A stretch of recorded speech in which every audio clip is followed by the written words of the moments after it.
Dr. Don C. Wiley, one of the world's leading structural biologists in 2001, held the title of John J. Loeb Professor of Biochemistry and Biophysics at Harvard University. His groundbreaking research had earned him numerous accolades, including the prestigious Japan Prize and the Albert Lasker Medical Research Award. According to Ian A. Wilson, Dr. Wiley's first postdoctoral fellow in 1977, any single one of his many achievements could have been a career-defining accomplishment for most scientists. Dr. Wiley's work focused on the structures of viruses and proteins in the human immune system, profoundly impacting cell biology, immunology, virology, and biochemistry.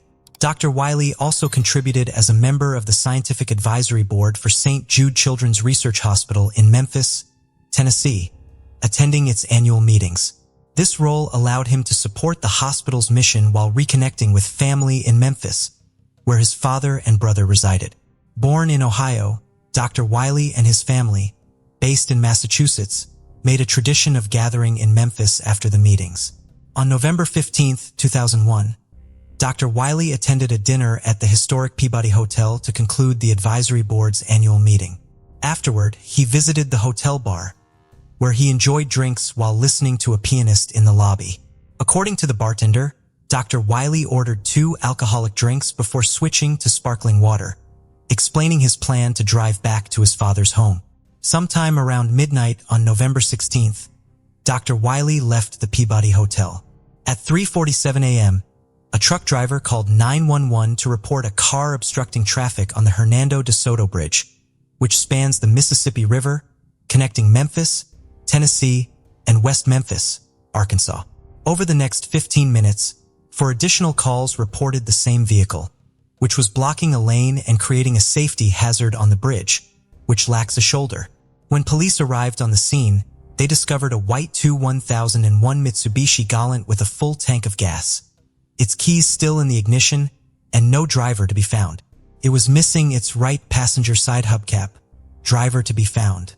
It was missing its right passenger side hubcap, and it had streaks of yellow paint on the rear driver's side bumper.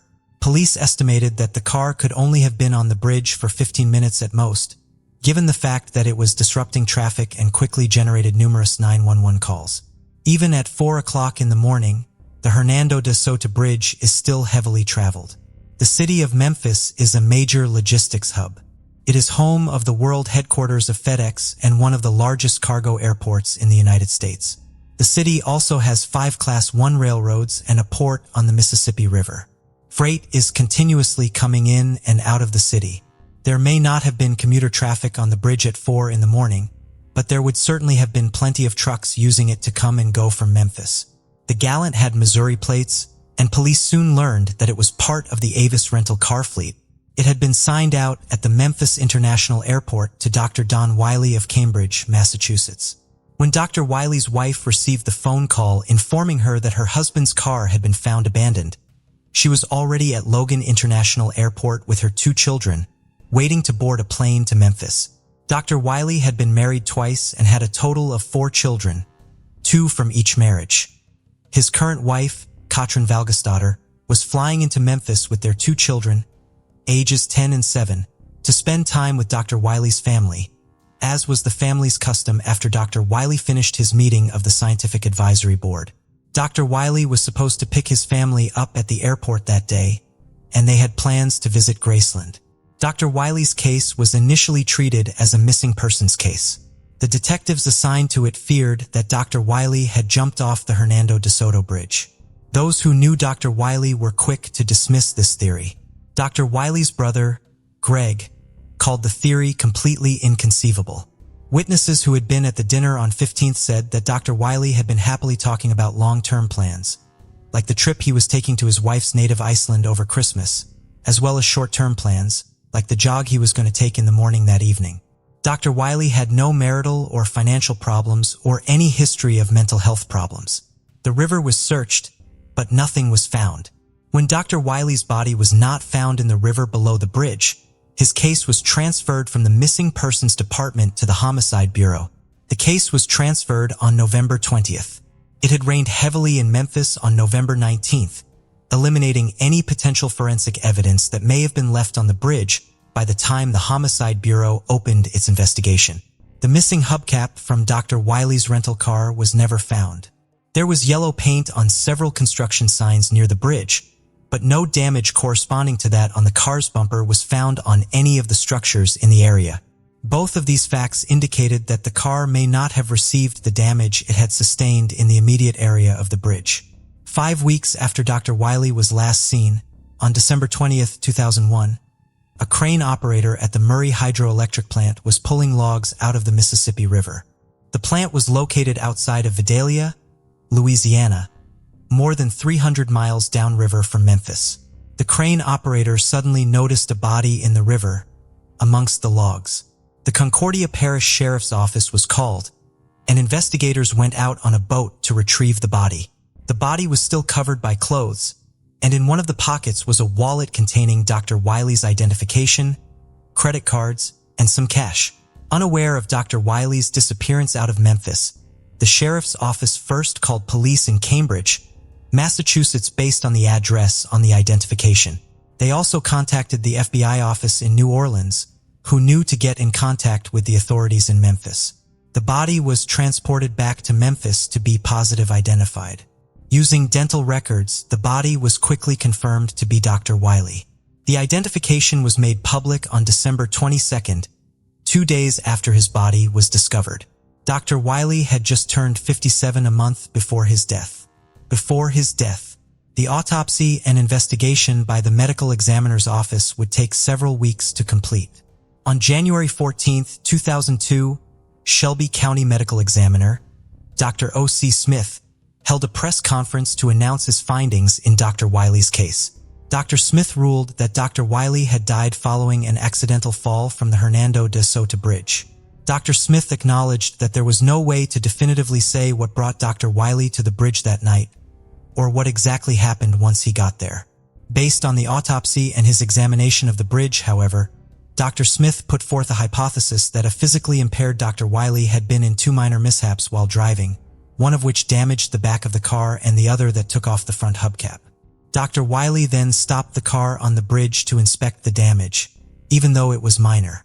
He stepped up onto the curb and was then blown over the railing of the bridge, potentially from a gust of wind coming off a passing 18-wheeler. The curb on the bridge was only 8 inches wide. Dr. Wiley would have needed to stand on it to avoid being hit by oncoming cars, as there is no real shoulder on the bridge. He would have had to be standing close to the railing because the curb was so narrow. The railing only rose 43 inches above the roadway, and the curb was 10 inches tall. Based on Dr. Smith's measurements, when the 6'3" Dr. Wiley was standing up on the curb, the top of the railing would have only hit him mid-thigh, approximately a foot below his center of gravity, making it possible for him to have fallen over it. Dr. Smith outright rejected the possibility that Dr. Wiley had jumped off of the bridge, in part due to the lack of indicators and stressors in his life. Physical indicators from Dr. Wiley's autopsy supported this assertion as well. Dr. Wiley's body had numerous fractures, but there were more on his right side than on his left, 22 versus 15, and they were in a pattern that indicated that Dr. Wiley had hit the water with his right side, which will be more consistent with an accidental fall than with an intentional jump with the feet going first. Dr. Wiley's autopsy was also inconsistent with those of other individuals who had jumped off the same bridge. In the previous autopsies he had performed on some of those individuals, Dr. Smith noted that they had all cleared a box beam 12 feet below the roadway that stuck out 38 inches beyond the main structure of the bridge, presumably due to the force of jumping. Dr. Wiley's breastbone was cracked at the spot that would have been right under the third button of his dress shirt. When Dr. Wiley's body was found, the third button from his dress shirt was missing, but the stitching that had held it on was intact. To Dr. Smith, this indicated that it had been broken off rather than ripped off. He believed that Dr. Wiley's chest hit the box beam during his fall, which would mean that he did not have the force of a jump behind him. Dr. Smith estimated that Dr. Wiley's 135-foot fall from the bridge to the waters of the Mississippi River took 2.9 seconds. He hit the water with his right side at a speed of roughly 60 miles per hour. He died upon impact rather than from drowning. Dr. Smith made a major revelation at the press conference that greatly changed the context of Dr. Wiley's disappearance. Dr. Wiley had apparently suffered from what Dr. Smith described as an infrequent and poorly understood seizure disorder for several years. Dr. Wiley kept this disorder private, with only his immediate family and a small circle of friends knowing about it. He did not ever receive any medical treatment for this condition and tried to manage it himself. He had no formal diagnosis of this condition and took no medication to control it. Episodes from the condition could be mild or severe, with the mild episodes being more controllable, but the severe ones impacting Dr. Wiley's ability to drive. Dr. Wiley's widow has chosen to protect his privacy and not publicly speak about his condition. As such, the only information we have about this disorder comes from Dr. Smith, who learned about it from Dr. Wiley's wife and spoke about it both at this press conference and in future press interviews. We do not have specific information about what these episodes entailed or what specific kind of seizures Dr. Wiley had. According to Dr. Smith, the episodes did seem to be brought on by alcohol, lack of sleep, or stress. Dr. Smith believed that all three of these variables could have contributed to Dr. Wiley's death. The toxicology report had not been completed at the time of the initial press conference, but alcohol has been identified at levels suggesting impairment in the samples from the autopsy. There was no blood left in Dr. Wiley's body, so other tissues had to be used for testing. A sample taken from Dr. Wiley's chest cavity showed an alcohol level of 0.17%. If this had been Dr. Wiley's blood alcohol content when he was still alive, he would have been heavily intoxicated. However, alcohol levels tend to rise in the body after death due to fermentation and diffusion. According to Dr. Smith, this process makes it impossible to say exactly how much alcohol was in Dr. Wiley's system at the time of his death. I would defy any expert who would come up with a solid number that would adequately define what his true blood alcohol was at the time of the mishap, Dr. Smith said at the press conference.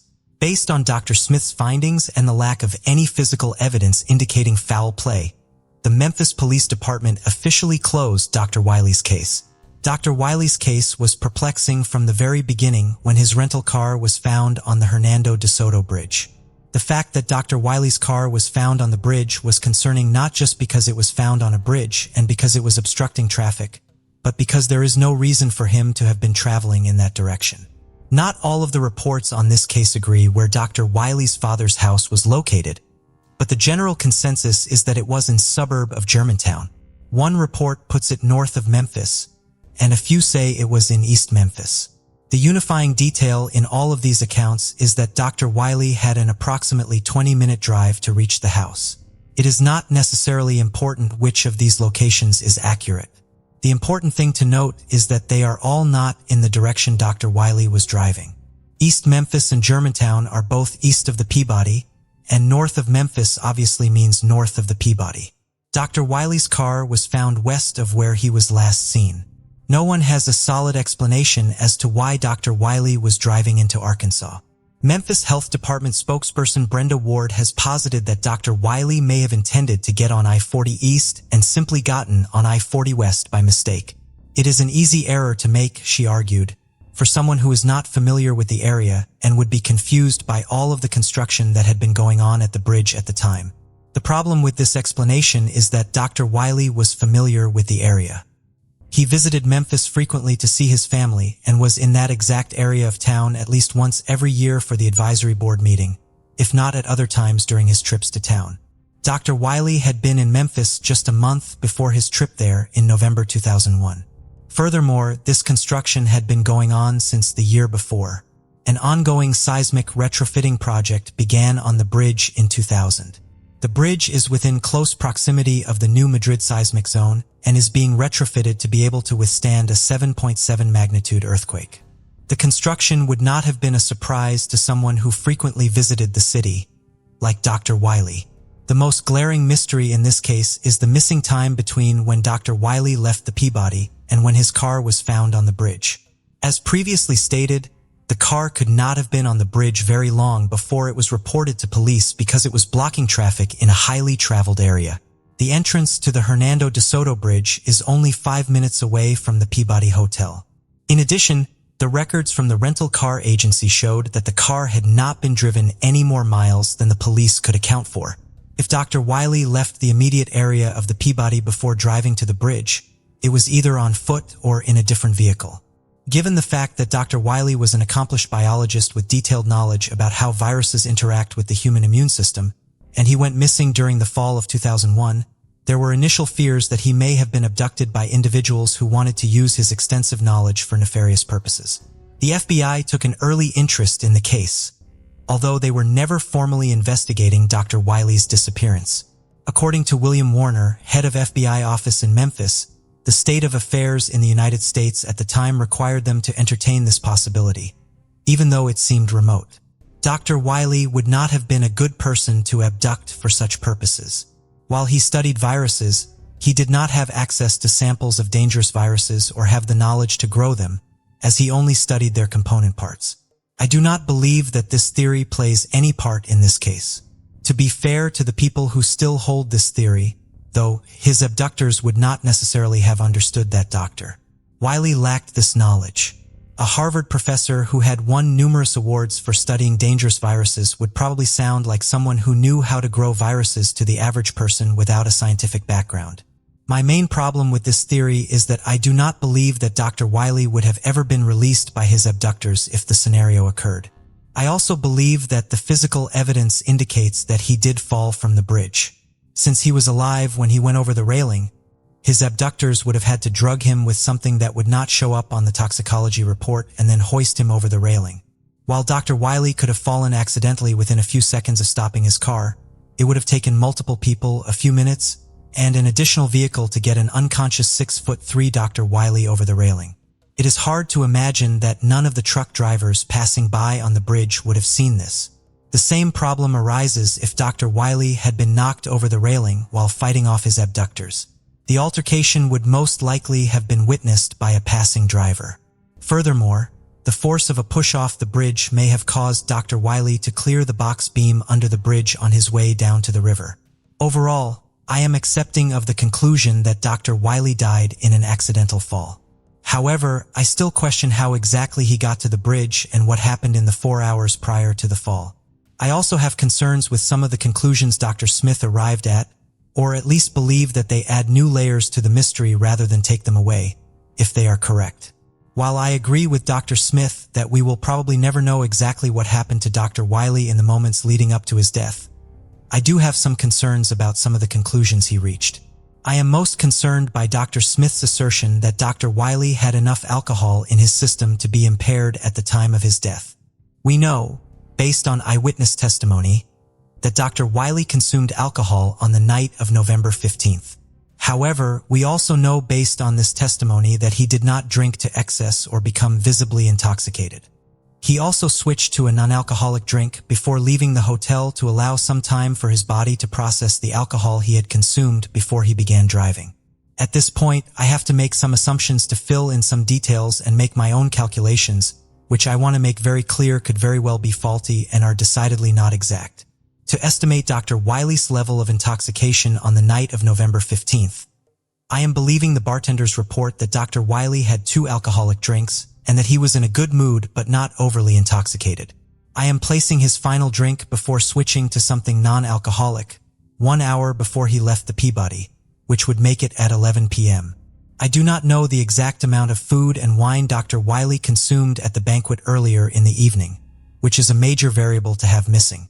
Dr. Wiley's weight has not been publicly revealed, but he was 6'3" tall. He appears to have a slight build in most of the publicly available pictures of him, so from my calculations, I am assigning him a weight of 160 pounds, which is on the lower end of the healthy weight range for a man of that height, according to the National Institutes of Health. There are a wide variety of factors that impact blood alcohol content, but based on the information we have, I am estimating that Dr. Wiley's blood alcohol content when he left the Peabody around midnight would be 0.05, the approximate value provided on this chart. This level would make him impaired, but not legally intoxicated.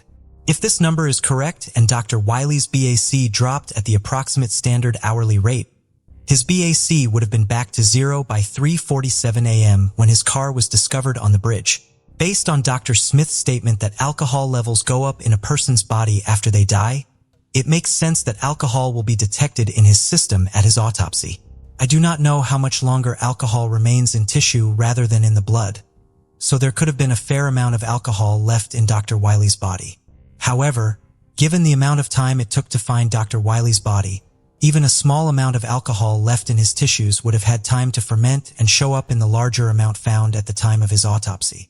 Dr. Smith, however, was convinced that the levels found during the autopsy were high enough to have caused impairment in Dr. Wiley at the time of his death. By his own admission, though, there is no way to know for sure exactly how much alcohol he had in his system at the time. It seems unlikely then that Dr. Smith can be certain that Dr. Wiley was impaired by alcohol at the time of his death.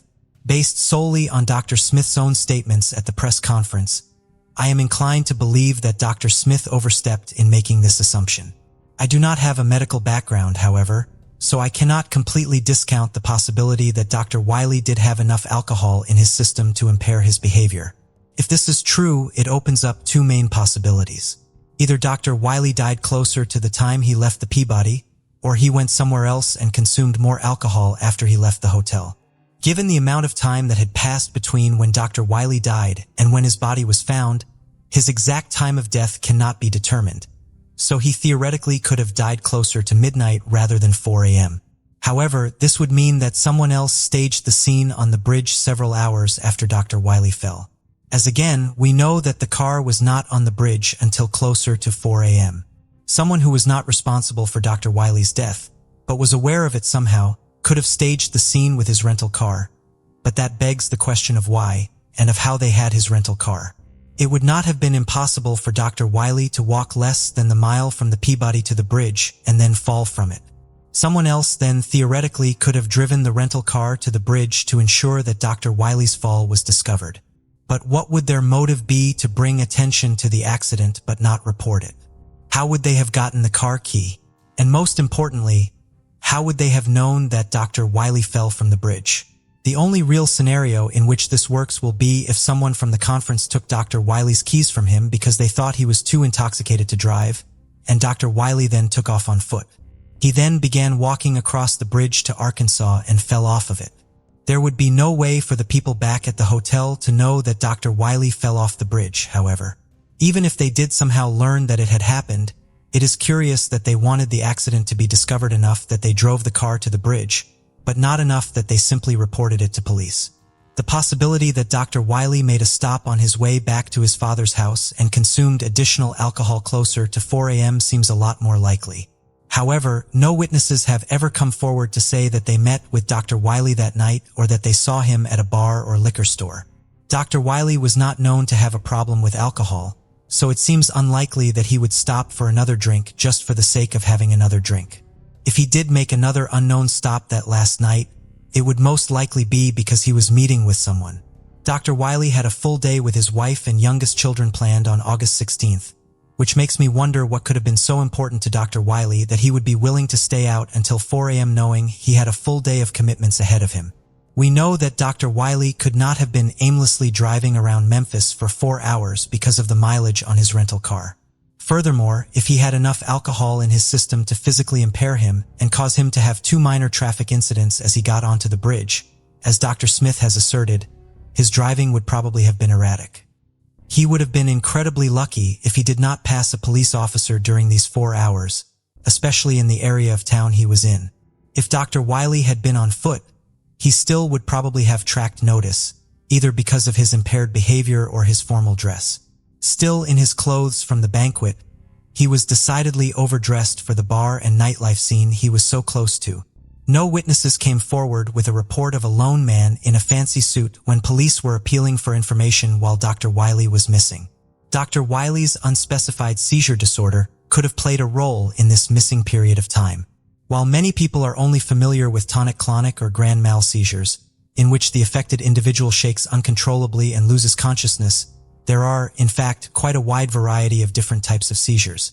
Other types of seizures can cause muscle weakness, muscle stiffness, uncontrollable tics, and the experiencing of sounds and smells that are not real.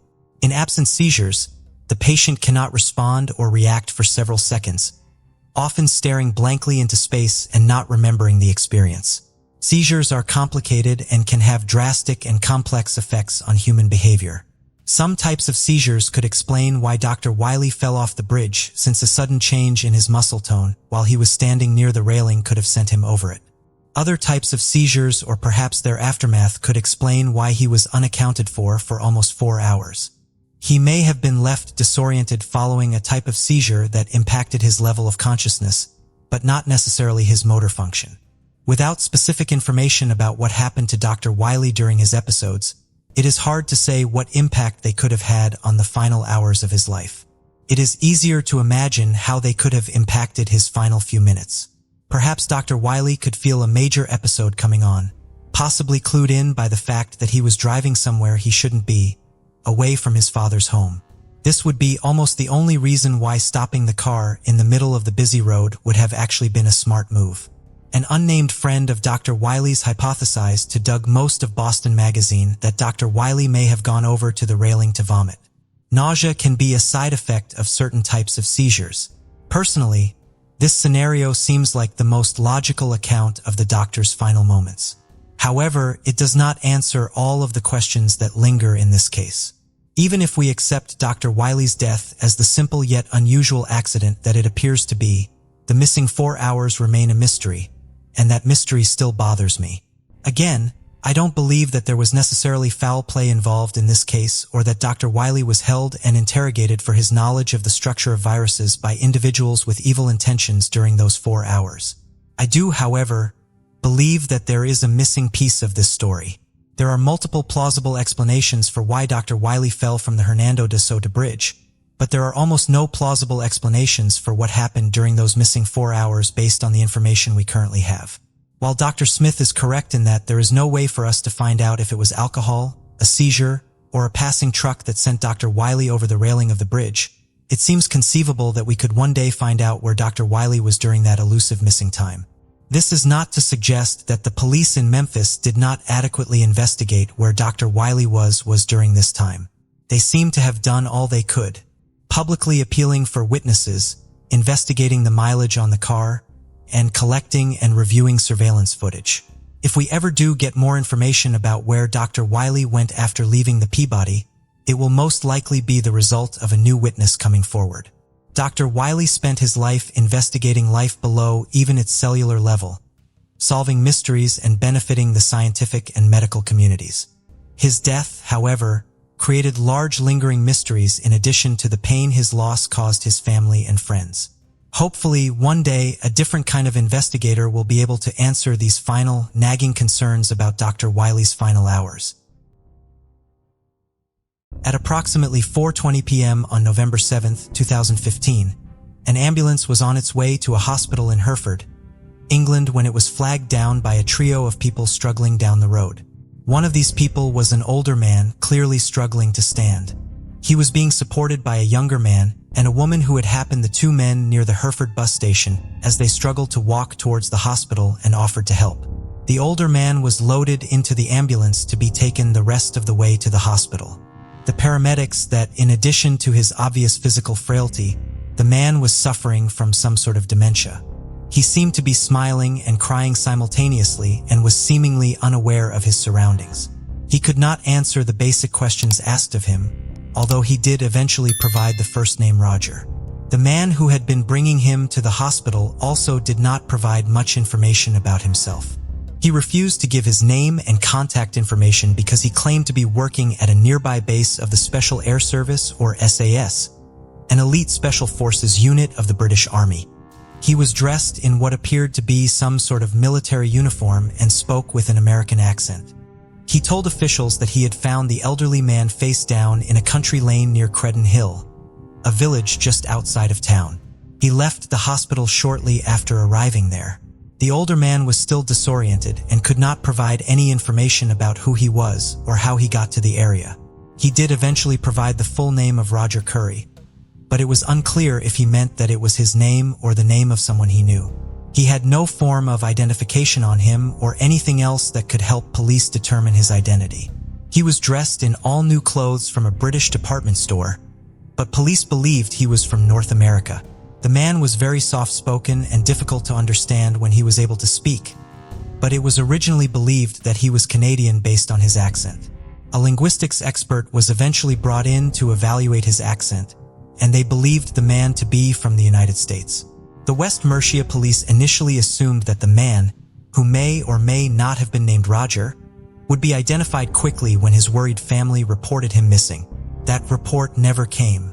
Police looked into missing persons reports from all over the UK, as well as in Canada and the United States. They checked CCTV footage from the area but found nothing to help their investigation. They took the man's fingerprints and DNA but found no matches in any database. With no one looking for a man who clearly required close supervision, doctors and police began to fear that he had been intentionally abandoned by his family. Authorities then appealed to the public to help identify the man, who would eventually become widely known as the Creddon Hill Man because of the location where he was allegedly found. The story was featured on local television and in newspapers, and eventually, his story spread widely through social media. When none of these efforts resulted in an identification, the Creddon Hill Man was moved to Creddon Hill Court, a local care home that specializes in caring for dementia patients. He lived a peaceful life there, and the staff adored him. Their only complaint about him was that he would take more than his share of chocolate muffins. In 2016, still with no idea who the Creddon Hill Man was, authorities decided to launch another media campaign. The story was covered by the BBC and Sky News, reaching more people and garnering much more interest from the public. After seeing the story on the news, Rebecca Rees, the woman who had helped get the man to the hospital, came forward. Police briefly investigated her, thinking perhaps the Creddon Hill Man might have been Rebecca's husband, but she was clear of suspicion. The case of the Creddon Hill Man became a popular mystery online, with amateur sleuths from all around the world discussing it through social media. One such sleuth posted on BBC West Midlands' Facebook page with an image from a 1958 high school yearbook. The yearbook was from Edmonds High School, just outside of Seattle, Washington. In the image was of 18-year-old Earl Roger Curry, who looked similar to the Creddon Hill Man and would be approximately the same age as he was believed to be. A reporter named Dara McIntyre was working on a documentary about missing people when he happened upon the case of the Creddon Hill Man and had the chance to meet him. He decided to travel to Washington State to follow up on the lead that had been posted on Facebook and would ultimately confirm the identity of the Credential Man. After graduating high school, Earl Roger Curry, who went by his middle name, served in the United States Air Force. He married a woman named Mary Jo, and the couple had 2 children. After leaving the Air Force, he worked as a nurse for Kaiser Permanente. He and his family lived in Whittier, California, a suburb of Los Angeles. Dara McIntyre traveled to Whittier and was able to speak to some of Roger Curry's neighbors. When they were shown pictures of the Creddon Hill Man, they confirmed that he was their former neighbor. Roger and Mary Jo no longer lived in the home because it had been badly damaged by a fire in 2014 and deemed uninhabitable by the city. However, in August of 2015, a neighbor had seen then 75-year-old Roger wandering around behind the chain-link fence that had been constructed around his property. There was a padlock securing the entrance to the fence, so the neighbor climbed over the fence to check on Roger. Roger's wife, Mary Jo, was also on the property, sleeping on an air mattress on the porch of the burnt-out home. The temperature that day was almost 90 degrees Fahrenheit. The couple did have a cooler with water and some food, but they were hardly strong enough to be living outdoors in such heat. Mary Jo had Parkinson's disease. Roger had Alzheimer's disease and could not care for himself. When police arrived on the scene, he was confused and dehydrated. Police would eventually discover that the food in the cooler was being brought to the Kais by their son, Kevin. The key to the padlock on the fence was found on his keychain, which would seem to imply that he had been the one who had locked his parents behind the fence, preventing them from leaving. However, Mary Jo told the police that it had been her idea for her and her husband to live behind what was left of their home, and no charges were ever filed against Kevin in relation to the matter. Kevin Curry had been charged with a number of criminal ranging from assault to fraud to burglary in his past and had spent time in prison. He had been caring for his parents in 2015, but they had previously been estranged. In 2000, Roger Curry was granted a restraining order against his son after Kevin tried to strangle him, pushed him against a wall, and made several threats against him. According to neighbors, he still did not treat his parents well after he came back into their lives, as they could routinely hear him yelling and making loud noises in his parents' home.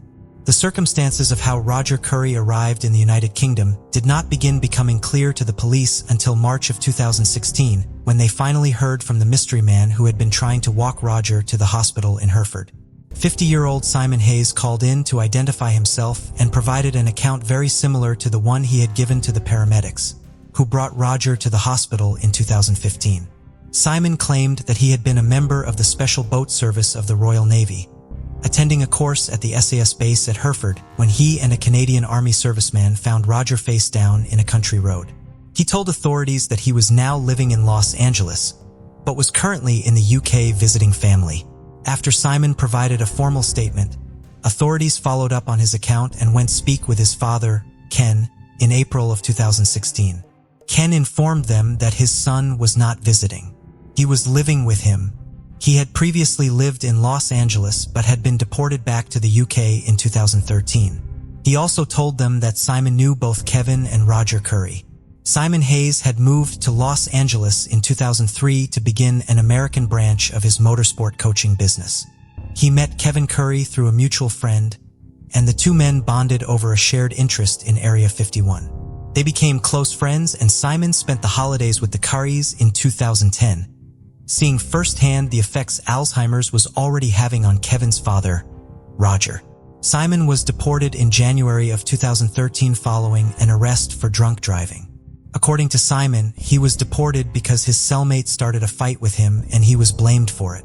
According to U.S. Immigration and Customs Enforcement, he was deported because he had been in the country for 6 years on a 90-day visa waiver program.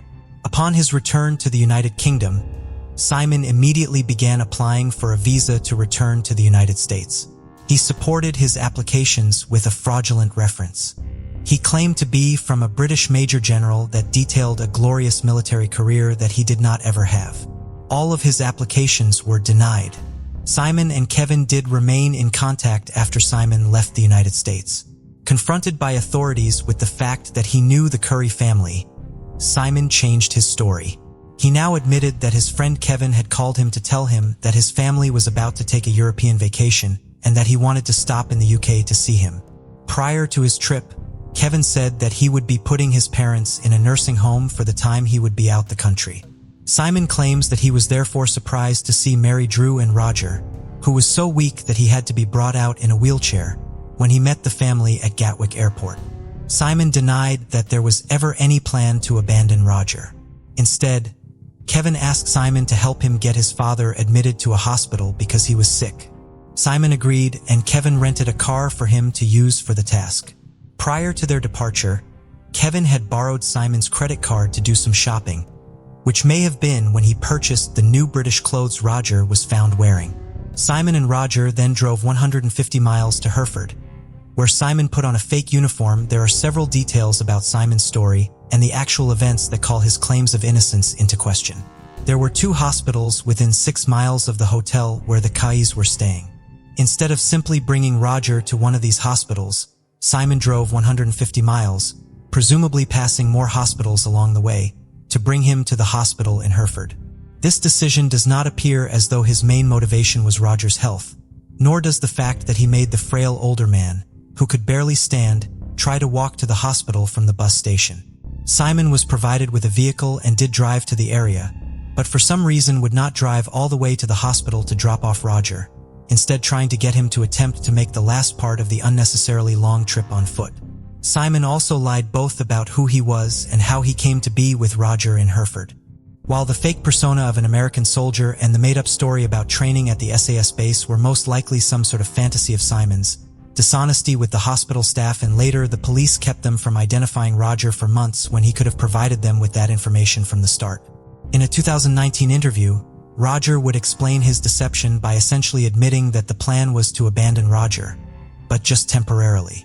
He says that he did not want anyone to be able to identify Roger because he wanted the rest of the Curry family to a break from caring for him for at least a week.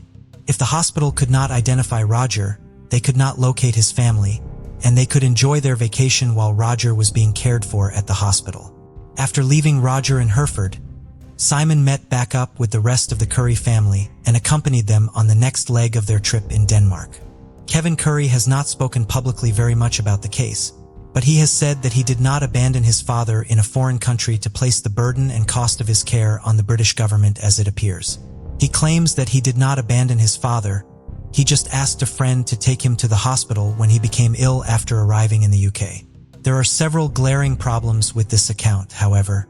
When Kevin purchased the airline tickets for the family trip, he bought round-trip tickets for everyone in the family, except for Roger, indicating that he knew in advance that Roger would not be returning to the US with them. The most obvious reason Kevin looked suspicious is that he never returned to the UK to get his father out of the hospital before returning home, never reported him missing, and never showed any interest in finding him after he sent him off with Simon. Even if he did not plan to abandon his father, it could be argued that this lack of action amounts to abandonment. Kevin also lied to his extended family about where Roger was during the time he spent in the UK. According to Kevin's uncle, Tim Otters, Kevin claimed that Roger was in a nursing home in Arizona and doing very well there. Police in England had researched people with the name of Roger Curry and families with that surname as a part of their investigation, and had been given Kevin Curry's contact information by authorities in the United States in March of 2016. When they called his phone number, the person who answered denied knowing a Roger Curry. There is, of course, the possibility that the police had the wrong number or someone else answered Kevin's phone. However, shortly after police made this call, Kevin Curry made a call to Simon Hayes. Simon would later say that during this conversation, Kevin asked him not to come forward with his story about what had happened with his father because it would upset his mother. He also told him that Roger would become homeless if he was returned to the United States. There are, of course, enormous financial and emotional burdens placed on family members who are taking care of elderly dementia patients. However, thousands of families cope with these stresses without dumping their relative in a foreign country so that they can receive free care. Furthermore, all of the financial resources available to Roger do not appear to have been used for his benefit. Roger had Social Security benefits, a pension, and veterans benefits that provided him with a modest monthly income of $1,500. It is unclear what happened to these payments during the 8 months Roger was in the UK. Since he was never reported missing, the issuing agencies would not have had a reason to stop making payments.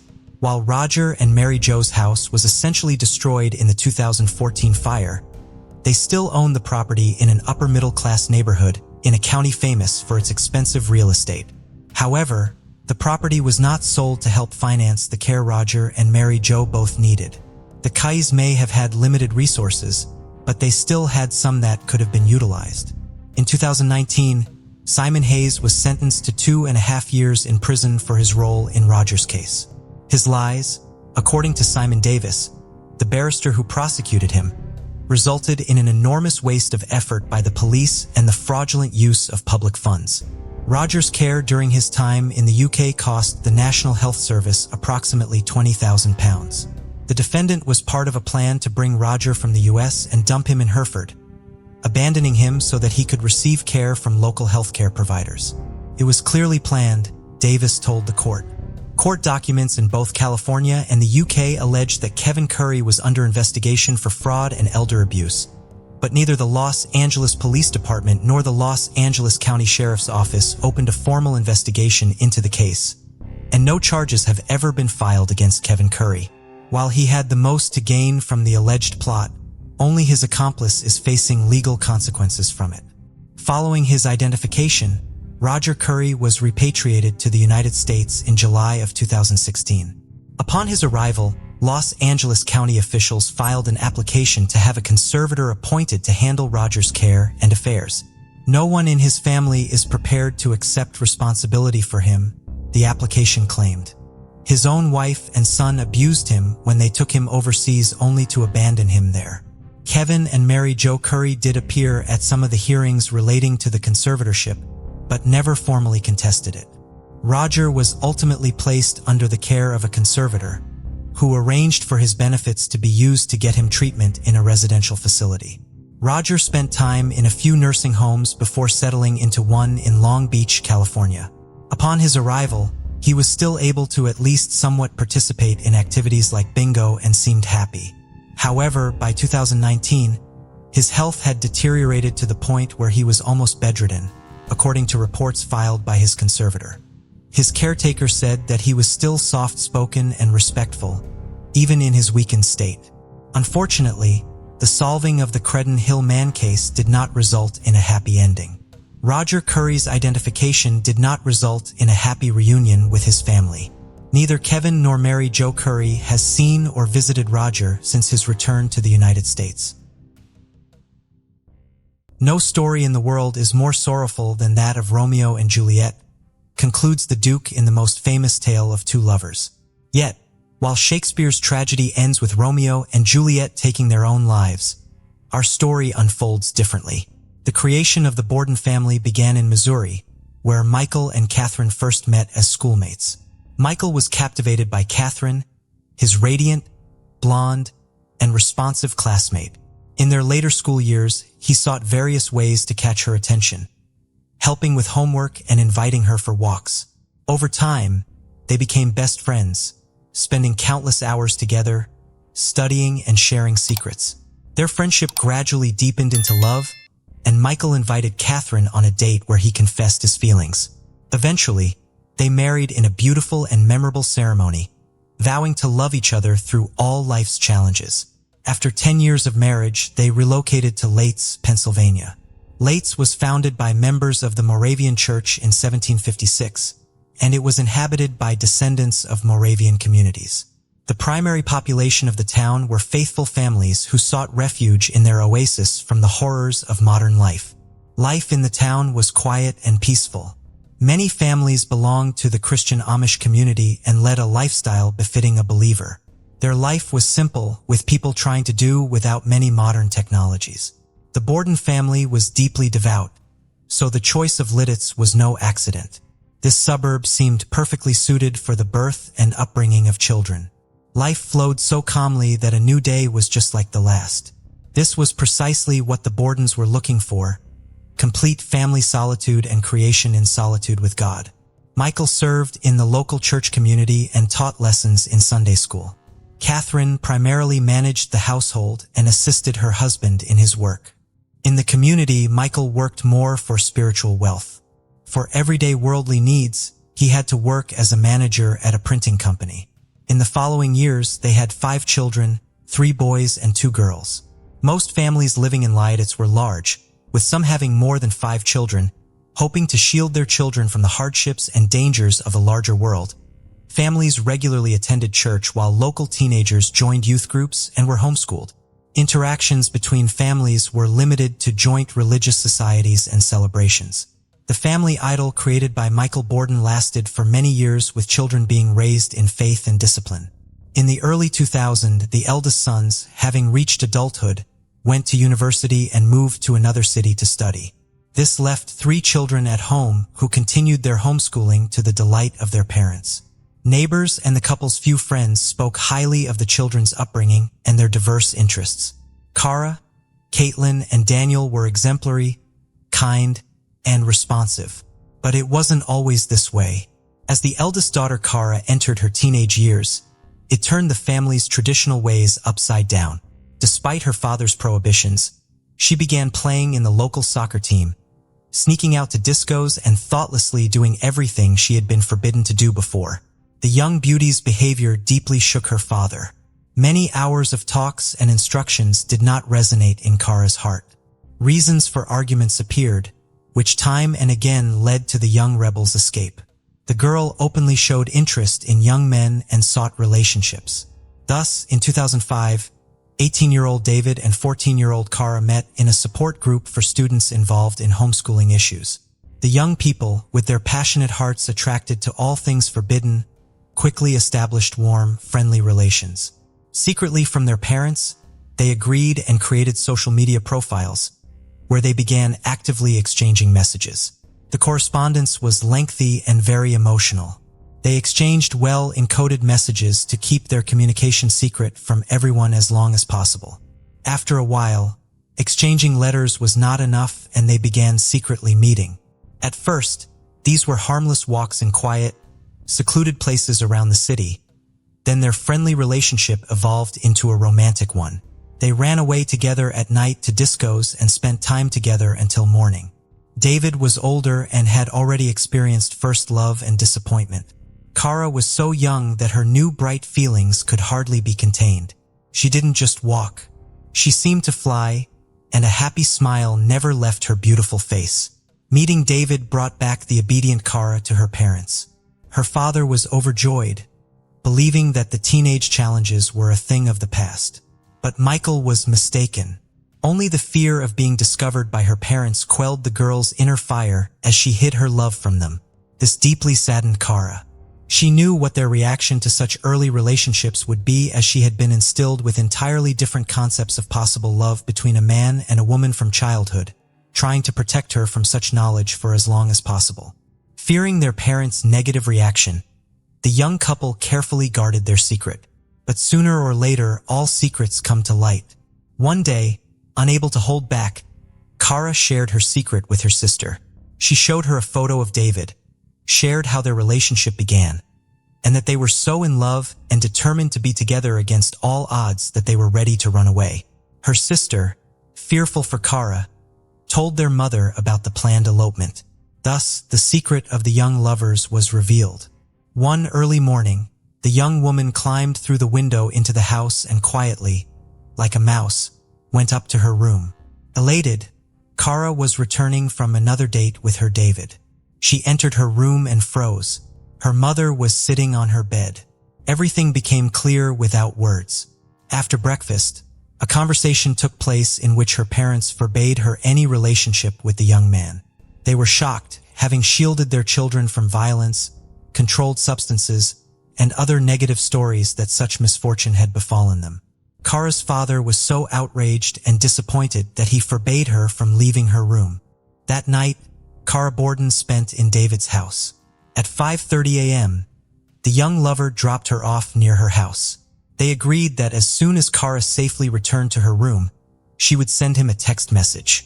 However, the awaited message never came. David called her home several times and sent a few messages on social media. An hour later, Karen informed him that she was caught and asked him to come over so her parents could talk to him. David arrived at the appointed time. The conversation began with the father expressing deep indignation and forbidding the young man from seeing his daughter. Kara's parents' morals and stance were very conservative. They were categorically against relationships at their daughter's young age.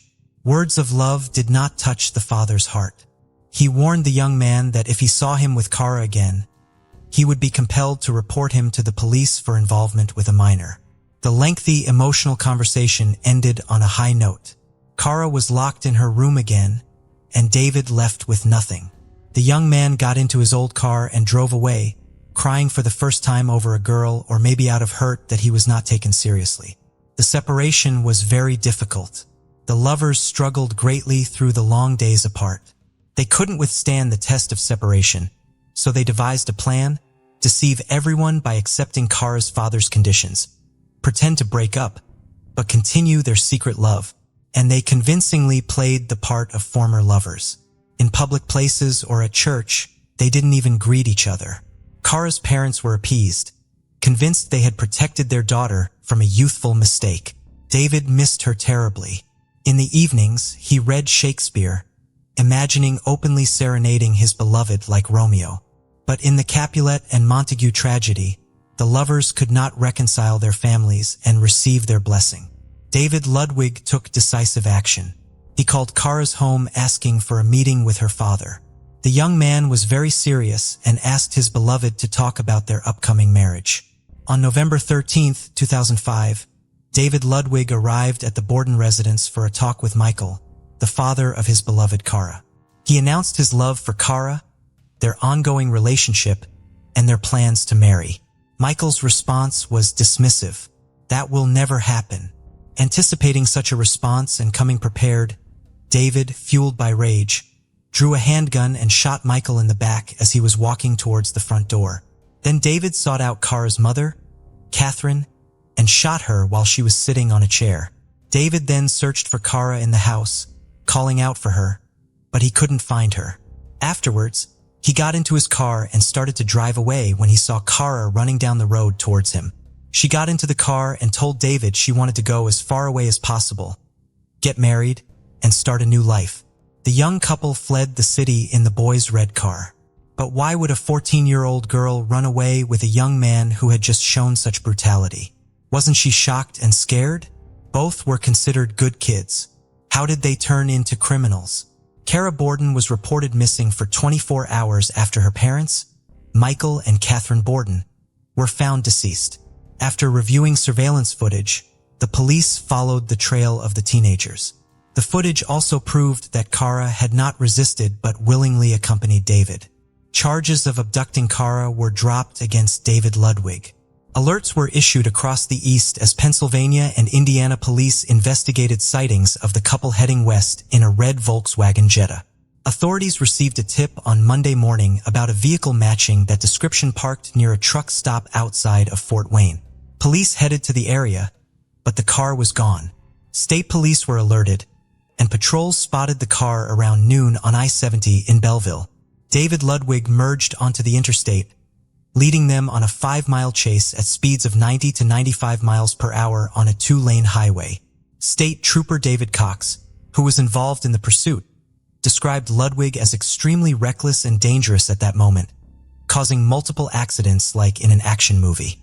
The saga of the runaway lovers became a top national news story. Television broadcasts showed the capture of the teenage fugitives after the boy had ended the lives of his girlfriend's parents and took her with him. It turned out the lovers planned to escape far away, get married, and start a new life.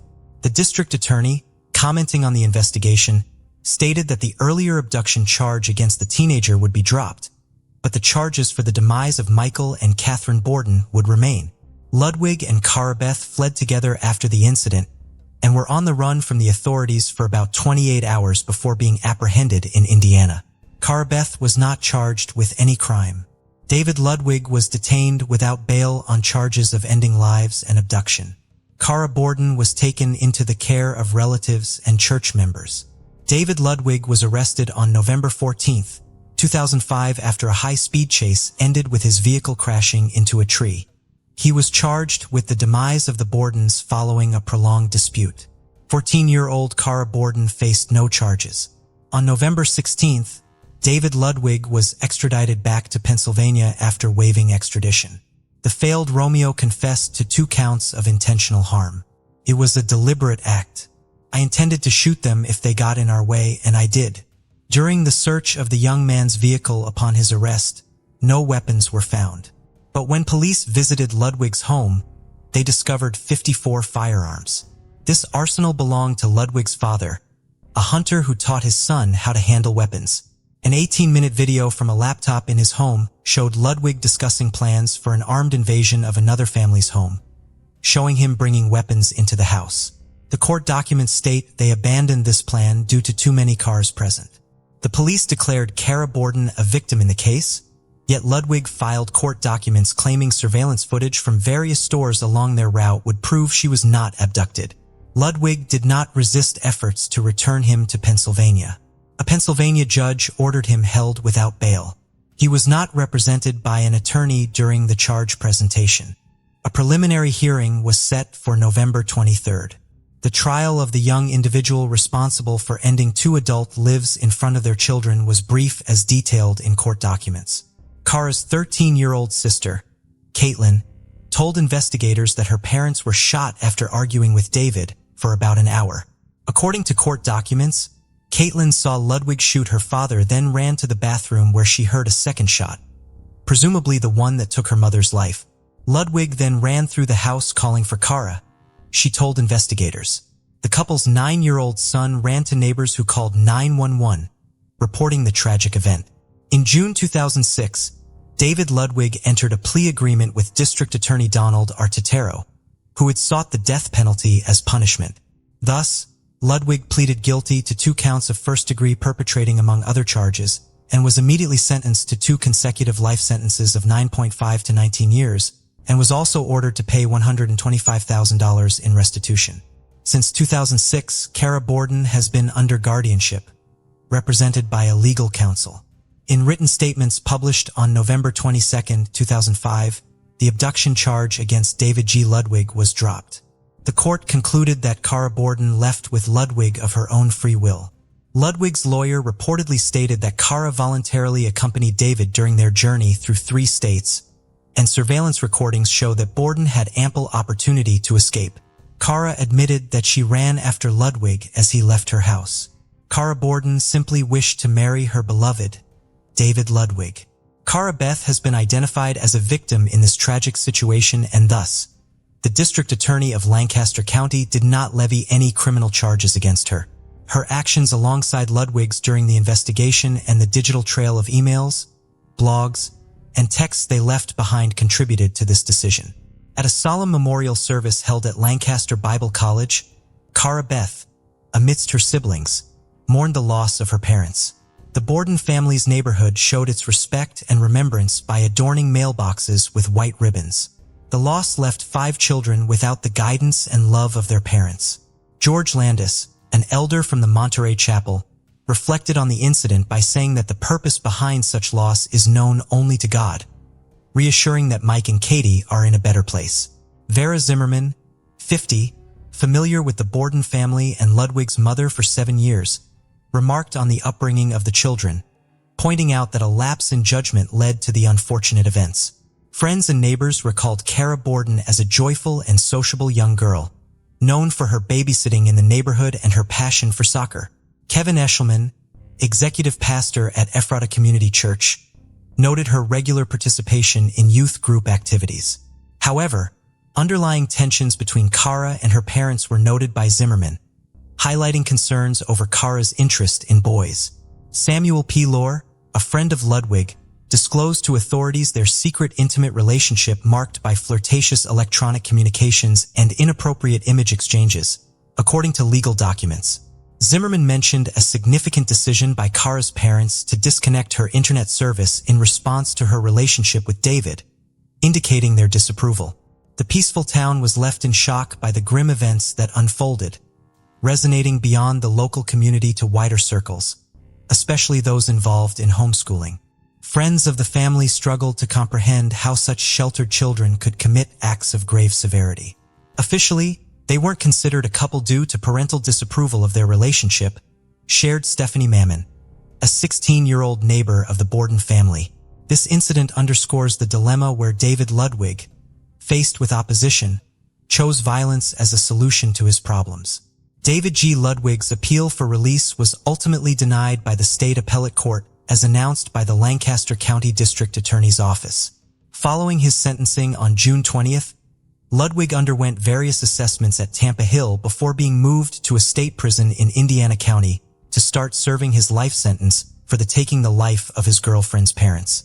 David Ludwig, at 19, was transferred on August 3rd to the State Correctional Institution at Pine Grove, announced by Susan Norton, spokesperson for the State Department of Corrections.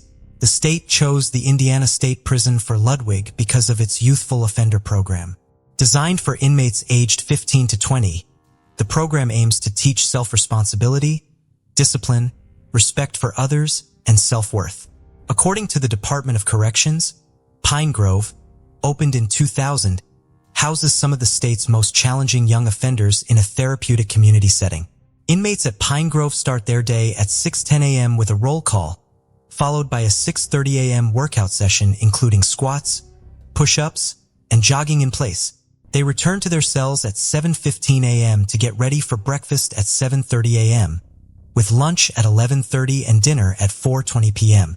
The bulk of the day is filled with 4 hours of educational classes ranging from culinary arts, business, computer drafting, heating and cooling system installation, to building maintenance, and 4 hours of personal life management skills training. Inmates also participate in the 90-day military-style leadership development program fostering honor, discipline, honesty, and respect. Honor, discipline, honesty, and respect. Transitioning from the county jail, where Ludwig earned his high school diploma, to the state correctional facility was a challenge for the young man, stated Merrill M. Spann, one of Ludwig's attorneys. He will also be amongst young people from the general population and will be able to have visitors. The change was difficult because the county jail was smaller, and he had gotten used to the environment, Spann said. The cost of housing an inmate at Pine Grove, which employs about 430 people, is approximately $120 a day. Mr. Ludwig will be assigned jobs such as janitorial work or food service, and he will engage in daily recreational and educational activities. Norton stated, inmates can earn between 18 to 42 cents an hour working as carpenters, plumbers, cooks, and laborers. The money earned can be used to purchase clothing, footwear, food, and personal items at the prison commissary. Most of the 250 inmates at Pine Grove stay until they turn 22, after which they are transferred to adult prisons to serve the remainder of their sentences. David Ludwig, now 37, is serving 2 consecutive life sentences for shooting Michael and Catherine Borden in their home in November 2005 after they told him he could no longer see their 14-year-old daughter, Cara Borden. In his latest petition, Ludwig referred to alleged issues, including being treated as a juvenile offender serving a life sentence. He cited the 2012 U.S. Supreme Court ruling, which found life imprisonment for juvenile offenders to be unconstitutional. The Pennsylvania Supreme Court recently denied the request, agreeing with Lancaster County Judge David Ashworth, who previously deemed the challenge untimely and unfounded, according to the county prosecutor's office. Ashworth stated that Ludwig does not deserve the same consideration as minors because he was 18.5 at the time of the tragedies. David Ludwig is currently incarcerated in Luzerne County. Cara Beth Borden, the 14-year-old girlfriend of 18-year-old David Ludwig, who is accused of ending the lives of the Borden parents and fleeing with her to Indiana, has reunited with her family in Pennsylvania. However, as CBS News correspondent Sharon Alfonsi reports, it remains unclear what role Cara Borden may have played in the incident. According to Alfonsi, the police now view Borden as a victim. She has not been arrested, which leaves open the possibility that she played a significant role in the unfolding events. Given her age of 14, there's also speculation about potential charges against Ludwig for involvement with a minor. Warwick Police Chief Richard F. Garipoli Jr. told CBS News, "Cara is upset. She's crying. She's 14 years old, and it seems we forget that. She's devastated. This has completely changed the fabric of our community." A border neighbor involved in the memorial service told CBS News, "They were wonderful people, and we'll miss them terribly. It's complete madness, absolute madness," said the Lancaster County, Pennsylvania coroner G. Gary Kirchner. "This isn't a Romeo and Juliet deal. It's much worse." Thus, a decision made in a moment of fury and desperation took 3 lives. Why do we say 3 when there are 2 victims? Having received 2 life sentences, 18-year-old David Ludwig will live out his days in prison, never again to make a choice independently and never to be free again. But is that truly living? The community long remembered this terrible story and couldn't understand how such positive children could so casually commit such evil. Unfortunately, homeschooling didn't prevent this horrific tragedy. Growing up and being educated in a Christian environment didn't stop the cruel act. Perhaps the parents, trusting in God and faith, missed something crucial in raising their children or failed to convey the important lessons of Christian faith effectively. Maybe they weren't fulfilling their parental duties adequately, not having heartfelt conversations with their children, or trusting each other enough to prevent their daughter's secret escapes and stop the quest for new experiences. Perhaps it would have been better to allow the children to live without mentioning the Almighty, still sharing with their children the life they themselves had lived at a young age where there weren't so many restrictions and deprivations. Deciding for the children, parents eventually faced disappointment from the decisions made later on. We can only speculate what might have prevented this tragedy. From all we've learned, one thing is clear: violence always leads to more violence. When we're taught to live with violence, we become good as long as we're coerced and accepted as part of life. The more we practice, the more we endure and then use violence to solve our problems. Unfortunately, much of this acceptance of violence comes from Christian homes, but such violence is entirely against Christian teaching. Sadistic serial killer Michael Madison was born on October 15, 1977, just 2 weeks before Halloween, in Cleveland, Ohio. His parents, Diane Madison and John Baldwin, had an unplanned pregnancy and lacked a meaningful relationship at the time of his birth. Although John initially met with Diane to care for their son, he denied being Michael's father. Diane's own upbringing was marred by neglect, as her mother was a sex worker and heroin addict. This turbulent background left Diane ill-equipped to care for Michael independently. Shortly after his birth, social workers became involved due to concerns about the home environment. Diane allowed her numerous boyfriends to discipline Michael harshly, often resulting in severe abuse. When Michael was just 2 years old, Diane forcefully stuffed food down his throat, causing uncontrollable vomiting.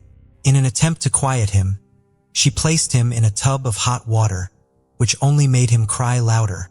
Frustrated, Diane removed him from the bath and beat him with an extension cord. By age 3, Michael was severely beaten with a belt by one of Diane's boyfriends, leaving him vomiting and requiring hospitalization. In another horrific incident, Michael was beaten so severely by another one of Diane's boyfriends that he lost hearing in one of his ears. After years of abuse, Michael was sent to live with his grandmother, who was still a heroin addict and sex worker. But unfortunately, Michael's horrific childhood wouldn't change.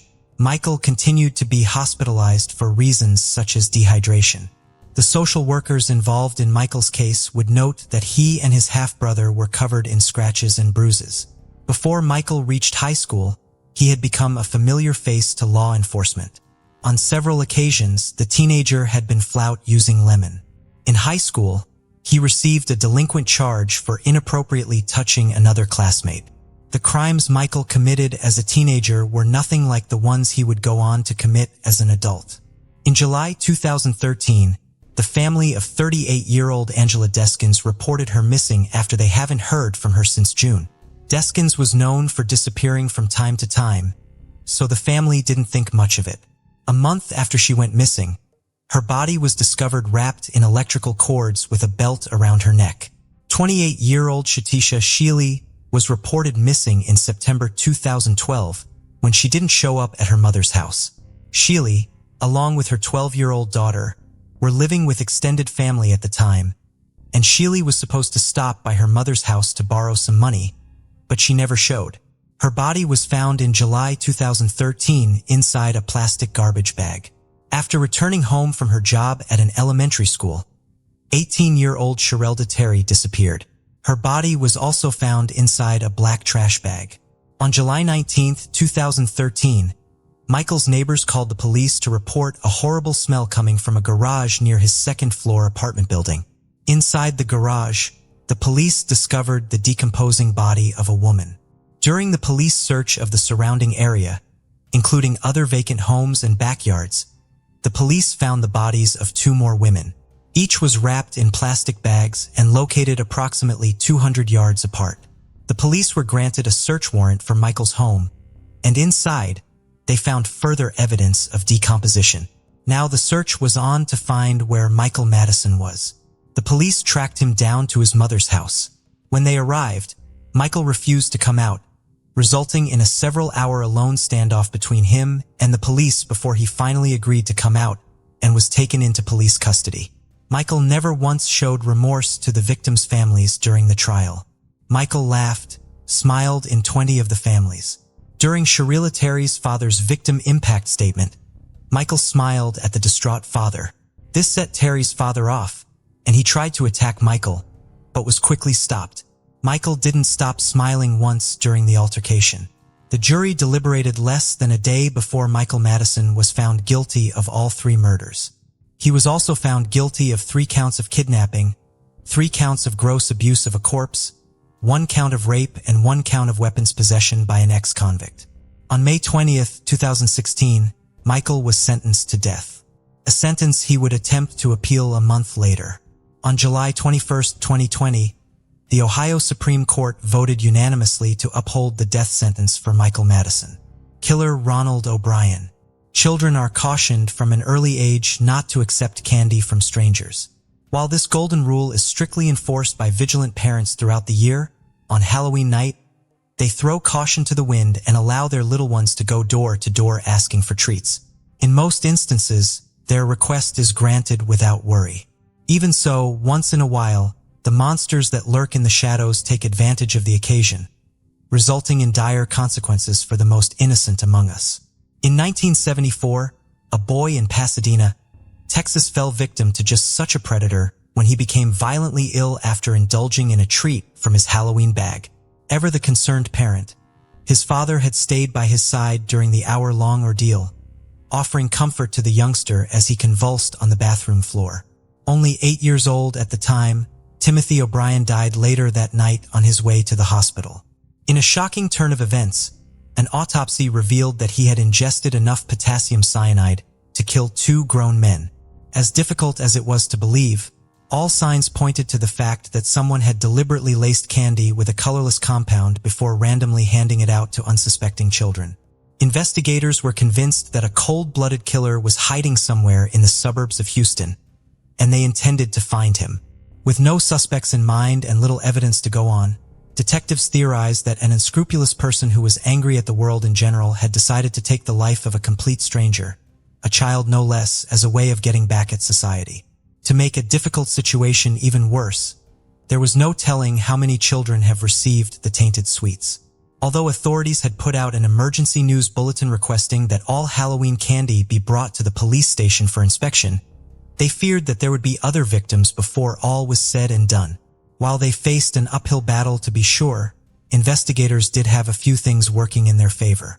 For one, it had been raining heavily on the evening of Trick or Treat, which had limited the number of houses that Timothy and his sister Elizabeth had visited. More importantly, a chemical analysis of the contents of the boys' tree bank had enabled them to pinpoint the carrier of the poison.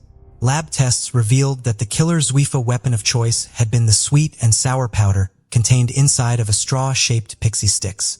After meeting with the residents of the houses where the O'Brien children were known to have gotten candy, detectives were confident that none of them had given up pixie sticks.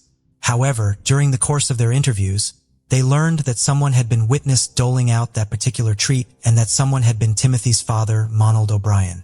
When he was brought in for questioning, O'Brien claimed that a man he had never seen before had emerged from a darkened home and given him several pixie sticks to hand out on his behalf. He added that after consuming a small amount of the sugary powder, Timothy had complained that it tasted funny. Instead of telling him to throw it out, he had given his son a soft drink to help wash it down. Under pretense of helping police solve the case, he had readily provided them with the address of the house where the exchange had taken place. Upon speaking with a mystery man, who turned out to be an air traffic controller named Clarky Melvin, officers learned that he had an alibi for the night in question. According to him, he had been at work and had not returned home until well after midnight. When they visited his place of employment, his supervisor confirmed his story and had the paperwork to prove it. In a stunning show of support, 200 of Melvin's co-workers came forward to vouch for his character. Realizing that they had been duped, investigators quickly concluded that this man was not their killer, something that Ronald O'Brien had known all along. A bit of digging into his past uncovered that Ronald O'Brien, who had trained as an optician, was not nearly as respectable as he wanted others to believe. "I'm not content who couldn't hold a job." He was drowning in a sea of debt. Not above taking what he wanted, he had been accused of stealing on numerous occasions, usually by former employers.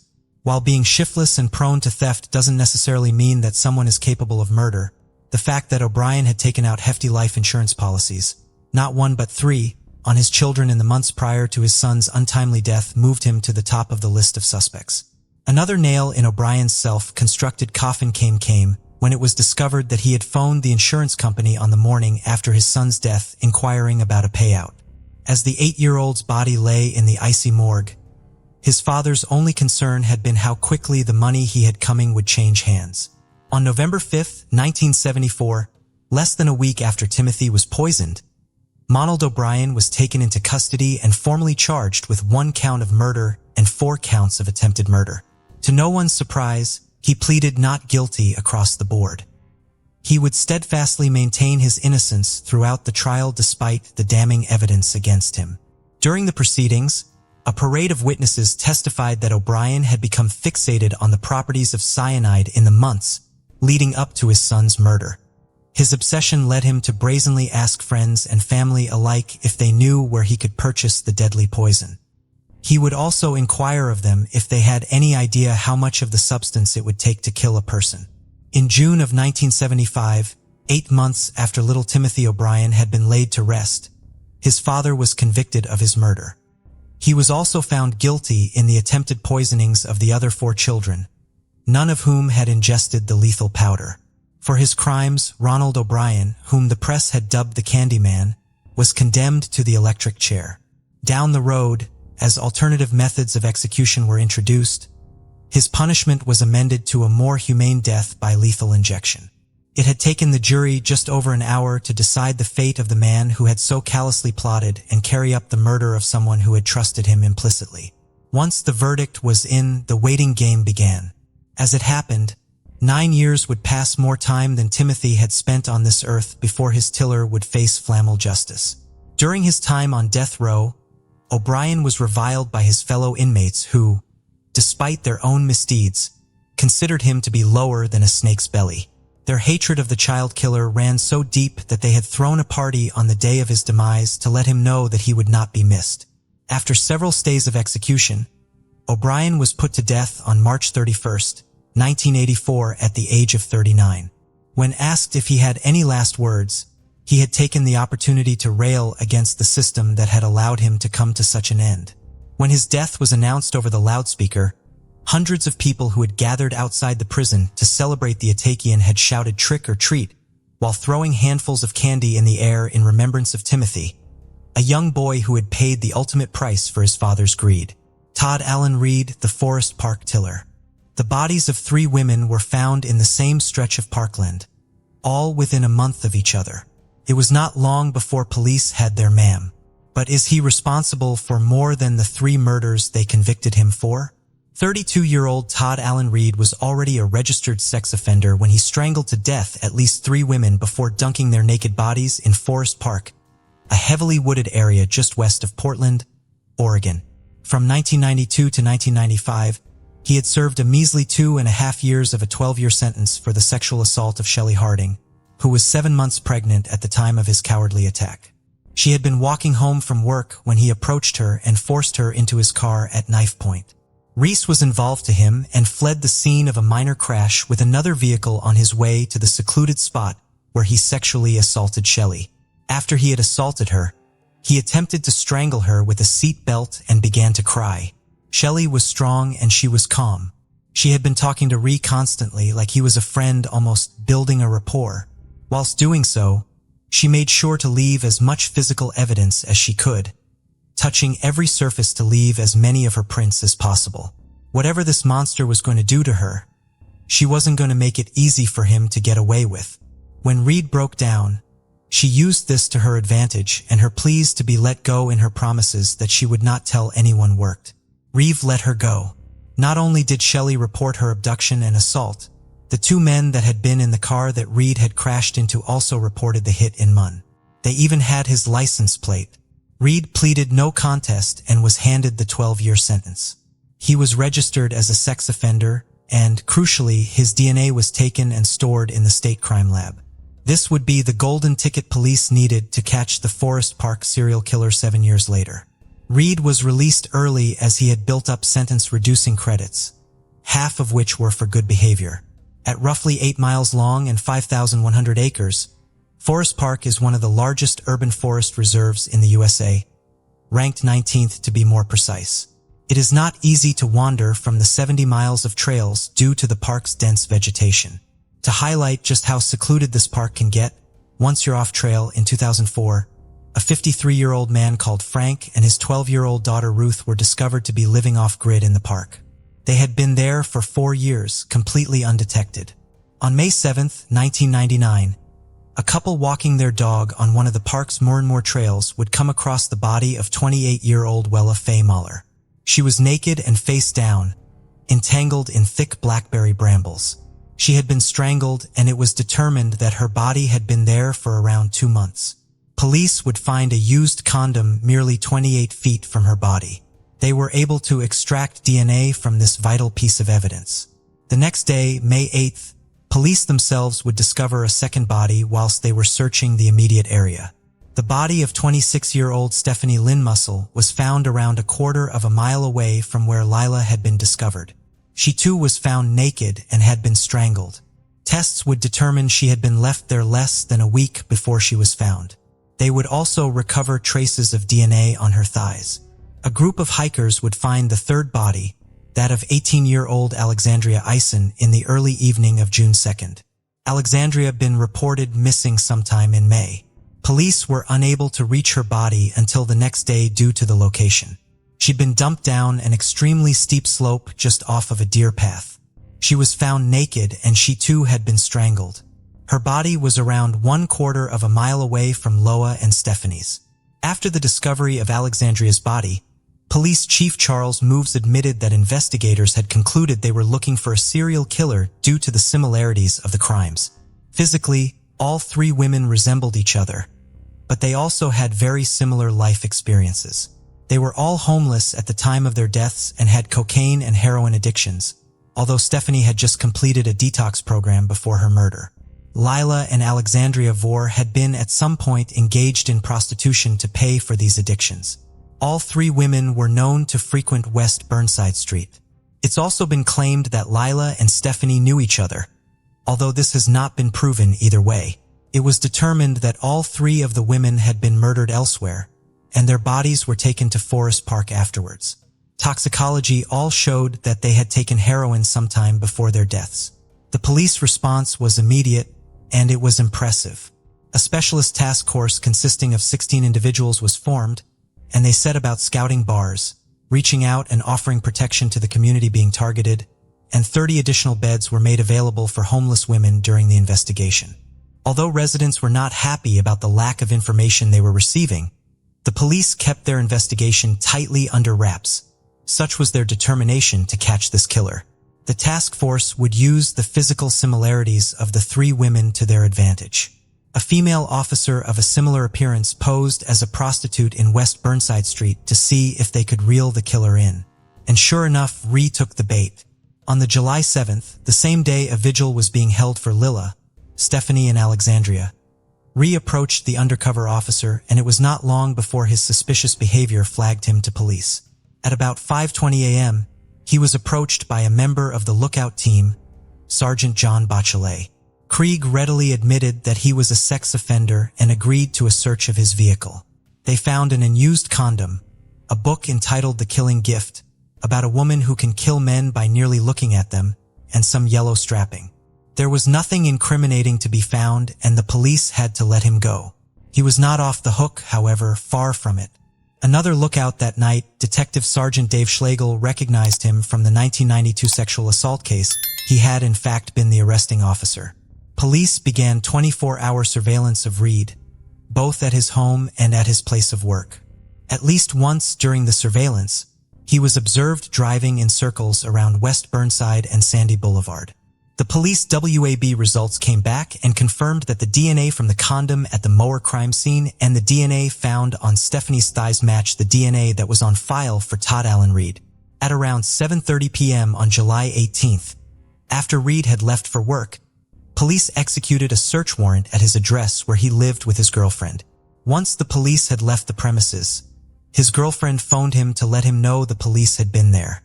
He attempted to make a getaway in the middle of his shift, but it was too late. The police had already arrived. At 11:30 p.m. on July 18th, 11 days after police had questioned him and only 1.5 months after the task force was set up, Ray was arrested outside of Ranella Produce, the warehouse where he worked night shifts unloading the delivery trucks. On July 27th, he was indicted on 7 criminal counts in relation to 3 homicides. It emerged that Reed, who had been ordered to serve 8 years post-prison supervision and actually been kicked out of a sex offender treatment program 2 weeks before his arrest for failure to attend. On February 23, 2001, he pleaded guilty and received 3 consecutive life sentences with no possibility of parole. Ree had been facing the death penalty, but his plea deal took this off of the table. Reed is also the prime suspect in 2, possibly 3 other murders in the Portland area. The case is being referred to by Rees by the 1987 cold case murders of 15-year-old Jennifer Lynch Her and 12-year-old Mindy Colleen Thomas and the 1999 disappearance of 19-year-old Amma the Sains. In regards to the murders, Gresham Police Sergeant David Lerwick has been quoted as saying, "All we suspect that he was the person who killed both those girls. We didn't have enough evidence to convict him." Jennifer had gone missing on July 3, 1987, and her skeletal remains was found on July 8, 1988. Miggy went missing from the apartment complex where she lived on August 3, 1987, and her body was discovered on October 4, 1988. Both of the children had been strangled and dumped in wooded areas on the eastern side of Gresham, about 3 miles apart, and they were both last seen in the company of Gail Bennett, Reed's then girlfriend and later wife. They married in 1988 and divorced in 1997. Gresham police said Bennett, who has a police record of her own, might have information about the killings but has been uncooperative. Bennett has denied any knowledge. At the time, police were operating under the assumption that they had both been killed by the same man, and that this man was known to them. They had questioned Reed at the time of the investigation due to the fact they had both been seen with Gail, but he was never charged or arrested. Police renewed efforts to solve the Gresham cases after his arrest in the Portland killings, but attempts to compare DNA from the old crimes with Reed's DNA have been inconclusive. Alma, the witness seen on June 30, 1999, has not been seen since. She was working as a prostitute at the time of her disappearance, and it has been claimed she knew / was friends with Alexandria Isson. No charges have been brought forward in her case, although it is impossible to downplay the likelihood they already had something to do with Amethyst's disappearance. As of June 2020, what prison Reed is in is not known. And as of June 2021, he was no longer listed as a new mate and may be dead. Larry Griffin was born in Waterford in 1880, the youngest of 6 children. In 1899, he enlisted in the Royal Artillery Regiment of the British Army, serving in India for 6 years before later fighting in France during World War I. After sustaining an injury that permanently impaired the use of one arm, he was discharged from the military. Upon returning to Ireland, Larry began working as a postman. His initial employment with the British Post Office was partly due to his status as a disabled veteran, but he continued delivering mail after Ireland gained independence and established its own postal service. In 1907, Larry married Mary, and the couple had 5 children. By 1929, however, only 3 of their children were still alive. The family resided in Kilmacthomas, where Larry collected mail each day before cycling 8 miles to Strad Valley to deliver it. On Christmas Day 1929, Larry attended morning mass and delivered gifts to his neighbor's children before starting his rounds. He told his son Jack and daughter Alice to wait for his return before heading to a Christmas dance, as he might have some extra coins for them.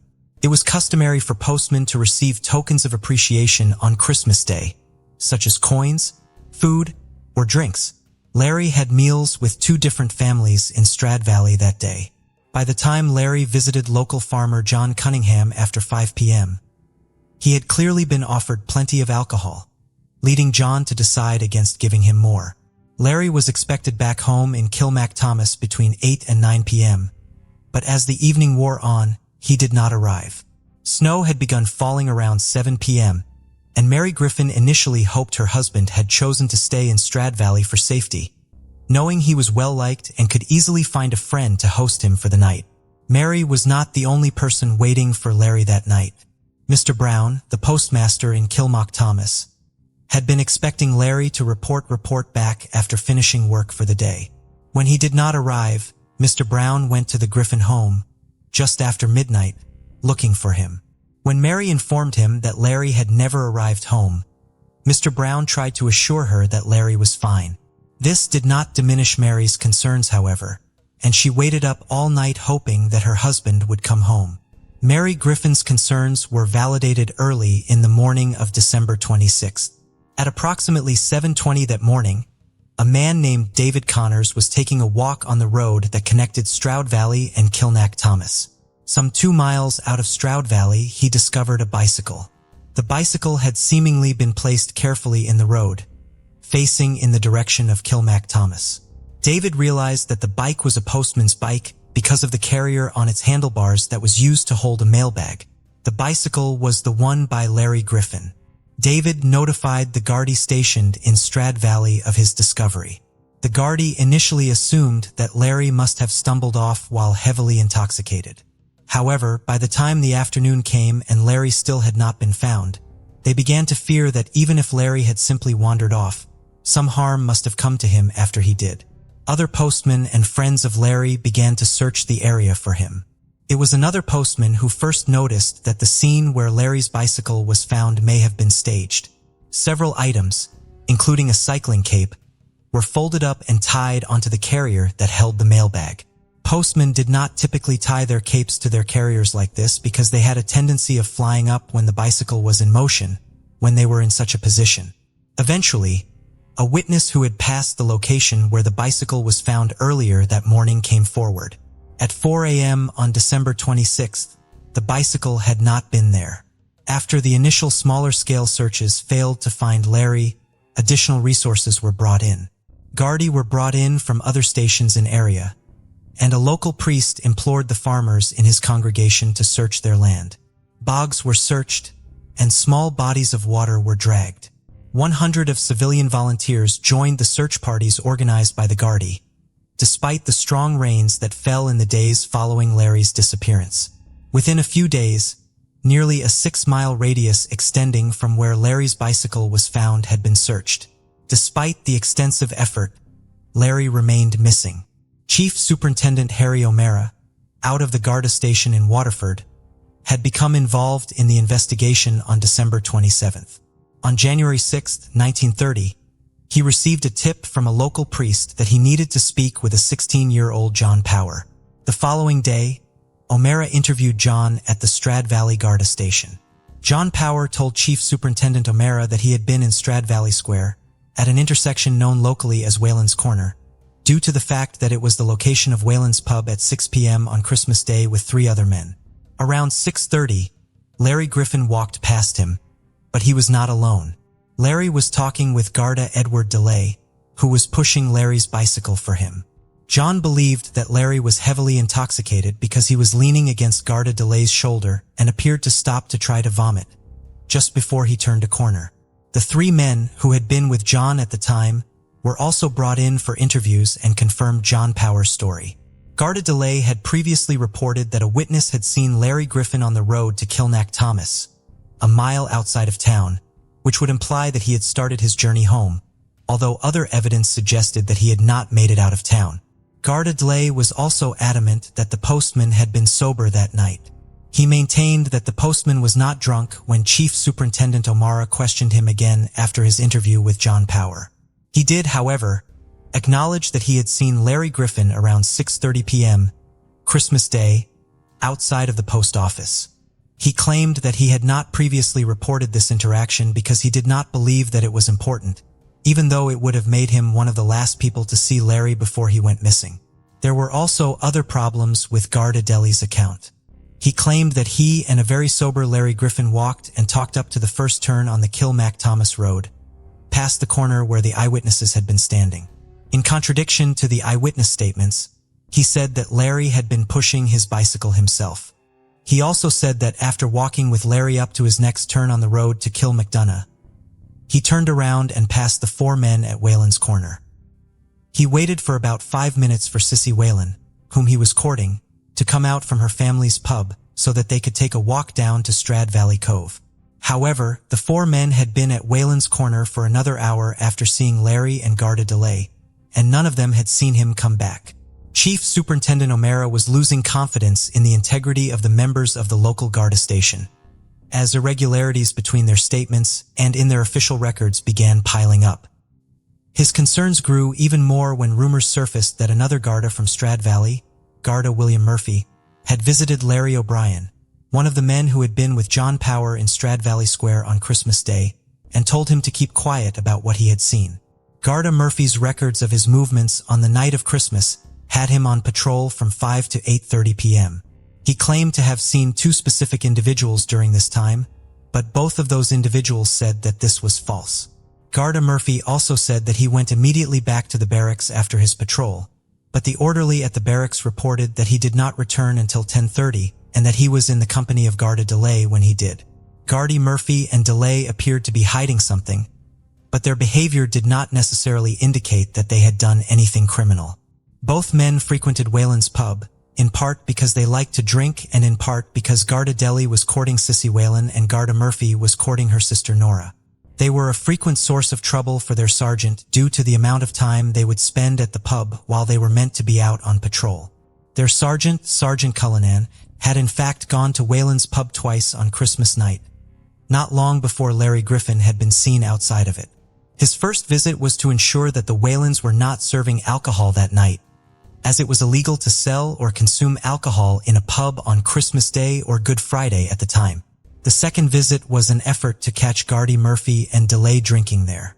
As best as the authorities could determine, after piecing together all the shifting testimony, Larry Griffin finished his deliveries around 6 p.m.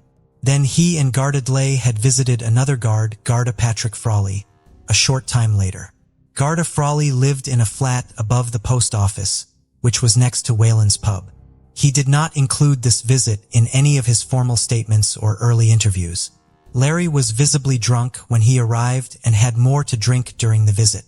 The two guardi eventually took the postman outside and debated what to do with him since he would not be able to travel home in his state. Frawley walked to the pub to ask the Waylands if Larry could sleep there for the night, but Sergeant Conan saw him entering the pub from across the street and followed him in, thinking he would be catching some of his guards illegally drinking. Frawley, realizing he was being followed, therefore walked back out of the pub. He then warned Ailey that the sergeant was nearby on his way back to his home. Garda Ailey then walked Larry past John Power and his three friends. Later witness statements would show that after the two men turned the corner and disappeared from John Power's view, they had gone through the back gate behind Wayland's, meaning they most likely entered the pub through its back door. Wayland's pub clearly played some role in the story of what became of Larry Griffin, but how large that part was remained unclear. The pub was operated by Patrick Wayland and his wife Bridget. The establishment was not doing well in 1929. Patrick owed landlord and had been sued for not paying his suppliers. Patrick claimed to the guardi that he had not seen Larry on Christmas Day at all, and that Larry certainly had not been in the pub that evening. However, when three men from Kilknock-Thomas had come to Strad Valley looking for Larry on December 26th, before the official investigation started, Patrick had told them that he had seen Larry and tried to convince him to sleep off his intoxication at his home, but Larry had refused. Patrick also denied illegally serving alcohol on Christmas Day. According to Patrick Wayland, no one outside of his family had been in the pub that night. Two witnesses, Ed Dunphy and Jack Galvin, did come forward saying that they had been drinking at the Waylands on Christmas Day, although they sat in the kitchen and did not see who was in the main section of the pub. They also said that Sissy Wayland was there that evening, contradicting Garda Delay's account of his movements. Sissy maintained that she had been with Delay, but when confronted with the witnesses who saw her at the pub that night, she claimed that she and Delay had been spending time in a shed behind the pub and that she would periodically go back inside so that her mother would not become suspicious of what they were up to alone. Circumstances made the Waylands look suspicious and seemed to place their pub at the center of the mystery of Larry Griffin's disappearance. However, the authorities did not get a full account of what may have happened to Strad Valley's postman inside of Wayland's pub on Christmas Day for almost a month. On January 23, 1930, police brought in 25-year-old Thomas Corbett, a local laborer, to ask him some questions. When he came to the station, he was accompanied by another man, James Fitzgerald. James was a bachelor twice Thomas's age, who had taken in Thomas and his pregnant wife after their marriage. While Thomas was giving his statement, James began chatting with Chief Superintendent O'Mara. According to O'Mara, James willingly volunteered a statement, although there would later be suspicions that James was interviewed more formally and deliberately. James Fitzgerald told O'Mara that he, Thomas Corbett, and two other friends had gone to Wayland's pub on Christmas Day, where alcohol was being served in spite of the law prohibiting this. He was being served in spite of the law prohibiting this. He and Thomas had seen Garda Frawley and Sergeant Cullinan walking away from the pub and felt safe to enter the pub through the back entrance around 6:30 p.m., knowing that the sergeant was headed away from the establishment. They had drinks in the kitchen and chatted with Bridget Wayland. According to James, in addition to the group in the kitchen, there was also a large number of people in the main room of the pub. At some point during the evening, an intoxicated Larry Griffin had dropped 3 coins. The local gravedigger, Ned Morrissey, picked them up and used them to buy drinks. Larry and Ned got into an argument which turned into a scuffle. Ned put his leg out and tripped Larry. On his way down to the floor, Larry hit his head on a stove. Larry was not moving, but Ned turned him over onto his back and told him to get up. Larry did not answer. The rest of the people in the pub quickly realized that Larry was dead. Patrick Whalen yelled at Ned Morrissey, telling him that he had ruined him by killing a man in his house and tried to attack him. The commotion brought everyone in the building out by the bar. Ned promised Patrick that everything would be all right if they just disposed of Larry's body, thereby getting rid of any evidence that something had happened to Larry, much less at Whalen's pub. One of the other men at the pub that night was Thomas Cashin, the principal at a nearby national school. He owned the only car in the village and used it to drive Gardy, DeLay and Murphy around on December 26th as a part of search for Larry Griffin. According to James Fitzgerald, he had used that car on December 25th as a part of the plot to dispose of the body of Larry Griffin. Ned Morrissey, Patrick Whalen, Thomas Cashin, and another man who had been in the pub, George Cummins, placed Larry's body, which had been wrapped in a white blanket, in Thomas's vehicle. Thomas then drove off with Ned Morrissey in his passenger seat. According to James, there was some debate about where exactly to dispose of the body, but he believed they settled on an abandoned copper mine in the area. Garda DeLay took Larry's bicycle and promised to abandon it along the road. Garnet Murphy left with him and the bicycle. While James Fitzgerald was giving this detailed account of Larry Griffin's death, Thomas Corbett was providing an entirely different story about how they had spent Christmas evening. He also said that he and James had gone to Whalen's, but they had not been led inside. They then instead went to another pub and then to a card game where Thomas got into a fist fight. Like so many of the other statements given to the Gardaí in this case, only some parts of this version of events could be corroborated by other eyewitness testimony. The two other men James had claimed had gone to Whalen's with him denied being there. The Gardaí were convinced by James' account, however, because he had implicated so many important members of his community. James was afraid to remain in Strad Valley. The Gardaí took him home in the middle of the night to collect some of his clothing, and he was then taken to the city of Waterford, where he was held as a protected witness. Based on James' statement, the Gardaí arrested Thomas Cashin and Ned Morrissey the following morning. They were taken to court and charged with the murder of Larry Griffin, disposing of his body to prevent or obstruct a coroner's inquest, and stealing his post bag and postman's hat, which were legally the property of the Postmaster General. 2 days later, Patrick Whalen and two other men James had implicated in his statement, George Cummins and Patrick Cunningham, were also arrested. Bridget Whalen, her daughter Nora and son Jack were then also arrested. Sissy Whalen and the Whalens' youngest son were the only two members of the family not charged in connection with the case. Gardaí, DeLay and Murphy were also arrested on February 3rd, bringing the total number of accused up to 10. On February 7th, the first preliminary hearing in the case was held at the Waterford courthouse. The prosecution's first and most important witness was James Fitzgerald. When asked to provide an account of his actions on Christmas Day, his testimony started out in line with the statement he had provided in Strad Valley. However, it then changed dramatically. James testified that he had gone to Whalen's and gotten a drink, but it had been handed out to him, and he and his companions had never gone inside.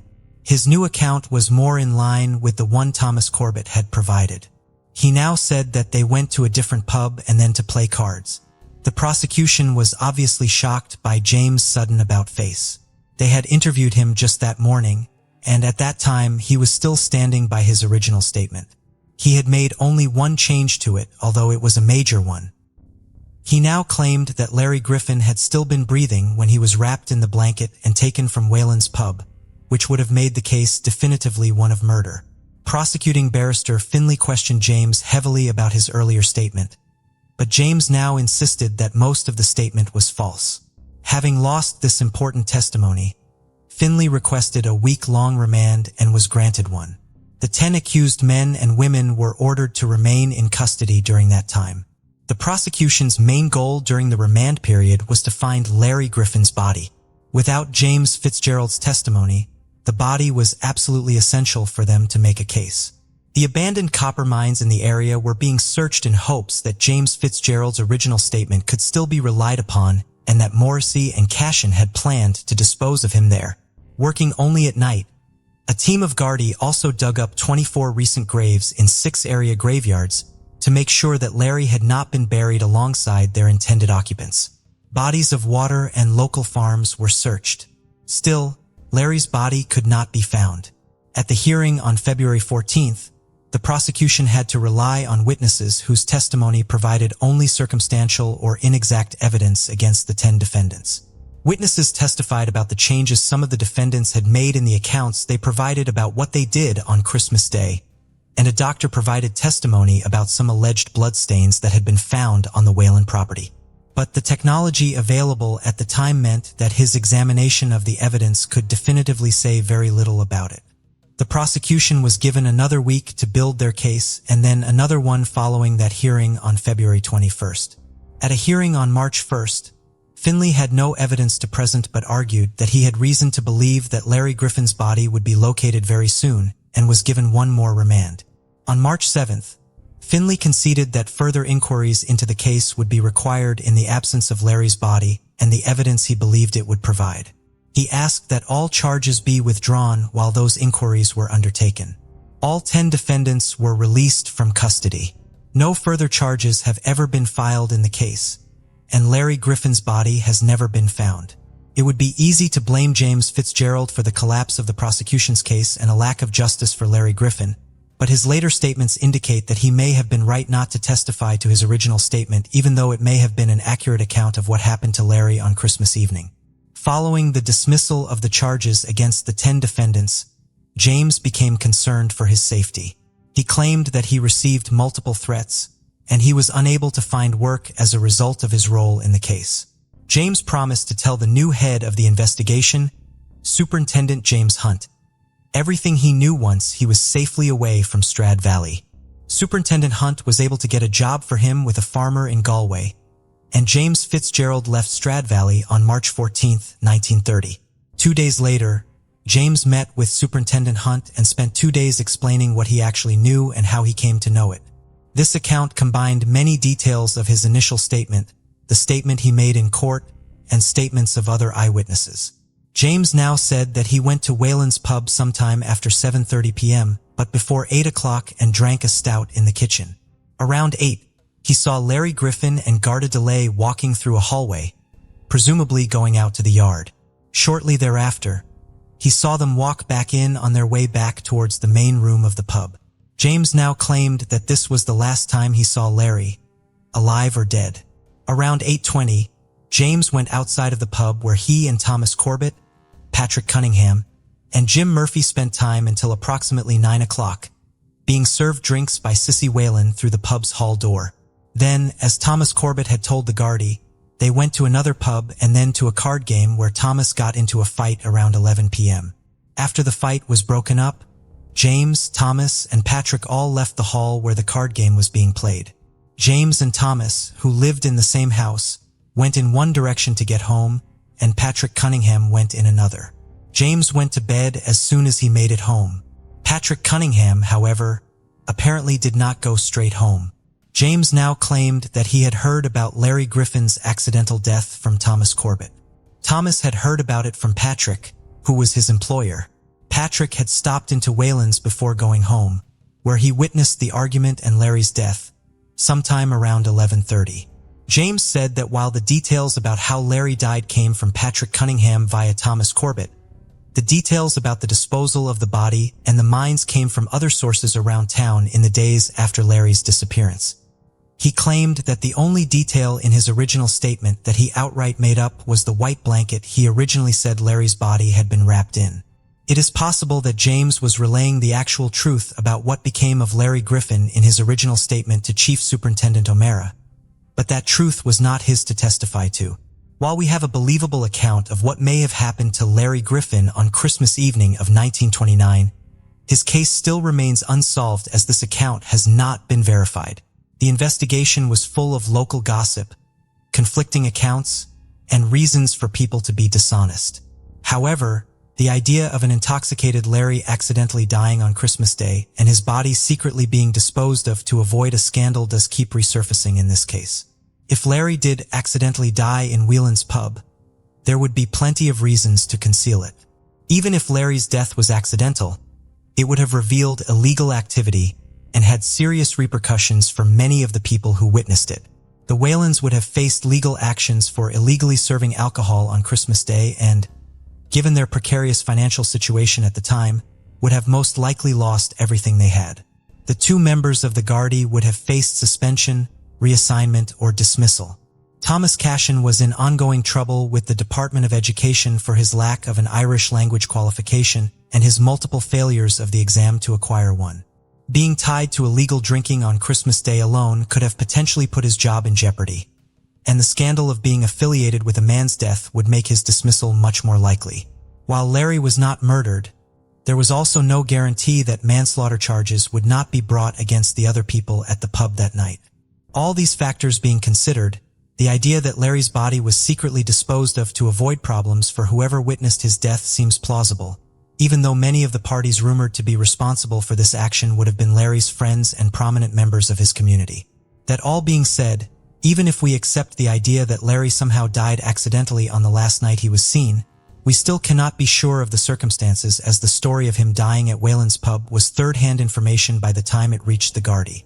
There were also rumors in town that Larry had died at the Strad Valley Garda Barracks and allegations that it was really the more influential Thomas Cashin rather than lowly laborer Ned Morrissey who had the fight with Larry that resulted in his death.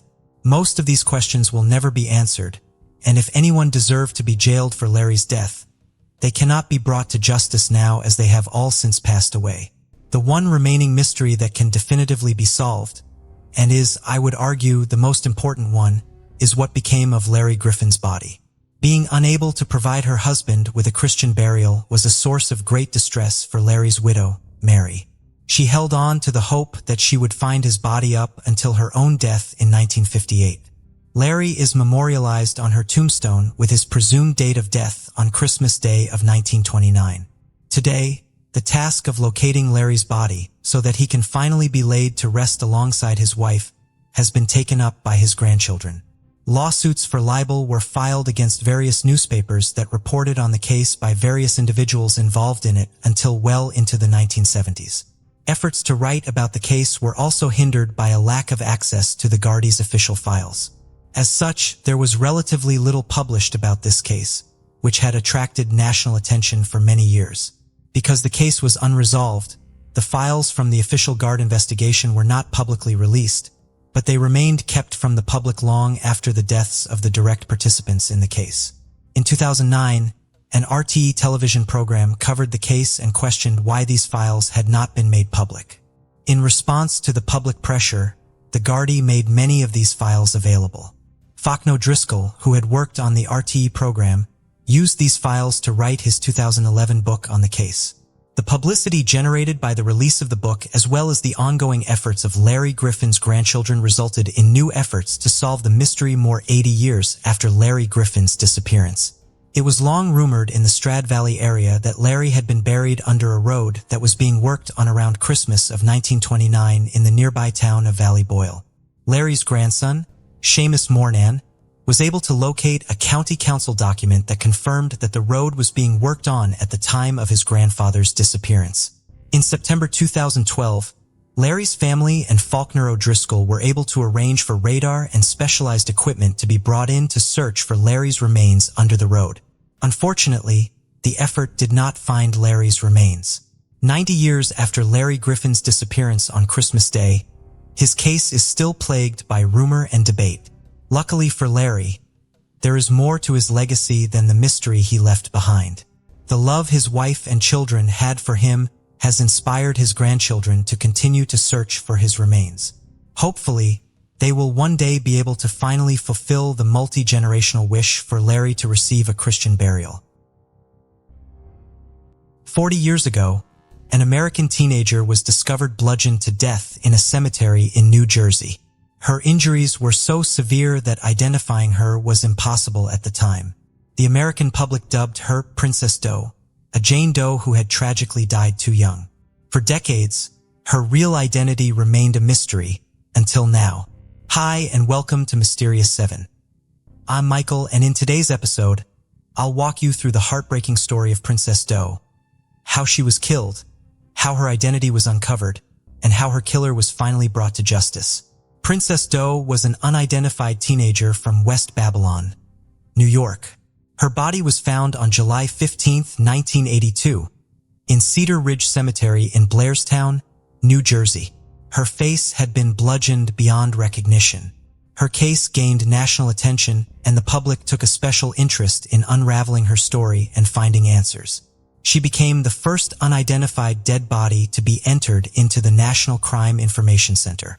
On the morning of Thursday, July 15, 1982, at around 8 a.m., gravedigger George Keese discovered the body of a young girl in the rear section of the Cedar Ridge Cemetery in Blairstown, New Jersey. The body was found lying on its back just over a steep bank that leads to a creek below. The victim's face had been beaten beyond recognition with a yet-to-be-determined object. Due to the significant decomposition of her body, even her eye color could not be confirmed. The young girl was dressed in a red short-sleeve shirt. A peasant-style skirt was found lying on top of the victim's legs. No footwear or undergarments were found. No conclusive evidence all was found, but this was difficult to determine because of how much the body was decayed. A golden cross necklace was found tangled in the victim's hair. 2 earrings were found in her left ear. Red nail polish was found on the right hand only, and she had no surgical scars, distinct birthmarks, or tattoos. Scars or marks on the head or face area could not be known due to the condition of the body. Forensic anthropologists determined that the victim was not pregnant and had never given birth and was most likely between the ages of 18-14 years old at the time of her death. Toxicology did not reveal any traces of drugs, but was not entirely conclusive because of the time elapsed between the death and the discovery of the body. It is believed that the body was discovered after 2 to 3 days or possibly even weeks of exposure to the elements. This was especially difficult to determine because of the hot and humid weather in the area at that time. The forensic examination indicated that the girl had attempted to fight back or defend herself from her attacker, as injuries indicating trauma to her hands and arms were visible. The girl's body was buried in the Cedar Ridge Cemetery, not far from where she was discovered in January 1983. Donated funds were used to pay for the victim's coffin and headstone. The headstone was engraved with the text, "Princess Doe, missing from home, dead among strangers, remembered by all." For many years, Princess Doe was thought to be Diane Janiskai, a missing teenager from San Jose, California who vanished on July 30, 1979. This theory was propagated by several law enforcement officials in the state of New Jersey, who went as far as to hold a press conference identifying Diane Guy as Princess Doe. However, Lieutenant Eric Krantz, the Princess Doe case's original lead investigator, maintained that Diane Guy was not a viable candidate for Princess Doe's identity. Krantz's feelings were shared by Diane's family and investigators in California who were particularly angered by the conduct of the New Jersey law enforcement. In 2003, Princess Doe's DNA was compared with a DNA sample from Diane's mother, Patricia, and it was conclusively determined that Princess Doe was not Diane Guy. After seeing images of the girl's clothing in the newspaper, a witness named Anne-Marie Latimer reported to officials that she remembered seeing a girl wearing the same clothing as Princess Doe purchasing cigarettes on July 13, 1982, just 2 days before her body was found. Latimer stated that she was shopping with her daughter at a supermarket across from the cemetery and observed and was able to describe the victim's clothing. The shirt and skirt themselves were traced to a manufacturer in the Midwestern United States, although the brand labels were missing. 3 people reported after viewing the photos that they had bought similar clothes at a Long Island store, which is now closed. On September 22, 1999, the body of Princess Doe was exhumed from the Cedar Ridge Cemetery in Blairstown so that DNA samples could be taken. The body was reburied in the same location. After a 2012 photo composite of the victim was released, it generated new tips as it resembled several missing girls from across the country. One theory was submitted that Princess Stone may have been a runaway and could have been an individual using false names while employed at a hotel in Ocean City, Maryland. In 2012, a sample of her hair and a tooth were examined through isotope analysis and indicated that the victim was most likely born in the United States, at least 7 to 10 months in the Midwestern or Northeastern United States.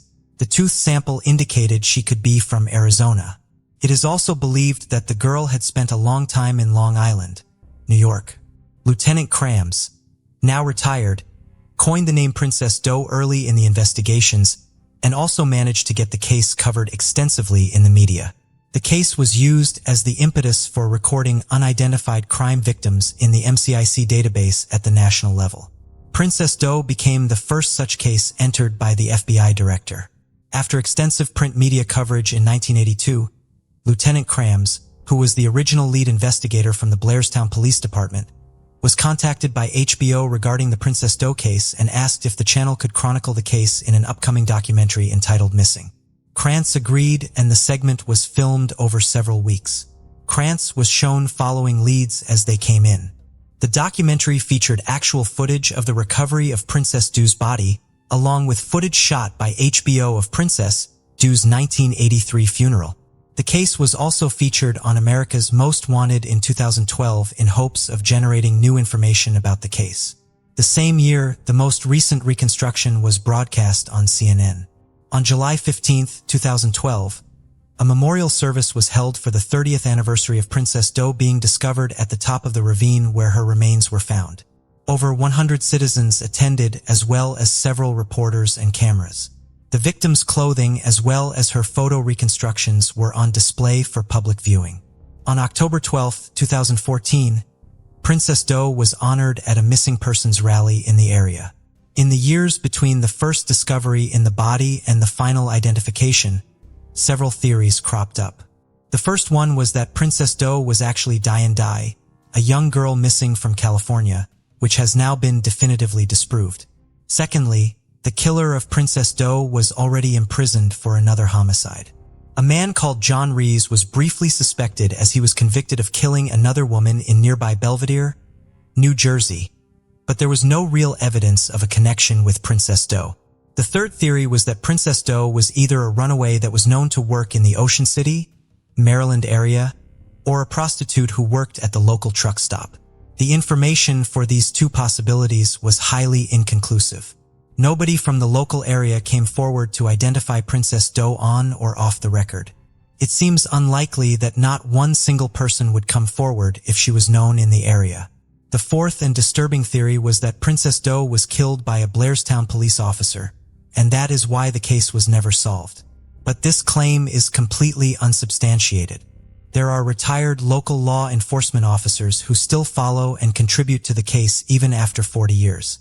The fifth theory was that Princess Doe was a victim of a serial killer known to operate in the area, such as John Kleiss, Henry Lee Lucas, or Joel Rifkin. Though local law enforcement was aware of these claims, none were found to be credible. A sixth theory was that Princess Doe was an out-of-state teenager who worked at an area camp. Again, this was never proven. And now we come to the seventh theory, that Princess Doe was killed by a man named Arthur Kinlaw. For many years, this was the most current theory. Many of the facts fit the case, and this theory was explored on the America's Most Wanted website. Several New York Newsday articles reference this theory that was published in 1999 and 2000. Mr. Kinlaw was already imprisoned for other crimes. But since Princess Doe's body wasn't identified, his involvement in her murder could not be proven beyond a reasonable doubt. Princess Doe's body was re-exhumed in November 2020 using a grant, and she underwent DNA extraction for genetic genealogy. In May 2021, investigators were notified by the NCMEC, or National Center for Missing and Exploited Children, who were collaborating with Astria Forensics about obtaining DNA markers from degraded samples of Princess Doe's body using a grant. On June 18, 2021, investigators received the news that Astria Forensics agreed to extract DNA and construct a DNA profile. On February 10, 2022, Astria Forensics relayed to investigators that the creation of a DNA data file was successful. The results were sent to the NCMEC's consulting genealogist from Innovative Forensics Investigations. The managing officer was Jennifer Moore, who agreed to perform unlimited genealogy testing free of charge. On February 22, 2022, Innovative Forensics announced to investigators that they had found a candidate for Princess Doe. Investigators went to West Battle on New York, where they met Robert Olenek Jr., Princess Doe's brother. They also collected a DNA sample from Princess Doe's sister, which mitotyping technology used to build a mitochondrial DNA profile. The Union County Prosecutor's Office Forensic Laboratory assisted by creating an strDNA profile through the victim's sister's DNA sample. Mitotyping technology sent their results to the Union County Prosecutor's Office Forensic Laboratory, then sent both the mitochondrial DNA and strDNA profiles to the University of North Texas Center for Human Identification. On April 29, 2022, the center identified Princess Du as Dawn Olenek. Her identity was formally announced on July 15, 2022, the 40th anniversary of her discovery. Robert Olenek Jr. said that Olenek left their home at her mother's request, and she was never seen or heard from again. Way back in 1999, evidence came to light that Arthur and Donna Kinlaw may have been involved in Princess Doe's murder. Donna was arrested in California for attempting to commit welfare fraud by using the name Eliana, which was traced to a Long Island native. When the police questioned her, she gave them details about the murder of Linda, and her testimony put the Kinlaws behind bars. Donna gave details about 2 murders Arthur had committed of 2 other female victims who remain unidentified today. After Arthur was faced with a death sentence, Donna told authorities that Kinlaw had killed another woman, a sex worker, earlier in 1982. She told police that she was with Arthur in the cemetery and witnessed him commit the murder. Another report states that Donna Kinlaw said that in July 1982, her husband brought home a teenage girl, left home, and returned without her. He later apparently disposed of his clothing and cleaned his vehicle. Afterward, he threatened his wife, claiming if she did not attend her job, he would take her life as he did to the girl he brought home. However, a lack of cooperation meant that Arthur Kinlaw was not charged. Lieutenant Stephen Spears, who worked on the case as a member of the Warren County Prosecutor's Office, from which he is now retired, stated that Kinlaw claimed responsibility for her death, but I have no physical evidence to confirm that. And without the identity of Princess Du, I have no way of connecting the dots, so to speak, putting her in a place where he could have been or would have been at the same time. Spears also reported that he doubted the confession because the Kinlaws could not provide a name for Princess Du, even though they claimed to have been with her for some time. Even though he questioned the credibility of their statements, Spears does not believe the victim was native to Long Island, New York. However, Donna Kinlaw was interviewed by a forensic artist who created a sketch of the girl she claimed to have met, which does resemble the most recent composite. Arthur Kinlaw remained incarcerated for 2 counts of second-degree murder. Following the 2022 investigation of Princess Du as Dawn Olenek, Arthur Kinlaw was reconsidered as a suspect and later charged with Olenek's murder. Dawn Olenek was born on August 5, 1964. She had been a junior at Connecote High School in Bohemia, New York, where she had lived with her mother and sister, authorities said, but she soon moved out of the family home. According to her brother, she was thrown out of her home by her mom. She ended up getting killed in a cemetery, leaving no clue as to her real identity. But for more than 20 years, the name of her suspected killer was no secret. In 1999, the wife of Arthur Kinlaw, the convicted pimp who today is serving time for the murder of many other Long Island women, tied her husband not only to those deaths, but to the brutal slaying of the girl in the Blairstown Cemetery. In an interview with Newsday at the time, Donna Kinlaw recounted how her husband in the summer of 1982 brought a girl of about 18 years old back to their Central Islip home. She told the newspaper as well as police that her husband left with the woman, but later returned home alone, appearing shaken. About 2 weeks later, according to Newsday, she read that police in Belvedere, New Jersey had found the body of a dead girl who fit the description of the girl who was in their house that night. He kept saying, "What does it say? What does it say? Does it say who the person was who got killed?" She said her husband asked. From the story she read aloud to her husband, Donna Kinlaw told Newsday that she remembered that the New Jersey police named the dead girl Princess Jane Doe. Not long afterward, investigators exhumed her body to recover the murder victim's femur bone in hopes of using her DNA to identify her. And in fact, investigators acknowledged that Arthur Kinlaw confessed to the New Jersey murder in written statements dating back to 2005. But it was not until April of this year that Dawn Olenek was positively identified. Arthur Kinlaw, now 68, is currently imprisoned in Sullivan County, New York on 2 other first-degree murder convictions from 2000. Among them was a teenager he knew only as Linda in April 1984 in the Bronx, Newsday reported. "I strangled her with my hand," said Kinlaw. "She was hit about the head by me with a bat." Arthur Kinlaw has now been charged with 1 count of homicide as the result of the subsequent investigation, witness statements, and his confession of Olenik's murder. It is believed that after Don Olenik refused his demands to go into prostitution, he drove her to New Jersey. They both ended up in Blairstown, where Kinlaw murdered her in the Cedar Ridge Cemetery. Neither Olenek nor Kinlaw had a connection with the town. Kinlaw remains imprisoned at the Sullivan Correctional Facility in Fallsburg, New York. Investigators are now looking to piece together Dawn Olenik's movements in the time leading up to her death. The DNA Doe Project, also DNA Doe Project Incorporated or DDP, is an American nonprofit volunteer organization formed to identify unidentified deceased persons, more commonly known as John or Jane Doe, by using forensic genealogy. Their volunteers identified victims of automobile accidents, homicides, and unusual circumstances, such as persons who committed suicide under an alias. The group was founded in 2017 by Colleen Fitzpatrick and Margaret Press. Unraveling the mystery of Princess Doe has been a sensational success for genealogical DNA testing of exactly this kind. Sometimes the smallest things make the biggest impact, and for the case of Princess Doe, that was exactly what happened. A molar root weighing just 200 kilograms would hold the answers that had eluded investigators for close to 40 years. With the help of the National Center for Missing and Exploited Children, Princess Doe's molar and eyelash were submitted to Astria Forensics in 2021 for possible DNA extraction.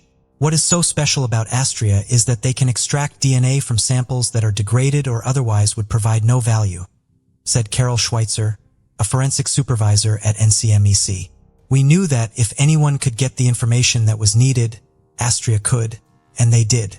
Kelly Kincaid, CEO of Astria Forensics, told NCMEC that they were lucky to find that the DNA was exceptionally well preserved and allowed for millions of pieces of information to be gathered to complete a DNA profile. This single DNA extract contained 100 of millions of unique human DNA fragments, said Kelly. With these sequencing data, we were able to reconstruct her whole genome single nucleotide polymorphisms or SNP profile. This resulted in Astria being able to deliver genotype files to NCMEC and the Warren County Prosecutor's Office that could go on and be used to complete Princess Doe's genealogy. This technology, that would not have been possible 40 years ago, was just the break the investigators had been hoping for to identify Princess Doe's identity. Once Astria finished the sequencing, Innovative Forensic Investigations, or IFI, started to work on investigative genetic genealogy techniques to build a family tree that would ultimately lead to the true identity of Princess Doe, or who we now know as Don Olenek. This work was only possible because of the collaborative effort of each agency, said Jennifer Moore, CEO of IFI.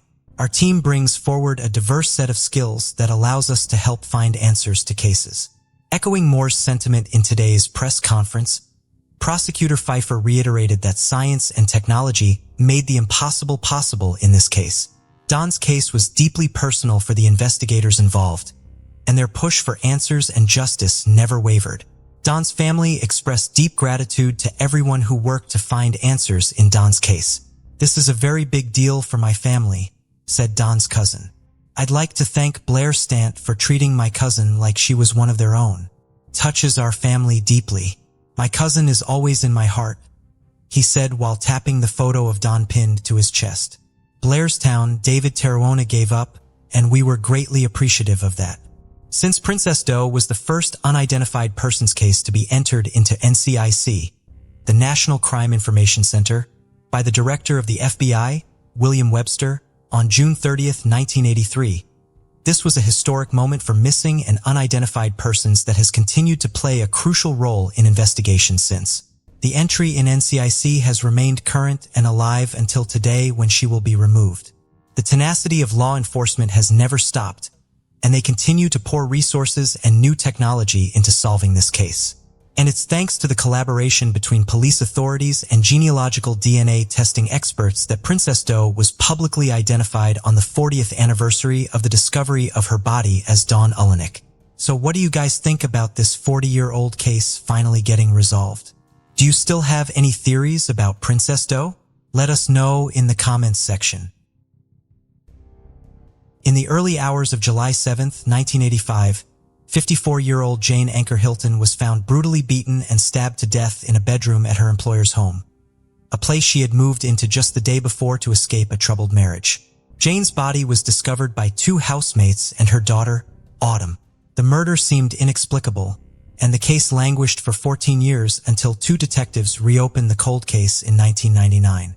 A misquote in an article eventually led investigators to suspect Ricky Davis. Davis was tried, convicted, and sentenced, though he steadfastly maintained his innocence. Refusing to give up, he sought help from the same justice system that had imprisoned him. 15 years later, Davis was exonerated when genetic genealogy testing identified the real killer. His freedom was secured thanks to the efforts of the Innocence Project, a group committed to uncovering the truth. Jane was a well-known figure in El Dorado Hills, California. She was a columnist for the Foothill Times, frequently covering local social events. A devoted mother to her 6 children, Jane often wrote poetry to inspire them and was working toward obtaining her real estate license. Married to Archie Hilton in 1984, her marriage began to unravel by mid-1985. Seeking refuge, Jane turned to her employer, Wilma Klein, for help. Klein owned a fairly large home in El Dorado Hills. With her lived her daughter, Maureen Klein, and her boyfriend.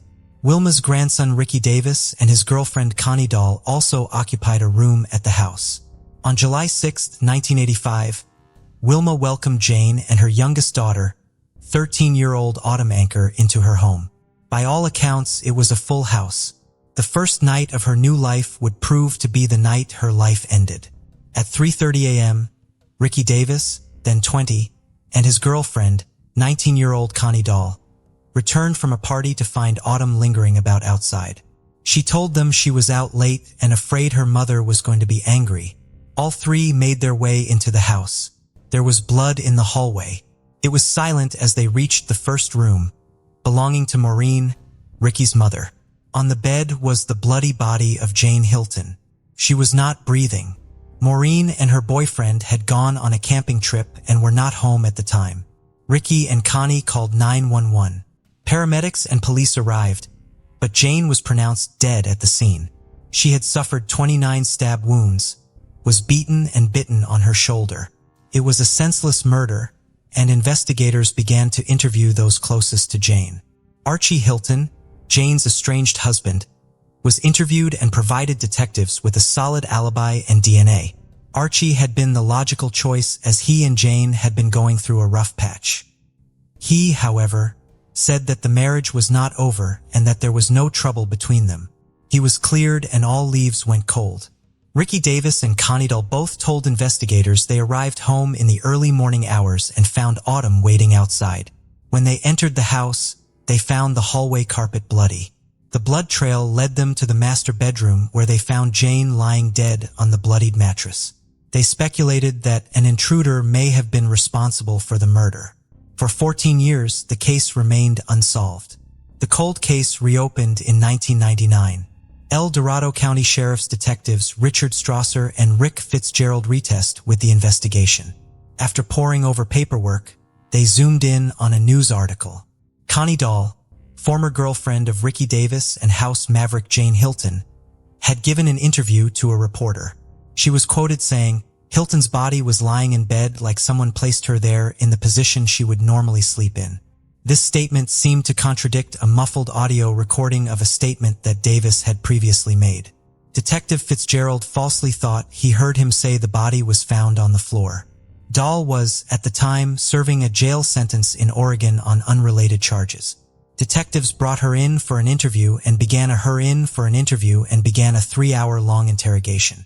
Initially, Dahl stuck to her original story. Over the next 18 months, though, she would be interrogated 4 times. Detectives were found to have used techniques known to increase the chances of a false confession. Dahl was systematically forced into incriminating Davis and Jane's daughter Autumn in the murder. Dahl was threatened with a charge of murder. If she cooperated, though, she'd be given a lenient sentence of manslaughter and serve only a year. Detectives Strasser and Fitzgerald told Dahl that DNA evidence was going to be used to trace the suspect. In truth, no DNA evidence was brought into the case during that period. In truth, testing had not been done on the DNA recovered from the scene. By showing a crime scene photos and using facts from the crime, such as the bike mark on Jane's shoulder, investigators fed Dahl the information they wanted to hear. Over the course of the 4 interviews, Dahl was starting to break. She began remembering facts from the crowd. This in turn allowed her to fabricate and create an entirely different account of events from the night of the murder. In one interview, Dahl said that Autumn was present during the murder of Jane and was sprayed with blood. In another, she confessed that she was probably the person that bit Jane on the shoulder. Gull would say that the murder began with an argument between Davis and Jane. She alleged that Davis wanted Autumn to join them at a party. When Jane refused, Davis erupted in a fit of anger, leading to the death of Jane. Her story kept changing to fit the facts being fed. However, she couldn't remember the weapon used for the murder or where it was eventually hidden. Dahl had implicated her ex-boyfriend Davis in the murder of Jane Hilton. He was now the prime suspect. Ricky Davis and Autumn Anker were also interviewed following the confession of Connie Dahl. Both Davis and Anker stuck to their original accounts of the crime. Detectives again lied to Davis, telling him that Anker had also implicated him in the murder. Anker told detectives she had no reason to protect Davis when they threatened her with culpability regarding the murder. Despite their interrogation techniques, detectives could not sway Davis or Anker to change their stories. They therefore used the confession of Dahl to arrest Davis. Dahl was offered a plea bargain to testify against Davis at his trial. Davis's first trial was declared a mistrial by jurors. His second in 2005 would eventually convict him. Dahl took the stand and testified against Davis. She told the court of how she struggled with Jane and she herself accidentally bit the victim on the shoulder. She went on to say that she went outside as Davis continued the bloody assault on Hilton. Dahl said she could hear screaming, pleading, and gurgling as Davis continued the brutal attack. Based entirely on the testimony of Dahl's account of events, Davis was sentenced to 16 years in prison for the second-degree murder of Jane Hilton. Dahl received a lesser charge of manslaughter and received a year-long sentence at the county jail. Dahl, though, would eventually die from a drug overdose in 2014. Meanwhile, Davis was not going down without a fight. He maintained his innocence and in 2006, made contact with the Northern California Innocence Project. He asked if they could help him prove that he was wrongly convicted. The NCIP was founded in 2001 by Wayne Rodolphe and Linda Starr. The project began after legislation offered convicted inmates to seek DNA testing to prove their innocence. It's a non-profit clinical program of Santa Clara University's School of Law. After Davis made contact with the NCIP in 2006, his case was put through a thorough re-examination. Cooperation between the NCIP and the El Turotar County District Attorney's Office allowed for the DNA recovered from the crime scene to be retested post-conviction. Evidence from the crime scene included Hilton's nightgown and biological material found under her fingernails. The results revealed an unknown male DNA profile. DNA from Hilton's fingernails and nightgown were both found to be from the same source. Test results eliminated Davis, Dahl, and Anker. This proved Dahl's testimony was contradictory to the physical evidence and therefore had to have been fabricated. The DNA also proved Archie Hilton innocent. Unfortunately, he had passed away by the time results were released. The DNA profile file was entered into the FBI Combined Index DNA System, CODIS, but no matches were found. Although the evidence seemed to prove Davis's consistent claim of innocence correct, there were some hurdles that still needed to be jumped. The NCIP successfully argued that had the DNA results been presented to the jury during Davis's trial, the outcome would be different. However, until January 2017, the California standard required that new evidence quite unerringly to innocence. It was considered an almost unattainable standard. In 2015, a false confession expert, Richard Leo, reviewed transcripts of Dahl's interrogations. Leo concluded that the methods used by detectives during the interrogation of Dahl were designed to pressure and persuade Dahl to adopt an account that matched the detectives' pre-existing beliefs about how and why the murder of Jane Hilton occurred. In 2016, though, the NCIP co-sponsored Senate Bill 1134. This bill allowed wrongfully convicted inmates like Davis to prove that new evidence would likely have been compelling to a jury. NCIP attorney Melissa O'Connor filed a petition for a new trial based on the new DNA evidence testing. Championed by former California State Senator Mark Leno, the bill was passed in January 2017, putting California's standard in line with bound of 43 other states. In 2019, Superior Court Judge Kenneth Malakian vacated Davis's 2005 conviction and ordered a new trial. Initially set to start in fall of 2019, however, the judge announced the trial would take place in April 2020, citing the defense attorney's health as the catalyst for change in date. However, the fate of the trial was about to change once again. Advancements in DNA testing led to Davis becoming the first convicted person in California and the second in the United States to be exonerated for a crime. Genetic genealogy is a fairly new DNA testing concept. Juror 1C0 to a man considered an unlikely suspect. El Dorado County Attorney Vern Pearson announced in February 2020 that a new suspect had been identified as the man linked to the DNA evidence found on Jane Hilton's body. Following the arrest, many people spoke to the media about the man they knew as Michael Green. Green was a longtime resident of Roseville, California. He graduated from Oakmount High School in 1986. He was described as an easygoing, kind person, even-tempered, and even super chill. One classmate who wanted to remain anonymous could not understand why Green would go to El Dorado Hills and brutally murder a woman. According to reports, Green was 17 years old at the time of Hilton's murder. On the night of July 6, 1985, the victim's daughter, Autumn, met Green and two of his friends, Calvin and Stephen. They hung out together at the park when Autumn decided to go home and have a shower before returning. Allegedly, Autumn told her mother she was going to another friend's house for the evening. Instead, she returned to the park to join the boys. What happened next is pure speculation. Investigators believe that during this time, Green broke into the house and was confronted by Jane. In a struggle to get away, Green may have attacked her in a frenzy. Following the attack, Jane's body was discovered by Davis, Dahl, and Otto when they returned home. Green had no criminal convictions either before or after the murder. It seems he'd led a normal life until DNA linked him to the gruesome crime.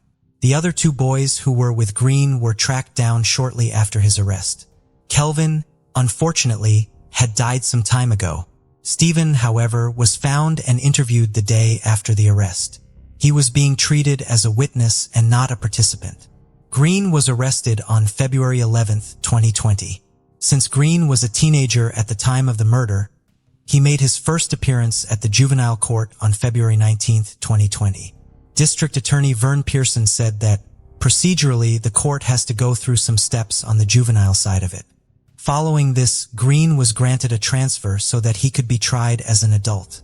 He waited 2.5 years before he would be tried in court. Green pleaded no contest on July 29, 2022. This plea means Green gave up his right to a jury trial. A jury trial meant he was to face a charge of first-degree murder. He also gave up his chance to challenge the plea or the consequences of his decision. His sentencing date was set for September 27, 2022 to be presided over by Judge Suzanne Kingsbury. At sentencing, Dr. Elizabeth Kaufman, a professor in psychological science education, was called in on educational capacity to explain to the court the development of a penicillin. Kaufman's research explained the varying development needs of adolescents with regard to emotional and cognitive development. The late adolescent stage allowed an individual to understand right from wrong, yet at the same time they're also functioning under diminished capacity for impulse control. The defense called several witnesses from Green's childhood, some who even maintained relationships with them into adulthood. Each witness was asked if their opinion had changed of him since the knowledge of his confession. All witnesses agreed they'd been shocked to discover that he was responsible for the murder of Hilton. Individuals who knew him in varying capacities described him as jovial, popular, funny, and loving.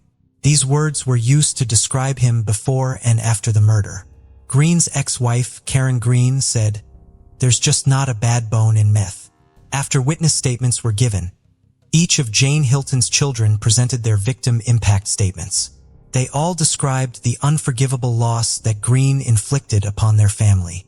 "The why it happened and how different my life could have been will haunt me forever," said Heather Purvis McConnell, one of James' daughters. Argith Brandon, Hilton's fourth child, said, "I loved my mother and I assume Michael loves his mother too. I want to know what he would feel or what he would say to the person who stabbed your mother 29 times. What would you do if you received an early morning call to tell you your mother is dead?" The court listened to her description of the feeling of gathering her mother's belongings from the house in which she was killed. Ardith finished with a powerful declaration. "We will always have something in common, regretting the stupid decision you made 37 years ago." Hilton's son, Ian, echoed his sister's sentiments. He went on to explain the uncertainty the family faced and the recurring nightmares they suffered, especially after the crooked finger of blame was pointed at his own sister, Autumn. He broke down in tears as he ended with an almost inaudible remark. "All the words we say will never bring my mother back." Autumn was the last to speak. Her statement showed true agony as she recounted the cloud of suspicion she'd lived under for the last 2 decades.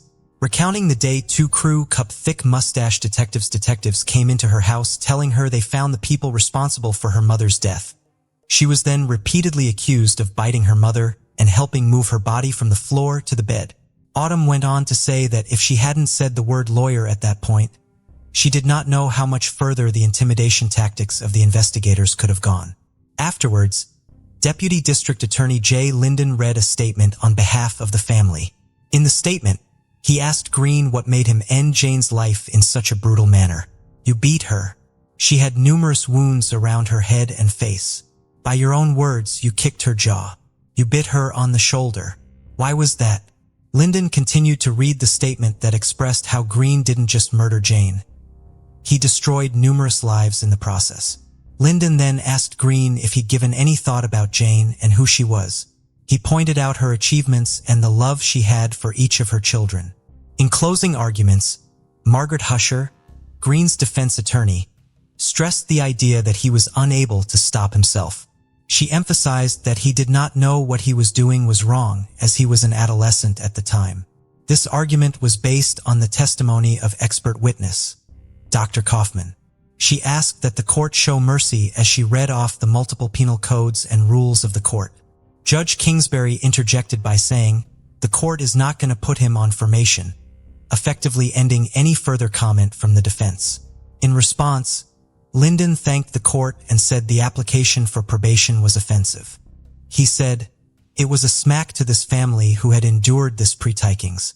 Linden stated that he already got away with murder for 37 years. Placing him on probation allowed him to get away with more. Judge Kingsbury said she had heard a multitude of arguments about murder cases surrounding adolescent development. She remarked that after her 26 years on the bench, Jane Hilton's murder was by far the most brutal. Before passing her sentence, Kingsbury asked the family for their forgiveness for the trauma they had suffered, although she was not originally assigned the case. She also hoped they would heal from the pain as it would have been their mother's wish. Kingsbury then encouraged Green to use all resources at his disposal in the California Department of Rehabilitation. "You're the key to the questions these people have. Doing that could ultimately help you with your outcome as it relates to parole," said Kingsbury. In closing, Kingsbury pointed out that she had heard from his friends that there's a great side to him and that he has much to offer. She also said he was young enough to be released and live a productive life. Green was sentenced to 15 years to life and remained it to the El Dorado County Jail. He will then be transferred to the California Department of Rehabilitation. Restitution will be decided after further consideration by the court. Davis was released on February 13, 2020 and planned to celebrate over pizza with his family. His lawyer, Melissa O'Connell, said he will be entitled to more than $750,000 in state compensation for the wrongful conviction. Although the amount was high enough for him to re-enter society in a fresh, O'Connell said it could not make up for the years of freedom that he lost. Davis went on to sue the state for damages, covering the period from May 21, 2002 to February 13, 2020 for a whopping $18 million. The lawsuit names El Dorado County as well as former detectives Richard Strasser, Rick Fitzgerald, Bill Wilson, who's deceased and been sued through his estate, and Larry Hennig. Sheriff's Office pathologist, Dr. Robert Anthony, has also been included in the complaint. The Village Life newspaper reported that Davis was homeless after being released. The lawsuit is still pending as of 2022. In September 2022, California passed Assembly Bill 2644. This bill would, commencing January 1, 2024, prohibit law enforcement officers from employing threats, physical harm, deception, or psychological manipulative interrogation tactics as specified during a custodial interrogation of a person 17 years of age or younger. The bill faced opposition, but District Attorney Van Pearson is urging all law enforcement to stop using intimidation tactics. Pearson stated that 10 years ago, he would have viewed the methods used to get a confession differently. However, after seeing the true impact it can have, he believed there is room for change. This also comes after research points to deceptive tactics being used for years by law enforcement that will presume guilt and focus on getting a confession, rather than getting the full story. The district attorney is implementing this new policy in his office and is urging other district attorneys to do the same. El Dorado County DA's office will now reject any case where the primary evidence is a confession obtained using threats, lies, or psychological manipulation interrogation tactics. These measures are to ensure that no one is ever again convicted based on a coerced false confession like the case of Ricky Davis. Pearson personally apologized to all involved in the miscarriage of justice caused by the tactics used by Ben investigators into the brutal 1985 murder of Jane Hilton. After 37 years, the right man is finally facing justice. Yet the lives of so many were left broken by mistakes and false accusations. For Jane Hilton's family, hopefully, they can now pick up the pieces after being divided over the innocence of their own sister, Anam. Ricky Davis can never regain the liberty he lost, and Michael Green destroyed not only the lives of the victim's family and friends, but the lives that he touched in the years before and after the murder. What are your thoughts on today's case? Did Michael Green deserve the sentence he received? Does this clean record, minus the murder, make him innocent of intentional murder? How could he let an innocent man take the blame for his actions? Can Ricky Davis ever get his life back on track even when he does receive compensation? And why is it taking so long? The police rushed to the scene of a horrifying crime, desperately hoping to save 9-year-old Andrew and his 14-month-old sister, Naomi. A ruthless attack had been carried out on the Hockensmith family, leaving no traces behind and presenting one of the most challenging cases the detectives had ever faced.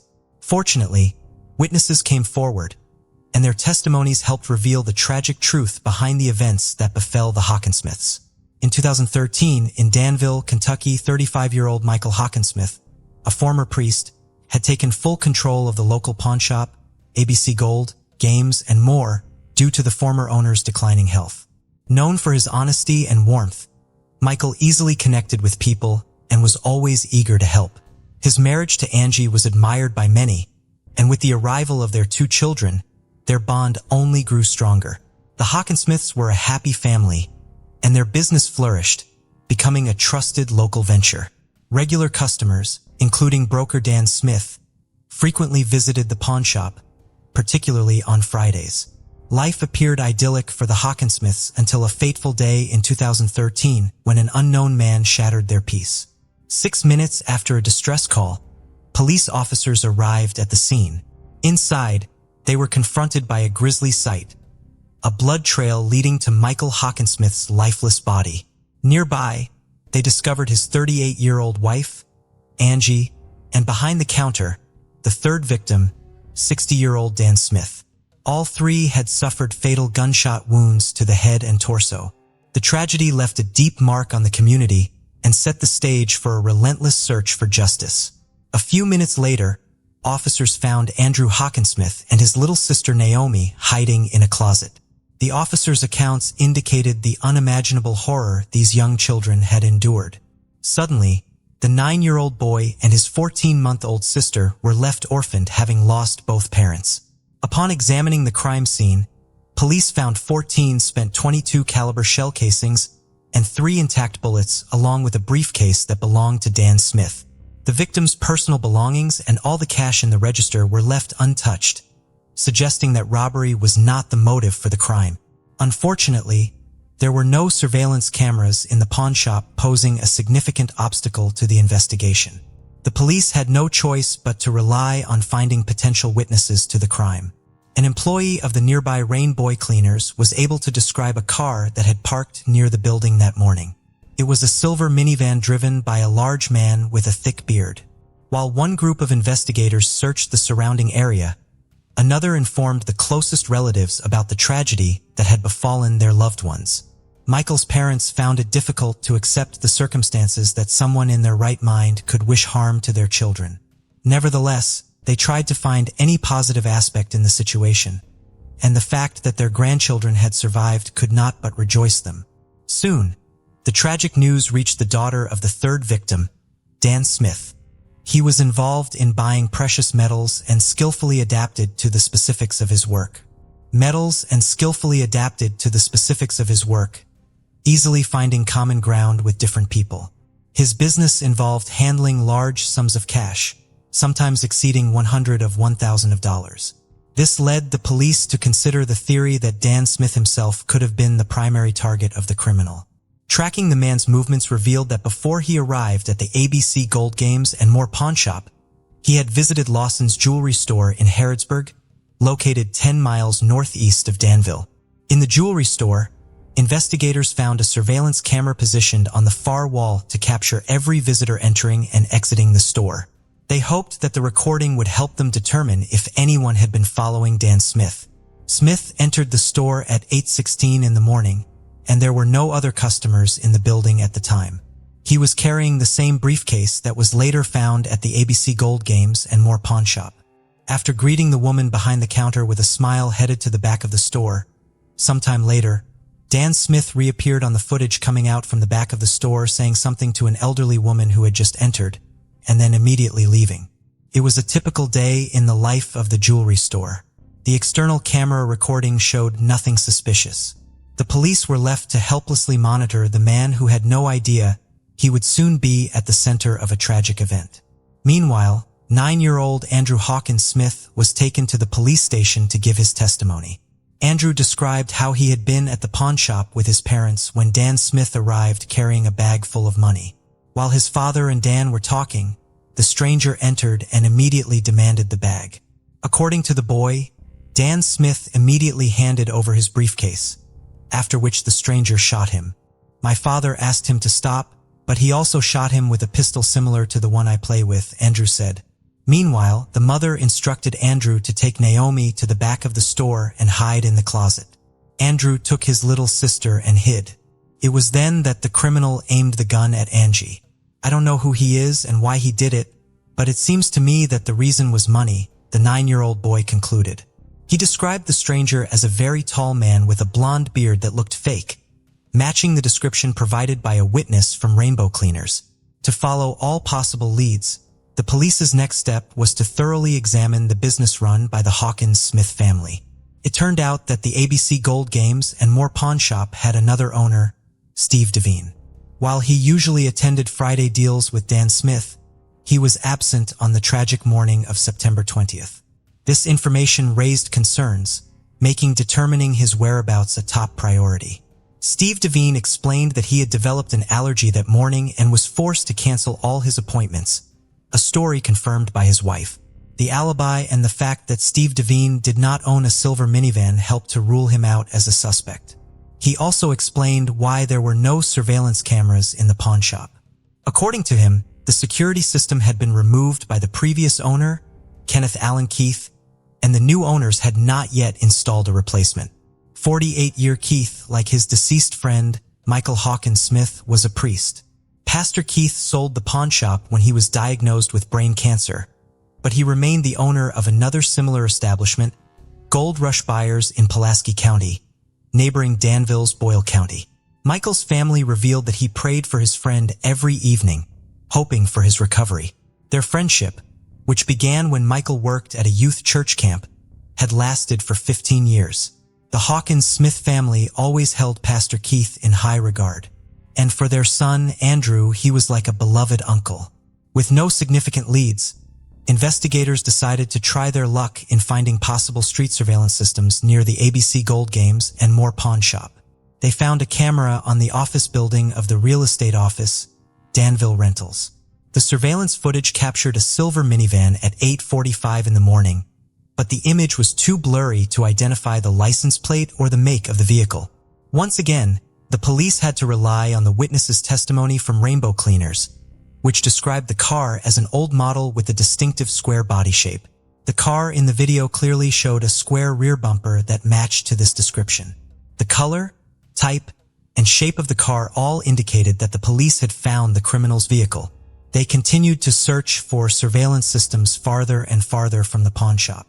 At 8:17 in the morning, the camera at the local Ephraim McDowell Hospital captured the same vehicle. And finally, investigators were able to determine that it was a silver Dodge minivan. Michael and Angela's family organized a candlelight vigil in their memory. Hundreds of compassionate people attended that evening, demonstrating the depth of love for their lost ones. Similarly, like the Hawkins-Smith family, Dan Smith's close relatives were outraged that the whims of another had led to the loss of their loved one. Despite their grief, they chose not to let anger overshadow their other emotions and joined in the funeral proceedings. Meanwhile, the Danville Police Department appealed to the public for any information about the criminal or his vehicle. Immediately after this, on September 24th, the police received a call from Tracy Harold, a pastor in Warren, Michigan. He claimed to be a friend of Kenneth Keith and mentioned that during their last conversation, they touched on the topic of the murder in Danville. And at that moment, Mr. Keith seemed to change. Pastor Kenneth Allen informed his friend that on that particular day, he was driving to Danville for medicine for his wife. He also expressed a sense of guilt for what happened, as he had given Michael Hawkins-Smith the opportunity to become the owner of his former business. Keith put forward the theory that Dan Smith himself could have been the main target of the attacker. Keith explained that Dan would come to him every Sunday to pawn all his gold, always carrying large sums of cash with him. Keith speculated that someone might have tracked Dan's route and ultimately targeted him, but there was more to the story. As it turned out, the pastor's relationship with the Hawkins-Smith family was not as everyone had believed. These words raised suspicions, leading to Pastor Keith being added to the list of suspects. To verify his alibi, investigators decided to review the surveillance footage from the Good Neighbor Pharmacy, where, according to the pastor, he bought medicine for his wife. At 9:24 in the morning, a man entered the pharmacy, indeed Pastor Kenneth Allen Keith, but he looked nothing like the man who had committed the triple attack just minutes earlier. He was not wearing a green jacket or a beard, which were distinctive features of the assailant. However, this did not rule out his involvement in the attack. There was a 7-minute gap between Andrew Hawkins-Smith's call to the police and the pastor's arrival at the pharmacy. The police decided to check if it was possible to travel from the crime scene to the Good Neighbor Pharmacy in such a short time. They found that the trip took about 5 minutes in total, so it was plausible to commit the murders, quickly get into a car, and reach the pharmacy to establish a solid alibi. The key clue was that Pastor Keith had an unregistered 2008 Dodge minivan, which was silver. However, all the evidence found was circumstantial, and it was not enough for an arrest. So investigators turned to Tracy Harold to participate in a series of fake phone calls aimed at the suspect. Luckily, Tracy agreed. During these calls, Pastor Keith finally revealed his true feelings towards the Hawkins-Smith family. And then what everyone had been waiting for happened. Keith began discussing details of the case that had not been made public. Pastor Kenneth Keith explained that he left Danville and returned to Somerset. He then took his car to the car wash to prepare it for a planned family vacation. At 10:50 in the morning, Keith was seen on camera walking down the hallway to the cashier's counter with a noticeable smile. It seemed clear that he was not involved in the dreadful crime that occurred earlier that morning. The external camera footage covering the parking lot showed Pastor Kenneth leaving the car wash in the same silver Dodge at 11:25, matching all the images previously obtained from various surveillance systems in Danville.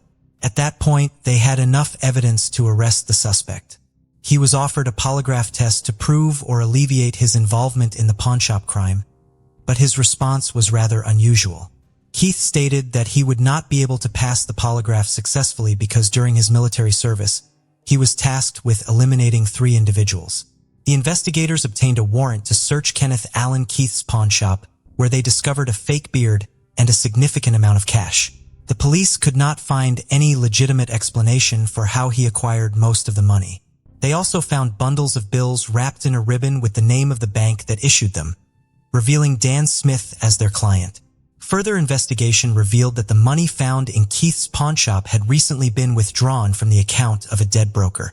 Additionally, several .22 caliber casings were found in Keith's pawnshop. According to ballistics analysis, they were fired from the same weapon used to shoot the parents of young Andrew and Naomi. Based on all the evidence found, Kenneth Allen Keith was charged with 3 counts of deliberate homicide and first-degree robbery. It turned out that Pastor Keith believed that Michael Hawkinsmith and Steve Devine had conspired to get rid of him from the business. Knowing that Dan Smith carried large sums of money, Keith decided to exact his revenge on the day of their planned meeting at the pawn shop. Keith aimed to mislead law enforcement into thinking the crime was motivated by robbery. In reality, Michael Hawkinsmith and his partner, Steve Devine, had no involvement in the imagined conspiracy against Keith. During the investigation, no evidence of discreditable activities by Michael Hawkinsmith and Steve Devine was found. On September 20th, the criminal arrived in Danville in his silver Dodge Caravan. He circled the pawn shop for a while until he noticed Dan Smith's car parked nearby. The first victim was the broker himself, followed by Michael and then Angela Hawkinsmith. The pastor then took all the cash from Dan Smith's case and calmly left the crime scene, stopping at the Good Neighbor Pharmacy to be captured on its surveillance cameras and secure an alibi. His decision to go to the car wash was another attempt to remove traces and destroy any evidence that might have been left on his vehicle. In 2017, just before the trial, Kenneth Allen Keith pleaded guilty to all charges. He was sentenced to life imprisonment without the possibility of parole. Before the trial, investigators obtained medical documents from the Veterans Hospital and discovered that the pastor had never had a brain tumor. How could someone who seemed so spiritually inclined commit such a heinous crime? Furthermore, how was he going to live with the knowledge of what he had done? The events described in this video occurred in 2007 in Kansas. Despite 16 years passing since then, this high-profile case remains unresolved. On January 5, 2007, 19-year-old Jody Sanderholm, living with her parents in Arkansas City, attended a dance rehearsal at the college she was enrolled in. That day, Jody failed to return home and stopped responding to her phone, an unusual behavior that prompted her concerned parents to immediately file a missing persons report with the police. Jody Lee Ann Sanderholm was born on September 26, 1987, in Arkansas City to Brian and Cindy Sanderholm. She was the 3rd child in the family, with a brother named Jason and a sister named Jennifer. From an early age, Jody had a passion for dancing, which played a significant role in her life, but she also remained dedicated to her studies. She was one of 4 valedictorians in her graduating class. While in high school, Jody was a member of the National Honor Society, a Kansas State Scholar, a Kansas Board of Regents Scholar, and earned the Outstanding Physics Student of the Year award presented by David Steinemetzy. She was a member of the Ark City High School dance team for 4 years. 2 of those 4 years, she was the captain. Jody was a member instructor of Ark City Dance and a Universal Dance Association instructor. After high school, she attended Cowley College where she studied pre-pharmacy. While at Cowley, she was a member of the Cowley Tiggerette dance line. In 2007, the population of Arkansas City was about 12,000. Jody's parents, like probably other locals, thought it was a good and relatively safe place to live and raise children. However, after Jody disappeared and the details of what happened to her became known, many began to realize that safety was only an illusion and that the man was the most dangerous beast. On the morning of January 5, 2007, Jody drove her car, a Dodge Stratos, to college for a dance rehearsal that was scheduled to end at 10:45. After the rehearsal, she intended to return home. Cindy called her daughter's cell phone several times, but she didn't answer, which was highly unusual. Jody always kept in touch with her family, and even if she missed a call, she would call back soon. Cindy had a bad feeling about this. She decided to get off work and go home to see if Jody was all right. When she arrived, she immediately noticed that her daughter's car was not in front of the house. And this only increased her anxiety because Cindy knew that by this time, Jody should have been back from rehearsal. Upon entering the house and looking around, Cindy realized that Jody had not returned home. Her dance uniform, which she put in the washing machine when she returned from rehearsal, was not there or in the hamper for her dirty clothes. The shower stall was dry, although Jody always showered after dance class. It soon became clear that Jody had no contact with her father or older sister, Jennifer, either. She had an appointment at noon to which she never showed up. Cindy and Brian began calling their daughter's friends, hoping to find out where she might be. But after the morning rehearsal ended and Jody left college, none of her friends saw her. That evening, the college dance team was scheduled to perform at a basketball game with a routine of which Jody was the choreographer. She wouldn't have missed it of her own free will, but she didn't show up either. At about 6 p.m., still unable to learn anything and without waiting for their daughter to return home, Cindy and Brian contacted the police and reported her missing. Officers from the sheriff's office immediately put together flyers depicting and describing Jody, began to inquire about her last known whereabouts and put out an APB on the vehicle she was traveling in. The police learned from Cindy and Brian that Jody had a boyfriend she had been dating since high school. His name was Colby Wilson. When contacted by phone, he reported that he had been at his brother's house in Texas for several days. The police quickly ruled him out as a potential suspect because his stay in another state was confirmed. The next day, January 6th, was very eventful.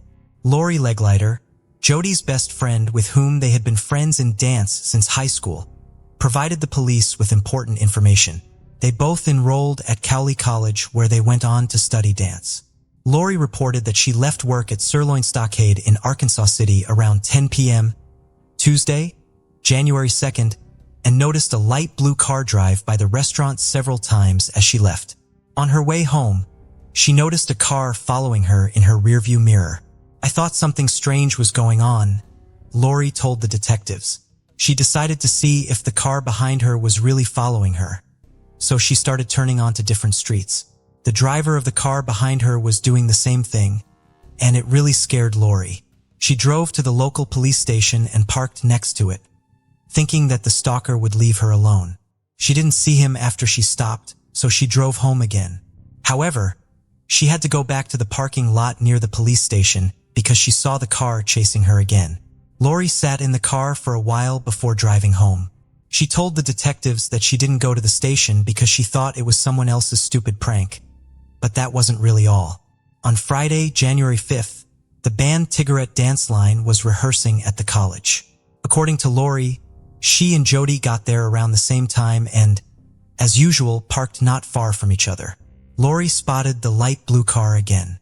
What's more, she recognized the man behind the wheel. It was a local resident, 23-year-old Justin Thurber. Lori did not know him personally, but had seen him several times in the company of his older brother and his friends. Lori and Jody left practice at the same time and were supposed to meet up later, but Jody never showed up for that meeting. Soon, several members of the dance team revealed that they too had seen Justin near the college during the past week. He always sat in his car in the parking lot and just watched. Within the first 24 hours of Jody's disappearance, police had driven all over the city but could not find her car. Arkansas City is surrounded by fields and wooded areas. They brought in a fixed-wing aircraft to search the area from the air. The car was more difficult to hide than a person because of its size, so the police hoped to be able to see Jody's car from the air. It was determined that the last time her cell phone signal was received, it was from a cell tower located near the Caw Wildlife Area. This is a vast wooded area along the Arkansas River. At this point in the investigation, only one person, Justin Eugene Thurber, who was identified by Lori Leglighter and other members of the dance group, was considered as a person who might be involved in the disappearance of Jody Sanderholm. It is important to note here that despite his young age, Thurber was well known to the police. 3 years earlier, in 2004, he had been charged with illegal possession of banned substances. He eventually received a suspended sentence and was released. 3 months after that, he was arrested for theft and probation violation. In October 2005, he was charged with disorderly conduct. 3 months later, he was arrested for petty theft and again found to be in possession of a controlled substance. On December 31, 2006, which was just 6 days before Jody disappeared, Thurber was arrested again for theft. That same day, after paying a $3,000 bail, he was free, having had a merry New Year's Eve. The next day, January 1st, he began impersonating a police officer and disrupting public order. When the real cops came for him, Thurber complained of chest pain and was taken to the hospital instead of the station. Why he was not arrested after his discharge from the hospital remains unclear, nor is it quite clear why he managed to get away with it all the time. A relative of his who works for the Cowley County Police may have contributed to this, but that's only a guess. That same day, January 6th, a police officer saw Thurber's car, a light blue Cadillac, parked outside his parents' house and decided to talk to him. His father invited the officer into the house. When the police officer asked Justin where he had been yesterday, he said he had driven his car to Winfield, a town about 13 miles outside of Arkansas City, in the morning. There, according to Justin, he met up with his friend and 2 of his friend's buddies, whom he did not personally know very well. Next, the 4 of them began driving around the countryside in a car belonging to one of his friend's buddies until the car got stuck on a dirt road near Cedarville. Then, as Thurber claimed, he walked toward Arkansas City, which is about 30 miles from Cedarville. After 6 hours, he got tired of walking and called his father to pick him up. Thurber's father confirmed what he said, saying he picked Justin up wet and dirty, a couple of miles from Cali State Fishing Lake. Justin also told the police officer that his car, which he left in Winfield, had been returned by friends. The story wasn't very convincing, but there was nothing to charge Thurber with yet, so the officer left. That same evening, officers spoke with Alexis Swartzel, who recently ended a 3-year relationship with Thurber. She told officers Thurber often took her to the Kaw Wildlife Area, southeast of Arkansas City, and she pointed out places she and Thurber would visit. When the police informed Alexis that they were investigating the disappearance of Jody Sanderholm, she was very surprised and said that Justin had once said that he had begun watching Jody when he was 13 years old. He would peep at her when she was swimming in the pool in her backyard and sometimes in the evenings, peek through the window in her room and wait for her to start changing clothes. Police asked Alexis about her reasons for breaking up with Thurber, to which she said she had broken up with him because he was too abusive and had strange tendencies that were becoming more and more frequent. On several occasions, she said, during intimacy, he would choke her unconscious. On top of that, he asked her to fight him because he could not get aroused any other way. It was becoming more and more obvious to the police by the minute that Justin Thurber might be involved in Jody's disappearance. The police had no evidence to link him to the girl's disappearance. But late in the evening of January 6th, Thurber was arrested anyway. Detective Eric Mata arrested Thurber on bail revocation and suspicion of criminal trespass because the investigation into Jody Sanderholm's disappearance revealed that Thurber was on the college campus where the detective believed Thurber should not be. Thurber told Mata that he wanted to talk to his lawyer. At the same time, police officers arrived at Justin's parents' house with a search warrant. The officers took the shoes Justin had been wearing the day before when his father picked him up. The shoes were wet and were drying on a towel. Thurber's father told police he helped his son clean the mud off the shoes. The clothes Justin was wearing when his father picked him up were also recovered, but by this time he had had time to wash them. The next day, January 7th, searchers trained to identify human activity in rugged terrain set to work in the Kaw Wildlife Area. They found shoe prints that matched Justin Thurber's as well as several other smaller shoe prints. As darkness fell, they decided to continue the search the next day. On the way home, some searchers drove past Cowley County State Fishing Lake and decided to stop because they heard Thurber was wet when his father picked him up. They discovered a muddy tire track, muddy shoe prints near a public restroom, mail addressed to Jody Sanderholm's parents in a chemical toilet, dance shoes in another toilet, and a flip-flop sandal. Investigators later retrieved cut-off sweatshorts, a wallet containing Jody Sanderholm's driver's license cigarette jacket with Jody Sanderholm's first name on the front, a vehicle floor mat, and a car seat cushion. The sandal matched the impressions found at the Kaw Wildlife Area. Searchers spent the next 2 days around Cowley County State Fishing Lake in the Kaw Wildlife Area. On January 9th, specialists with sonar brought in to survey the bottom of the lake discovered Jody's sunken car. On the same day, the hope of the Sanderholm family survived.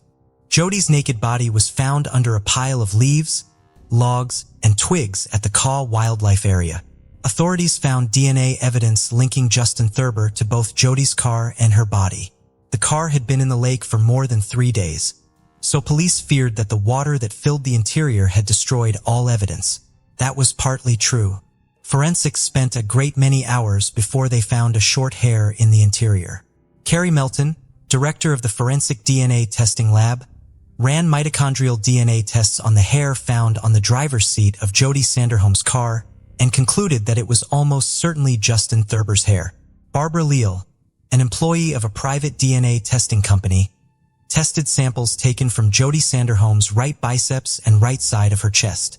She concluded that Thurber could not have been excluded as a participant, although 99% of the population could have been excluded. Cell tower data showed that on the day Jody disappeared, her phone and Justin Thurber's phone were in the same areas at the same time. Lori Leglighter, Jody's best friend, said she saw Thurber in the college parking lot the day she disappeared. When the police looked at the camera footage provided by the college administration, they were convinced that Lori was telling the truth. Thurber was in the college parking lot at the same time rehearsal was going on, and he left that parking lot at the same time as Jody. The tape showed that Thurber followed Jody in his light blue Cadillac. Based on the fact that letters addressed to Jody's parents were found near the lake, investigators speculated that Thurber had followed Jody from the college to her home, and when she got out to retrieve the letters from the mailbox, he attacked her, pushed her into her own car, and drove her away. That theory was confirmed when a shoe print identical to the sole of Justin Thurber's sneakers was found next to the Sanderholm family mailbox. As previously mentioned, footprints of Thurber's shoes and smaller shoe impressions were found at the Kaw Wildlife Area. It was determined that these were the footprints of Jody's shoes found at the fishing lake along with her other belongings. Thurber's footprints and Jody's footprints in the preserve were located side by side, walking along them.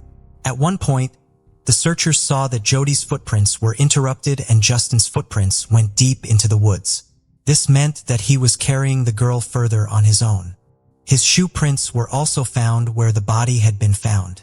All 3 of the people Justin said he had been with the day of Jody's disappearance denied what he said. They had not seen Thurber that day, which meant his story about the car being stuck near Cedarvale was a fabrication. The 3 officers drove Thurber to Cedarvale so he could show them where he said he was. Thurber was unable to determine where he said the car was stuck. Back at the police station, Thurber volunteered to take a polygraph test. He also requested that his relative, Chad Monroe, who worked for the Cowley County Sheriff's Office, be present during the questioning. The evidence found was sufficient to indict Justin Thurber.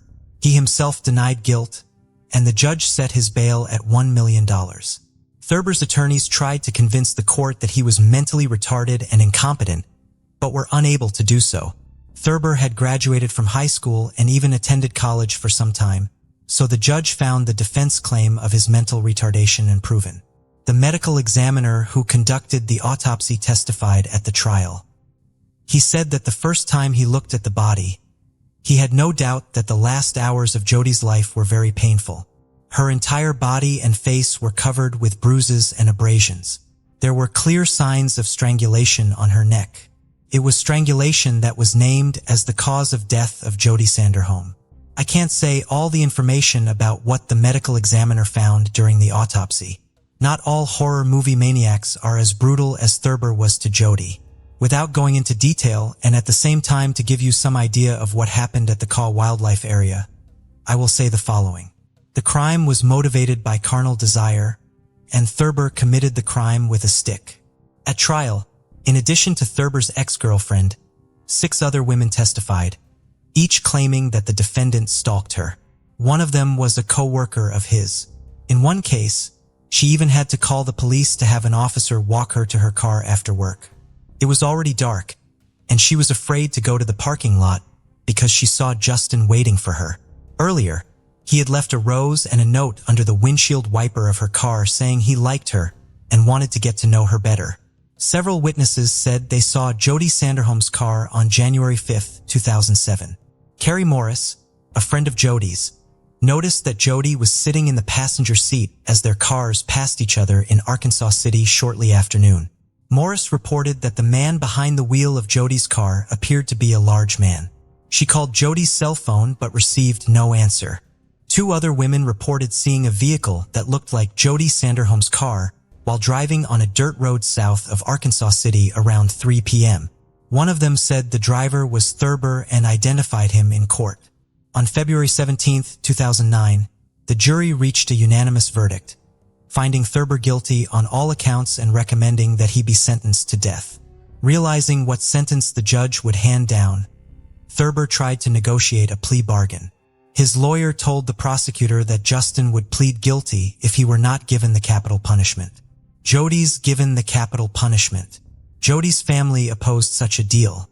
The presiding judge took the jury's decision into consideration and sentenced Thurber to death by lethal injection in March 2009. In 2008, the state of Kansas signed the Jody Act, which, among other things, expands police authority over stalking suspects and expands the list of actions that can be considered stalking.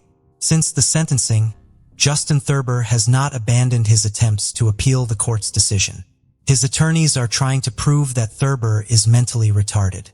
In 2018, the Kansas Supreme Court postponed Thurber's death sentence, citing a Supreme Court of the United States ruling that the execution of defendants, even those with mild developmental disabilities, is unconstitutional. The Sanderholm family said a competency hearing was held during the original trial, and Thurber was found to be fully competent at the time. Jody's mother, Cindy Sanderholm, sat in the courtroom 11 years after her daughter's passing. She said that Thurber had written letters to other girls while in prison, and this should show that he was competent. That's sick. It's just sick, Cindy said. It tells you that he is competent enough to reach out to people and write letters. He knows what he is doing. I'm sure she, Jody, pleaded for her life, and he didn't give it to her. She didn't get a second choice. She didn't get a second chance, she added. In August 2021, the Kansas Supreme Court issued an opinion announcing that a state law passed in 2020 allows Thurber, who is appealing a death sentence, to seek appointment by the Cowley County District Court of an attorney to assist in post-conviction DNA testing. Thus, even 16 years after Jody Sanderholm's passing, the final word in this case has yet to be spoken. It should also be noted that no one has been executed since Kansas reinstated the death penalty in 1994. The last time anyone was executed in Kansas was in 1965. Since then, besides Thurber, 9 other people have been sentenced to death, but no sentence has been carried out. We haven't executed anyone in that time frame, and there's no timetable to have any other future executions, said Adam Pfannenstiel, the communications spokesperson for Kansas Department of Corrections. I think it's a little shocking that Kansas reinstated the death penalty over 20 years ago, and there's not a plan yet, said Jennifer Aldridge, Jody's older sister. I thought this would have been something that would have been discussed 20 years ago when it was reinstated. Therefore, even if Thurber's death sentence is upheld, there is a good chance that it will never be carried out. 39-year-old Justin Thurber remains at the maximum security El Dorado Correctional Facility in Butler County, Kansas. According to a Kansas Legislative Post-Audit Committee report published in 2014, each of the inmates serving time in administrative segregation at El Dorado comes with an annual cost of nearly $49,000. Further, it is not only the cost to house an inmate sentenced to death. Taxpayers also pay nearly 4 times the price to prosecute a case where the death penalty, if pursued by the prosecution, $395,000 per case compared to only $100,000 per case when the death penalty is not sought. For the Sanderholms, taxes are added insult to an unbearable injury and a grueling wait for justice in the case of their daughter, Jody. It hurts me so bad every week when I see my paycheck, and I know I'm paying tax money to feed him, said Brian Sanderholm. Death is what he deserves, and that's what the law stated, said Cindy Sanderholm. So we need to get the law fixed so we can use it. If it was your daughter, your son, it was our daughter, what would you want to have happen? Asked Brian Sanderholm. Most regrettably, Cynthia and Sanderholm, Jody's mother, passed away on December 2nd, 2022 at the age of 63. The case of Sheila Labar, a monster with an angelic appearance. Psychological and physical traumas experienced in early life can have highly unpredictable effects on adulthood. While not all such experiences lead to cruelty or a desire to harm others, they can sometimes give rise to a true monster. Criminal psychologist Adrian Rain posits that genetic and psychophysical mechanisms can turn a person into a cold-blooded killer, as he elaborates in his book Anatomy of Violence. History records numerous serial criminals who endured hellish childhoods, and perhaps to this group belongs our subject today, Sheila Labar. Sheila Labar had an angelic appearance that she expertly exploited to seduce her victims before brutally murdering them. Although the court confirmed only 2 of her crimes, criminologists are convinced there were far more. Let's delve into this complex story from the beginning and examine whether Sheila Labar was born a monster or became one as a result of the cruelty she endured in childhood. Who is Sheila Labar? Sheila Labar was born on July 4, 1958, in the small rural town of Fort Payne, Alabama. She was the youngest of 3 children of her parents and was raised with her brother and sister, Lynn. Her childhood was spent in a picturesque but rather secluded place, on a farm nestled among cornfields. According to the memories of Lynn's older sibling, Sheila was an active, inquisitive, and open-minded girl with a creative streak. She liked to be in the center of attention, had a good voice and cute appearance.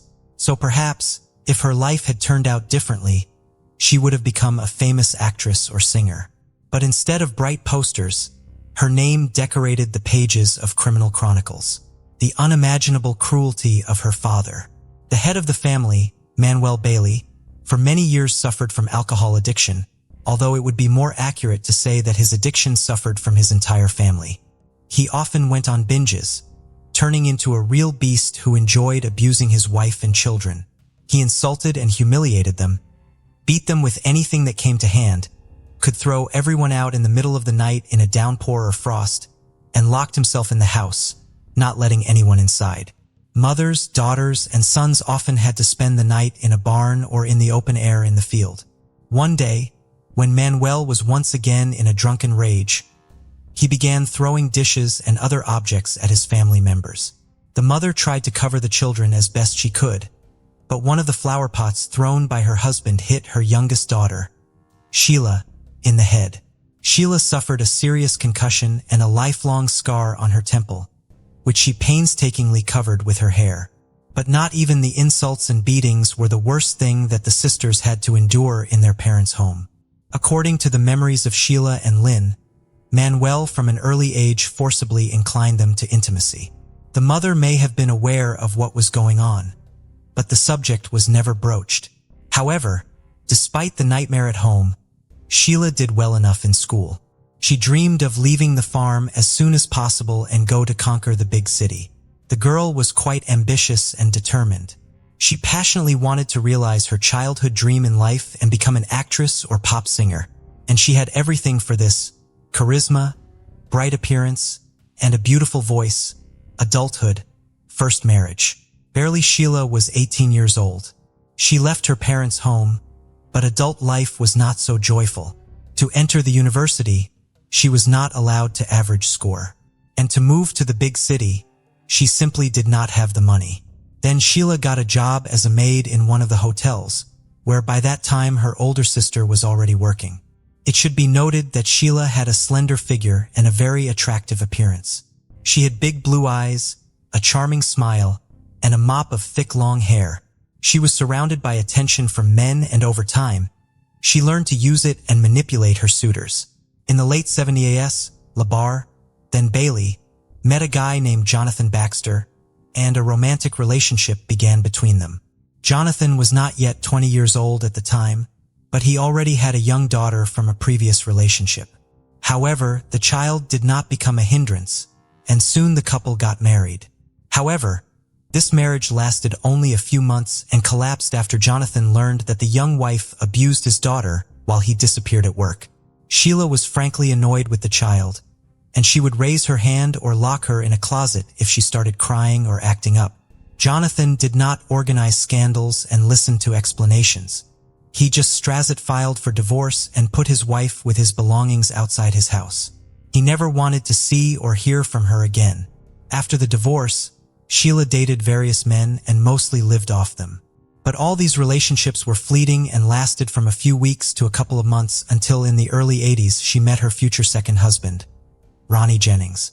The tumultuous romance soon led to marriage, and Sheila took on a double last name, Bailey Jennings. It was an unhealthy relationship between two irascible and unstable people who regularly cheated on each other, scandalized, and even fought. Still, their marriage lasted more than 3 years. In 1984, after another family quarrel, Sheila demanded a divorce from her husband, but he refused her. In fact, Ronnie did not hold on to the relationship at all. He just wanted to piss off his wife and make her mad. And he succeeded. Sheila became hysterical, took a large number of drugs in front of her husband, drinking strong alcohol, and after this infernal cocktail, sat behind the wheel of the car and rushed down the road. Naturally, soon Sheila, under the influence of pills and alcohol, lost consciousness, flew off the road and at high speed crashed into a tree. She miraculously survived, but suffered a massive head injury. She spent more than a week in a deep coma, and doctors made no prognosis. When Sheila finally regained consciousness and gradually recovered, she was transferred to a psychiatric hospital where she spent several months. She later complained to her sister that one of the orderlies was constantly harassing her and possibly taking advantage of her helpless state when she was heavily sedated. After all this, Sheila returned to her second husband's home but began to behave not just aggressively but threateningly toward him. When during another scandal, she attacked Ronnie and poked him in the chest with nail scissors. Ronnie, fearing for his own life and health, filed for divorce and hurriedly moved out of the mad woman, rich lover. When the second marriage was dissolved, the young woman began looking for lovers through the dating columns of the print media, and she left her ads there as well. But no man did not stay with her for long because Sheila tended to dominate everything, rigidly suppressing their partners both in intimate and everyday life. Soon, the photo of an attractive girl in the dating section drew the attention of 60-year-old Wilfred Bill Labar. The man had previously been married twice and had adult children and grandchildren from previous marriages. He was widowed a few years ago and had been living alone on his large country ranch ever since. Bill was a fairly wealthy man. He had a chiropractic office in Epping, New Hampshire, and on the ranch he raised horses. At the same time, he was very lonely and needed a strong, powerful woman. In fact, that's exactly what he found. Sheila was attracted by the wealth of her new acquaintance, and she decided that it would be an ideal union for her. And to make Bill completely lost his head, she began to send him a postal mail frank letters, supplementing them with her nude photos. The trap worked, and soon Labar invited a charming pen pal to visit his ranch. Their romance developed rapidly. An elderly man is not stingy on expensive gifts for a young mistress, and in the summer of 1987, she moved to live with him.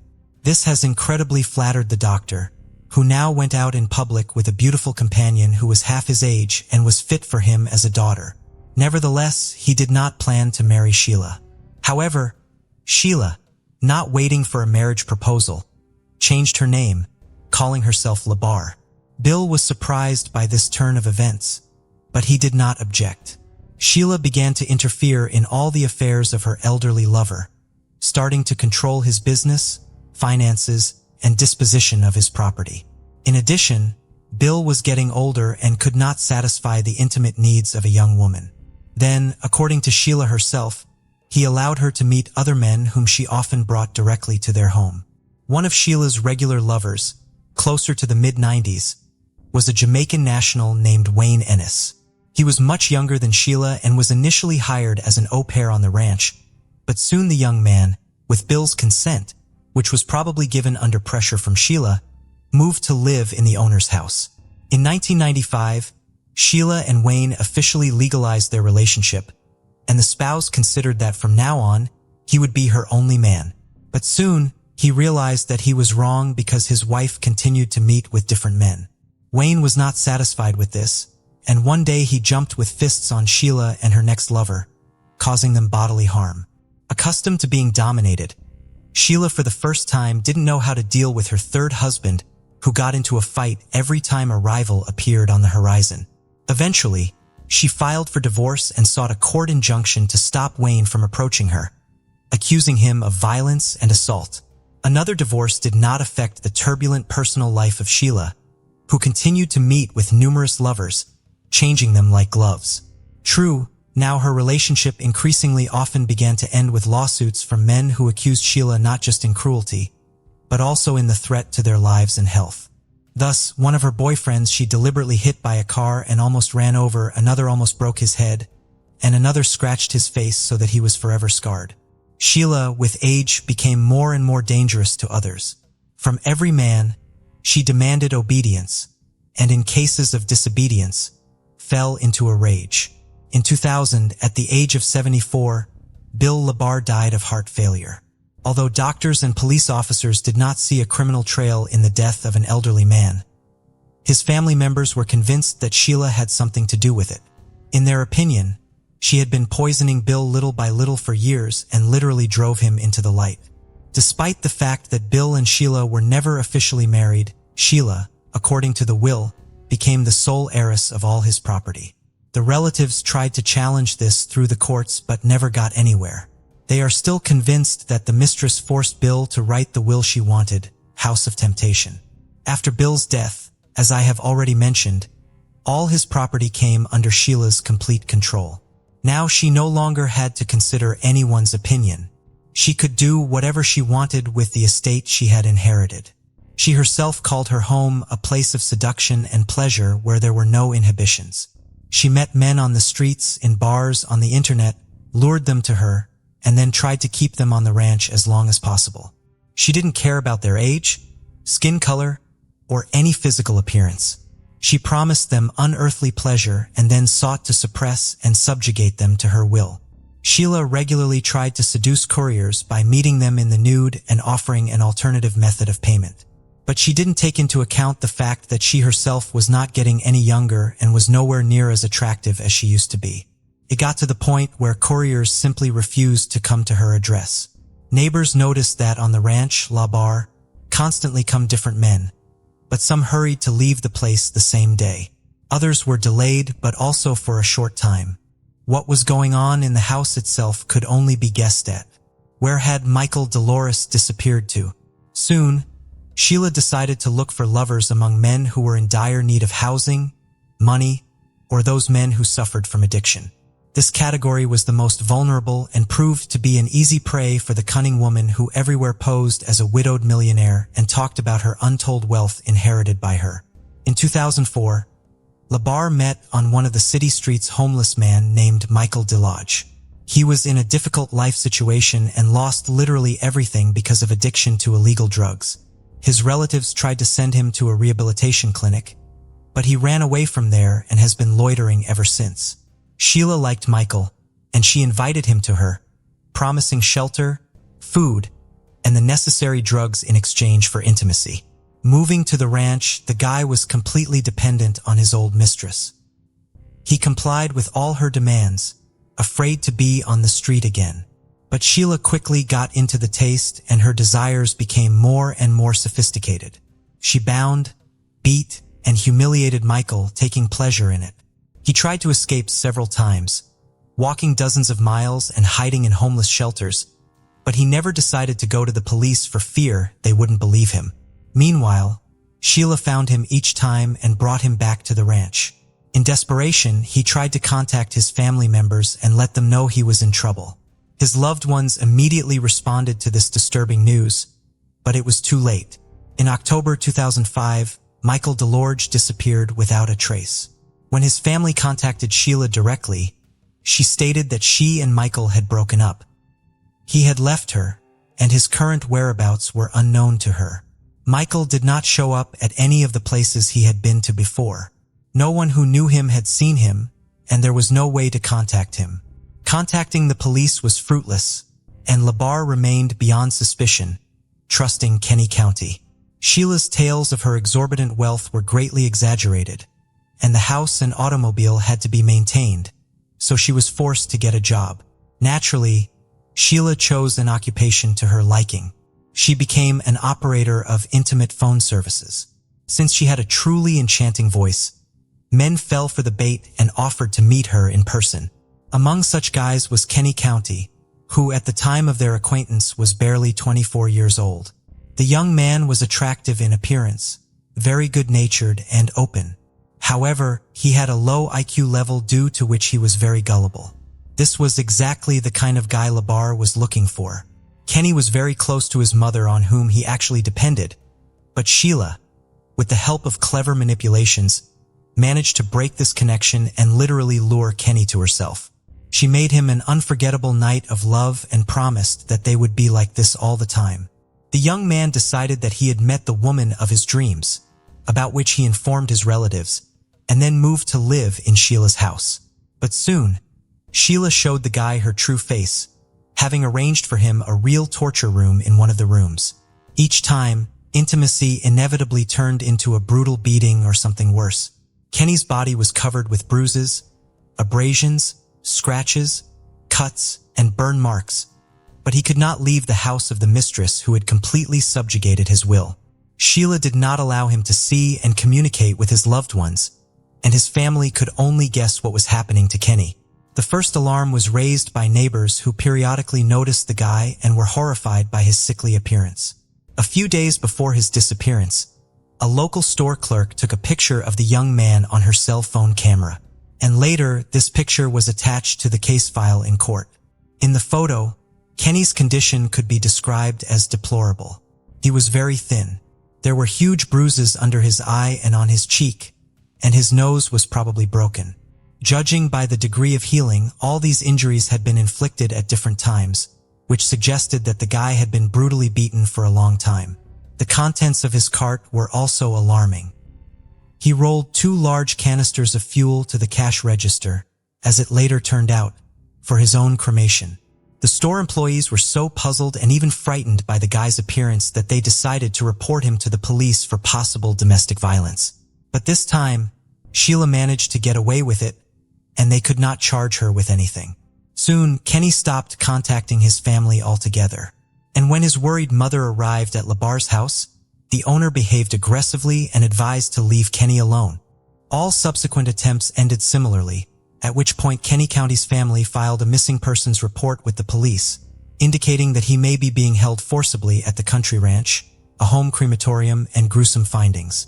When police arrived at Sheila's home, she claimed that the young man no longer lived with her and claimed that Kenny had run away because his mother, whom he was allegedly terrified of, began visiting them frequently.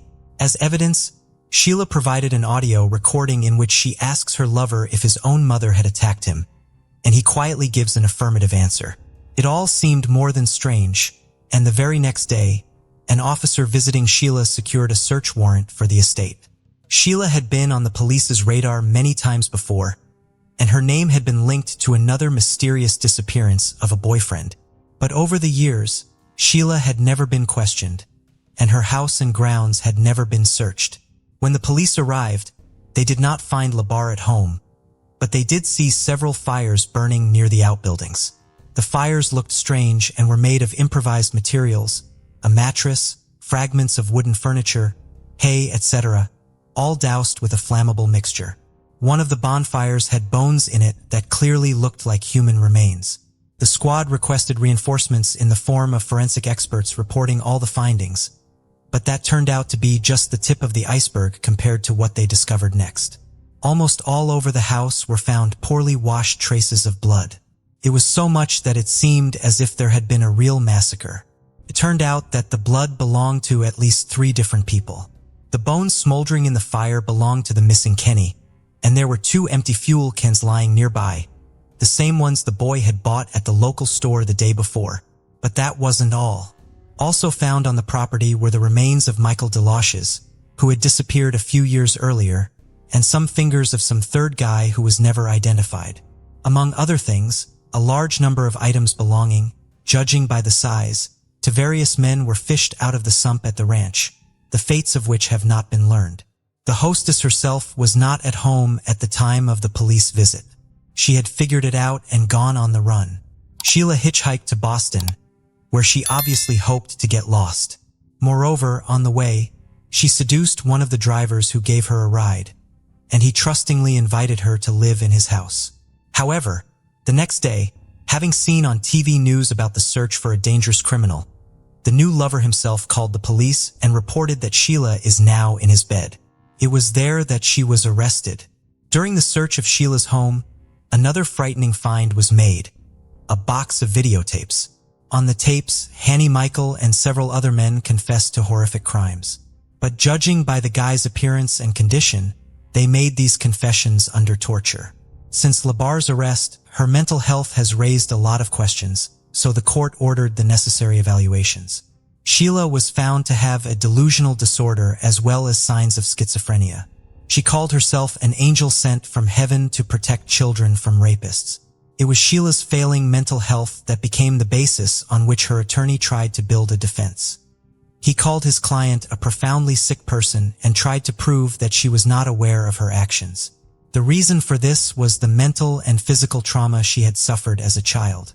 The defendant herself claimed that many years ago, when she was in that terrible accident and found herself in a coma on the verge of death, she met with God, and the latter told her to cleanse the world of men who infringe on children.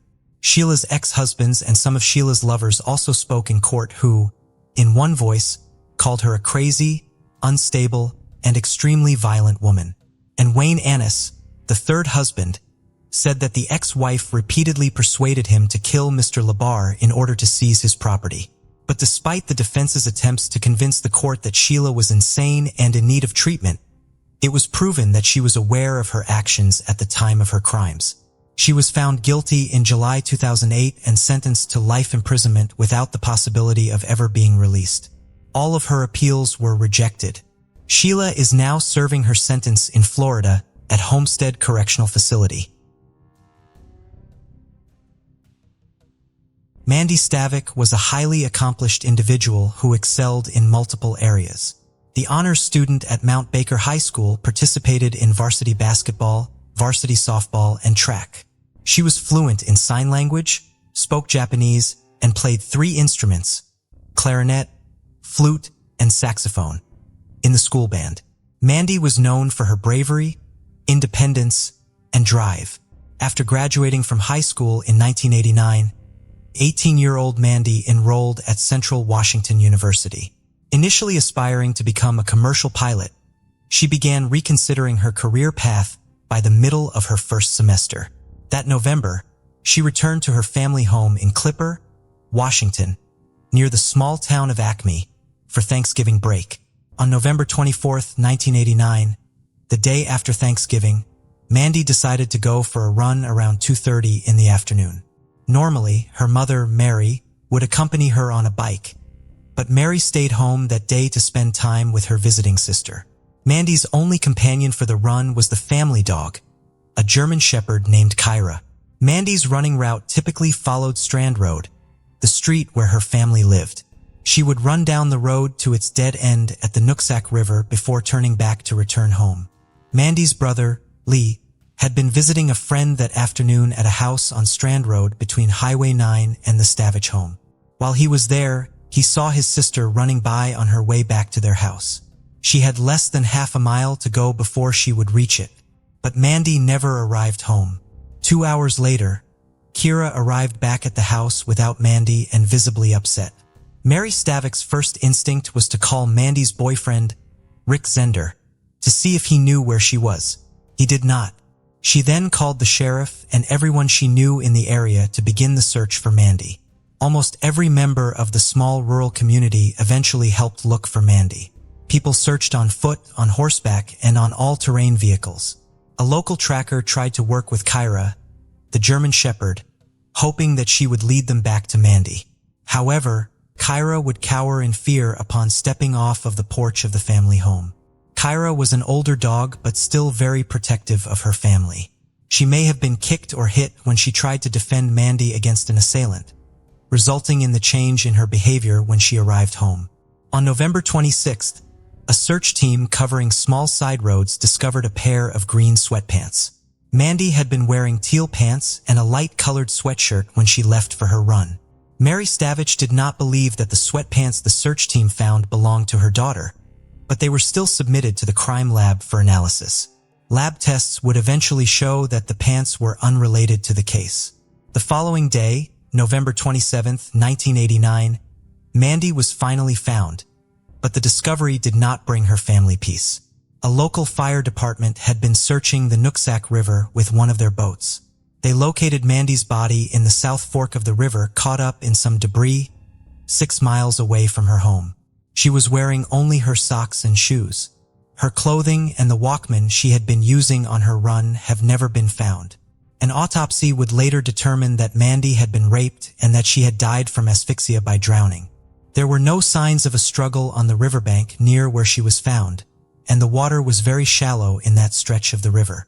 Mandy was also a very strong swimmer who had worked as a lifeguard. These factors led investigators to believe that Mandy had not been conscious when she went into the water.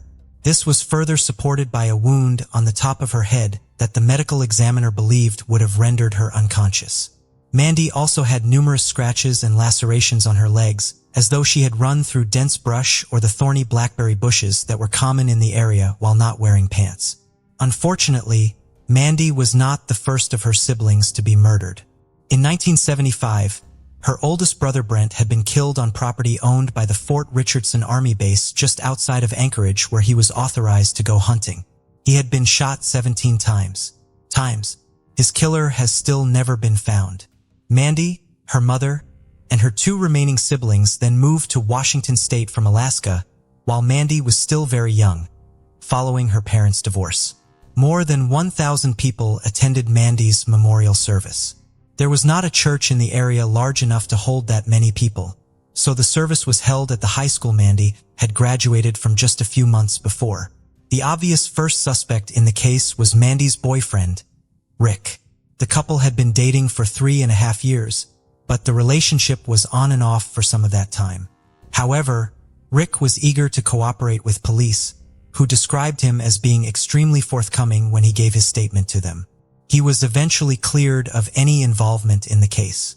In 1989, DNA testing was still a relatively new technique, especially in the criminal justice field. Luckily for the Stavich family, Ron Peterson of the Whatcom County Sheriff's Office had just returned from a training at the FBI Academy in Quantico, Virginia, about how DNA could be used by law enforcement. Most state and local crime labs were not equipped to identify and sequence DNA evidence, but the FBI's lab was. Samples from Mandy's body were sent to the FBI lab, and they were able to isolate Mandy's DNA sequence and that of an unknown male. Investigators followed up on more than 7,000 leads and tried to connect Mandy's case to other crimes all over the Northwest, but the case still went cold.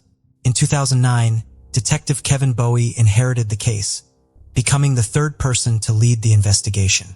His strategy for trying to solve the now 20-year-old case inspired by a famous case in England was simple: identify all of the men living in the area at the time of the murder and test all of their DNA until they found a match.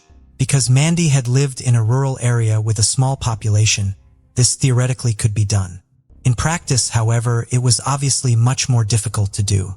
Over the next 4 years, the Whatcom County Sheriff's Office was able to test dozens of DNA samples, but none of them were a match to the DNA from the crime scene. However, around this time, they were also able to identify a potential new suspect who had never spoken to the police about the case: Timothy Bass. Timothy Bass had lived a few doors down from the Stabichs in 1989. People who knew him then have said that he was very quiet and kept to himself. He had moved away shortly after Mandy's murder and had gotten married just 2 months after her death. By 2013, he and his wife had 3 children and were living in Everson, Washington. Investigators traveled to Everson to speak with Timothy about the case. He claimed to not remember it or Mandy's name. This made the investigators immediately suspicious of him. Mandy's murder had been major news in her small and previously very safe town. Mandy had also gone to the same high school as Timothy and had been friends with his younger brother Tom. A witness would later reveal that Timothy had also started attending basketball games at the high school when Mandy was on the team to watch her play. Mandy also ran past his house almost every single day when she was not at college. Timothy refused to provide a voluntary DNA sample. Police, however, still wanted to compare Timothy-based DNA to the DNA from the crime scene, so they went to his employer to ask for help.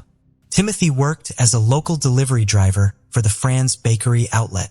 Investigators met with Kim Wagner, who managed the outlet.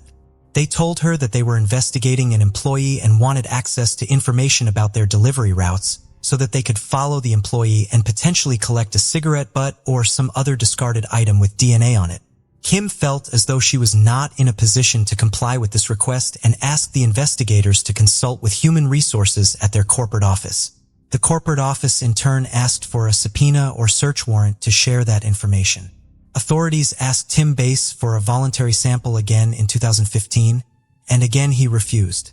A few years after her conversation with the police, an offhand remark would change Kim Wagner's mind about getting involved in the case. She and her husband were out at a bar, talking with a friend about her co-workers. The friend happened to be an acquaintance of Timothy Bass, and the group began discussing his eccentricities. The friend mentioned to Kim that Timothy had lived on the same street as Mandy Stabbuck when she was killed. Kim then realized that Timothy and the Mandy Stabbuck case must have been the reason investigators had come to speak with her in 2013. When authorities returned to try to get information from the bakery outlet again in 2017, Kim confronted them with her suspicions about what they were investigating. She also told them Timothy Vass' assigned delivery route. This information did not immediately help the authorities get Timothy's DNA.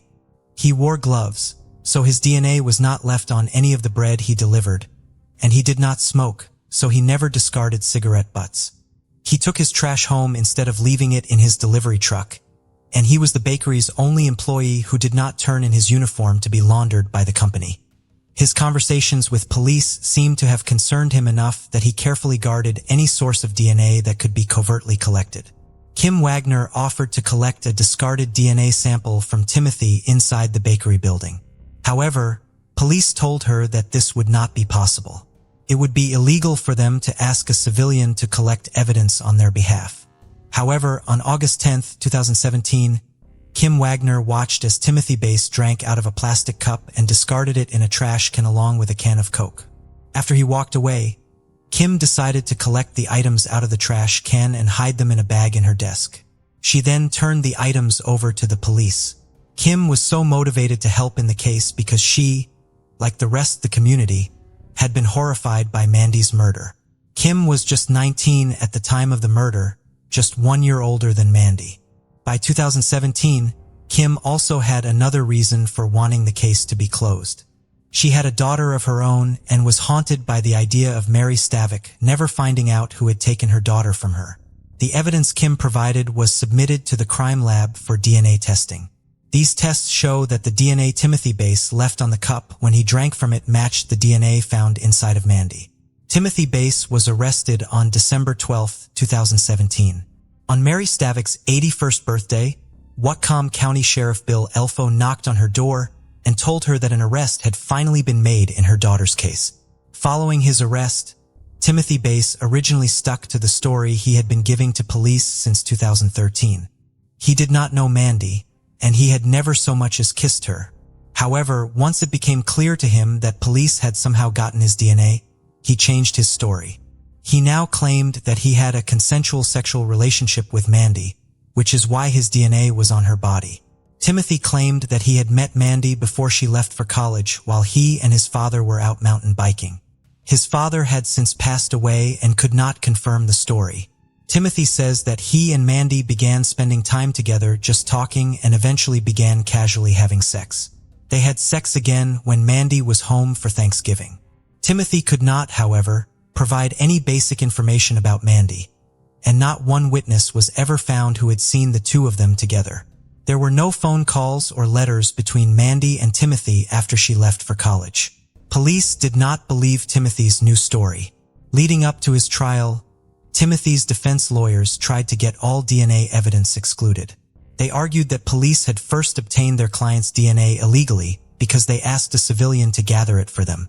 Police can legally collect items that someone has thrown away, but they cannot enlist civilians to do it for them. The lawyers argued that because Kim had previously met with the authorities, she was acting on their behalf when she collected the cup in the can from the garbage. Kim Wagner appeared at a hearing and testified that collecting the items had been her own idea and that she had done it of her own accord. It is legal for civilians to turn potential evidence that they legally obtained to authorities. A judge ruled in August of 2018 that Kim had not been acting on behalf of law enforcement when she collected and turned over the items, and the DNA evidence remained admissible. When Timothy went on trial for first-degree murder in May of 2019, his defense was based on his claim that he had a consensual relationship with Mandy. The presence of his DNA inside of her body, his lawyers argued, therefore meant nothing. Timothy had no proof of this relationship, however, and as the trial progressed, it became more and more evident that his word did not carry a lot of value. Timothy's soon-to-be ex-wife, who had been his girlfriend at the time of Mandy's murder, testified that her husband, against whom she had previously applied for an order of protection, had threatened her into providing him with a false alibi for the day of the murder. It was also revealed that when Timothy's family came to visit him in jail after his arrest, he had slipped them a note in which he asked his mother to lie to the police, telling them that he had been Christmas shopping with her the day of the murder. He also tried to convince his mother to blame the crime on his dead father. She would not let him. The most troubling testimony of all, however, came from Timothy's own brother, Tom. Tom Bass testified that in 2015, after authorities asked Timothy to volunteer a DNA sample for the second time, Timothy had asked him to lie to the police for him. Timothy told his younger brother that he had sex with Mandy the weekend of Thanksgiving. He wanted him to go to the police and say that he also had sex with Mandy. Timothy wanted to make it appear as though Mandy was, in his terms, a loose girl so that the police would believe his story about him having consensual casual sex with her. Tom, who had been friends with Mandy, refused to go along with the plan. On May 24, 2019, almost 30 years after Mandy's murder, a jury found Timothy Bass guilty of first-degree murder after less than a day of deliberation. Mary Stabick and the rest of Mandy's family was in the courtroom when the verdict was read. On July 2nd, a judge imposed the maximum sentence of 320 months or almost 27 years in prison. Timothy is planning to appeal his conviction.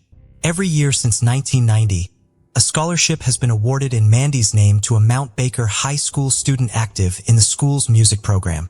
The funding for the scholarship includes the $25,000 the community raised to offer as a reward for information that led to the arrest of Mandy's killer. That money was donated to the scholarship fund after years had gone by with no arrest in the case. Even without the incentive of a reward, Mandy's case was finally solved thanks to the impact her life and death had on her community and the persistence of Mandy's family and the investigators. The angry man stormed out of the house, slamming the door with force. He reached the driveway and paused, running his hand repeatedly through his disheveled black hair. Visibly agitated, he muttered something under his breath before briskly turning back toward the house. Gripping the doorknob, he tugged it open sharply and stepped inside. At the entrance lay a baseball bat, which he picked up before striding through the house with an air of dominance, shouting aggressively. Hearing his outburst, a young blonde woman appeared, running toward him. As soon as she reached him, he struck her on the head with the bat. She collapsed unconscious to the floor, a pool of blood quickly forming around her. Consumed by rage, the dark-haired man continued to strike her motionless body until his fury waned. It's hard to fathom such a bloody tragedy occurring in a place as idyllic as New Zealand. Known for its stunning landscapes, unique flora and fauna, and a comfortable, serene climate, New Zealand often boasts a high standard of living with minimal corruption and nearly non-existent crime. However, today's story shatters that tranquil image, plunging Auckland into a harrowing nightmare and redefining the concept of a happy family. Harmon and Brad met on what seemed like an ordinary day, a day that would ultimately prove fateful for them both. Carmen Thomas was born on October 30th, 1987 in South Africa. Her father died when the girl was only 10 years old. Heavily bearing the loss, her family moved to relatives in the town of Whitby in the United Kingdom. But in another country, The long-awaited peace never came, and after a while, her family moved back to South Africa. Carmen, who was over 18 years old at the time, decided to stay with her relatives and later moved to live in London. In London, Harmon completed her studies and earned a master's degree in marketing. She had a strong and mischievous personality that attracted people. Harmon was a loyal friend and comrade for many people, but a beautiful life in a large metropolis required a lot of expenses, and the girl had to work hard to ensure a decent standard of living. During the day, Carmen worked in the store as a marketer, and in her spare time, she worked part-time in a gentleman's club. Despite her strange choice in the service industry, Carmen was a girl of strict rules and never allowed herself unnecessary and even more so undignified behavior, which was very much appreciated by important clients. It was there that she met an attractive and flamboyant man, Brad Callahan. Bradford James Joseph Callahan was born in New Zealand in April 1978. The boy's parents separated when he was 9 years old. Little Brad stayed with his mother, after which they moved to Australia. In 2001, Brad graduated from university and received an engineering degree in the construction industry. At the invitation of a large construction company, he moved to the UK where he was offered a position as chief structural engineer for a large business complex. For important negotiations and added status, Brad turned to a gentleman's agency and his choice fell on the beautiful Carmen. The man was intelligent, tall, black-haired, with bright dark eyes, but he could not afford a real relationship because of too much ambition and busy career. He had no free time for a permanent relationship. After a successful business dinner, Brad was conquered by the open and radiant Carmen. They continued informal communication, which was repeated again and again. After a while, they formed a good friendship, which later grew into love. The candy bouquet period flew by very quickly, and the lovers began to live together. Their life together was based on trust and care. They sincerely supported each other and looked absolutely happy. After a while, Carmen became pregnant, and Brad decided that the best solution for them would be to return to New Zealand, to a country with clean air and a measured course of life. They returned to Auckland. In March 2005, Carmen and Brad had their son, Jack. Jack brought more joy and happiness into their lives. From the first days, Carmen and Brad took care of his safety and provided everything they needed for his happy childhood. To them, Jack was the most important thing in their lives. However, with the birth of their son, serious disagreements arose in their relationship. The first misunderstandings appeared because of the upbringing of the child. The relationship between the lovers became turbulent and unstable, and after 3 years they parted but retained joint custody of the child. The breakup was difficult for both of them, but they sincerely tried to keep a good relationship for the sake of little Jack. Wanting support and wanting to be surrounded by family, Carmen and Jack moved in with Colin, Carmen's half-brother, who also lived in Oakland. Gradually, emotional balance returned to Carmen, and she began a new life without Brad. In 2008, Carmen moved with her young son to a house on a neighboring street to Brad's so that the son would be closer to his father. The young woman, who lost her father at an early age, sincerely wished that her child would always have a father around as much as she could. Despite this decision, many of Carmen's friends and family thought the couple still had a good friendship, but they only spent time together for Jack's interests. However, life went on. Carmen and Brad tried to find happiness separately again. Brad continued to work as a construction engineer, and in May 2009, he started a new relationship with a girl and even got engaged. Carmen was busy raising her son and resumed her services in the gentleman's club, which quite hurt Brad. He sincerely believed that the mother of his child should never again be interested in dubious earnings. This disagreement became a boiling point in their good relationship. With each passing day, the situation grew more heated. Carmen gave ultimatums to Brad, and he in turn simply ignored the requests of the former lover. Nevertheless, Brad entered into a new marriage and was preparing to become a father again. New financial obligations directly reflected on the alimony, which he paid under the agreement Carmen for the maintenance of Jack. The money was the last straw in a series of scandals. On March 19, 2010, neighbors called the police. The police officers arrived and responded to an incident of domestic violence. Harmon attacked Brad during another quarrel and received a warning. The relationship finally deteriorated. Arguments did not stop even at a distance. Each new question regarding Jack was perceived by each party in the bayonet and with aggression. Once loving parents for a long time could not agree on what school Jack should go to, and it again led to a number of unsolvable problems and a chain of scandals. On June 29, 2010, Brad again came to Carmen's house to make a new written agreement to pay child support and to discuss a new school for Jack. Carmen was not satisfied with the document, and she kicked Brad out of the house, yelling in the wake that Jack was not his son. Brad left. 2 weeks later, Brad tried to speak to Carmen again, but she did not make contact. On July 13, 2010, he reported Carmen Thomas missing to the police. The police took the report and began searching for the missing woman from video camera images and interviews with neighbors. Reconstructing the chronology of events since the last communication between Carmen and Brad, investigators found out some important details that should help in the search for the woman. They managed to find out that on June 29th, a surveillance camera recorded Carmen at a supermarket near her home. While inspecting the rented house where Carmen lived with Jack, the lack of a garbage can on the outside caught the attention of police. Inside the house, there were also traces of blood on the front door, on the washing machine, near the sink and shower. Forensic scientists used luminol to detect traces of blood left at the crime scene because it reacts with the iron contained in blood hemoglobin. The multiple patterns that appeared confirmed the presence of blood on the bathroom door and on the floor. The landlady told investigators that on June 29th, she heard loud screaming followed by prolonged crying and moaning. Recalling that day, she said she knocked on Carmen's door, but no one answered. She had to look out the window. She saw a street trash cannon and an overturned fabric horse, which is a drying rack usually made of wood or metal for drying clothes. Startled, the landlady called her husband.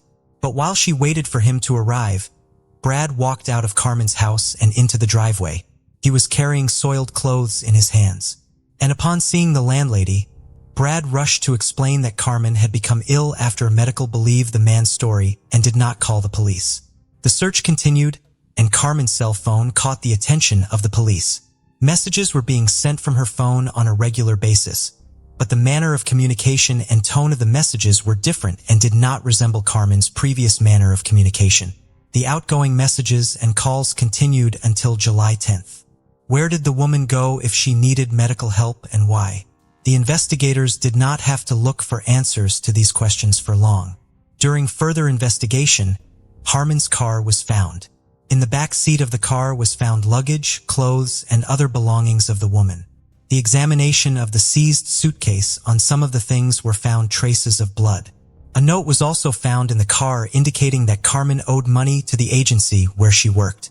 In the glove compartment with an envelope with Misty's name on it and the sum of $270, Police Inspector Mark Benefield, after finding faces of blood in Carmen's car, first raised the possibility that the woman had been murdered. Police searched the countryside southeast of downtown Auckland for the body of Carmen Thomas after a new report that her car was spotted around the time she went missing, but the search was inconclusive. The investigation and search for the woman continued. When investigators examined Carmen's and Brad's phones at the same time, they discovered both phones had been nearby the entire time they were being searched, and Carmen's phone was not connected to the cell tower in Hamilton. Going forward, one of the most important pieces of evidence was the missing trash can. It remained to be seen if it could be the same bin that had disappeared from its place near the house and that a neighbor had through her window on the day Carmen disappeared. But what did the trash can need to be inside the house for? Police did not refute the idea of the worst possible outcome and rechecked Brad's cell phone in spending by examining his bank card details and traced his shopping list. On June 30th, Brad Callahan, a meat cleaver and a large plastic container as well as several garbage bags. By scrutinizing Brad's daily routine, police identified some exceptional events that did not fit into the young father's daily to-do list. It turned out that on one workday, Brad arrived at the construction site very early and walked alone around property for a long time. It was strange, but not so strange that the workers who saw him would start reporting anyone about such an early presence of a supervisor at the construction site.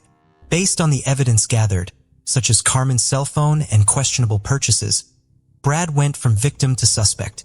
Police believed that Brad Callahan killed his former lover by hitting her several times in the head and carefully hiding the body. On September 21st, Brad Callahan was arrested on charges of murdering Carmen Thomas and attempting to change the course of justice. He pleaded not guilty and is scheduled to stand trial. In a fateful coincidence, Brad's second son from a new lover was born at the time of his incarceration, which caused a wave of emotion and resentment in the young father who was in custody. The man broke down, and 9 days after his arrest, he pointed out to investigators the burial place of Carmen Thomas. Brad thought he had come up with the perfect plan, part of which was to make it appear that Carmen had gone to Hamilton and never returned. He was absolutely certain he had succeeded, but life made adjustments. Under questioning, he detailed the chain of events from that fateful day. After a bad conversation, Carmen kicked Brad out of the house, yelling in the wake that Jack was not his son. Brad left, but 5 minutes later, he came back into the house and hit Carmen in the head with a baseball bat with such force that she immediately fell unconscious. Blood spurted from her wound, staining the floor a bright red. Heavy breathing filled the room, and Brad stood over the body of his victim with a wild scowl in his eyes.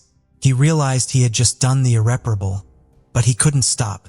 In a fit of anger and resentment at Carmen's words, he threw several punches again. He knew that his act carried irreparable consequences, but everything remained in the shadow of his insane obsession. Memories flashed before Brad's eyes, happy and endless memories that were now gone forever. Brad knew that his life would be forever changed after that disastrous moment and that he would not be able to get back everything that was. But it did not upset him at all, because by such an act, he had solved his main problem, and Jack was now only his. Having come to his senses, Brad took a shower and then quietly left Carmen's house. In the days that followed, he sprang into action to get rid of Carmen's body and cover up the crime.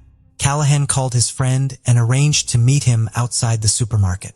He asked him to buy 3 black garbage bags, a bottle of kerosene, and cleaning products, and waited for him outside the store, hoping to avoid suspicion. Brad then went back into the apartment and cleaned it up. He carefully wiped up the blood spatter and then wrapped the body in a bag and took it out in a trash can. In the following days, the defendant dismembered Carmen's body into 8 pieces to prepare it for disposal. He cut Carmen's legs from her torso at the hip joints. Each leg was cut through the knee into 2 pieces. Her arms and head were also severed from her torso. On July 3rd, he met a good friend at a boat ramp in Oahu Bay near downtown Oakland. He told him that he had killed Carmen during an argument and needed help disposing of the body, but an attempt to dump the remains into the sea failed due to the friend's refusal to provide a boat. Over the next few days, he drove to Waitakere Ridge in West Auckland and buried the containers in a shallow grave. On July 7th, he drove Carmen's car to Hamilton and abandoned it in a hotel parking lot. He put a suitcase of clothes and several other bags of her personal belongings in the car to give the impression that the woman wanted to leave. But in his haste, he overlooked the fact that the suitcase also contained bloody clothes. After getting rid of the car, Brad began sending text messages from her cell phone to give the impression that Carmen was still alive. The criminal texted her friends, saying she wasn't feeling well and had been in bad shape for days. But Brad's perfect plan backfired on him. On October 1st, police went to the burial site Brad had indicated and discovered the body. Carmen Thomas's remains were found in plastic containers. They were carefully removed from a makeshift grave on Waitakere Ridge. An autopsy determined that Carmen Thomas had died from multiple blows to the head, with the fatal blow causing a compressed skull fracture. After multiple forensic examinations, Carmen's body was released to her family for burial. On October 13th, a private funeral was held at Green Lane Christian Center for Carmen Thomas, a young mother, a cheerful, kind, and successful woman. Little Jack, who all along had waited and hoped to see and hug his mom, was only able to hug and kiss her white casket. On February 8th, the first court hearing for Carmen Thomas took place. Judge Wenning found the crime committed was unintentional and took into account Brad's explanation that he acted on emotion. He acknowledged that it was done in a fit of rage, but Judge Wenning was less lenient when it came to the cover-up. On May 26, 2011, Brad Callahan was newly charged with attempting to change the course of justice. A summary of the police case shows that at 8:45 a.m. on July 29, 2010, Callahan struck Mrs. Thomas several times in the head, resulting in her death. He then texted a friend to bring 3 garbage bags and a bottle of kerosene. During the ensuing period, Callahan dismembered Miss Thomas's body into 8 pieces to prepare it for disposal. On November 25, 2011, a retrial was held. Police officers who had been working on the case filled the High Court in Auckland when Bradford Callahan unexpectedly made 2 guilty pleas. Brad Callahan, who had previously denied guilt, suddenly admitted to murder and attempting to change the course of justice after Carmen's death. The judge said it was one of the most serious cases of attempting to pervert the course of justice, calling Brad's actions just about the most serious case of attempted perversion of justice there can be. The judge also felt the murder of Carmen Thomas was brutal, but not so brutal as to result in the harshest sentencing laws. The 33-year-old man was sentenced in Auckland High Court, where a large public gallery was filled with Thomas's friends and family, including her parents who were visiting from South Africa. Judge Venning sentenced Brad Callahan to life imprisonment for murder and 6 years in prison for attempting to pervert the course of justice. He also condemned the lengths Callahan went to in order to cover his tracks. The sentences are to be served concurrently. Judge Vemming also said the minimum sentence for the perverting the course of justice charge was insufficient to bring Brad Callahan to justice. Mr. Callahan passed judgment on himself by his actions that day, and it had a devastating effect on 2 families, said Detective Inspector Mark Benefield. Callahan's supporters left court without comment. In a statement, the Thomas family said nothing can bring their Carmen back, and they are still angry because of it. But they are grateful that Brad will be away for an extended period of time so he can reflect on the enormous damage he caused to their own son in the first place. Carmen Thomas's mother, Teresa Scott, told the court in a victim impact statement that she felt completely destroyed by what happened to her daughter. After the verdict was announced, the officer in charge of the investigation, Detective Inspector Mark Benefield, told the court that the justice done is the result of hundreds of hours of police work over the past 10 weeks since Carmen Thomas was reported missing on July 13, 2010. Also, Detective Mark Benefield, during the interview, explained what the work to find Carmen consisted of. He explained that early on in the missing person investigation, they determined that Carmen was most likely murdered. Then the work of gathering evidence as well as researching information was carefully conducted. This required a great deal of time and effort to gather, and it was also necessary that proper legal procedures were followed. The detective reported that over the last few weeks, close cooperation with the defendant's employer had not been finalized. Attempts to further investigate part of the Victoria Street construction site would continue in order to find any evidence that might assist the investigation. Until today, we have been unable to comment on media reports about our activities at the facility because we have been very sensitive to the issues of litigation and preemptive contempt of court, said Mark Benefield. He did not rule out the possibility of further arrests and charges in connection with Carmen's death in the near future. Brad Callahan had the courage to take responsibility for his actions in this tragic saga, and he pleaded guilty to 2 charges. But that will in no way change what he did, for the hearts of Carmen's loved ones are broken, their world shattered. Living each new day without Carmen, each of her close family members feels completely destroyed. We will never forgive him for what he did to our family, said Carmen Thomas's mother, Teresa Scott. I could forgive someone for taking a life under certain circumstances, but I can never forgive this man for being able to strip a body and hide it in containers, added her stepfather Wayne. Callahan's attorney, Stuart Grieve, said his client acted responsibly and does not intend to file a motion. Can a sentence with parole eligibility after 13 years 8 months be called a ridiculous miscarriage of justice?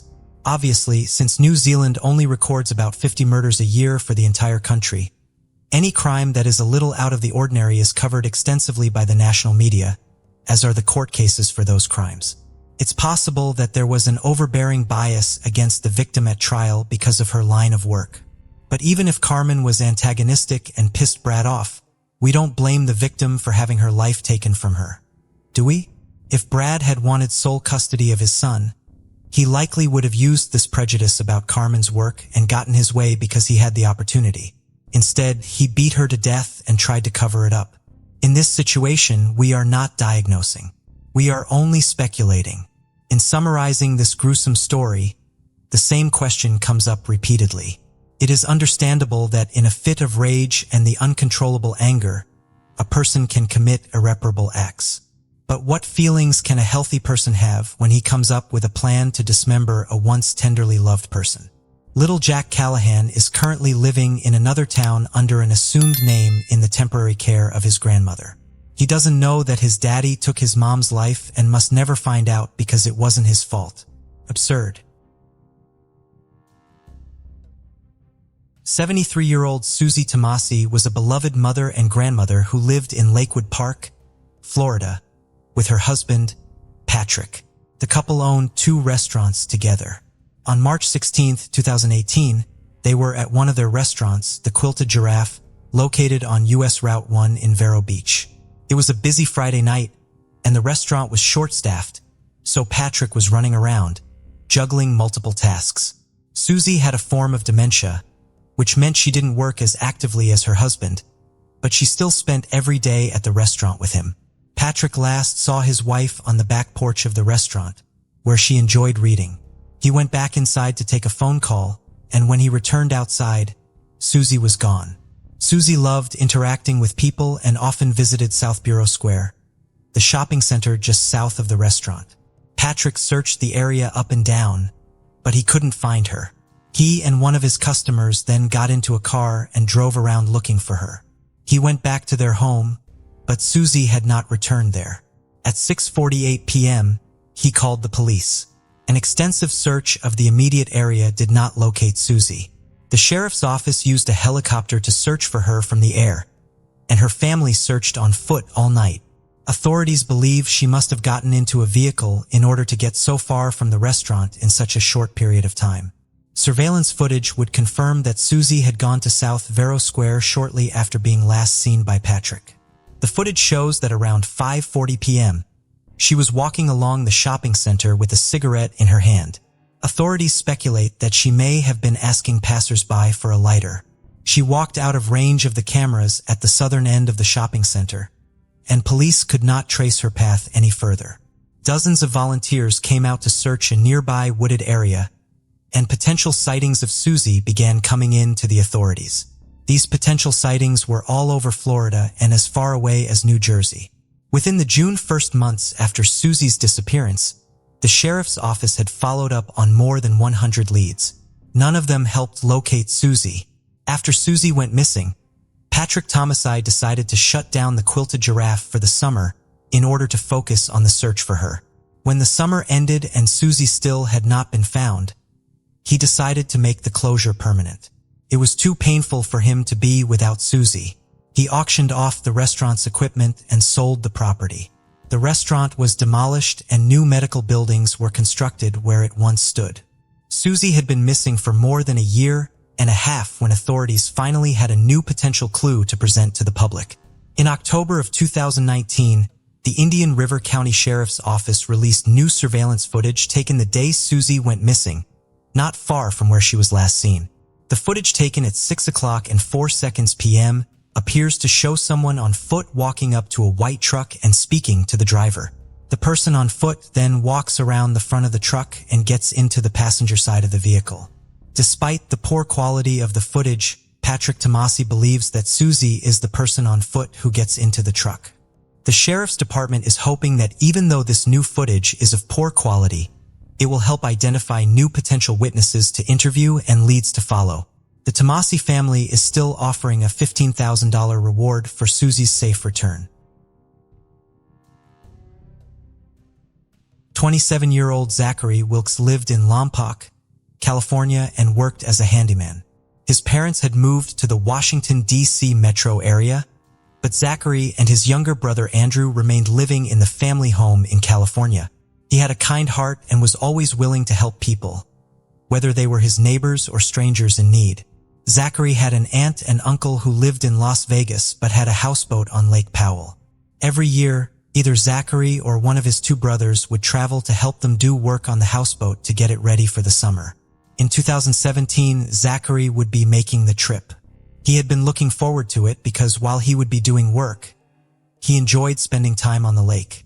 Andrew and a group of friends saw Zachary leave for the 7-hour drive to Las Vegas at 11 p.m. on May 24, 2017. Because he was leaving so late at night, Zachary would not arrive at his destination until very early in the morning. He told Andrew that he planned to stop at a casino once he arrived in Las Vegas to kill some time so that he would not show up at their aunt and uncle's house too early. Zachary never made it to his aunt and uncle's house, and no one in his family could get a hold of him on his cell phone when they tried calling him after he failed to arrive.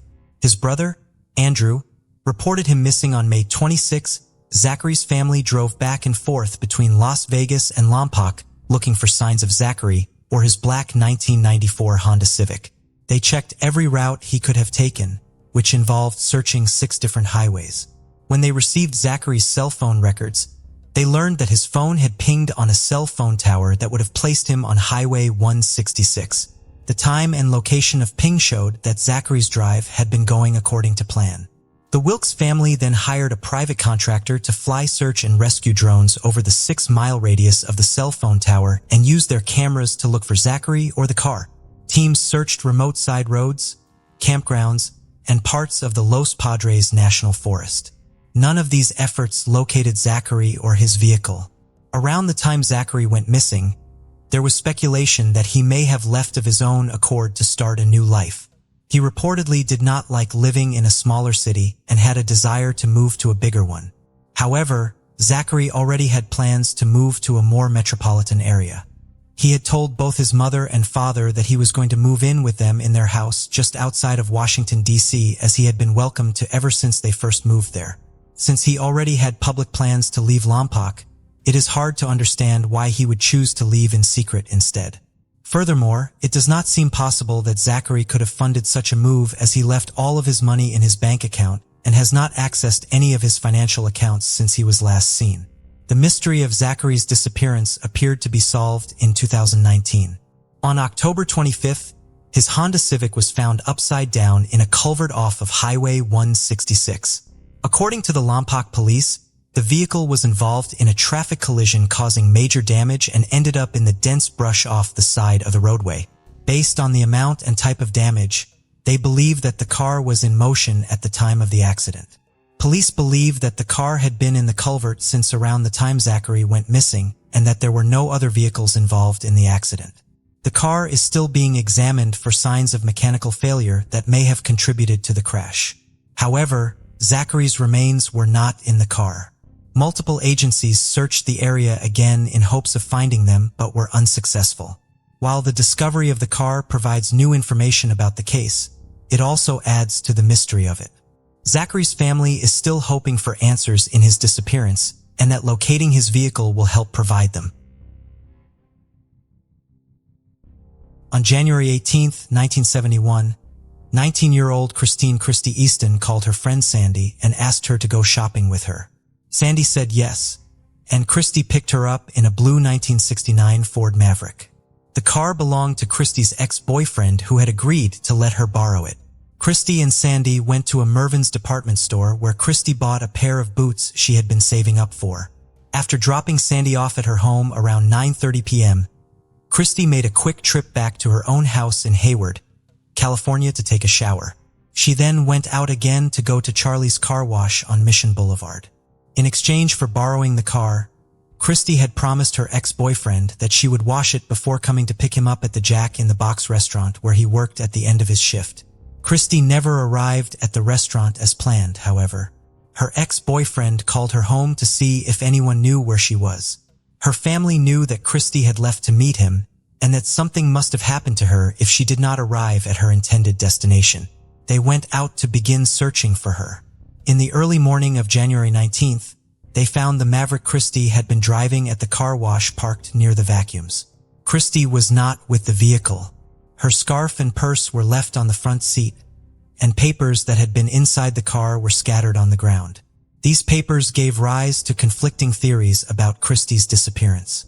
At first glance, they seemed to be a sign of a struggle. However, at least one of the original police officers from the case believed that the papers had been on purpose to make it appear as though there had been a struggle. Because of her age, police originally believed that Christy had run off on her own accord. Her family was positive that they were wrong. On a pragmatic level, all of Christie's belongings were left either in the car or at her home. Furthermore, she was enrolled in classes at a local college and was due to start a new job at a bank that she was very excited about the day after she went missing. They also believed that running away was not in line with Christie's personality or past behavior. Christie had never run with a dangerous crowd or experimented with drugs. In 1970, she had graduated from Sunset High, where she had been a song girl, homecoming queen, and an active member of the theater department. She had a kind and loving personality. Her family feared that Christie's beauty may have made her a target for a predator. Christie's case was cold for decades. A new witness finally came forward in 2019 after the case was featured in the local media. The Easton family's initial concerns appear to have been correct. The witness believed that they had unknowingly witnessed Christie being abducted by two men. The witness had not realized what they were seeing in 1971. They saw two men in a white Ford van with distinctive side mirrors, sometimes called West Coast mirrors. One man was in the driver's seat and the other was putting a girl in the back of the van. The witness only saw the man putting Christie in the van from behind, but did get a passing glance at the driver of the van. In September of 2019, police released a sketch of the van's driver created with the help of the new witness. They hope that the sketch will help finally get answers in what is the oldest missing persons case in Hayward, even though it has been nearly 50 years since Christie went missing. There is still a $50,000 reward for information in Christie's case. As we delve into the Leslie Palacio case, it is impossible not to feel both bewildered and disheartened that justice remains elusive. Despite the police having all the evidence and knowing the killer's identity, he remains at large. This case highlights the challenges of investigating crimes when suspects flee beyond the reach of jurisdiction, leaving victims' families to hope that justice will one day prevail. The morning of August 29th brought unease to the home of Rosalia Palacio, a mother of 5 daughters. Her eldest, Kayla, came into the kitchen and mentioned that Leslie's bed was untouched. Her belongings were gone, and it was clear she hadn't spent the night at home. One of the sisters joked that Leslie must have had a great time at the club and probably stayed over at Eric's. But concern quickly replaced the humor, as Leslie had never done something like this before. Over breakfast, Kayla kept checking her phone, expecting a text from Leslie at any moment. As time passed and noon arrived without any word from her, the family's worry deepened, realizing this wasn't normal. By late afternoon, Rosalia decided to go to Eric's house on her own and find out where her daughter had disappeared to. When the Palacio family members drove up to the house, they saw Eric's mother and his sister actively removing pieces of furniture and miscellaneous items from the house. Obviously, taking furniture out of the house is quite normal, but the situation itself and Mrs. Ibarra's crying face caused a very strange feeling for Rosalia. Something was not right here. When asked where Leslie was and why Eric's phone was unavailable, Eric's mother and sister pretended that they didn't even know that the couple had spent the evening together. Rosalia once again clarified whether Leslie had slept over at their house that night because she knew from her daughter's messages that she was going to Eric's house. After receiving a negative response, Leslie's family realized the seriousness of what was happening. Fears became reality, and the family immediately took action. The older sister, realizing that Leslie could not have disappeared so easily, began calling local hospitals and searching the internet for reports of accidents in the last 24 hours. However, the search was unsuccessful, as were attempts to contact Eric. He had either turned off his phone or the phone with deed, as Kayla couldn't even hear the voicemail. Rosalia had no choice but to call the police. The next day, August 30th, Leslie was officially reported missing. The move was the first in an intense fight for justice. Leslie Palacio was born on May 5, 1998 in Las Vegas, Nevada, USA. Her short but full life was full of love and caring for her family. Always open and friendly girl became a source of joy in any company, as she valued everyone she met in her life and was reciprocated. Leslie dreamed of connecting her life with medicine. After graduating from high school, she entered the Las Vegas Medical College. In 20 West 20, She was already confidently moving towards her dream of becoming a phlebotomist and worked part-time as a lab technician. Combining theoretical knowledge with practical skills, Leslie proved herself to be a talented student. Her academic achievements were admirable. She was able to easily assimilate new material and always strive to deepen her knowledge. That is why the girl decided to work part-time as a laboratory assistant. Unexpectedly, Leslie realized that she had found her calling and soon became an integral part of the team. Colleagues considered the student not only a responsible and professional lab technician, but also a warm, responsive person. The girl's duties included conducting various analyses and tests. But for Leslie, this work was much more than just a fulfillment of duties. She saw her calling in the ability to make the process of taking tests as comfortable as possible for patients. Her caring and patience created an atmosphere of trust, and even those who were apprehensive about the procedure, that she now had a super ability to poke people. The young optimist's vitality was evident in her every action. By all accounts, Leslie had the unique potential to become a sought-after and valuable specialist in the field of medical laboratory diagnostics, and she would have, if not for a dramatic turn of events. Leslie has been used to helping and caring for everyone since childhood. As the second of 5 daughters, she took on the role of mother when Roselia Palacio worked as a hotel cleaner. Roselia recalled her daughter kicking her out of the kitchen when she tried to cook dinner after cleaning more than 15 hotel rooms in a shift. "Get some rest," Leslie gently urged her. Wanting to relieve her mother's burden after work, her daughter took it upon herself to prepare dinners and, in her characteristic easygoing manner, found cooking to be a source of inspiration. From then on, she always made sure her family members were very well fed. And even if she was away and couldn't make the family dinner herself, she always called home to make sure everyone had eaten. For Leslie, family came first, and she easily inspired her sisters with her energy and ideas. For example, even during the pandemic, Leslie didn't let sports disappear by organizing workouts in the backyard of the house. She towered her mother various exercises. And with her sisters, she danced daily in front of the mirror to music. Her love of experimenting with hair color and image turned it into a joint business plan with her older sister to open a boutique. The sisters began designing and sewing dresses at home in their own unique style. When the coronavirus pandemic happened and Roselia was laid off due to downsizing, Leslie suggested her mother start her own small cleaning company and assured her that she would definitely help her with the cleanings in her free time from work and school. "Mom will be fine soon. You'll see," she assured Roselia. At a family council, they came up with a name for the company, the Palacio Cleaning Service. At the time Leslie disappeared, her dreams were just beginning to be realized. Their family firm had landed its first contract. But on August 29, 2020, all of the Palacio family's plans and dreams came crashing down. At the end of August 2020, Leslie completed the lab assistant program, and the family firm also received a large order. The girl decided it was time to take a break from the stresses and worries and enjoy an evening of dancing and fun. Especially the restrictions due to the pandemic were gradually being lifted, and Las Vegas began to come alive. Unfortunately, none of the friends wanted to keep Leslie company. Although people were beginning to let go of their fears and return to their normal lives, they still felt nervous and anxious at the prospect of being in a closed space with lots of people.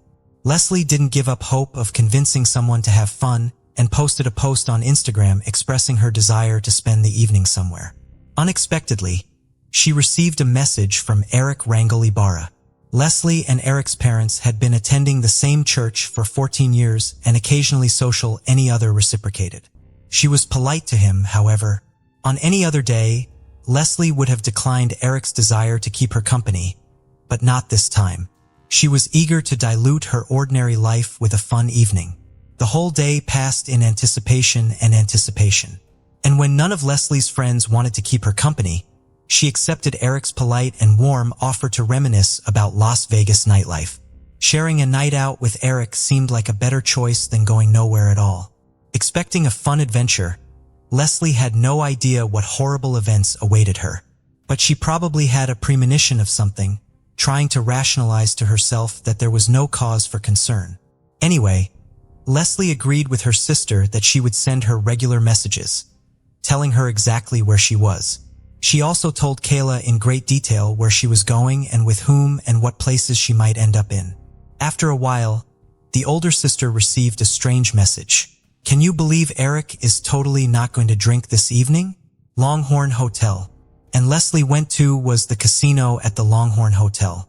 Police officers would later see on surveillance footage of the couple getting out of a white Ford F-250, owned by Eric at 0:31 a.m. on Ayuk 29 and entering the casino, then leaving a short time later at 1:56 a.m. The couple would then leave the casino. Leslie kept in contact with her sister, telling her what was going on. At 4:40 a.m., Leslie sent her sister another strange message. "I need to talk to you about something shitty." Kayla asked what happened, and according to her, a text box popped up as if Leslie had started to reply, but no answer ever came. That text message was the last of the girl's life. The morning of 29th came. Leslie still hadn't returned home. The more time passed, the more concerned the Palacio family members became. The certainty that Leslie had stayed the night at Eric's house was replaced by confusion, and the family went to a familiar house where they found a strange scene. Mrs. Ibarra and her daughter were taking out furniture, pretending that they had heard for the first time that Leslie and Eric had spent the evening together. In fact, Leslie's family arrived at Eric's house just in time. If they had arrived a few hours later, the investigation would have been significantly delayed. The police found traces of blood in the house, a mess in the bedroom, which suggests that Eric's mother and his sister spent the whole day, strangely enough, not to clean up the traces of the crime, but to pack things down to the pieces of furniture. The family was clearly not going on a picnic, but planning a long-term and thorough absence. Most likely, they had arranged to reunite with Eric and his father, Jose, in Mexico, where the two had traveled in order to escape justice. Upon seeing the Palacio family, Mrs. Ibarra probably realized that the chance to leave was gone, leaving evidence in the house that no one would take the time to clean up. Panicked, mother and daughter began to simply deny knowing about Leslie and Eric's evening together. It was this behavior that led to the suspicion that something irreparable had happened. Fortunately, the Las Vegas police took immediate action and sent out a billing inquiry intending to track Leslie's movements since the previous night. But unfortunately, it takes some time to get that data while the Palacios couldn't sit back and wait. The family started a campaign to spread the word about Leslie's disappearance. People responded and began actively sharing the information on social media. No one expected that there would be so many people who cared. Eric's mom especially didn't expect it. Detectives kept asking more and more questions. And on August 31st, Mrs. Ibarra went to the police station and filed a missing persons report for her husband and son. Mrs. Ibarra told police that her son, Eric, left home late in the evening on August 28th. And when he returned the next morning, he was acting strangely. She saw him walk out the door and never returned. The police noticed a strange circumstance. Not only was Leslie's disappearance began with the Las Vegas police involved. Detectives turned to the residents of the neighborhood with the hope of finding surveillance cameras that recorded something important. Luck smiled. It was discovered that just across the street from Jose Barra's home, there were surveillance cameras. In addition to the CCTV footage, police obtained billing data that allowed them to track Leslie's movements in the early morning hours of 29th. Detectives found that the couple went to the casino and afterward to a grill bar, which they reached around 2:15 a.m. Accidentally or not, Leslie's cell phone was left at the bar, and the records show that Leslie left the establishment around 5:50 a.m., which is quite early in the morning. At 6:05 a.m., neighborhood cameras captured Eric's car pulling up to the family home. The nature of his assistance to Leslie in getting out of the car and on the way to the house clearly indicated that the girl was heavily intoxicated. At 7:25 a.m., Eric and his father, Jose, are seen carrying Leslie's body out of the house, wrapped in a sheet and placing it in the trunk of the car. Eric then drives away while Jose hoses down the driveway to their house. These actions clearly indicated that Eric and Jose were not missing, but were fugitives from justice. After police saw the footage, a search warrant was obtained for Ibarra's home. As a result, detectives uncovered a lot of additional evidence showing that Leslie had not left the house voluntarily. The house had been cleaned with cleaning products in an unsuccessful attempt. Latex gloves and trash bags were also found. But the most important piece of evidence was the discovery in Eric's room. Traces of blood were found on the floor and on Eric's bed, an obvious sign of assault. And without DNA testing, it was clear to investigators that the blood belonged to Leslie. From that point on, Leslie Palacio was no longer missing, and investigators focused their efforts on finding her body. Eric and Jose were reported missing. As investigators searched diligently for suspects, the shaken Palacio family made efforts as well. Rosalia asked members of the church community to help search for her daughter's body as search volunteers. Flyers and posters with Leslie's photo and images of Eric and Jose appeared on social media, newspapers, and street poles. The Palacio family is asking the public to intervene and help them find these two men involved in the girl's death, was the message on each flyer. The first major breakthrough in the investigation came when a license plate reader spotted Eric's car just 6 miles from his home around 10 a.m. Agath, 29. He was heading back to his home just 4 hours after Leslie's alleged murder. The information uncovered made investigators realize that the location where Eric may have hidden the body was within a 4-hour drive of his home on the Nevada-Arizona border, or the Charleston Peak side, which is a huge area. So detectives were desperate for any additional information that could help them determine a more precise location. Once again, luck smiled on them when footage was recorded at a gas station 40 miles north of Las Vegas, showing Eric's car pulling off the highway toward the Valley of Fire National Park. The car backed up 20 minutes later with muddy tires. The find narrowed the search and pointed to the possible location of the body within 20 miles of the gas station. The mud on the tires suggested that Eric had driven off the road at some point. Detectives began searching the area. Police and volunteers combed through hundreds of acres of land. And on September 9, during a second search, they found Leslie Palacio's body hidden near a bush. News outlets immediately spread the word. The body of 22-year-old Leslie Palacio has been found near the Valley of Fire 11 days after she disappeared. A reporter joined the report, providing additional details about the prime suspect, 25-year-old Eric Rangel Ibarra. The Valley of Fire, where the body was found, is known for its hot climate, which led to rapid decomposition of the remains, and forensic experts were unable to determine the exact cause of death.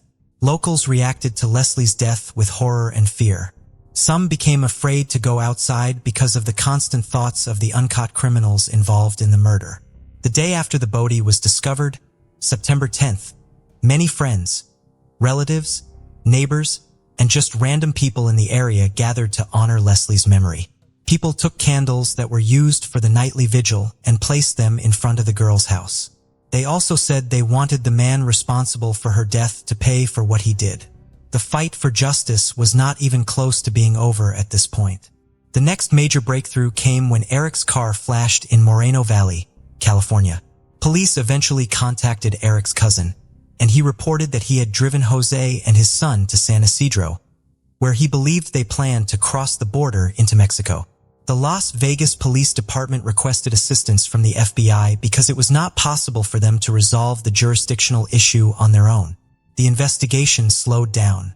Then, on January 19, 2021, for months after the discovery of the girl's remains, Eric's father, Jose, turned himself in at the border.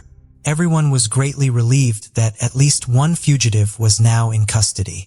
The man was quickly extradited back to Clark County and charged with destruction of evidence and accessory to murder. During interrogations, Jose tried to minimize his involvement in the crime, explaining the story of the trip to Mexico by his son's strange behavior on the morning of August 29th. However, investigators showing surveillance video footage debunked his false claims. The footage clearly showed him helping carry Leslie's body out of the house and washing the driveway. Faced with the evidence, Jose changed his testimony. He said he was working in the garage when Eric brought Leslie's body, wrapped in a sheet, into the garage. According to Jose, he panicked and helped his son load the body into the truck, assuming that Leslie had died of an overdose of illegal drugs because he saw no visible injuries on the body. Court documents indicate that Jose initially told police that, According to Eric, Leslie died of an overdose of illegal drugs. Jose also explained that Eric immediately talked about wanting to end his life, blamed himself, and so he decided that the best thing to do for his son was to take him to Mexico. When investigators asked Jose for Eric's current whereabouts, he explained that as soon as the two of them entered Mexico and boarded the bus was searched by Mexican authorities. He and his son got scared and decided to split up, thinking that apart, it would be harder for the authorities to find them. For this reason, he would love to help the investigation, but has absolutely no idea where his son might be. On June 18, 2021, Jose formally pleaded guilty to destruction of evidence and accessory to murder. Despite the horrific characteristics of his crimes, Jose Ibarra was sentenced to only 2 years in the Clark County Detention Center, causing shock and dismay in the community. The Palacio family was shocked and outraged by Jose's lenient sentence, which they felt was unjust. During the pandemonium, Jose Ibarra joined the court proceedings virtually, while Leslie's family and friends attended in person. They urged the judge to impose a harsher sentence, arguing that 2 years was not enough for an accessory to murder who helped dispose of the body and hid the perpetrator. Jose Ibarra pleaded guilty and tried to apologize to Palacio's family, saying his love for his son outweighed him. He expressed regret for his actions. However, Leslie's family did not accept his apology and did not consider it sincere.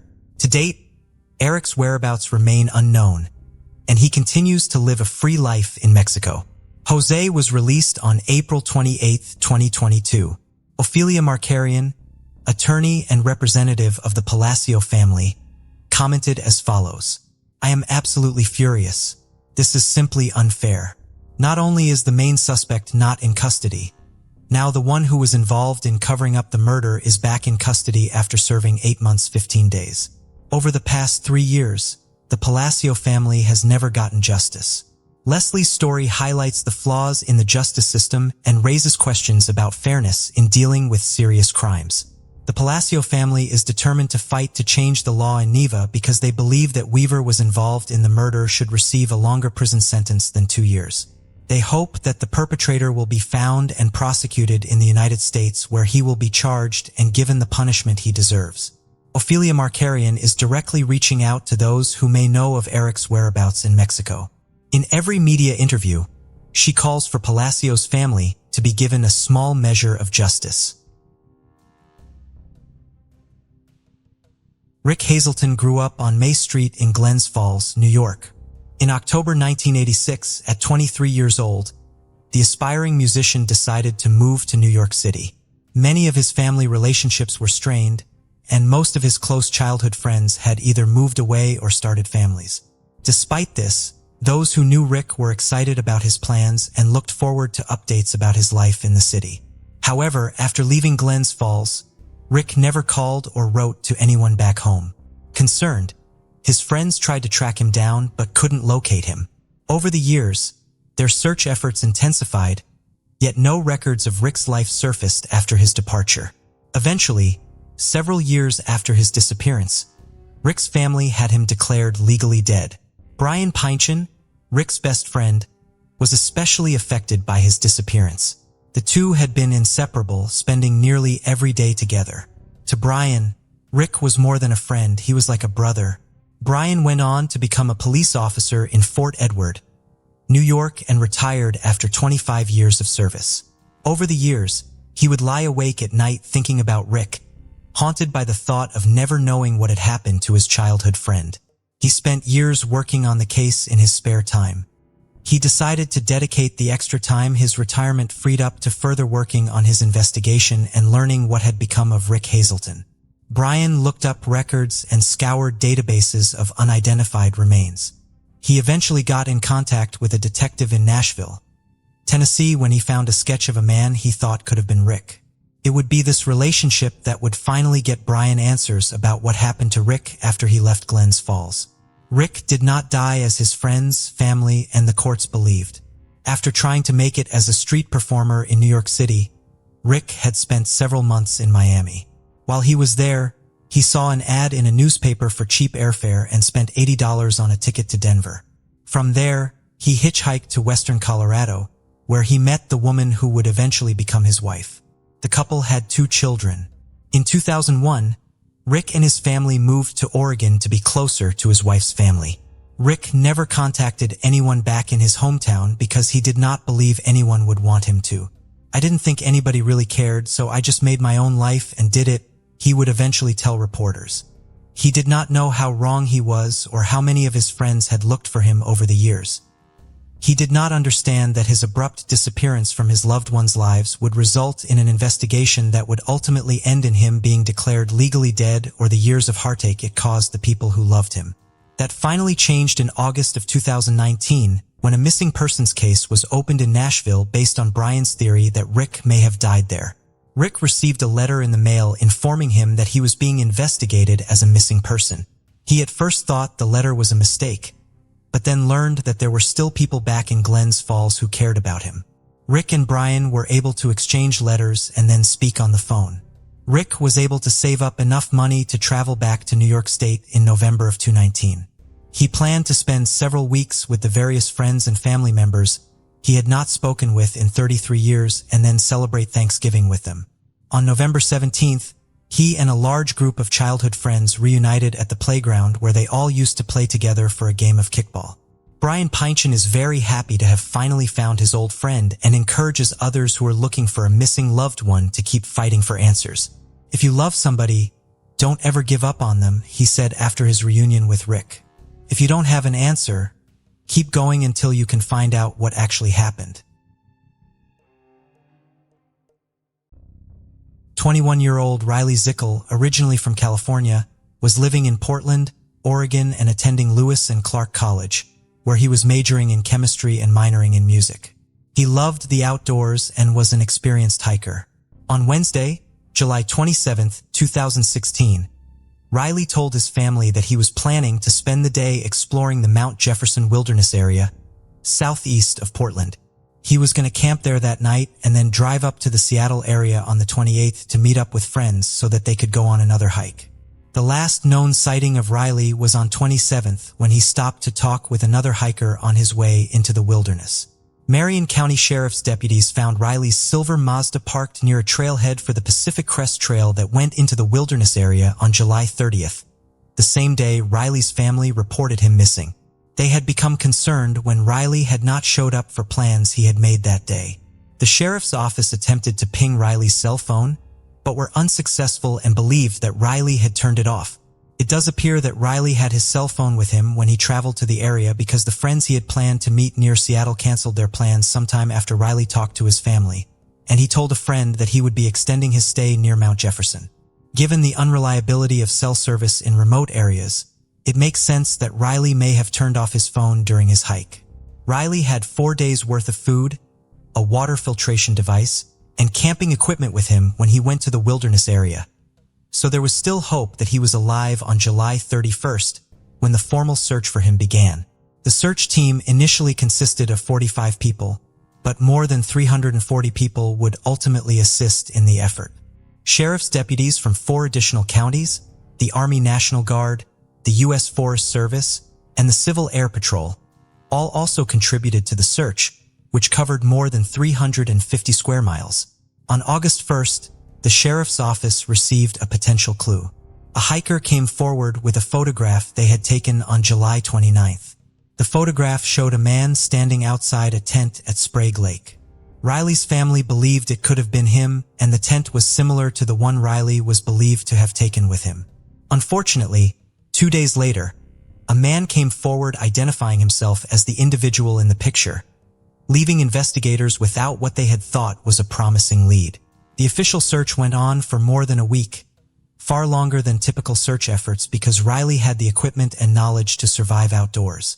Even after the official search ended, authorities still followed up on leads from unofficial sources. A private helicopter pilot helping the Zickel family was able to provide the sheriff's office with a new location to search in a crevice in the Jefferson Glacier based on his own flights looking for Riley. The location was searched, but nothing was found. While Riley had been equipped to survive for several days when he went into the wilderness, he could not have survived there indefinitely, and his family accepted the fact that he most likely passed away, somewhere too remote for them to find him. On October 23, 2016, Riley's family held a memorial service for him in Petaluma, California.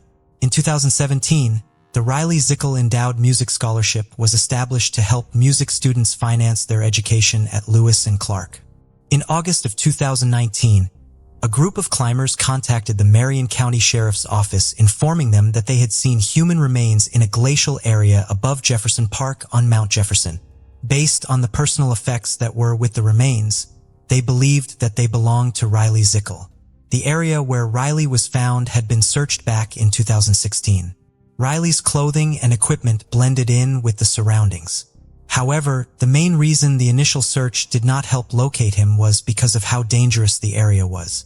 Terrain in that area was very steep and many of the rocks were loose, which made it prone to rock slides, so it was an exceptionally difficult area to safely search. The nature of the location also complicated the recovery of Riley's remains. However, on September 3, 2019, Marion County Search and Rescue Squad, Corvallis Mountain Rescue, the Civil Air Patrol, and the U.S. Forest Service all participated in a joint recovery effort. Riley's father, Robin, was waiting at the trailhead when team brought his son down from the mountain 3 years after he went missing. Riley's remains were taken to the medical examiner's office. On October 15th, the medical examiner positively identified the remains as Riley Zickel and released them to Riley's family. While Riley's loved ones had prepared themselves for the reality of Riley's death, locating his remains was still of the utmost importance to them because it both helped them honor Riley and helped them cope. I believe that when you suffer a loss, you learn to live with it.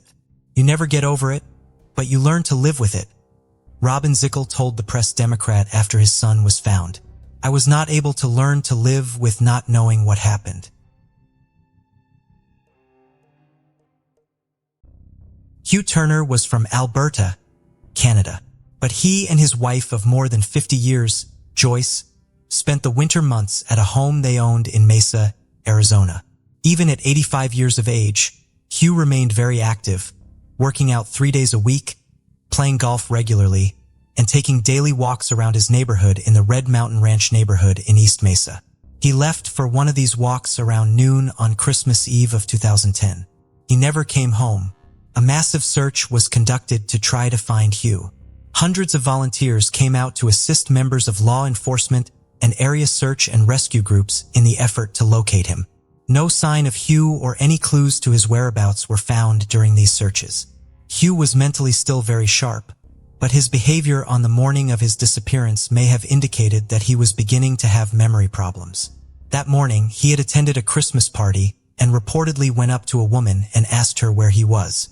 This raised concerns that Hugh may have been experiencing early signs of dementia at the time of his disappearance. Hugh's wife and 4 children struggled to cope with the void his disappearance left in their lives and the unease they felt at not knowing what happened to him. Joyce Turner was very lonely without her husband but continued to return to their home in Mesa every winter. On January 5, 2019, a hiker was near Red Mountain on the Salt River Pima Maricopa Indian community when they came across a set of human remains. They notified the authorities, who believed that the remains were Hugh Turner based on the personal effects found with them. This suspicion was confirmed on January 10th when the Maricopa County Medical Examiner's Office positively identified the remains as Hugh based on his dental records. The location where he was found was approximately 4 miles north of his home. While Hugh's family told authorities that he was physically capable of walking great distances, this area had not been covered in the initial 2010 search. To reach it, Hugh would have had to cross a canal and make his way up very steep terrain. The report from the medical examiner's office did not list a cause of death, but police do not suspect foul play in the case. While Hugh's death is obviously difficult for his family, they are also grateful to finally have answers. I don't think any of us had thought we were ever going to know what happened to our father, said Hugh's daughter, Janice McCaffrey, after his remains were discovered. And I've kind of figured that, as sad as it is, we just won the cold case missing persons lottery and someone found him. And that in itself is a miracle. Shafilia Ahmed, born on July 14, 1986, was a British Pakistani girl. Her father, Iftikhar Ahmed, originally came from the Gujarat district in Pakistan. At around 20 to 22 years old, Iftikhar moved to Britain for work. During his time there, he fell in love with a foreign woman, married her, and soon became a father. Upon returning to Pakistan to inform his family of the marriage, they refused to accept it. Under intense pressure from his family, Iftikhar reluctantly agreed to marry a Pakistani woman named Farzana. After the wedding, Iftikhar returned to Britain and disclosed the situation to his first wife, eventually divorcing her. Later, he brought Farzana to Britain from Pakistan. The couple settled in Bradford, West Yorkshire, where Shafilia Ahmed was born on July 14, 1986. Shortly after her birth, the family relocated to Warrington, Britain, where Shafilia completed her early education. Over time, the family expanded with the birth of 2 more daughters. Although this family resides in Britain on holidays, Iftikhar used to take his wife and all his children to Pakistan for vacation. Now the year had come, 2003, and by now Shafilia Ahmed had also turned 17 and was studying law. Her dream was to become a lawyer. When Shafilia and the other children have a break on February 18, 2003, Shafilia comes to Pakistan with her family for vacation. During their trip to Pakistan, this family also participates in a family wedding ceremony. However, just a few days after this wedding, a major incident occurs with Shafilia. She accidentally drinks fennel floor cleaner. Actually, fennel is commonly used in Asia for cleaning floors in homes. Now, because fennel is made by mixing some chemicals and soap, drinking it causes severe pain in Shafalia's throat. The reason behind Shafali drinking fennel is initially said to be because her parents pressured her into arranged marriage with a Pakistani boy. Because of this pressure, Shafali drank the fennel intending to end her life. But later, her parents claimed that someone had poured fennel into an old bottle of water, kept in the same bottle usually used for drinking water, and in the darkness of the night, Shafilia mistook fennel for water and drank it. Due to this mistake, Shafilia had to endure a lot of pain. As a result, she's admitted to a hospital in Pakistan. Now, because Shafilia's injury was quite severe, she has to stay in the hospital for a long time. During this time, the holidays of other family members also end. So Iftikhar takes his 2 children and wife back to Britain, while Shafilia has to stay in Pakistan for treatment. However, shortly after, Iftikhar arranges for Shafilia's return as well. And on May 27, 2003, Shafilia returns to Britain. Straight from the airport, Shafilia is admitted to a hospital for treatment through an ambulance. After several months of treatment, Shafilia's throat heals considerably, and now she rejoins college. Alongside college, she also starts a part-time job. But on September 18, 2003, a college teacher notices that Shafilia Ahmed hasn't been coming to college for the past week. Attempts are made to contact Shafilia via phone, but she cannot be reached. When teacher asked about this to Shafilia's parents, they revealed that Shafilia has not been home for the past week. Their daughter has been missing for a week, and her parents hadn't filed any complaints about her yet, which strikes Shafilia's teacher as very strange. Immediately after this, they inform the police. Upon filing the case, a police team arrives at Shafilia's house for investigation, and questioning begins with her parents. Shaifilia's parents say that they last saw Shaifilia at their home on September 11, 2003, and since then, she hasn't been seen. Upon this, the police ask, when your daughter has been missing for a week, why haven't you filed a complaint with the police yet? To this, Shaifilia's parents respond, this is not the first time Shafilia has been missing from home for a few days. It has happened several times before. To confirm this, when the police check the records, it is revealed that Shafilia has been missing from home several times in the past. The first time was when Shafilia was only 12 years old. She went missing with her younger sister on March 10, 1998. Because of this, her parents had also filed a missing report for both their daughters with the police. However, at that time, Shafilia returned home with her sister as evening approached. According to records, Shafilia ran away from home for the second time on November 25, 2002. Once again, her father, Iftikhar Ahmad, filed a missing report for his daughter. After extensive searching, Shafilia was found by the police sitting in a park. According to police records, for the third time, Shafilia left home with a friend on February 3, 2003. This time, Sheffilia did not return home for 2 days. And then on February 5, 2003, she went to a safe house for orphan people and filed a report against her parents for domestic violence and mental abuse. After the report was filed, the police officer spoke with Sheffilia Ahmed and her parents. And after everything was cleared up, Sheffilia returned home. After this, on February 18, 2003, Sheffilia, along with her 2 sisters and parents, goes to Pakistan for a family function and disappears from there shortly after returning to Britain. Now looking at old records, the police also suspect that Sheffilia Ahmed may have gone somewhere again this time and will return home in a few days. Therefore, the police try to find Sheffilia in all those places where she could have gone. However, even after a few days, the police cannot find any trace of Sheffilia from anywhere.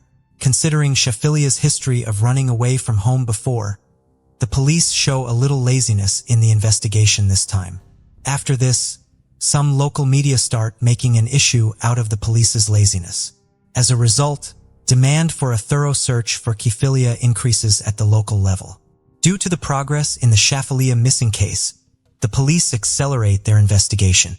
Subsequently, they discover numerous poems written by Sheffilia at her home. These poems reveal her dissatisfaction with her household environment. Her parents wished for Shafir to lead a traditional Pakistani girl's life, but she favored Western culture. Through her poetry, she expressed this pain. As Shafalia's poems reach the public, the case gains momentum, putting pressure on the police to find her.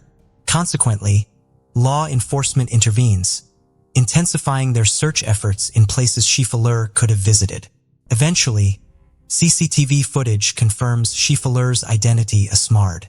A few days after Sheffilia went missing, her parents identified her. This made the police believe that at least Sheffilia was alive. However, a new turn in the case occurs when the CCTV footage shows Sheffilia's class teacher. Actually, when the picture is shown to Sheffilia's class teacher, they say that the girl in the photo is not Sheffilia Ahmed. Some other people also confirm by watching the CCTV footage that the girl in the footage is not Sheffilia. Now the police find it very strange that Sheffilia's parents themselves did not recognize their daughter from the CCTV footage. The police had many questions in their minds. And to find the answers to those questions, they secretly installed some audio recording devices at Sheffilia's home. The police were listening to everything that was happening in Sheffilia's house through an audio recording device. According to the recording, one day Iftikhar is heard saying, "In Britain, if you kill 40 people and there is no evidence against you, then the law here can't do anything to you." Additionally, one day Iftikhar Ahmad is heard saying, "If the police collect DNA samples from inside the car, what could happen?" Furthermore, the audio recording device captures some suspicious conversations that lead the police to suspect that perhaps Sheffilia's father had something to do with his daughter. Now, because the police start to doubt Iftikhar Ahmed, they use his audio recordings as evidence. And on December 18, 2003, the police arrest Iftikhar and his wife Farzana Ahmed, along with 5 other family members on charges of murdering Sheffilia and hiding her body. The police had arrested these people solely on suspicion. The police hoped that during the investigation, some concrete evidence would be found against these peoples. However, no evidence was found against any of the arrested persons, and eventually, the police released them all. It had been a year since 2004, and there was still no evidence in the case of Sheffilia Ahmed. The police were engaged in efforts to locate Sheffilia. Meanwhile, floods occurred in the famous Kent River flowing from the Sedgwick area of Britain. When the floods were under control, the body of a girl were found in extremely poor condition on the banks of this river. The distance between the place where the body was found and where Sheffilia Ahmed had disappeared was 70 miles. But still, the police have doubts whether this corpse could be Sheffilia's. However, to confirm this, DNA samples are collected from the dead body and then matched with the DNA of Iftikhar and Fazaner. In this case, a major twist occurs when a body washed away in the flood matches with the DNA samples of Iftikhar. This meant that the body washed away from the river was not someone else's but Sheffilia Ahmed's, meaning in the search for Sheffilia Ahmed, whom the police had been looking for the past year, now reaches the police itself in the form of a corpse. Now the biggest question in front of the police was who and why murdered Sheffilia Ahmed. However, even before the statements and actions of corpse parents, there were doubts. and in 2003 these two, along with 5 others, were arrested. Therefore, once again, Shafilia's parents are arrested and questioned. The trial of this case is also going on, but even this time no allegations can be proven against them, which leads the police to release them again. However, after that, the police detain some other suspects and proceed with the investigation against all of them. But despite many efforts, the police cannot reach the murderer. As time passes, people slowly start to forget about Shafilia Ahmed's case. Shafilia disappeared in 2003, and now it was 2010. That is, it had been 7 years since Shafilia's death. By now, Shafilia's family had also moved on from the incident and had become busy with their daily lives. But then on August 25, 2010, a major theft occurs at Iftikhar Ahmed's house. By now, Iftikhar Ahmed's family had already become the center of attention in the city due to their daughter's disappearance. Due to this, when theft occurs in this house, it starts making headlines on the front page of newspapers. But once again, this puts heavy pressure on the police. Despite working honestly, the police quickly get involved in the search for the thief. After many days of hard work, the police make a revelation that surprises everyone. Actually, the police arrest not someone else, but Iftikhar Ahmed's daughter, Alicia Ahmed, on charges of theft in the house. In fact, Alicia was Shafilia's younger sister. According to Alicia, she didn't get as much money from home as she demanded and needed. Because of this, she orchestrated the theft of her father's money at her own home. However, the police had solved the theft case very quickly, but the police spot an opportunity here and now. They start talking to Alicia about her sister Shafilia, who disappeared many years ago, and reopen the file related to the Shafilia case. In the initial conversation, the police suspect that Alicia knows something about the disappearance of Shafilia that the world is still unaware of. The police officers try to uncover what happened with Shafilia, but Alicia refuses to cooperate with them. However, the police then tell Alicia, "You have orchestrated a theft in your own house, which could lead to a long prison sentence for you. But if you can provide any information about Shafilia that nobody else knows, your sentence could be significantly reduced." Afterwards, when Alicia reveals some details to the police, everyone is left stunned. Alicia explains, "It was not someone else but my father, Iftikhar, and my mother Farzana Ahmed, who had beaten Shafilia Ahmad in front of all of us sisters. Then our father put polyfine on her face, and due to suffocation, she was dead. Then he placed Shafilia's body in his car and threw it into the distant jungle.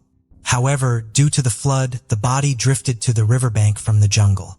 According to Alicia, Iftikhar and Farzara did not like their daughter's modern lifestyle at all. On the surface, Shafilia started falling in love with a boy. And when this matter comes to light, Iftikhar and Farzana quickly try to arrange Shafilia's marriage with their preferred boy. When the family goes to Pakistan for a family function, there is an attempt to forcefully marry Shafilia to a boy there. But Kafilia refuses to marry for this reason, and she consumes fennel. After that, her health deteriorates and her marriage does not happen either. When Kafilia returns to Britain, her family members here also insist on arranging her marriage with a boy of their choice.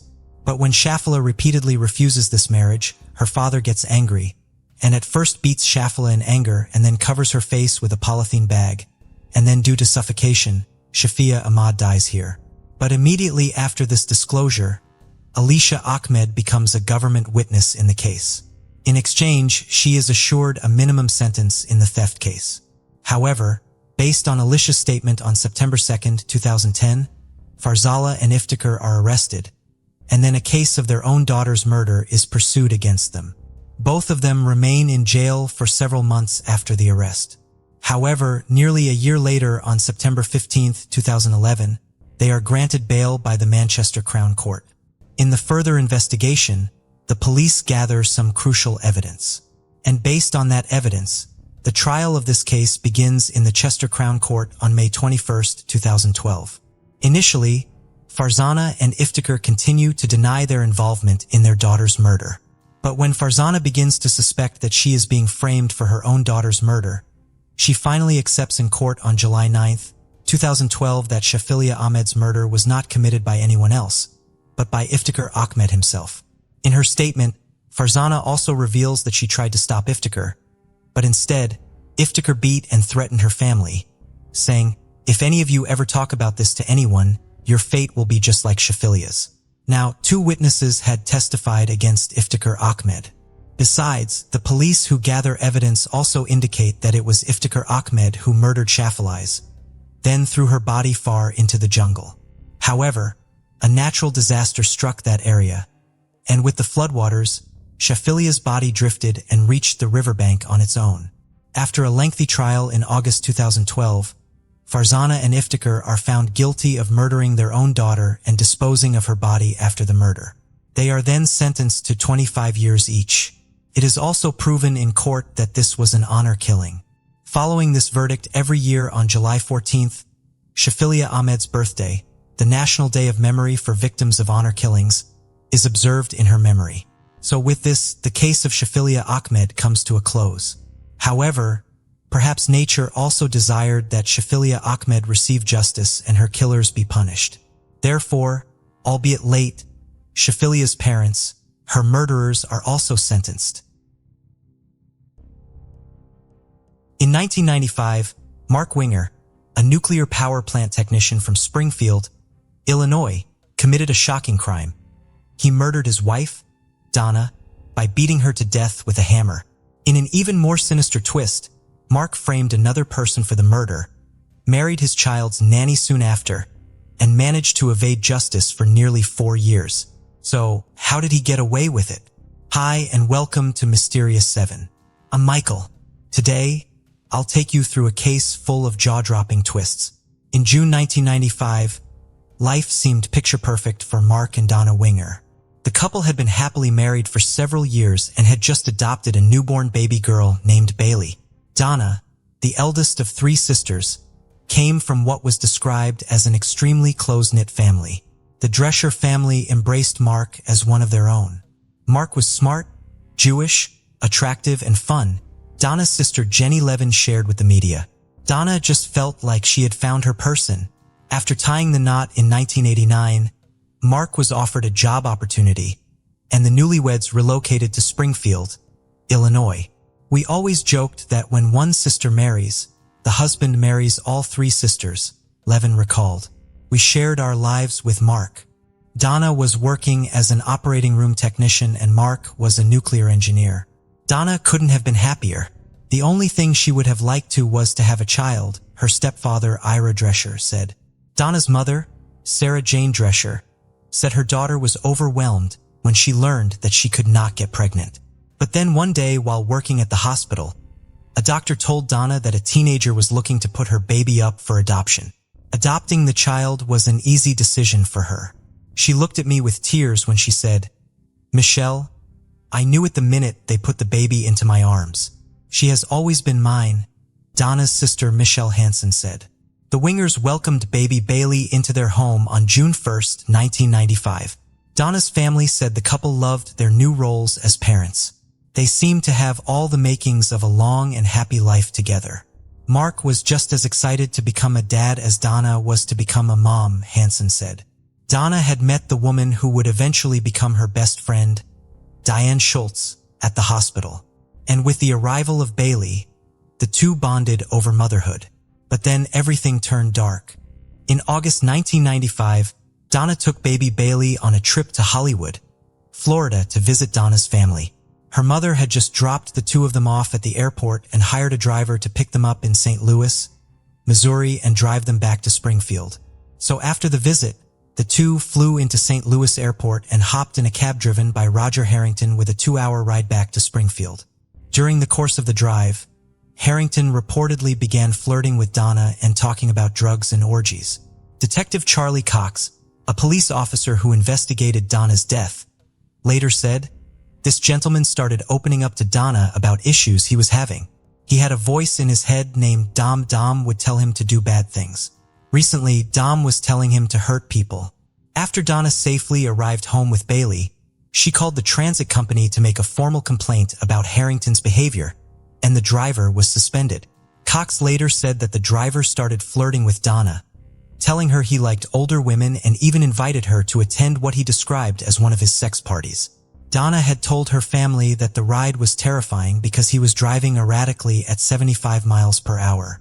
After the harrowing ride, Donna had been the victim of some strange phone calls, Weinhoff said. The family had believed that the driver had been stalking her and was a danger.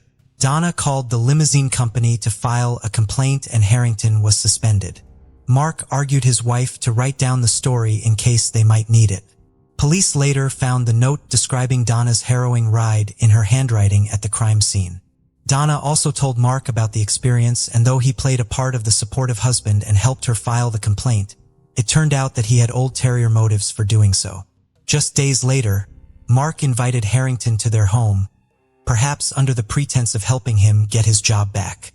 On the August 29, 1995, the cab driver wrote Mark's name, address, and the time on a scrap of paper in his car, drove to the Wingers' home, walked inside with a coffee cup and a pack of cigarettes, and was shot twice in the head. Mark Winger then called 911 and told the dispatcher he'd just shot a man who was killing his wife. He informed police that he'd been walking on the treadmill in the basement when he heard a commotion upstairs. He grabbed his gun, went to investigate, and found Harrington swinging a hammer at Donna. In an effort to defend his wife, he'd shot the man twice. Police arrived on the scene to find that both Donna and Harrington still had a weak pulse. Mark was in a back bedroom rolling back and forth in total shock. When former Springfield Police Detective Charlie Cox arrived at the Wingers' home, he remembered they could see the victims from the front door. Donna was clinging to life, said Sangamon County Assistant State Attorney Steve Weinhold. She had been hit no less than 7 times in the head with a hammer. The second victim, a white man, had suffered 2 gunshot wounds to the head, but still had a pulse when police arrived, said Weinhoff. It was quite chaotic, Cox said. I knew that they were probably going to be transporting the victim soon, so I wanted to try and get identification on the male suspect. Cox found the man's wallet and was able to identify him as Roger Harrington. Police recovered a bloody hammer near the 2 bodies and found Mark's .45 caliber semi-automatic handgun, a yellow mug, and a pack of cigarettes on the same dining table. They also noticed that Harrington's car had been parked against traffic, facing the wrong direction. At the crime scene, Cox said Mark was very upset and very emotional, and that he repeatedly asked who the man he'd killed was. Cox avoided identifying Harrington and tried to calm Mark down. As police combed through the scene, Mark asked police if the intruder's name was Roger. Cox confirmed that it was. Mark was shocked and he said, "Oh my gosh, that's the man who's been harassing my wife this week," Cox said. Cox, who was familiar with Harrington after he'd lived in a trailer park owned by Cox, believed Harrington might have snapped. "I knew him as a very volatile type subject. He and his wife rented a trailer for me," Cox said. "Knowing what I knew about Mr. Harrington in the past, how quick he was to anger, I thought that very well he could have gone over there to try to get his job back. There's a hammer laying right there on the table. He picks it up and goes into a rage. Then the husband shoots the bad guy." Tragically, both victims succumbed to their injuries. After learning about Donna's previous run-in with Harrington and listening to Mark's version of events, the police closed the case within days, listing Roger Harrington as the culprit. Because once police examined the scene and listened to Mark's story, detectives concluded that he had acted in self-defense. The case was closed in about 48 hours, Weinhoff said. But Harrington's family insisted from the beginning that their son was harmless. He was no troublemaker. He was a good kid. He wouldn't even strike at anybody, his mother, Ellen Harrington, said. "I don't think he would hurt anybody, and I don't think he was crazy." So it seemed like Mark Winger was going to get away with murder. Donna's mother spoke to the media about the evening and the family received the news of her daughter's murder. "It was 4 in the morning and I said, 'Jenny, it's Mom. Something terrible has happened,' Sarah Jane Drescher said of her call to Levin. 'We sat there in my room just crying at this unimaginable loss,' Levin said. In the following months, Donna's mother and sister took turns traveling to Illinois to help take care of Bailey. "I loved Mark because he loved Donna, and that's what was important to me," Sarah Jane Drescher said. "But I had to be very careful because I did not want to ruin my relationship with him because I did not want to ruin my relationship with the baby. I wanted to be a grandma and Bailey made me a grandma." Mark was now a single father raising his infant daughter on his own. Donna's family initially flew to Illinois to help out, but they couldn't stay and they suggested Mark hire a nanny. In January 1996, he met 23-year-old Rebecca Simic, who was searching for a nanny job in the area. Rebecca told reporters, "It just felt like Bailey was the one that really needed me the most. She had been through so much already at the age of 3 months." Rebecca was wonderful with Bailey, and even Donna's family agreed that she was like an angel sent to help Mark. While she felt a little uncomfortable in the house where 2 people had died violently, she was dedicated to giving Bailey a good childhood despite the trauma of losing her mother. "I didn't want to like Rebecca, but it was hard not to like her," Levin said. "Seeing her with Bailey, there was really nothing bad we could say about her." Meanwhile, Rebecca's role at Mark's home had begun to evolve. When you live with someone and you're taking care of a child together, it's very easy to kind of play house, Rebecca said later on. Rebecca told the media that she was blown away by what the infant had been through in such a short time. "Mark made me feel like I was like an angel sent to him from God or Donna, and it was my purpose to make this family whole again," Rebecca said. She lost 2 mothers by the time she was 3 months old, and she was so smiley, Rebecca said. "I wanted to get in there and say, I'm going to help and I'm going to make this little girl's life better." Mark helped Rebecca feel at ease in her new role. After a few months, the two found themselves sharing conversation and a glass of wine at the end of a long day. And then one thing led to another as their relationship turned intimate. Within the year, Rebecca was pregnant with Mark's child. The couple eloped in Hawaii in October 1996, just 14 months after Donna's death. "I remember asking him how he could move on so quickly," Rebecca later recalled. "And he explained to me that when you have a good marriage, it's natural for you to just want that again." Rebecca said Mark had told her he wasn't able to have, so she said she was very surprised when she found out she was pregnant with his child only months after moving in. "Obviously, I wasn't careful. It was just kind of a shock," she said. Mark, on the other hand, was thrilled, Rebecca recalled. "Felt like it was a victory to him," she said. "Mark put pressure on me to marry him and have children with him." Rebecca said that Mark, who was Jewish when they met, even started going to church with her. She said he told her they could raise a family in a Christian home. "I would be honored to be your husband and blessed if you were my wife," Mark wrote in a letter to Rebecca. March Rabbi Michael Datz asked him about his change in faith, and he said that Mark explained, "Judaism is just too difficult and unforgiving." Rabbi Datz didn't understand, asking, "Mark, I don't know what you're talking about. What do you need forgiveness for?" He said Mark didn't respond. But then it seemed like Mark was trying almost a little too hard to leave the past behind. 16 months after his wife's death, Mark told Sarah Jane Drescher that he was going to sell the house where her daughter Donna had died and buy another one just outside of town. He and Rebecca had started a family of their own, and he started cutting ties with Donna's parents. "I received a letter from Mark one day saying to me I could not be called Grandma," Sarah Jane Drescher said. "I wrote him back and I begged him, please let her call me Grandma. And he said, I'm sorry. There's no way I am going to allow her to call you Grandma, and that's the way it is."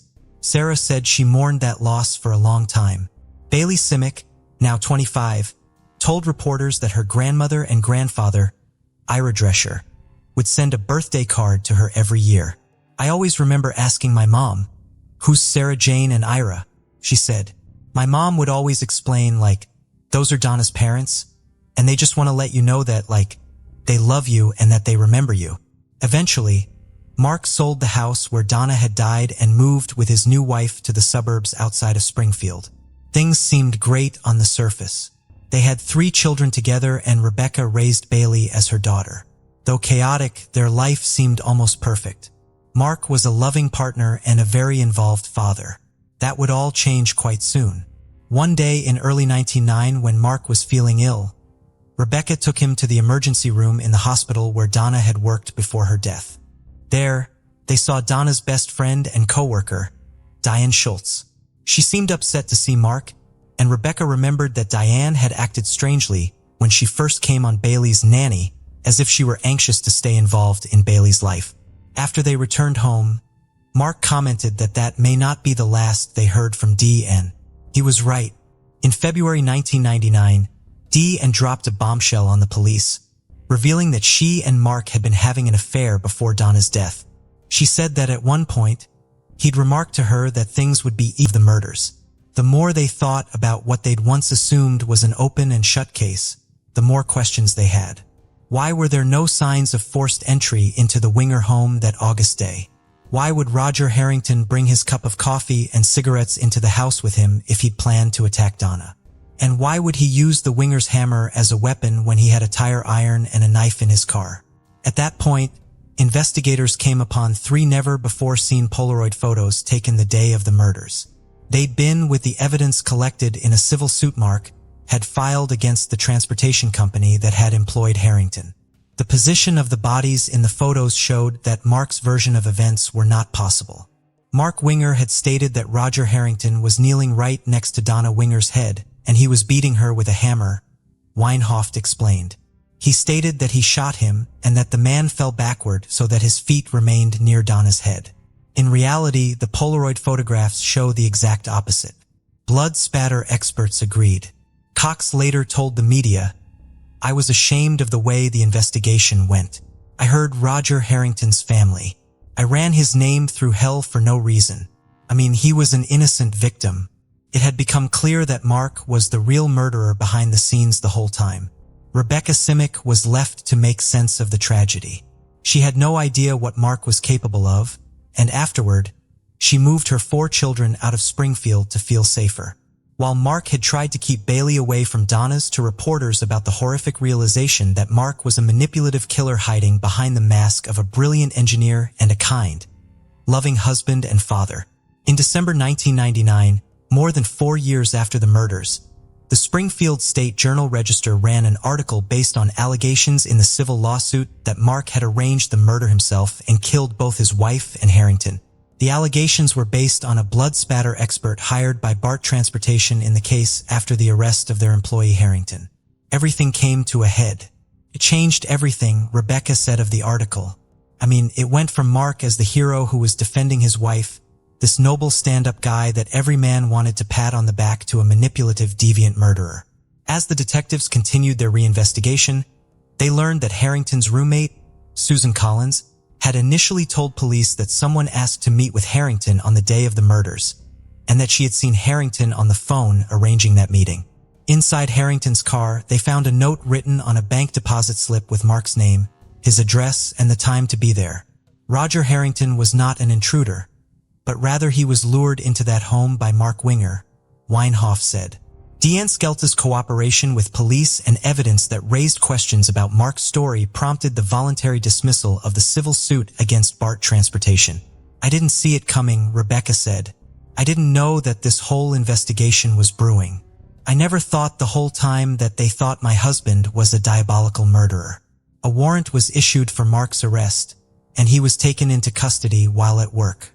"I had made plans to go to McDonald's Playlander," Becca recalled. "We were there and I got a phone call and it was Mark's secretary, and she told me that Mark had just been arrested. I was just sick, like my whole body kind of went numb, and I just couldn't believe it. I was shaking so badly, and I just remembered feeling so scared. I felt that I owed it to him and to my kids to just stand by him," she said. Hanson, Donna's sister, said she didn't feel relieved following Mark's arrest. "I still wanted to believe he was innocent," she said. "Here's this person that I know in handcuffs, and what's going to happen?" Bailey was just 6 years old at the time of Mark's arrest. She said no longer having her father home was scary. "I just remember everyone just trying to remain calm and kind of, at the time, being like, Dad's just going away for a while and that he'll be back soon," she said. But that was no longer possible. On August 23, 2001, Mark Winger was indicted for the murders of Donna Winger and Roger Harrington. At the trial in May 2002, a visibly shaky Deanne testified against Mark. The court granted her immunity in exchange for her testimony, though there was no evidence linking her to anything other than keeping Mark's terrible secret. Mark was sentenced to life in prison without the possibility of parole. One of the key points the prosecution had to prove was that Harrington had gone to the house to meet with the Wingers, not to commit a murder. They presented the cigarettes and coffee mug that he'd brought inside, as well as the weapons he'd left in his car, and the note with Mark's name and address. Mark's attorney argued that Harrington was mentally ill, that he behaved erratically, and that these traits indicated he was capable of murder. When prosecutors presented the Polaroid showing the position of the bodies before they were removed from the scene, Mark's attorney argued throughout the trial that first responders could have moved the bodies. It's our belief that Roger comes to the house, he's allowed into the home, now retired Detective Jim Graham said. There were no signs of forced entry, and he was executed at that time. Hearing the gunshot, Donna Winger then comes from the bathroom to investigate. He then beats his wife to death with a hammer. Mark then calls 911. In the 911 call, someone can be heard moaning in the 911. In the 911 call, someone can be heard moaning in the background when Mark tells the operator he can hear his baby crying and hangs up. He had told the operator there was a bullet in Harrington's head. But when police arrived, Harrington had been shot twice. Diane also gave damning testimony at the trial, saying that Mark told her it would be easier if Donna just died. I thought it was crazy talk, she said during her cross-examination. After a chance meeting years later, Diane testified that she confronted Mark in the hopes of gathering information and asked him how he lived with himself, and that he'd replied that he had found Jesus Christ and was forgiven. She said he warned her that if she ever said anything, they would both be in trouble. I didn't think that anybody would believe her, Rebecca said. I just thought if Mark truly did that, she would have come forward right away. Mark's defense argued that Diane was emotionally unstable and just a woman who had been scorned. Diane Schultz's testimony was able to demonstrate that in reality, Mark was obviously unhappy, unfaithful, and had specifically talked about wanting to kill his wife, Weinhold said. Schultz was granted immunity for her testimony, he added. There was no direct evidence that directly linked Diane to actively participating in this crime. In the end, she was such a valuable witness as it relates to presenting the motive.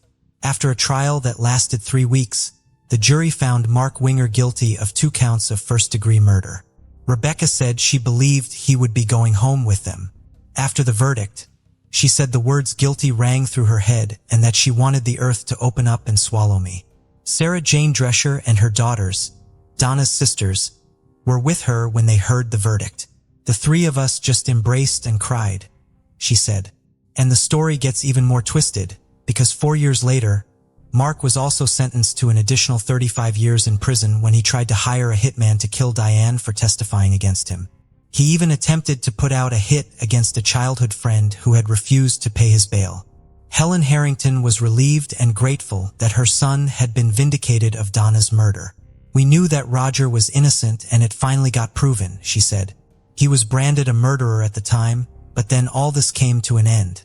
The police also had to come to terms with the faulty initial investigation. I was ashamed of the way the investigation went, Cox said. I hurt Roger Harrington's family. I ran his name through hell for no reason. I mean, he was an innocent victim. The police department had too hastily closed the case and turned a blind eye to some red flags. And to right such a wrong, it felt great, Bram added. But Rebecca said there wasn't any closure for her or her family. When we lose someone, we gather. We have a funeral, Rebecca shared. But when someone goes to prison, well, what do? You're just kind of left with this emptiness and this hole that you can't really have closure with that. It wasn't just him being sentenced to life, she said. We were sentenced to a life of a father in prison. Bailey Simic says she missed having her father around while growing up. It was really hard being in school seeing all the other kids have their dads in that relationship, she said. And now suddenly, I couldn't just go to my dad's room or have him pick us up from school or anything like that. Ben Simic was only a year old when his dad went to prison. I can look at the pictures and look at myself and say, that kid has no idea. He was way too young to know anything that was going on, he said. Rebecca had to move out of Springfield with her kids, and the home that she'd bought with Mark was foreclosed. She had been a stay-at-home mom for 7 years, so she had no option but to file for bankruptcy. I didn't have anything to give my kids. Everything had been taken away. All I had was love, she said. Rebecca never remarried as far as we know. She raised all 4 of the children on her own, and Bailey has since reunited with Donna's family. It was so incredible to see that there's this whole big family that loves me. And Sarah Jane still has my baby picture on her kitchen counter with all of her other grandkids even though we've been gone for so long. She said, we've been hurt a lot by the same person, but it didn't break us, Rebecca said. Although Sarah Jane Drescher says there will never be closure for the murder of her daughter, the family has worked together to set up Donna's Fund, which is a part of Women in Distress, an organization that works to provide shelter for women trying to escape abuse. I think her legacy will live on through people that we help, Levin said, and through the beautiful memories that we have of her. So what do you think of this crazy, twisted case of murder uncovered? Would Mark Winger still be walking scot-free today if his former lover, Diane Schultz, hadn't developed a guilty conscience? Let us know your thoughts in the comment section, and don't forget to like, share, and hit the subscribe for more in-depth coverage of some of the most manipulative murders of all time. 42-year-old Susan Seymour Adams lived in Austin, Texas, with her husband, Tom. The couple shared a love for the outdoors, although Susan was less adventurous than her husband. While Susan enjoyed birdwatching and leisurely walks in the woods, Tom preferred more demanding outdoor activities. In 1990, they spent months planning a trip to the Selway Bitterroot Wilderness near the Idaho-Montana border. To ensure a safe and memorable experience in the remote wilderness, they booked their trip with Iron Horse Outfitters, a guiding and outfitting company. On September 22nd, the couple arrived in Idaho Falls and drove to Hamilton, Montana. There, they met Art Griffith, the owner of Iron Horse Outfitters. 4 days later, on September 26th, the three of them began their journey to the Outfitters campsite near the Battle Lake area, close to the Bitterroot Divide. Reaching the camp required a grueling 7-hour horseback ride through rugged terrain. On September 29th, Tom and one of the guides from the camp set out on an overnight hunting trip. Susan and another guide rode on horseback with them up to a ridge above the camp. There, they parted ways. Tom and his guide began their excursion, and Susan and the other guide brought the 4 horses back to the camp. This ridge would be the last place Tom Adams saw his wife. Tom and his guide returned to camp the following afternoon. When they arrived, Susan was not there. The camp's cook said that Susan had told him that morning that she was going to a nearby meadow to spend some time doing some bird watching, but had never returned. When she left the camp, Susan had only binoculars and a camera with her. Tom immediately began looking for Susan in the area surrounding the camp. When it began getting dark, he expanded the area he was searching.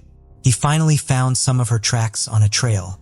He followed the footprints to a spot roughly 20 feet away from the meadow, where they abruptly stopped. The guides from the outfitting company helped search for Susan all throughout the night, and the following morning, one of them rode on horseback 25 miles to get help. The weather was a major obstacle in the search for Susan. 2 days after she went missing, snow began to fall, and the search had to be called off. After a week, the weather cleared up enough for the search to resume, but it only went on for another 3 days before more snow forced the efforts to be halted for the winter. Unable to search for Susan in the wilderness, authorities spent this time investigating the last people to see her. Tom, the cook, and at least one of the guides from the camp were all given polygraph examinations. They all passed. In 1991, a massive search was launched to try and find Susan's remains. Tom Adams worked for the governor of Texas, who helped get resources for the search. Helicopters, the National Guard, tracking dogs, and numerous volunteers were all a part of the effort.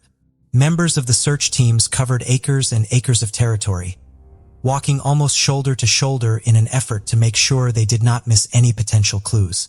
During the course of the search, some footprints were discovered, although they were not conclusively linked to Susan.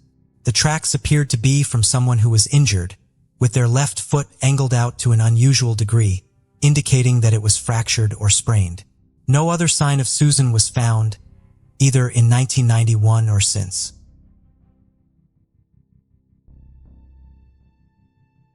Arvin Nelson was a popular member of the community in Big Sur, California.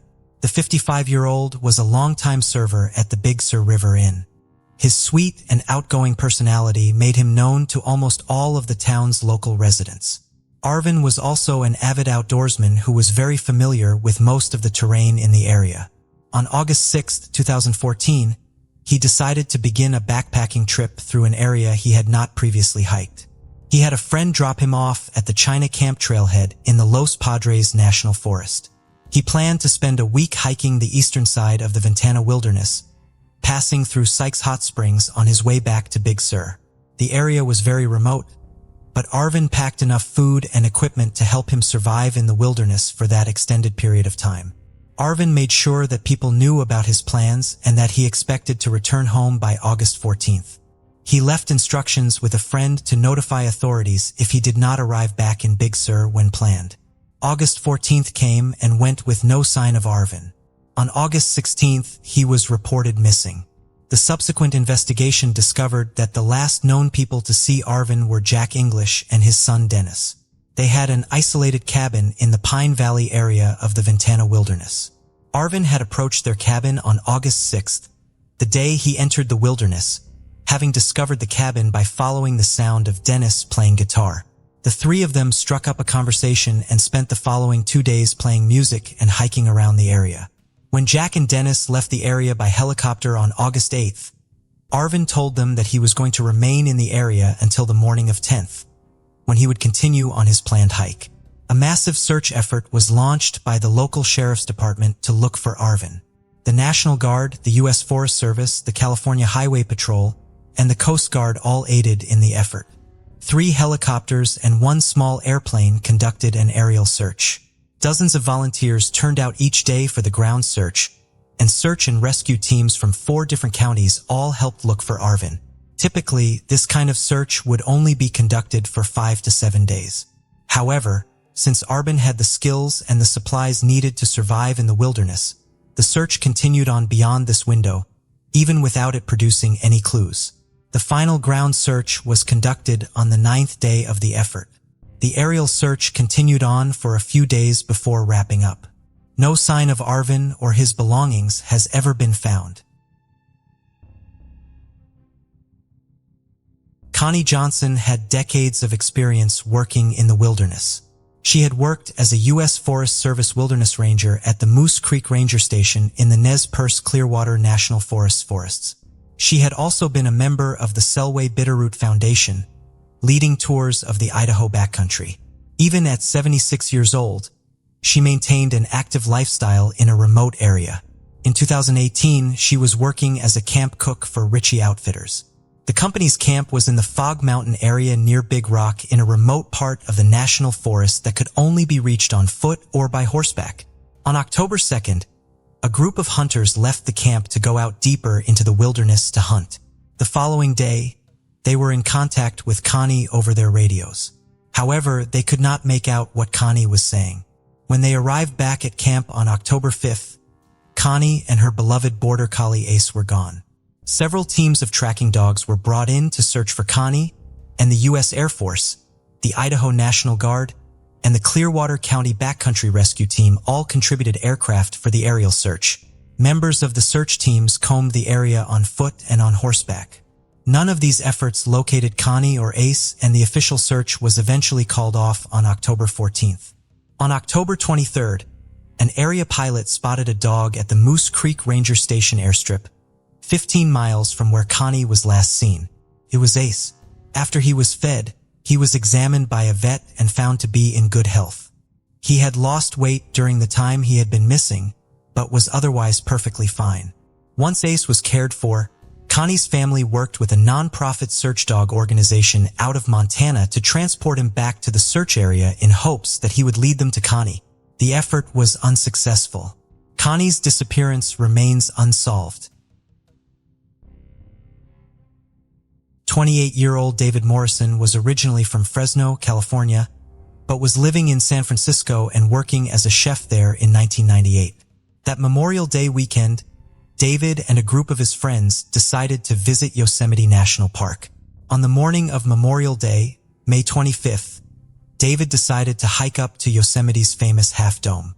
He left Cary Village in Little Yosemite Valley, where the group had been staying around 7:15 a.m. and told his girlfriend that he would be back later in the afternoon. David has not been seen since.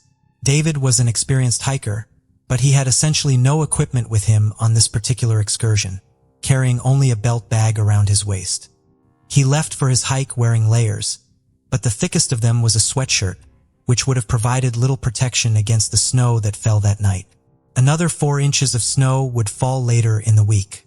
The weather complicated the search effort for David, both because it made hiking difficult for the search teams and because the snow covered up potential clues like tracks that could have led to David, who was presumed to be lost and most likely injured. Resources were also diverted away from the search for David the day after he was last seen, when 2 trapped climbers needed to be rescued. The search effort included David's family, numerous volunteers, teams of search dogs, and a helicopter. Despite all of this effort, David and his belongings were not found. 3 days after David was last seen, members of the search team found 6 tracks. The tread impressions in them matched the kind that would be left by the type of shoes David had been wearing. It could not be confirmed that the tracks belonged to David, and they did not help locate him. The full-scale search ended the Friday after David went missing. The search then entered a limited technical mode, with only a dozen trained climbers and 24 search dogs continuing to search for David. David's family has continued to return to Yosemite every year to look for him and to visit the small memorial his mother placed near Half Dome. His family hopes that even after more than 20 years, they will be able to find David's body and resolution to his disappearance. 53-year-old Teresa Schmidt lived in Avon, Indiana, where she worked as a social worker. In September of 2002, she traveled to Colorado with her husband. He was an anesthesiologist and was attending a medical conference there. The couple was staying at the Lost Valley Guest Ranch during their trip. On September 6th, Teresa decided to go for a hike.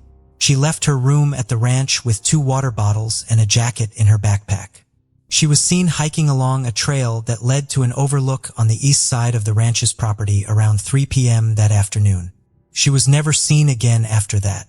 Teresa was an experienced hiker and had stayed at the ranch in the past, so she was familiar with the area. However, a recent forest fire had dramatically changed the area's landscape, so Teresa may not have been able to rely on visual clues to guide her back to her room like she may have expected to. Teresa's husband reported her missing at 7 p.m., the day she was last seen, when she did not meet him back in their room. But the search for her was not started until 2 a.m. on September 7th. The search was extensive, however. More than 70 volunteers helped search for Teresa, and authorities used tracking dogs and helicopters. Teresa's husband used a motorcycle to cover a larger area during his own several-day search. The only clues found in Teresa's disappearance were 2 sets of footprints, one on each side of nearby Chessman Overlook believed to belong to her. Neither she nor any of her belongings have ever been found. Teresa's family, acknowledging that she most likely succumbed to the elements while lost in the wilderness, held a memorial service for her after she went missing. However, her case remains unsolved, and her family is still waiting to give her a proper burial.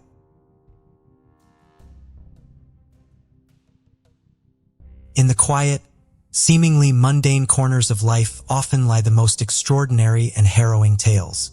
Velma Barfield's story reshaped the narrative of crime and punishment in the United States, challenging our understanding of morality and human behavior. Known infamously as the Death Row Grandma, Velma became the first woman executed by lethal injection in the United States, the first woman put to death after the reinstatement of the death penalty in 1976, and the first woman executed since 1962. But how did a wife, mother, and grandmother, once cherished and beloved by her community, become one of the most infamous figures in criminal history? Born during the economic turmoil of the Great Depression, Velma Margie Barfield entered the world on October 29, 1932, in Eastover, North Carolina. Raised near Fayetteville as the second of 9 children, Velma grew up in a household defined by relentless poverty. Life revolved around the family's small tobacco and cotton farm, where survival was dictated by the unpredictable cycles of nature. Her father, Murphy Bullard, was a man beaten down by the harsh realities of rural farming. His temper, as volatile as the storms that threatened their livelihood, cast a shadow over their household. Velma later alleged that her father was physically and sexually abusive toward her and her sisters, though other relatives refuted these claims. Her mother, Lily Bullard, endured the bulk of her husband's frustrations, navigating a marriage devoid of tenderness or respite. In such an environment, love became a luxury the Bullard children could rarely afford. As Velma grew older, she became acutely aware of the economic disparities between her family and her peers, fueling feelings of inadequacy and resentment. That's when her first criminal activity started. She initially took small amounts of cash from her father to buy little things that she saw her classmates enjoying. Her petty thefts escalated to taking $80 from an elderly neighbor. When her father discovered that, he beat her severely and Velma stopped stealing for the remainder of her childhood. Raised in a Christian household, young Velma found solace in the pages of her Bible, clinging to faith in the turmoil of her home life. This early introduction to religion was a constant amidst chaos. Yet, as she transitioned to adolescence, the psychological scars left by her upbringing would shape the woman she would later become. The world around was convulsed by World War II. The war, though distant, exacerbated the hardships faced by her family and deepened the fractures within. Velma, like many of her generation, was forced to grow up quickly. Her dreams and aspirations were often overshadowed by depressing needs of survival and duty to family. Yet it was during this time that her resilience and tenacity began to shine through, qualities that would define her in both commendable and tragic ways. As Velma stepped into early adulthood, her desire for a life beyond the confines of her home grew stronger. She dreamed of escape. At the age of 17, she dropped out of school. The search for love and stability led Velma into the arms of Thomas Burke, a union that promised freedom, but instead brought new hardships. By 19, she had 2 children, a son, Ron, and a daughter, Kim. The family lived happily in Parkton, North Carolina for over 15 years. Velma's life with Thomas seemed a hard-earned escape from the poverty and violence of her childhood. Everything changed in 1965 when Thomas got into a serious car crash and suffered head injuries.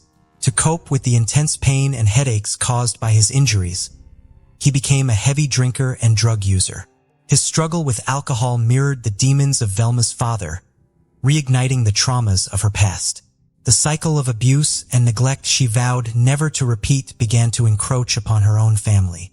It was during these turbulent years that Velma's resilience was put to the ultimate test. The pressures of an unhappy marriage, the responsibilities of motherhood, and the patterns of her past weighed heavily on her soul.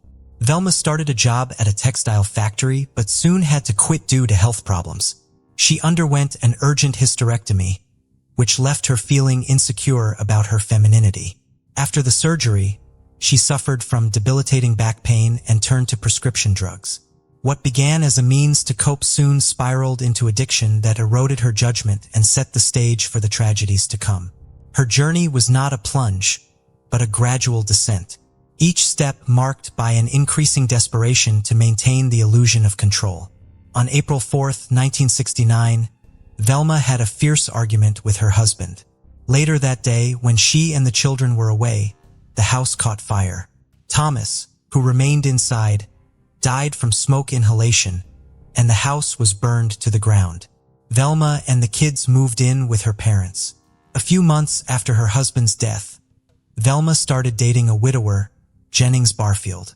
They married in August 1970. One day, the couple had an argument, after which Jennings became mysteriously ill. On March 21, 1971, he died of a heart attack. Velma moved into her parents' home again. Soon after that, her father died of lung cancer. In the summer of 1974, her mother suffered severe stomach pain and was taken to the hospital. As she got better, she returned home. In August 1974, a man Velma was dating died in a car accident. On December 30th the same year, her mother was taken to the hospital again with similar symptoms of a severe stomach illness. Doctors couldn't help her this time, nor could they diagnose her illness, and she died after 2 hours. No autopsy was performed. As mysterious deaths around Velma continued, her son Ronnie Burke said, "It's the saddest thing, but it seems like everybody my mother ever gets close to dies. How could the good Lord allow this to happen to a faithful Christian like Velma Barfield?" The financial strain of her addiction led to another unethical decision, forging checks to sustain her growing needs. But deceit has its price, and the trust within the community began to fray. Velma found herself trapped in a web of her own making. In 1975, She was convicted of 7 counts of writing bad checks and sentenced to 6 months in prison. However, she was released after serving 3 months. Upon her release in 1976, Velma took a job as a caretaker for the elderly. Initially, she worked for 94-year-old Montgomery Edwards and his 84-year-old wife, Dolly, in Lumberton, North Carolina. Montgomery fell ill and died on January 29, 1977. A few weeks later, in February, Dolly developed symptoms of a stomach illness similar to those of Velma's mother and died on March 1st. Velma then started looking after 76-year-old Record Lee, who had broken her leg. On June 4, 1977, Lee's husband, John Henry, began to suffer severe pains in his stomach and chest. Doctors diagnosed his condition as a severe stomach virus. He died later that month. Later in 1977, Velma moved in with her boyfriend Roland Stewart Taylor, a relative of Dolly Edwards.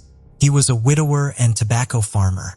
One day, they were attending a Pentecostal revival meeting in Cumberland County.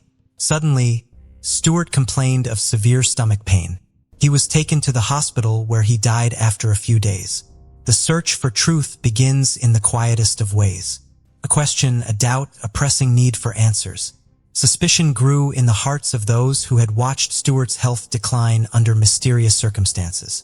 It was their persistence that first brought the authorities to Velma's doorstep, initiating a chain of events that would lead to shocking revelations. An autopsy was ordered.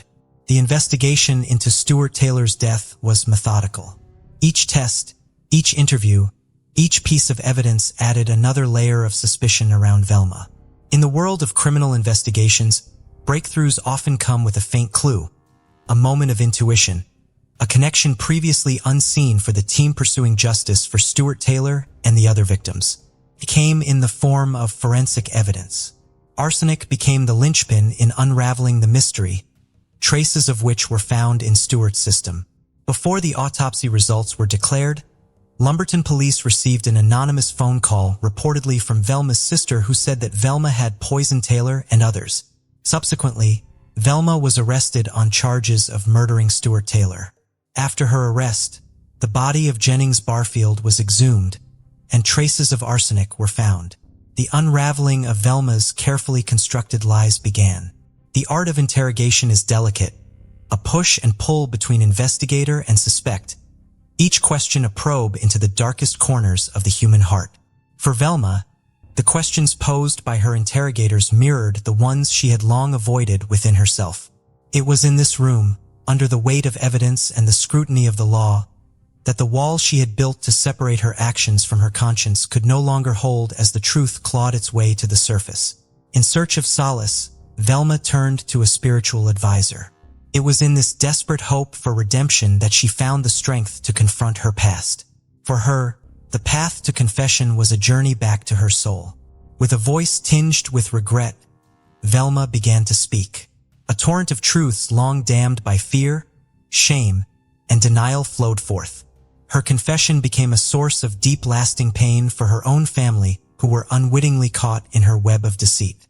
The woman they loved and the horrible crimes she committed were now inseparably linked, challenging their notions of forgiveness and the very foundations of their understanding of right and wrong. She confessed to poisoning Montgomery and Dolly Edwards, John Henry Lee, her mother, Lillian, and her boyfriend, Stewart Taylor. Exposure, Velma took a step that irrevocably altered the course of her life. The path from one crime to another can often be a slippery slope. She found herself repeating the unthinkable. Every time, Velma went to her victims' funerals and seemed to sincerely mourn their loss. The burden of her secret pushed her further into isolation. Yet the resilient human psyche, adept at self-preservation, often takes refuge churchgoer, a seemingly caring nurse, and a loving family member. But her moral compass, once guided by faith, now veered into a realm of denial, caught in a constant struggle between the remnants of her conscience and the overwhelming desire to escape the consequences of her actions. She was forging checks on her boyfriend, Stewart Taylor's account. Presumably, he discovered that. So she mixed an arsenic-based rat poison into his beer and tea, determined to maintain her secret at any cost. At the trial, Velma's defense pleaded insanity, But this was not accepted. She appeared cold and uncaring. She laughed at the prosecutor and even gave the district attorney a round of applause after his closing speech. The prosecution painted a picture of Velma not as the church-going grandmother she purported to be, but as a calculating murderer driven by darkness. She was the architect of her own fate, and her actions deserved the utmost penalty. The defense in turn sought to humanize her, portraying her not as a monster, but as a troubled soul ensnared by addiction, abuse, and circumstances beyond her control, highlighting her mental health struggles as a mitigating factor in her crimes. In the world of law and order, the truth is often more complex than it appears, inseparable from human emotions. Although she eventually confessed to 6 murders, she was convicted only of the first-degree murder of Stuart Taylor in December 1978. The trial jury found aggravating circumstances and sentenced her to death. For the victims' families, the verdict was an acknowledgement of their irreplaceable loss. A designated holding area for female death row prisoners did not exist at the time, and Velma was the only female death row inmate in North Carolina. So she was imprisoned at Central Prison in Raleigh in an area for escape-prone prisoners and prisoners with mental illnesses. Subsequently, a unit for female death row inmates was established at the North Carolina Correctional Institution for Women. While on death row, Velma was off the drugs and expressed remorse for the years that the pills had blurred her judgment and destroyed her moral compass. In the solitude of her cell, she began the arduous process of confronting her past. The nights were long. The faces of her victims haunted her dreams, and the silence served as a backdrop for her thoughts and regrets. It was during these moments of reflection that Velma faced the full magnitude of her actions, the lives she had taken, and the pain she had caused. Her conversations with the prison chaplain were not just about seeking forgiveness from a higher power, but about understanding the nature of atonement and the painstaking process of forgiving oneself. In jail, Velma confessed that she had never been a true Christian. Her Christianity had been a matter of form and gesture. Then finally, while waiting for her trial, she genuinely opened her heart to Jesus and received forgiveness and salvation. She wrote in her autobiography, "All my life I was weighted down by my sins because I couldn't do better. It never occurred to me that Jesus really did pay the price, that Jesus alone bore the extreme punishment, death for my sins, not just for my good neighbors. And even more glorious, Jesus is willing to be my friend even now. I can talk to him and he will listen." She became a devout Christian and spent her 6 final years ministering to other inmates. Velma, in her own way, became a source of support to them. Her involvement in spiritual activities offered her a sense of community and belonging that had eluded her for much of her life. Her extensive participation in the Christian community led to a campaign to have her sentence commuted from death to life imprisonment.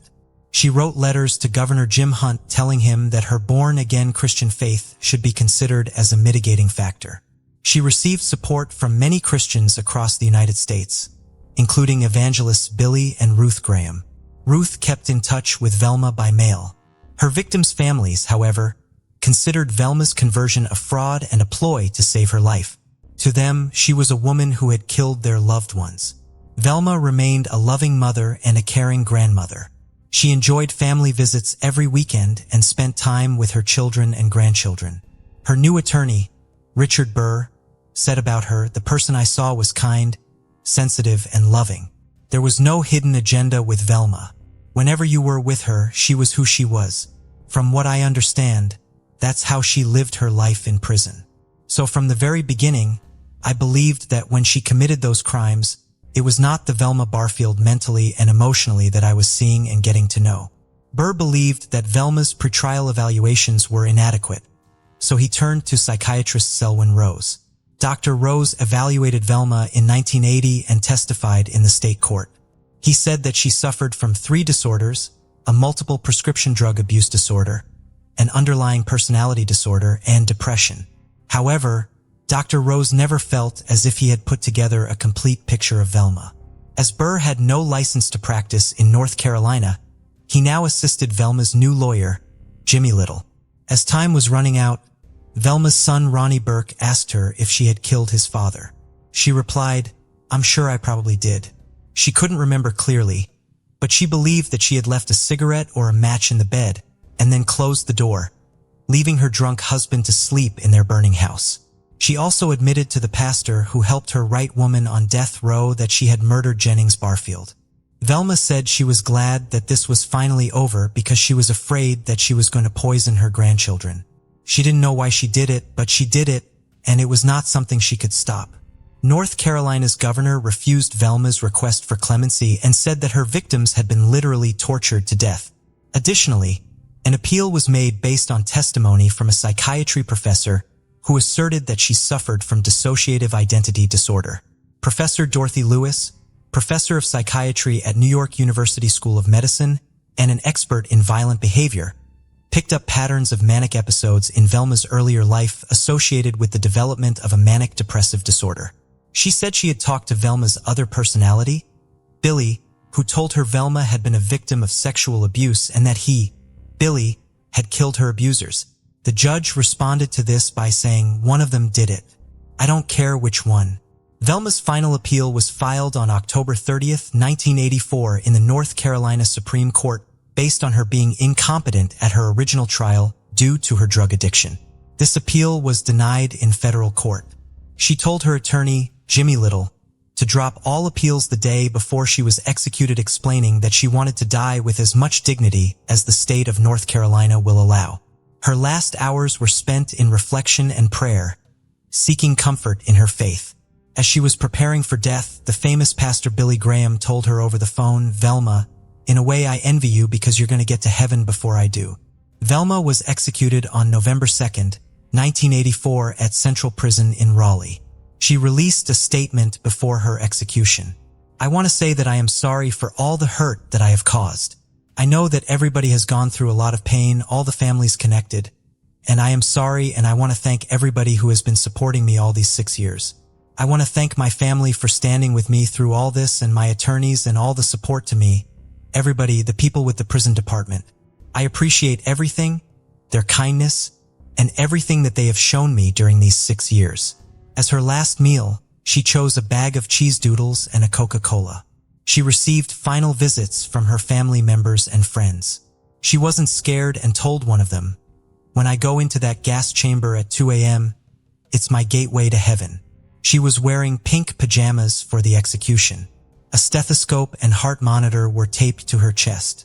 The wheeled gurney was brought to her cell, and she was fastened to it with straps across her body and legs. Then she was wheeled into the execution chamber shortly before 2 a.m. Crowds of pro- and anti-death penalty demonstrators gathered outside the prison. Some of the protesters accused Governor Hunt of refusing to show mercy and compassion, arguing that she could lead a life of value behind bars and help other prisoners. Richard Burr said politics and death have been mixed up in this case. Inmates were banging rhythmically on the windows of their cells waiting for the execution. About 80 people who were in favor of capital punishment cheered and applauded. The execution was carried out by 3 volunteers. One of the intravenous lines was a dummy so that none of the volunteers knew which of them actually administered the lethal dose. Velma was declared dead at 2:15 a.m., 15 minutes after being administered the injection of procuronium bromide. Observers at the execution reported that she passed away peacefully with no apparent suffering or pain.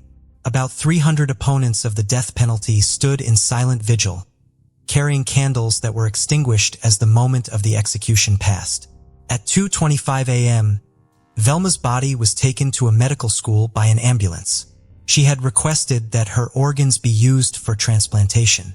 She was buried in a small North Carolina cemetery near her first husband, Thomas Burke. She was 52 years old. Singer-songwriter Jonathan Byrd, the grandson of Jennings Barfield and his first wife, wrote a song about Velma. Carol Ann Smith, born Opal Mary Carey, came into the world in Indianapolis, Indiana. By 1944, the 51-year-old widow was residing in a duplex at 10 East 21st Street in Tulsa, Oklahoma. She had moved there in early 1935, shortly after her husband's death. Living with her in the duplex were 2 younger women whom Carol Ann referred to as her roommates to her neighbors, 31-year-old Virginia Evans and 30-year-old Willetta Horner. Carol Ann and Virginia first crossed paths in 1937 at a Christian Science bookstore. Their friendly conversations quickly blossomed into a close friendship, leading Virginia to move in with Carol and not long afterward. A year later, Carol met Willetta, whom she called Lita, at a grocery store. Initially, their relationship was casual, but Lita eventually opened up about her troubled childhood. Moved by her story, Carol invited Lita to move into the duplex as well. In 1944, as World War II raged on, everyday items like sugar and gasoline were rationed by the U.S. government. These shortages, caused by disrupted trade routes and the military's immense demand for supplies, required civilians to use government-issued ration stamps to purchase limited amounts of such items. To secure more supplies, Carol and Smith applied for 7 ration books, claiming they were for her children and dependents. In reality, Carol had no living children, as none of her children had survived more than a few days after birth. 2 of the ration books were in the names of her 2 roommates. However, 3 of the books were issued to individuals who were deceased Carol's late husband, father, and maid.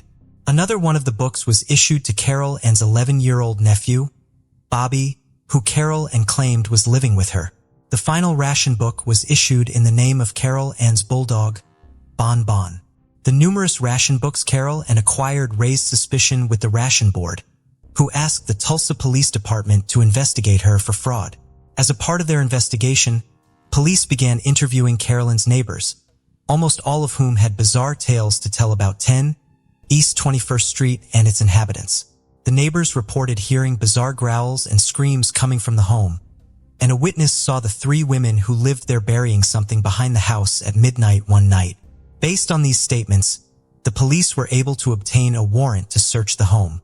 As a part of their search, police excavated the backyard of the property. The objects that witnesses had seen being buried turned out to be coffins. Inside were the remains of 2 dogs, one of which was Bon Bon the bulldog. Inside the house, police discovered a scene that would inspire a local media frenzy. They found Carol and Smith's 2 roommates, barefoot, cold, dirty, and hungry. Their clothes were dirty because they were given barely enough water to drink and had none left over for laundry. Police found their sleeping quarters in the unheated basement. Their beds were made out of crates, and they had only threadbare clothing. A repairman eventually came forward to confirm that at least one of the women had lived like this for some time. When he had come to work on the furnace in the middle of the winter, one of the 2 women, not specified in any of the accounts, was wandering around the basement with no shoes and inadequate clothing for the weather. When he told her he needed to extinguish the pilot light to work on the furnace, she informed him that the small flame was the only source of heat she had. Virginia and Willetta's living conditions were in stark contrast to Carol's. While they lived in cold and filth in the basement, without even bare necessities, she lived a luxurious life in the rest of the house. Willetta and Virginia cooked Carol's meals and cleaned the home for her. She had enough makeup and perfume to stock a drugstore, according to newspaper reports at the time. She owned a $250 silver set and drove a Packard. When police searched the home, she had 18 pairs of gloves, 26 hats, and over 200 pairs of shoes. Many of the items Carol had in excess in her home were rationed at the time, and it is unclear how she amassed such a large number of them, even with her extra ration books. Both Virginia and Willetta had jobs outside of the home, but they always returned to the home and the deplorable living conditions they were provided with there after work. They also turned over every cent of the money they made to Carol. According to both of the young women, they never tried to escape because of a hex Carol had placed on them. The women claimed that they had been hypnotized by Carol and gave accounts of being verbally abused and manipulated by occult means. They were alienated from their own families and pitted against one another. Carol concocted false stories about each of the girls and was able to convince them that they were true and that she could expose their depravity. Carol pieced together her own religion from occult practices and Christian beliefs and had Virginia and Willetta convinced that they would burn in hell if they did not do everything she, the one person who could save them from damnation, told them to do. Having been convinced that they would be rewarded in heaven for obeying Carol and Smith, Virginia and Willetta lived in the basement and worked as virtual slaves in the house for years. They both also behaved aggressively against their neighbors at Carol's behest. A previous resident of the other half of the duplex reported that Virginia had once lured him to a window on Carol Ann's side of the duplex and thrown boiling water on him. Other prior tenants of the duplex claimed that Willetta would regularly instigate fights with them. Willetta and Virginia confirmed these accounts after being found by police, but insisted that they only behaved this way because Carolyn had ordered them to. The reports of hexes, abuse, blackmail, and the occult coming out of 10 East 21st Street quickly put it at the center of a media circus. The Tulsa Tribune dubbed Carol Ann as she's Vangali. The house became known as the Hex House, and Carol Ann was often referred to as the basement were the most sensational part of the story in the eyes of the media. There was plenty more to the concerning case of Carol Ann Smith. In Virginia and Willetta's salaries, Carol Ann supported her lifestyle largely through fraud. She convinced Virginia's father, a wealthy businessman in Stroud, Oklahoma, that his daughter was seriously ill and required private nursing services to save her life. He sent her more than $17,000 for his daughter's care that went instead to Carol Ann's extravagant spending. Carol Ann's other attempts to defraud appear to be mainly centered around insurance fraud. Virginia and Willetta may not have been the first victims of what would become known as the Hex House. In February of 1935, a woman ran out of Carol Ann's side of 10 East 21st Street screaming. She ran out into the street and was hit by a car. She was taken to a hospital but passed away due to her injuries a week later. Carol Ann Smith told authorities that the woman was Beulah Walker, a 45-year-old widow who worked as a nurse in Carol Ann's home. Police were never able to get in contact with anyone from Beulah's family, and Carol Ann insisted on handling her funeral arrangements. Carol Ann had a large insurance policy on Beulah's life. She also later told the insurance company that Beulah had been a wealthy aunt of hers, which earned her an additional payout. The insurance company was suspicious, however, and began investigating Carol Ann's policy. They discovered that Beulah Walker had in fact been a poorly paid servant in the house and canceled the policy. Just 1 month before police found Virginia and Willetta in the basement of the Hex House, Carol Ann had taken out large life insurance policies on both of the young women. There were a number of other suspicious deaths that came to people close to Carol Ann, although not all of them resulted in a financial gain for her. Carol Ann had first moved into 10 East 21st Street at the beginning of 1935, not long before the death of Beulah Smith and not long after the death of Carol Ann's husband, Fay H. Smith. Fay had apparently taken his own life using a shotgun triggered with a twig in 1934. While Fay had recently lost his job, like many others during the Great Depression, none of his friends or previous co-workers believed he would have taken this course of action even though Carol Ann had apparently extensively discussed it as an option with him shortly before his death. Carol Ann received a $31,000 payout from the insurance policy on her husband's life. That amount is equivalent to more than $450,000 today. In January of 1935, the managers of the apartment building where Carol Ann had lived with her husband raised her rent to force her out because they did not care for her. The rent hike worked, and she moved into 10 East 21st Street. The criminal investigator assigned to investigate Fay Smith's death died shortly after taking on the case. Carol Ann's sister had also recently passed away. The driver, who had struck and killed Beulah Walker, Captain Raines, died suddenly just a short time after the accident. He had refused to ever say a word about the accident to anyone, including his family. When Carol Ann moved into the duplex in January of 1935, she wanted her father to move in with her from his home in St. Louis because, she said, it was too large for her to live alone in. She went to St. Louis several times to help him prepare to relocate. However, her father died before his move to Tulsa, providing Carol Ann with another massive insurance payout. The officiant, who had presided over all of the funerals Carol Ann had to organize, also passed away around this time. The next suspicious death would not take place for several years. Mary Horner, Willetta's mother, suddenly passed away shortly after arriving in Tulsa to look for her daughter. While circumstances potentially tie Carol Ann to several serious crimes, she was only ever tried for relatively minor ones. In October of 1944, she was tried for inducing Virginia and Willetta to testify falsely against a neighbor. After a 3-day trial, she was found guilty and sentenced to a year in prison. A month later, she pled guilty to federal charges of perjury, mail fraud, obtaining money under false pretenses, and using false statements to obtain a ration book for her bulldog, Bon Bon. After serving her sentence, Carol and left Oklahoma. Nothing is known about what became of her, and it has been speculated that she may have changed her identity. The duplex that contained the Hex house was torn down in 1975, and the basement where Virginia and Lita were held was filled in with dirt. Eventually, a parking lot was built on the site where the home once stood. The parking lot has since been abandoned.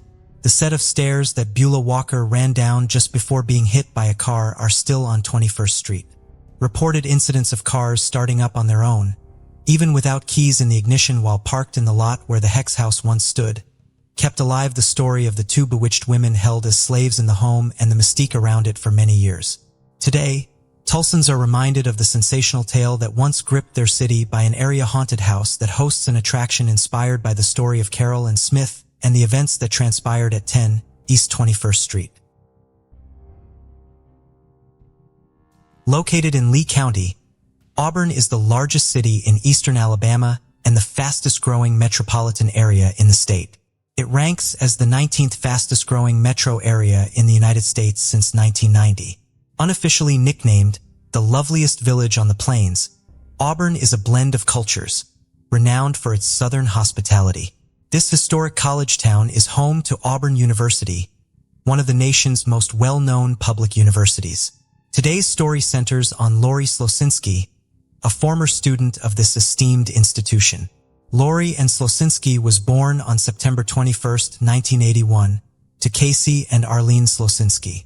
With her blonde hair and blue eyes, Lori was adored by her parents and her older brother, Paul. Originally from New York State, the family relocated to rural Alabama near Auburn when Lori was 13 years old. Growing up in the countryside surrounded by animals, Lori developed a deep love for them. Friends often described her as stunningly beautiful and kind-hearted. Lori enjoyed spending time with friends, watching movies, riding her bike, and playing video games. Despite her active social life, she was highly dedicated to her studies, and her family supported her academic pursuits wholeheartedly. After graduating high school, Lori enrolled at Auburn University, where she majored in psychology with a minor in criminology. To provide her with a comfortable living arrangement, her parents bought her a mobile home in a well-kept trailer park favored by students. There, Lori lived alone with her beloved Yorkshire Terrier, Peanut. Her close bond with her family remained intact, with her mother calling every day to check up on her. In 2005, she graduated with honors from Auburn University. Soon after graduation, she took up a job in the East Alabama Mental Health Center while still living in the trailer park. She also made plans to go for her master's degree in psychology in the near future. Lori's family was proud of her achievements, unaware of any foreshadowing of evil that was looming over her head. On June 10, 2006, 24-year-old Lori had made plans for a girls' night at her best friend Lindsey Braun's house. They had plans to have a few drinks and watch a movie. Lori first met Lindsey in their junior year at Auburn University. Already impressed by Lori's sweet, charming, and outgoing personality, the two girls became friends. The bond only grew stronger when they had both got a job at the same mental health facility after completing graduation. Around 6:30 p.m. on June 10th, Lori called Lindsey saying that she had to stop at the store and then she'd head over to her house for the movie night. Unfortunately, she would never make it there. Lindsey grew worried when she did not hear from Lori again that night or the following day. She called Lori several times and left messages on her home answering machine, but she never heard back from her. When Lori did not show up at her workplace on Monday, June 12th, Lindsey's concerns skyrocketed. It was very unusual for Lori to miss work and not inform anyone. After another no-show at work on the following Tuesday, June 13th, Lindsey, along with another coworker, went to Lori's house to check on her. When they reached the trailer home, Lindsey could not find Lori anywhere. Upon entering, she found the door unlocked and the AC on, which was pretty surprising. She also observed that Lori's dog, Peanut, was inside his crate. He looked well-nourished and happy, as if someone was taking care of him. Amazingly, his crate was unsoiled, even though Lori had been missing for several days at that point. Lindsay felt that something was amiss, as it was unlike Lori to leave her beloved pet alone unattended. Lindsay remembered that Lori had placed 3 rugs on her kitchen floor as the dog refused to walk on the tile. These rugs were missing, along with the outside trash can when Lindsay entered. Later that same day, June 13, 2006, Lori's mother Arlene got a call from her workplace regarding Lori missing work 2 days in a row. Arlene immediately tried to call her but could not get a hold of her. Afraid for her daughter's well-being, Arlene immediately left for Auburn after alerting her husband Casey of their daughter's disappearance. Upon arrival, she entered Lori's trailer and found a disturbing scene. She noticed the door was slightly ajar and her bed was perfectly made, but there was and the phone cord for her landline were all gone. Alarm bells rang as Arlene instantly realized something was horribly wrong. She officially reported her daughter missing while still hoping that she would show up eventually. As the initial investigation was launched and police scanned through Lori's trailer home, they could not find any significant evidence that could link a possible suspect. However, they noticed there were obvious signs of a struggle and scuff marks on the wall. There was semen discovered on Lori's bedsheet and traces of blood were also found on the doorknob. A coat hanger and a single golden hoop earring were also found at the scene. Police would soon recover surveillance footage on June 10, 2006 showing Lori stopping at an Alabama Walmart. That was the last known sighting of Lori and nobody had any clue what happened to her after that. A tip would, however, soon come in later that afternoon. Eileen got a phone call from one of Lori's friends, 25-year-old Daryl Richard Ennis, who was commonly referred to as Rick. Rick told Arlene that he met Lori the day she went missing and he thought she might have gone off to make a drug deal. Lori admitted Rick Ennis at a bowling alley where he worked. She often hung out there when she was still a student. Arlene knew him because Lori invited him to spend Christmas with Lori's family in 2005. Lori felt bad from having no family of his own. However, Arlene could not believe what Ennis was claiming despite her daughter's close friendship with him. She did not believe that Lori would ever be involved in drug dealing. She thought that he was simply lying through his teeth, but didn't have any clue as to why. Police were also given this information by Ennis himself. Yet before they could act on it, a terrifying discovery was made. On June 14, 2006, 4 days after Lori's disappearance, at approximately 4:40 a.m., her car was found fully ablaze on an impasse near the bowling alley where Rick had previously been employed. From that point on, the investigation shifted from a missing persons case to a possible homicide. According to investigators, the fire destroyed any traces of evidence that would have possibly been found inside the car. However, Lori was not inside the vehicle at the time it was burnt. A hand-rolled cigarette was on the ground near the car. A gas can was also found close by in the woods. The incident horrified Lori's family, and they were almost certain now that something very bad had happened to her.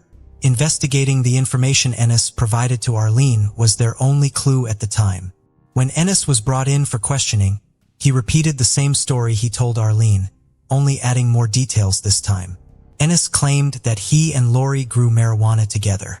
According to him, Lori might have gone off to sell her share of the weed they grew together. He also added that Lori could have been dealing with shady people. Police raided Lori's trailer.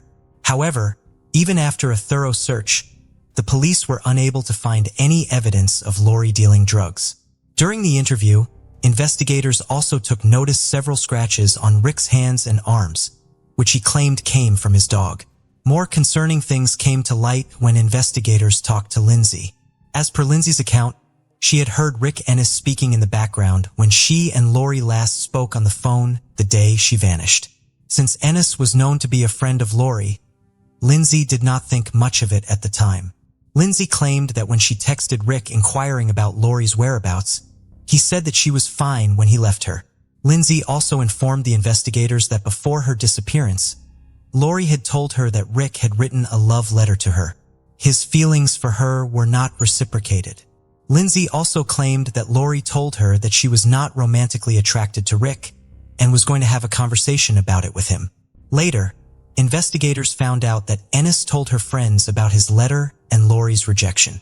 When police re-interviewed him to confront him with the new information they collected from Lindsay, he admitted meeting her hours before her disappearance, but insisted that Lori was perfectly fine and was preparing to go to the store when he left her house. However, investigators discovered several inconsistencies in his statement. Investigators began focusing on Rick Ennis as their prime suspect. Their suspicion only grew stronger after searching his car. Investigators found several items of interest, including a knife, some cleaning supplies, and handcuffs. To gather more evidence, investigators began digging through his past, but they were not expecting the twists they were going to be met with. Looking through the unimaginably dark past of Rick Ennis, investigators discovered that he had actually murdered his mother and stepfather when he was only 12 years of age. On March 3, 1993, just 10 months after their marriage, Ennis had beaten his mother, who was known as a sweet church-going lady, to death with a baseball bat after shooting her in the face in their trailer in North Montgomery, Alabama, where they lived. Ennis' stepfather, Eddie Joe Flowers, who was known as Alvis because of his sideburns and vibrant personality, was met with the same fate as his wife. After murdering his mother, Rick shot him in the face using a shotgun when Eddie came home from work. After the murder, Ennis drove the family car and crashed into a fence on the side of the highway. Alabama State Trooper John Clark stopped Ennis walking along the highway. When he asked him where his parents were, Ennis told him that he'd killed them. As Detective Clark searched the backpack the young boy was carrying, he found a kitchen knife and some ammunition for a 12-gauge shotgun as well as for a .22 caliber. When asked why he killed his parents, the emotion was 12-year-old and has told the cops that he was mad that his parents planned to move. He said he didn't want to leave the school. For 2 days, investigators believed he lived with their bodies while continuing to go to school. He further confessed about his future plans to kill his 3 stepsisters, which further shocked the investigators at the time. Although his murders were nothing short of gruesome, due to his age, he could not be tried as an adult. As a minor at the time, he was sent to jail for 9 years for the double murder. After he was released, he moved to Auburn where he had then met Lois Leslinski. After Lloyd's disappearance, Rick Ennis was the prime suspect in the case. However, in spite of Ennis's past and loads of circumstantial evidence, it was impossible to charge Ennis for Lloyd's murder without Lloyd's body or any direct evidence. Ennis left Auburn just weeks after his interview with detectives and moved elsewhere, finally ending up in Huntsville, Alabama in 2007. By then, though, Lloyd's case had gone cold. After moving to Huntsville, he soon moved in with a roommate, Abram Sissons. Abram noticed that Ennis brought kitchen rugs with them, which he claimed were a gift from Lori.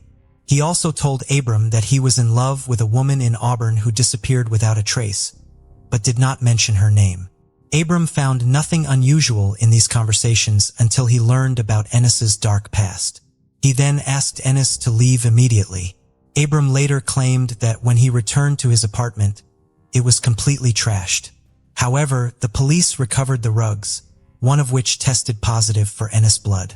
Abram also claimed later that he saw a Galileo thermometer in Ennis's room before he moved in with him, the same kind that was missing from Lori's home. Sadly, the police could still not link Ennis to Lori's murder at this time. As their prime suspect remained at large, the case remained unsolved while Lori's devastated family waited for answers. For years, this case had no updates. Then in 2016, after a decade, Mark Whitaker, a special agent of the Alabama State Bureau of Investigation, opened a cold case unit and started reinvestigating Lori's disappearance along with his team, which included his longtime partner, Agent J.W. Barnes. Lori's case was their first project, and they began the evidence, sending some of the items to forensic labs for testing and conducting several interviews and re-interviews. After the re-examination of the evidence, Ennis naturally became his main suspect. Agent Mark was aware of Ennis's past, and his gut told them that Ennis had done something similar to Lori, but he had no idea as to how to prove his guilt without more evidence or a body. However, in an unexpected twist, Agent Whitaker's partner, Agent J.W. Barnes, found an important piece of evidence while looking through the files. He discovered a report in an envelope that had not been opened for 10 years. After Lloyd's disappearance in 2006, police collected evidence from the trailer, but no one followed up with it until the results came in. The results showed that semen found on Lori's bedsheet and blood on the interior side of the front door contained Rick Ennis's DNA. After organizing all the evidence, investigators built a strong case against Rick Ennis and were eventually able to get an indictment order in 2018. By this time, Ennis was happily engaged to a school librarian named Alana Atkinson and was living in Pilot, Virginia.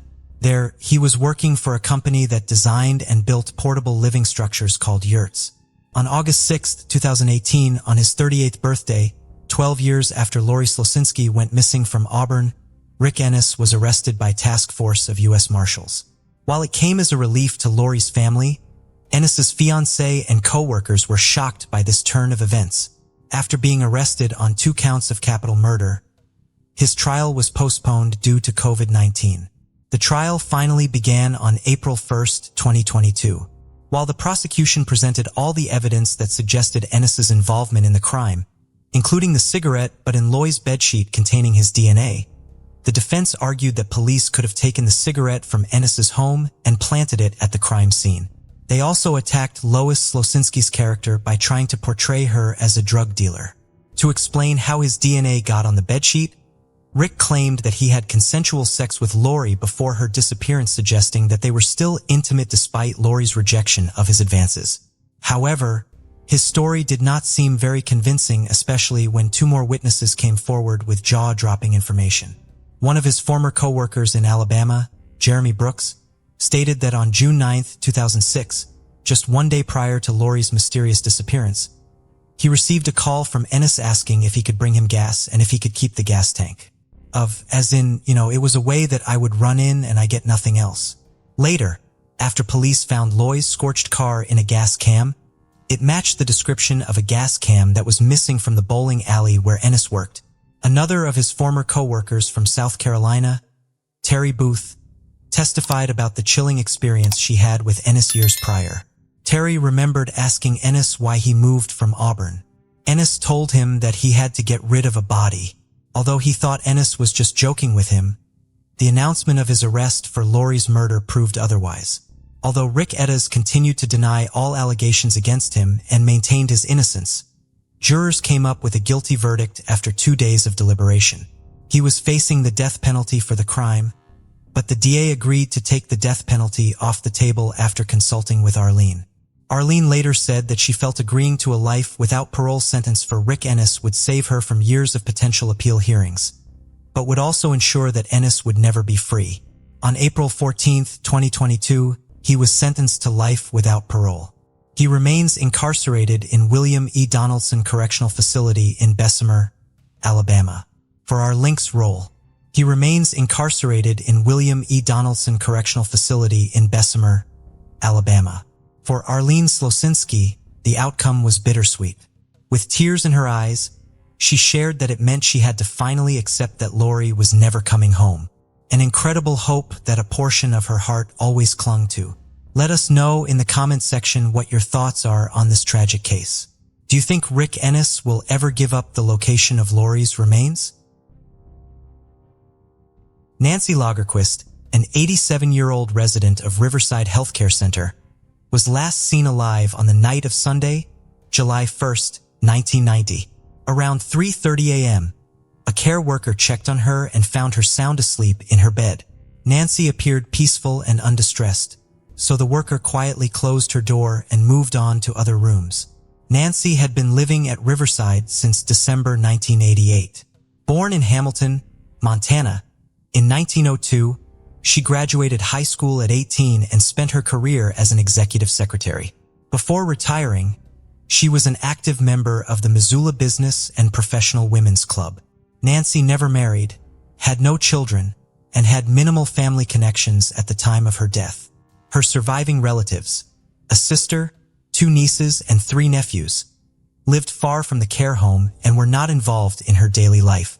Described as living a quiet and uneventful life at Riverside, Nancy required 24-hour assistance due to her inability to walk. Nothing in her background indicated she might be in danger. However, at 4:30 a.m., just an hour after Nancy was last checked on, a worker entered her room again and raised the alarm. The 87-year-old was gone. The 5 employees on shift scattered across the building in an attempt to locate the elderly woman, but there was no sign of her. 11 minutes later, at 4:41 a.m., the police were alerted to Nancy's disappearance. Law enforcement promptly arrived on the scene, accompanied by search and rescue teams. They carried out an extensive search of the home and the surrounding area. The residence was located along the Clark Fork River, and boats manned by police officers were dispatched along the water. At 6:30 a.m., the search was called off. Authorities had found Matsy dead near the riverbank, about 30 minutes downstream from Riverside. She had been murdered in a manner that was described by police as ritualistic. The circumstances of her death were violent, stemming from sexual assault with an object. Her body was then dumped into the water. To investigators working on the case, it soon became apparent that they would have their work cut out for them. The fact that Nancy's body had been put in the water had washed away any traces of forensic evidence, and her diaper has never been located. The police have never put forward a theory about the weapon used in the murder, and it too has never been found. Detectives soon theorized the culprit had entered and exited through Nancy's bedroom window, which faced the river as the screen had been cut. However, the perpetrator had managed not to leave behind any evidence on the window or sill or in the rest of the bedroom. Furthermore, none of the alarms had gone off at any of the home's entrances, and all were in working order.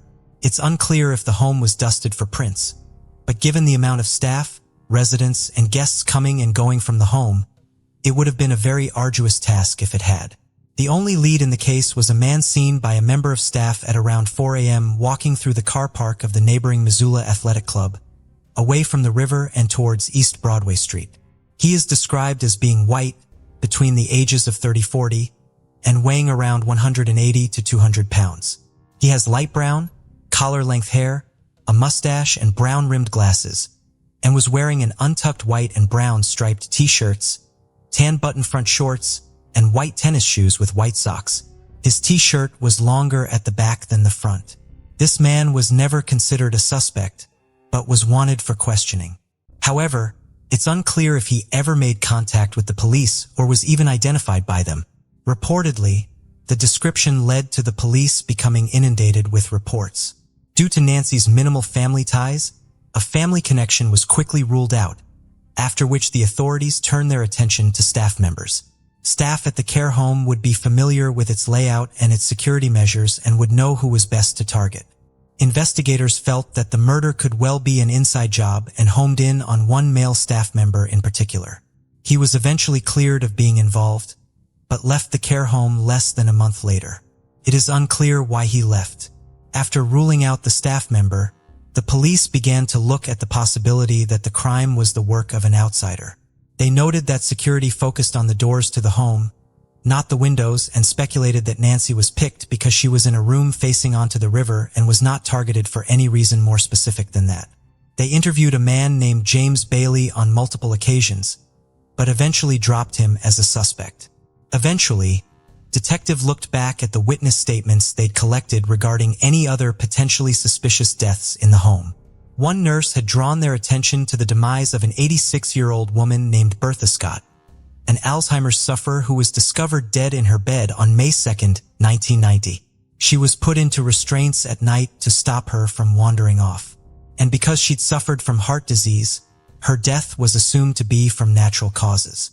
Neither the staff nor her Foley felt her demise was suspicious, except for the one nurse who had noted a bruise on Bertha's neck. She was buried without autopsy. Around the time of Bertha's death, the care home staff had also noticed that there had been some tampering with the windows of the physical therapy room, although nothing ever really came of this. On the back of the nurse's comments, the police decided to exhume Bertha's body and double-check her cause of death. Her family was shocked when the police announced that she had actually been raped before being strangled to death. Bertha's life was rather different from Nancy's. She'd been born in Pennsylvania in 1904 and was married 20 years later. She had moved to Missoula just 2 years before her death so that she could be closer to one of her surviving children. 4 of her 6 children had died before her, though she was succeeded by a vast number of grandchildren. During Bertha's medical examination, it was discovered that semen had been left behind. Although a sample was collected, it was too degraded to produce a DNA profile, which would help the police find her killer. From here, both cases grew cold. In 1992, a man of another care home was arrested for sexually assaulting one of the residents. However, he was in prison at the time of the murders. The police also suspected Lloyd Chase Allen of being involved that same year, but he too was behind bars when the crimes were committed.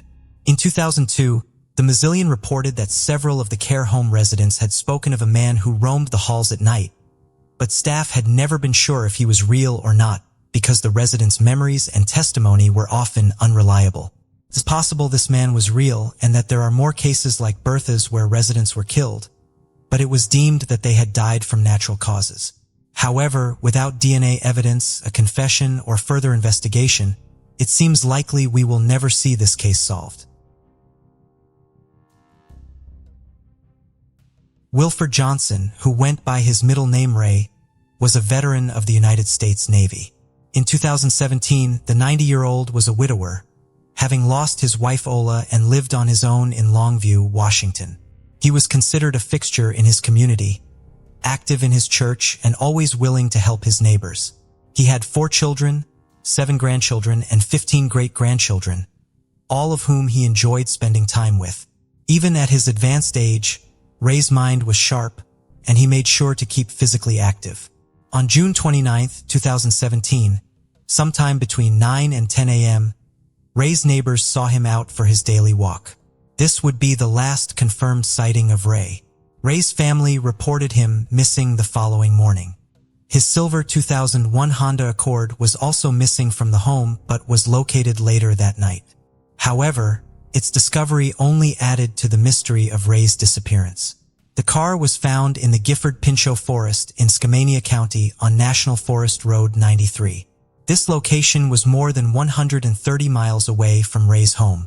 According to Ray's family, he had no reason for being in that area. He also had not driven on the freeway in more than 7 years. One of the car's windows was broken when it was found, but police were quickly able to discover why. Pictures of the car were posted on Facebook, and police interviewed the 3 young men who uploaded the images. The young men, unaware that the car belonged to a missing person, found it abandoned and decided to break the window so that they could steal some small items inside of it. Authorities do not believe the young men were involved in Ray's disappearance. The area where the car was found was searched multiple times by multiple agencies, but nothing related to the case was found. Ray's family believes that he was most likely attacked in Longview and that his assailant then drove his car out of town. Ray carried a large amount of cash with him, making robbery a potential motive. A clerk from a dollar store in Longview did come forward after Ray went missing, saying that a man matching Ray's description had been in his store around noon the day Ray went missing. However, the store security footage was not of a good enough quality for Ray's family to tell if it had in fact been Ray in the store that day. Ray did shop at that store, but authorities consider this sighting to be unconfirmed. Ray's disappearance remains unsolved. Hattie Brown was an accomplished member of the United States Army, which she entered in 1980. She became the first woman in her unit to attend airborne school and to earn her air assault badge. She achieved the rank of Sergeant First Class and served in Operation Desert Storm in 1991. In 1998, Hattie left the Army so that she could help take care of her aging mother. Hattie was one of 11 siblings and would do anything to help her family. It appears as though Hattie was helping a family member the last time she was seen. Surveillance cameras at a Sheetz gas station at the intersection of highways 501 and 58 in Riverdale, Virginia captured note images of 48-year-old Hattie on May 16, 2009 at 2:30 a.m. Hattie was with her nephew, Derek Brown. Their family believes that Hattie must have been helping Derek because she would not normally be out at that hour. There have been no sightings of her since she left the gas station in her car with Derek. Hattie had organized a bridal shower for her soon-to-be sister-in-law but failed to show up for the event, which alerted her family that something was wrong. Several other details led them to fear that something terrible had happened to Hattie.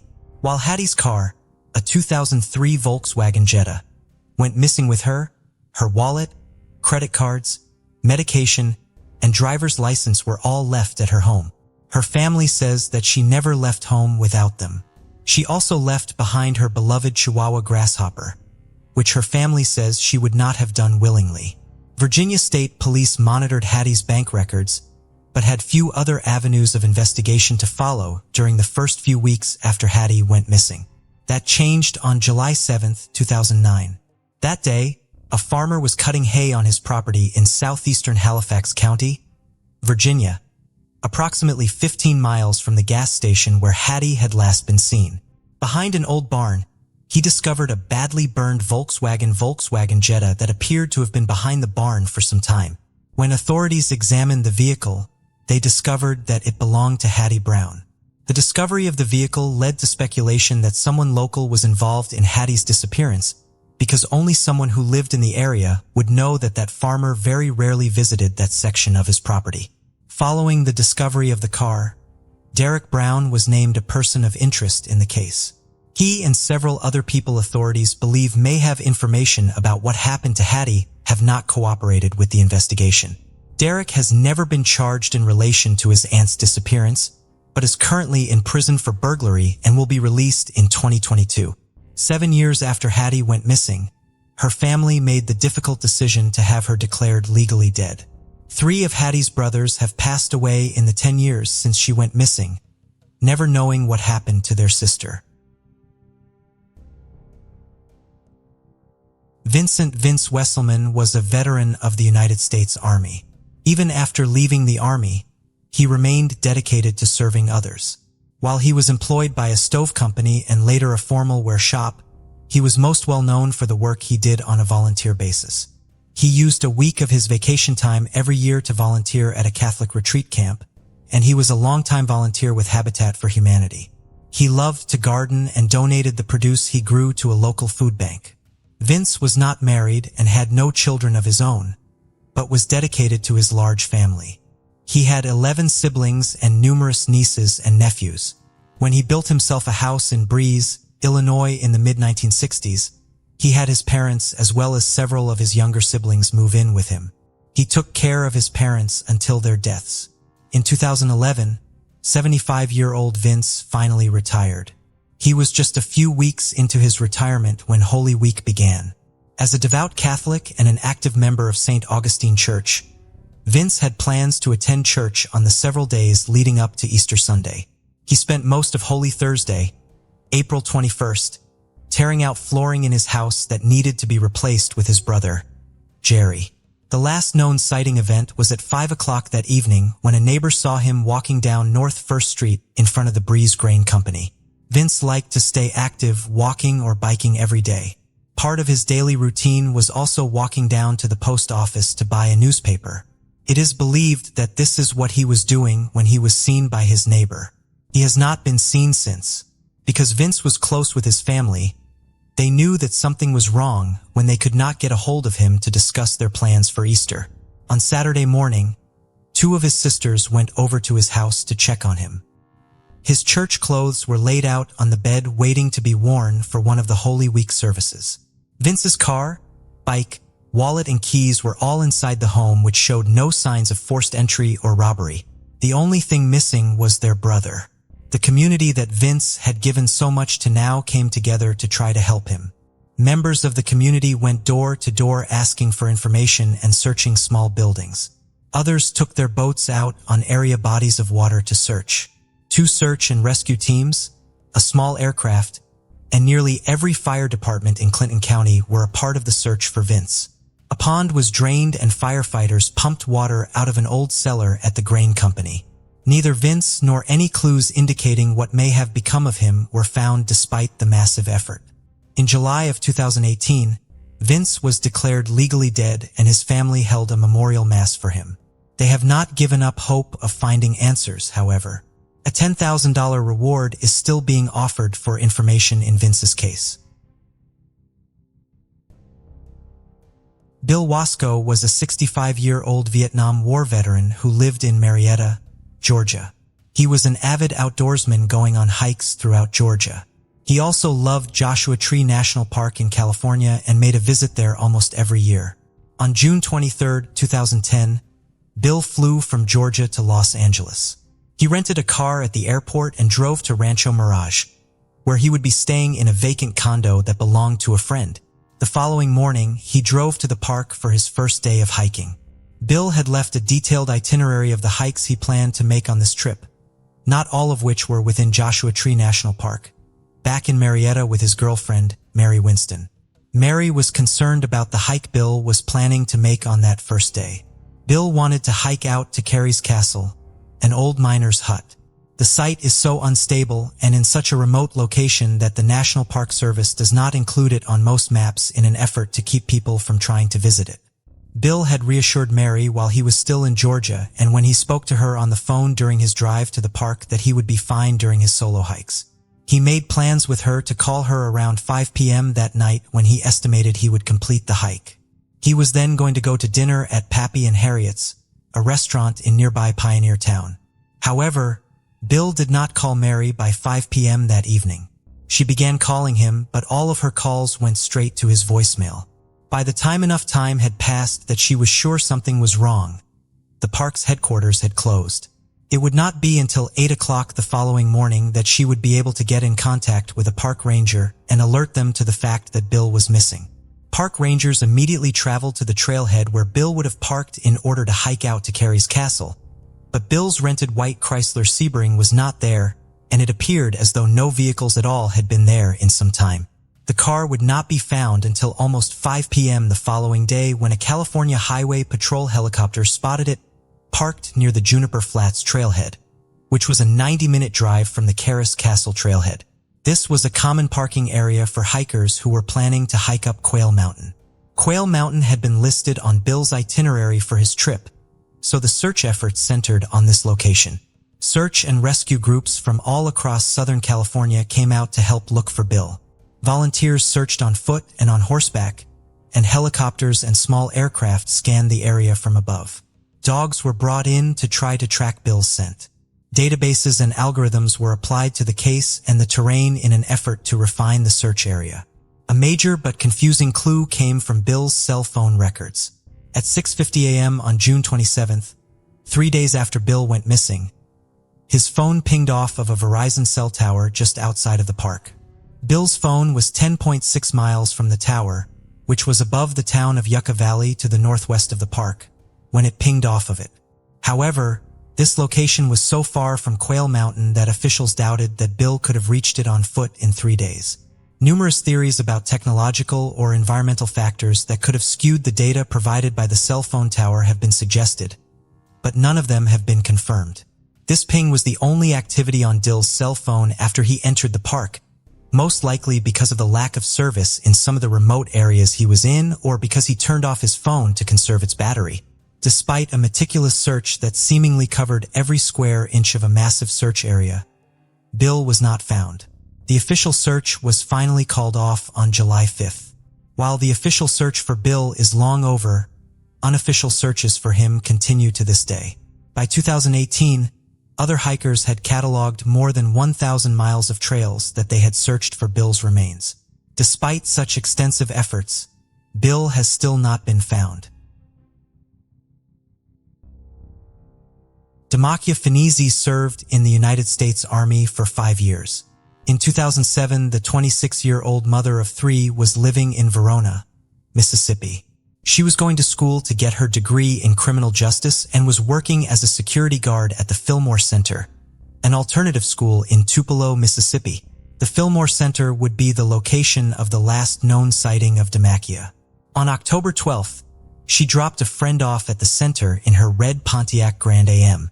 Later that day, she failed to pick up her children from her sister's home, and her sister reported her missing to the Verona Police Department. Demakia's vehicle was eventually found at the Warfield apartment complex on Jackson Street in Tupelo.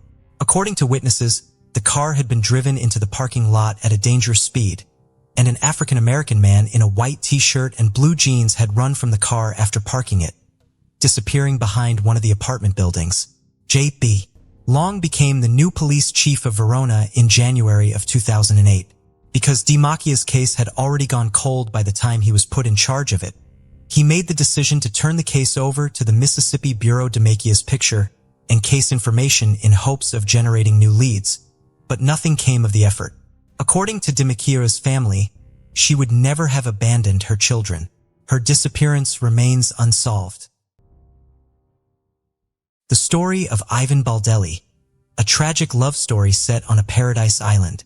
Sometimes the pursuit of an earthly utopia can lead straight into an inescapable nightmare. Yet, a crucial element in this journey is the choice of a companion. Selecting who to share this pursuit with requires the greatest care, as even those we hold closest can sometimes transform into ruthless tormentors. The relationship between Yvonne Baldelli and Brian Brimmager initially seemed like a fairy tale. Yvonne believed she had found her soulmate and was willing to follow him anywhere. However, her family harbored reservations about Brian from the outset, sensing something amiss. Sadly, their intuition proved to be well-founded. This tragic tale began in 2011, when Yvonne, seemingly blissful and in love, left with Brian for a tropical island. Unbeknownst to her, she was walking toward her own doom.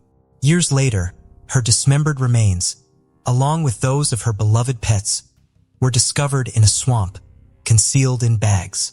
Her family fought tirelessly for justice, a struggle that claimed the life of another family member. Who was Yvonne Baldelli? Born Yvonne Olivia Baldelli, née Fold, on June 30, 1969, she grew up in a small Southern Californian town, full of life and promise. She was the third and youngest child of Marjorie and James Fold, growing up alongside her older brother Michael and sister Michelle, with whom she shared a particularly close bond from childhood. When Yvonne was 13, her mother passed away after a long illness. A year later, her father remarried to Lillian Faust, and the grown children developed wonderful relationships with their stepmother, a kind and caring woman who loved her husband's children as her own. Yvonne received a solid education and explored several career paths, but her main passion was always fashion design, and she dreamed of turning her hobby into a profitable business. However, luck never seemed to be on her side when it came to her personal life. She was married twice, but both marriages ended in separation. Additionally, a surgery she underwent in her youth, followed by complications, left Yvonne unable to have children. After divorcing her second husband, Kevin Baldelli, in 2007, Yvonne lived alone in her small apartment with her beloved dog, whom she affectionately called her child. She remained in constant contact with her father and sister, calling them almost daily and making an effort to see her family at least once a month. Meeting Brian and the love triangle. In 2009, as Yvonne was preparing to celebrate her 40th birthday, she met a Marine named Brian Brimmager. At that time, he was legally married and raising a young son with his wife. Despite this, Brian was open to having an affair and shared with his mistress how unhappy he was in his marriage, claiming he hadn't filed for divorce solely because of his child, whom he didn't want to distress. Baldelli fell for this fit and handsome man at first sight and believed every word he said. Having experienced the pain of a loveless marriage herself and knowing how hard it can be to leave such a relationship, she didn't rush her partner, believing that the presence of a child was indeed the main obstacle. However, Brian wasn't as straightforward and sincere as he appeared. From a young age, his attractive looks had made him very popular with the opposite sex. He was accustomed to juggling multiple relationships simultaneously and expertly deceived the women who fell for him, promising each one marriage, a family, and eternal love. It soon came to light that the married Brimmager was not only seeing Yvonne, but also had another mistress. This other woman was Christine Verhoeven, a stunning blonde with extensive connections. She was an analyst at the White House and had made a remarkable career during George W. Bush Jr.'s administration.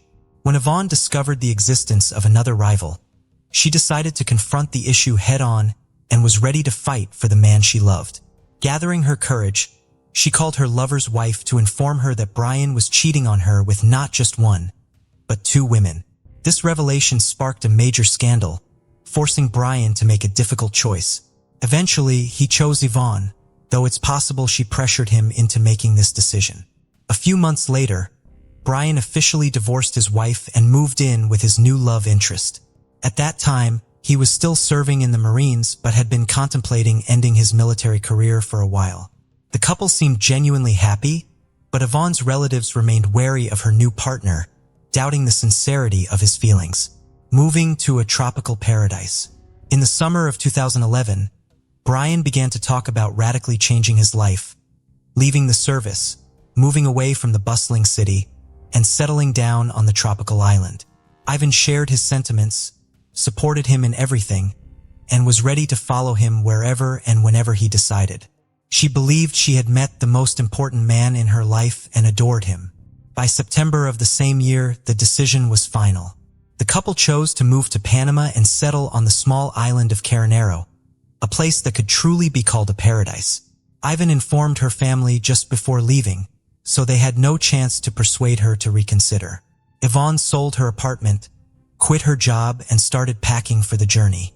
She took only a few bikinis, shorts, tank tops, and her sewing machine, hoping to fulfill her dream of opening a small boutique to create and sell custom outfits to tourists on the new island.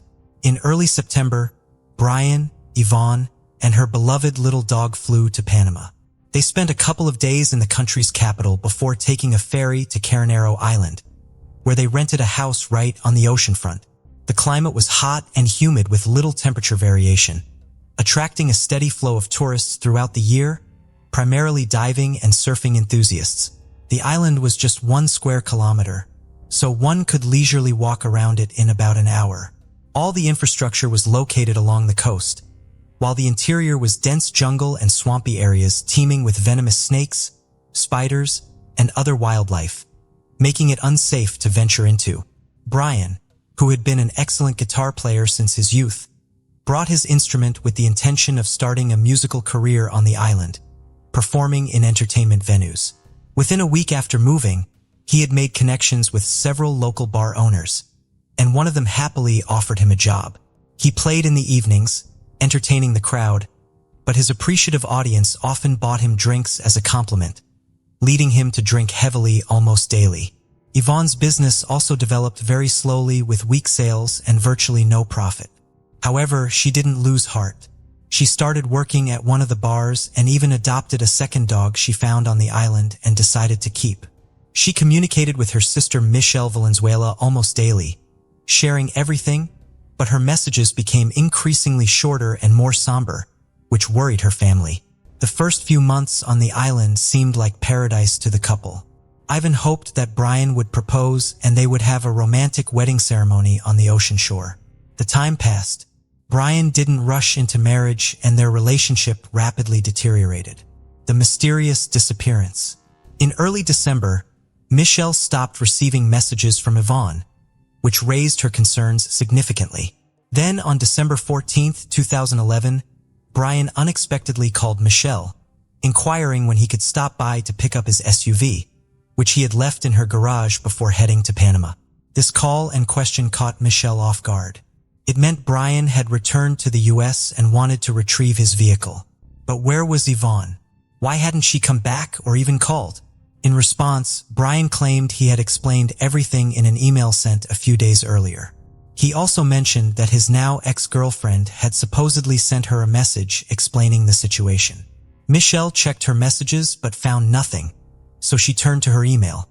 Indeed, there were 2 unread messages, one from her sister and one from her boyfriend. In his message, Brian stated that Yvonne had left him, running off with a new lover to Costa Rica. The other message, supposedly from Yvonne, claimed she had left Brian upon discovering his infidelity and learning that another woman had given birth to his child. It concluded with her saying she had met another man and gone to Costa Rica with him. The other woman turned out to be Brian's old friend, Christine Verhoeven, with whom he had been involved all along and who was pregnant with his child when he and Ivan flew to Panama. At first glance, everything seemed plausible and logical, especially since Ivan couldn't have children. The news that her partner had fathered a child with someone else could have been devastating for her. However, Yvonne wasn't known for impulsive actions, and she would have certainly called her sister to discuss such significant changes in her life. Moreover, the tone of the supposed message from Yvonne was somewhat odd and unlike her previous communications, which raised further suspicions. When Michelle tried to determine her sister's current whereabouts, she couldn't get any concrete information. Calls went unanswered, and the messages that came through were brief and detached, saying things like, "I'm okay. I need some time. I'm not ready to talk about this." Michelle suggested that Brian should join her in filing a missing persons report. Brian appeared nervous, but insisted it wasn't necessary, claiming Yvonne was fine, capable of taking care of herself, and would decide when to come home on her own. Despite Brian's reluctance even to discuss the matter and his hasty departure after picking up his vehicle, a message from Yvonne's phone soon arrived stating she planned to return home in January for their father's birthday. This message provided Michelle with some relief, and she decided to wait a few more weeks, hoping Yvonne would return as indicated in the message. Search efforts and surprising discoveries.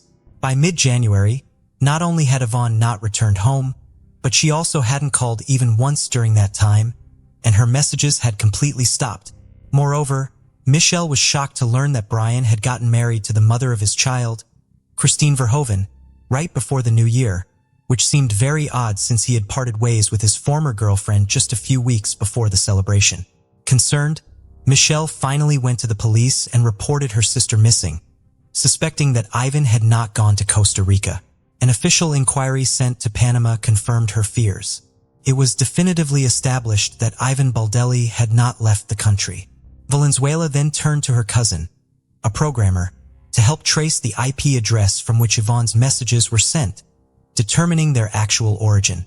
It turned out the emails supposedly sent by Yvonne from Costa Rica in December were actually sent from Dana Point, California, where Brian was located. The same IP address was used for an email sent by Brian himself. With the situation becoming increasingly alarming, Michelle hurriedly informed the police about her discovery. Valenzuela reached out to the FBI and the State Department, sharing her suspicions that Brian had harmed her sister in Panama, and then continued to send messages from her phone and email, pretending to be her for about a month. However, there was not enough solid evidence at the time to arrest him, so law enforcement could only interview him and continue gathering proof of his guilt.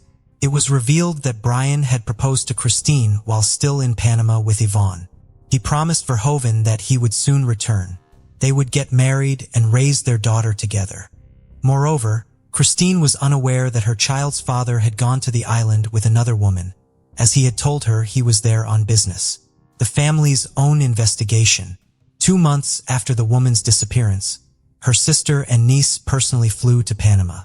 There, they sought the expertise of Don Winter, a former U.S. intelligence officer turned investigator specializing in locating missing U.S. citizens.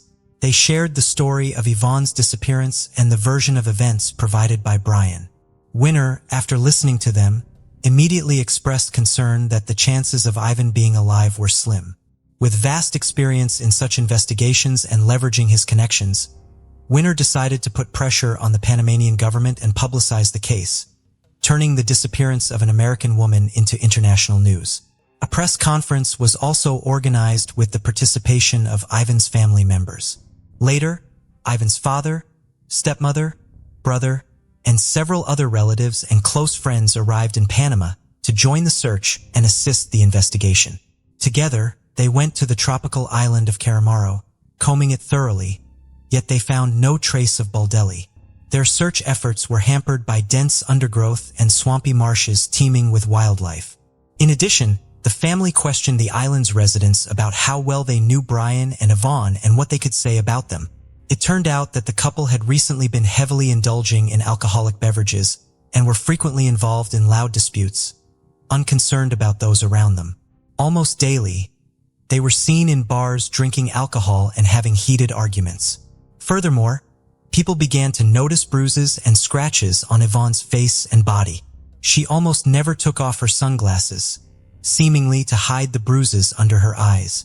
The landlord of the house the couple had rented confirmed that neighbors regularly complained about the noise, screams, and cursing coming from their residence.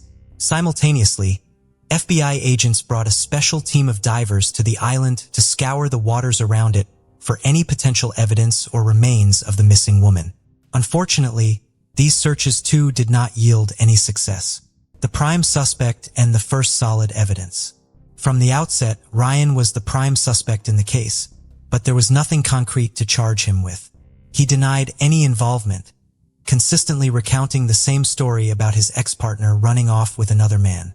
It wasn't until September 21, 2012 that Brimiger was finally interrogated, and a search was conducted in his home. At the time, his wife, Christine, was at work while Brian was unemployed, staying at home with their child and indulging in his favorite pastime, playing golf. Initially, he appeared confident, repeating that Ivan had left him after finding out about his child with another woman. However, he became visibly nervous when the police mentioned that the last messages sent in Ivan's name came from his area and expressed interest in examining the laptop found on his table. The seized laptop turned out to belong to Yvonne with messages sent from it after she supposedly fled. A photo of the missing woman with a bruise under her eye was found on the computer, as well as a screenshot of a conversation from November, where Brian and Christine discussed their ongoing affair and shared daughter, presumably how Baldelli learned about them. Moreover, the laptop search history from November 26, 2011 contained queries such as how to clean blood and how to remove blood from a mattress. These pieces of evidence were significant but circumstantial, since neither a body nor a mattress with bloodstains was found. The fact that Brian had been sending messages pretending to be Yvonne didn't definitively prove him guilty. Soon, Don Winter discovered that before leaving Panama, Brimiger had sold a machete he owned. In an online conversation with a potential buyer, he joked that he had used the weapon just once to finish off a stripper.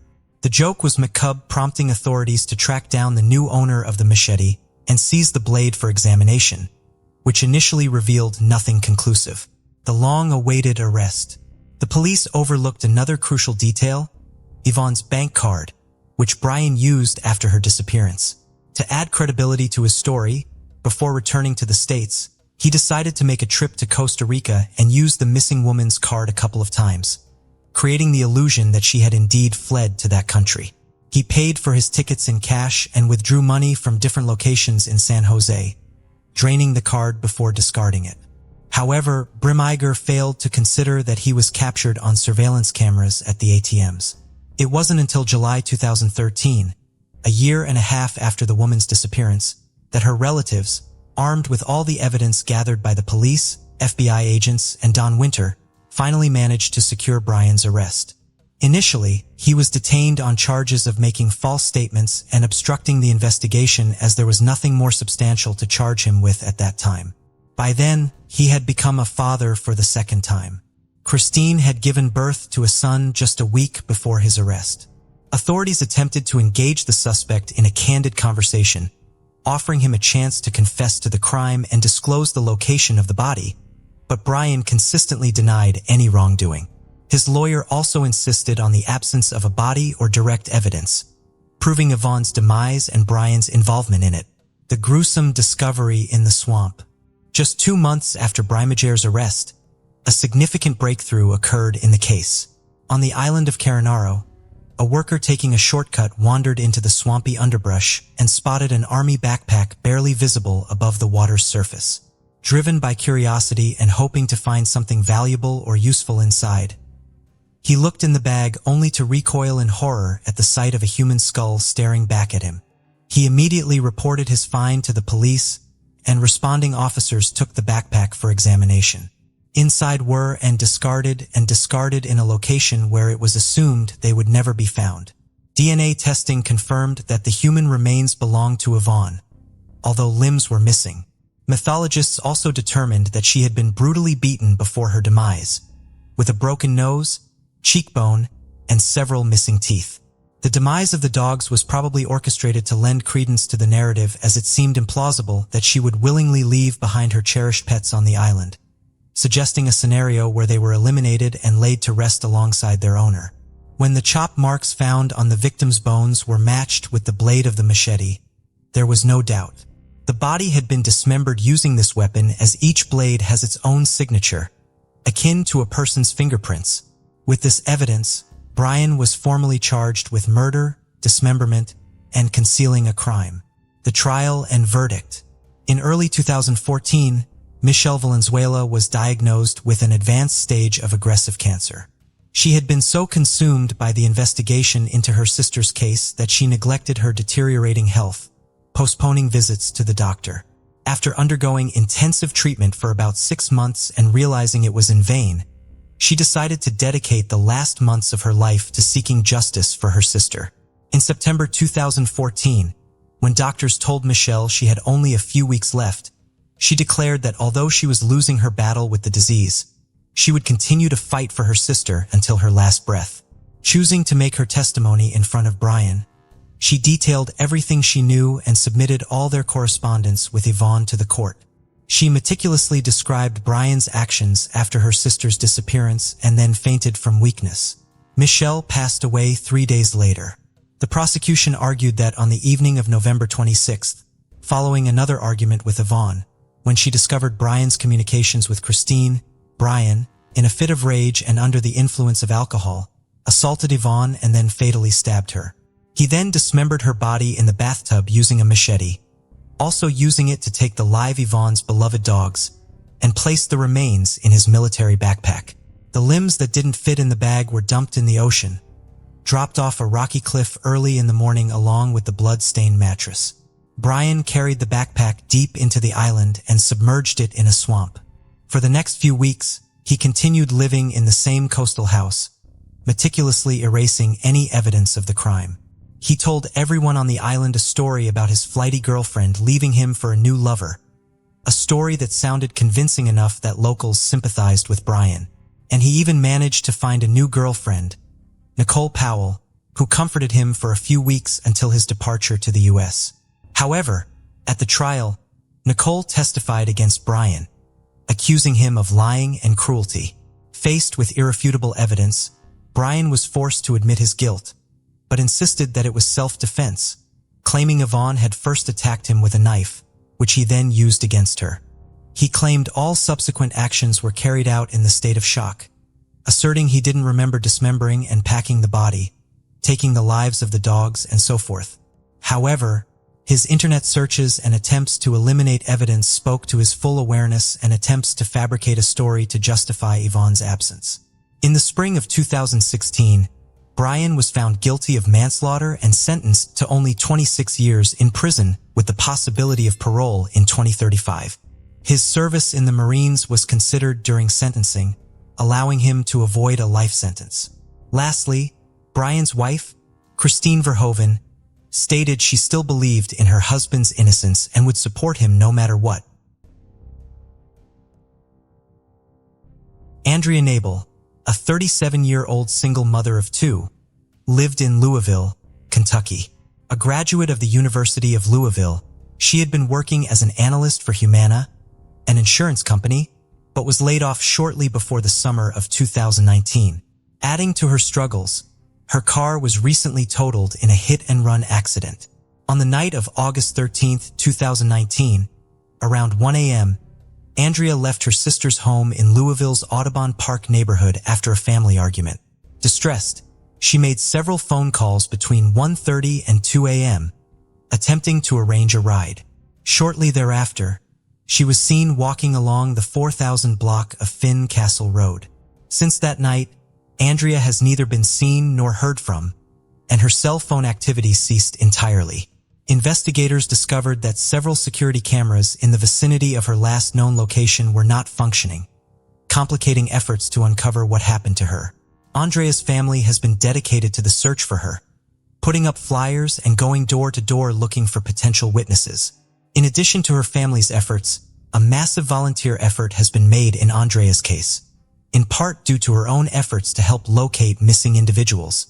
Andrea was a member of Missing in America, an organization of volunteers that helps look for individuals who have gone missing. She was an active participant in a search in Ohio just 5 months before she herself went missing. According to Nancy Schaefer-Smith, the founder of Missing in America, Andrea is the first member of the organization to go missing. Other volunteers from the group have traveled to Kentucky from all across the United States to help in the efforts to find Andrea. In addition to Andrea's fellow volunteers from Missing in America, volunteers from the Louisville community have also participated in several organized searches for her. There have been several reported sightings of her in the greater Louisville area that have caused the locations of these searches to shift.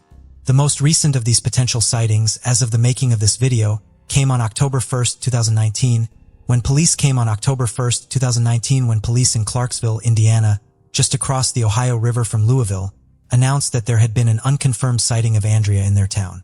This sighting, along with all the other potential sightings of Andrea since August 13th, has not been confirmed.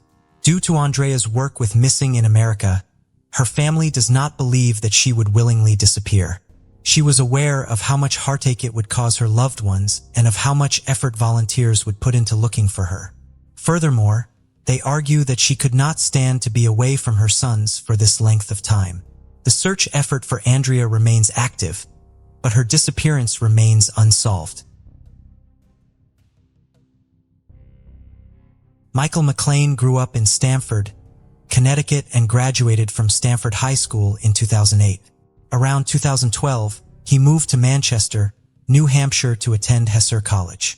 He graduated with a degree in criminal justice and decided to remain in New Hampshire.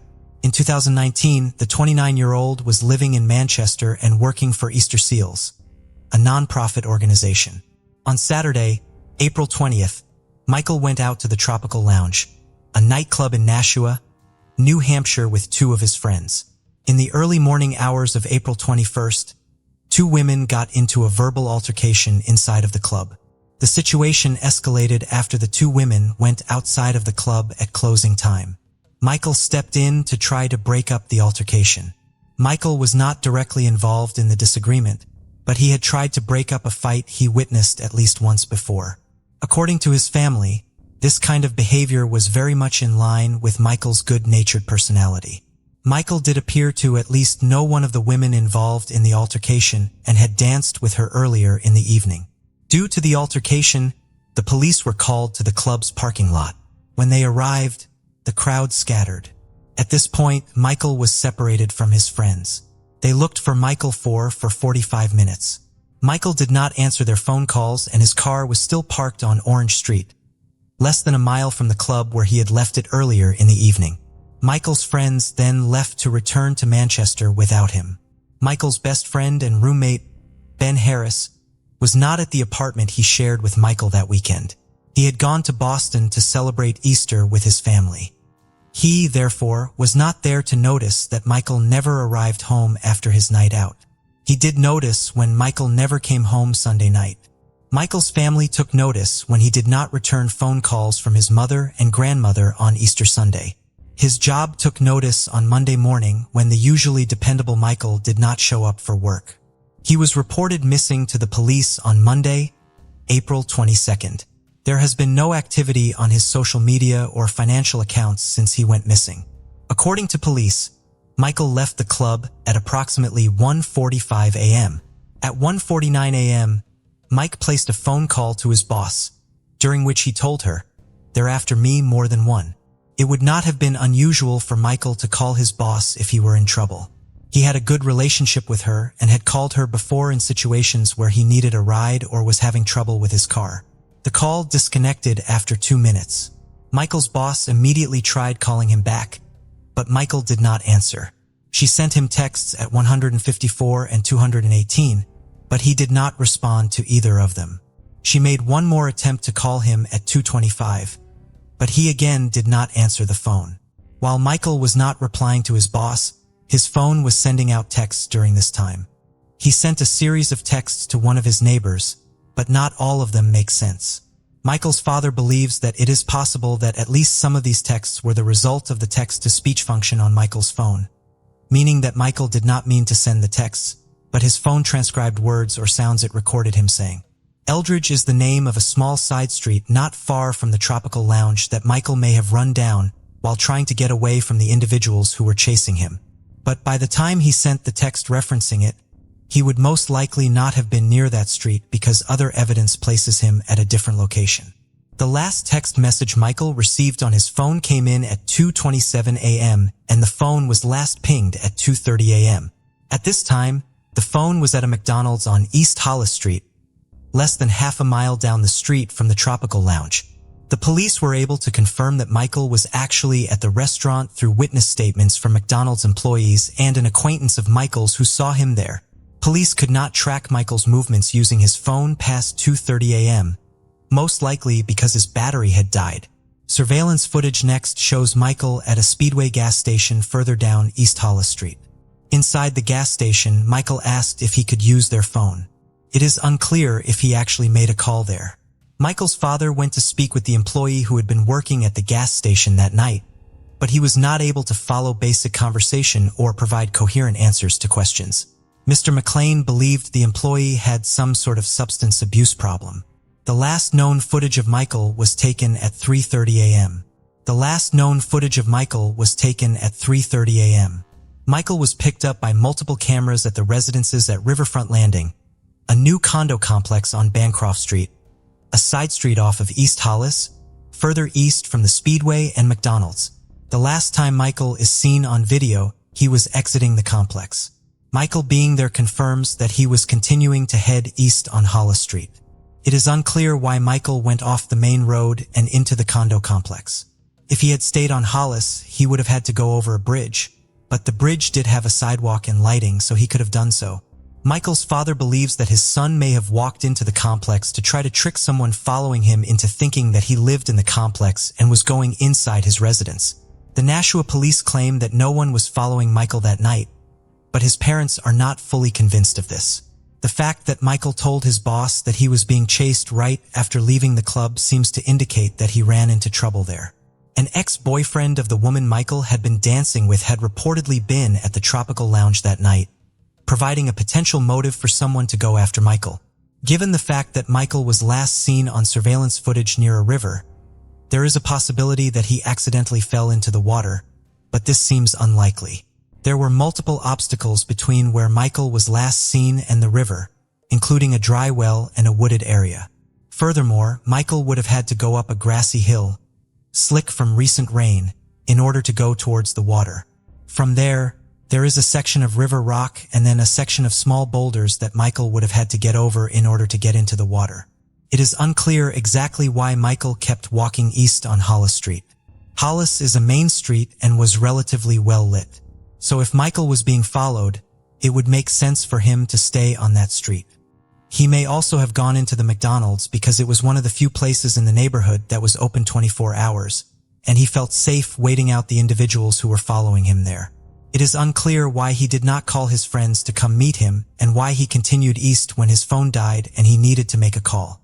My personal theory is that Michael mistakenly believed that he was walking back to his car, even though in reality he was walking away from it.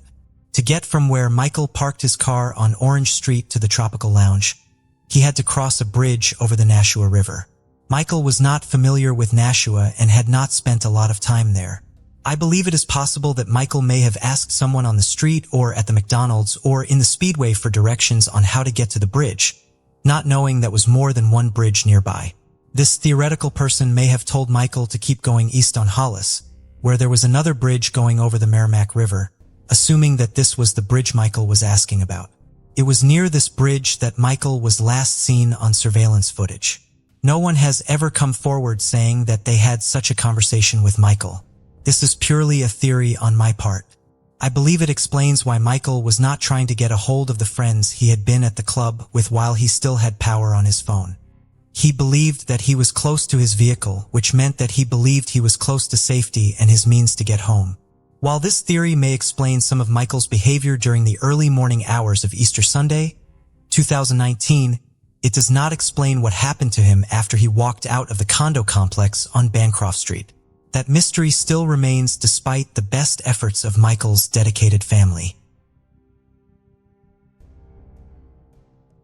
70-year-old Jean Johnson lived in a remote area of Capitan, New Mexico.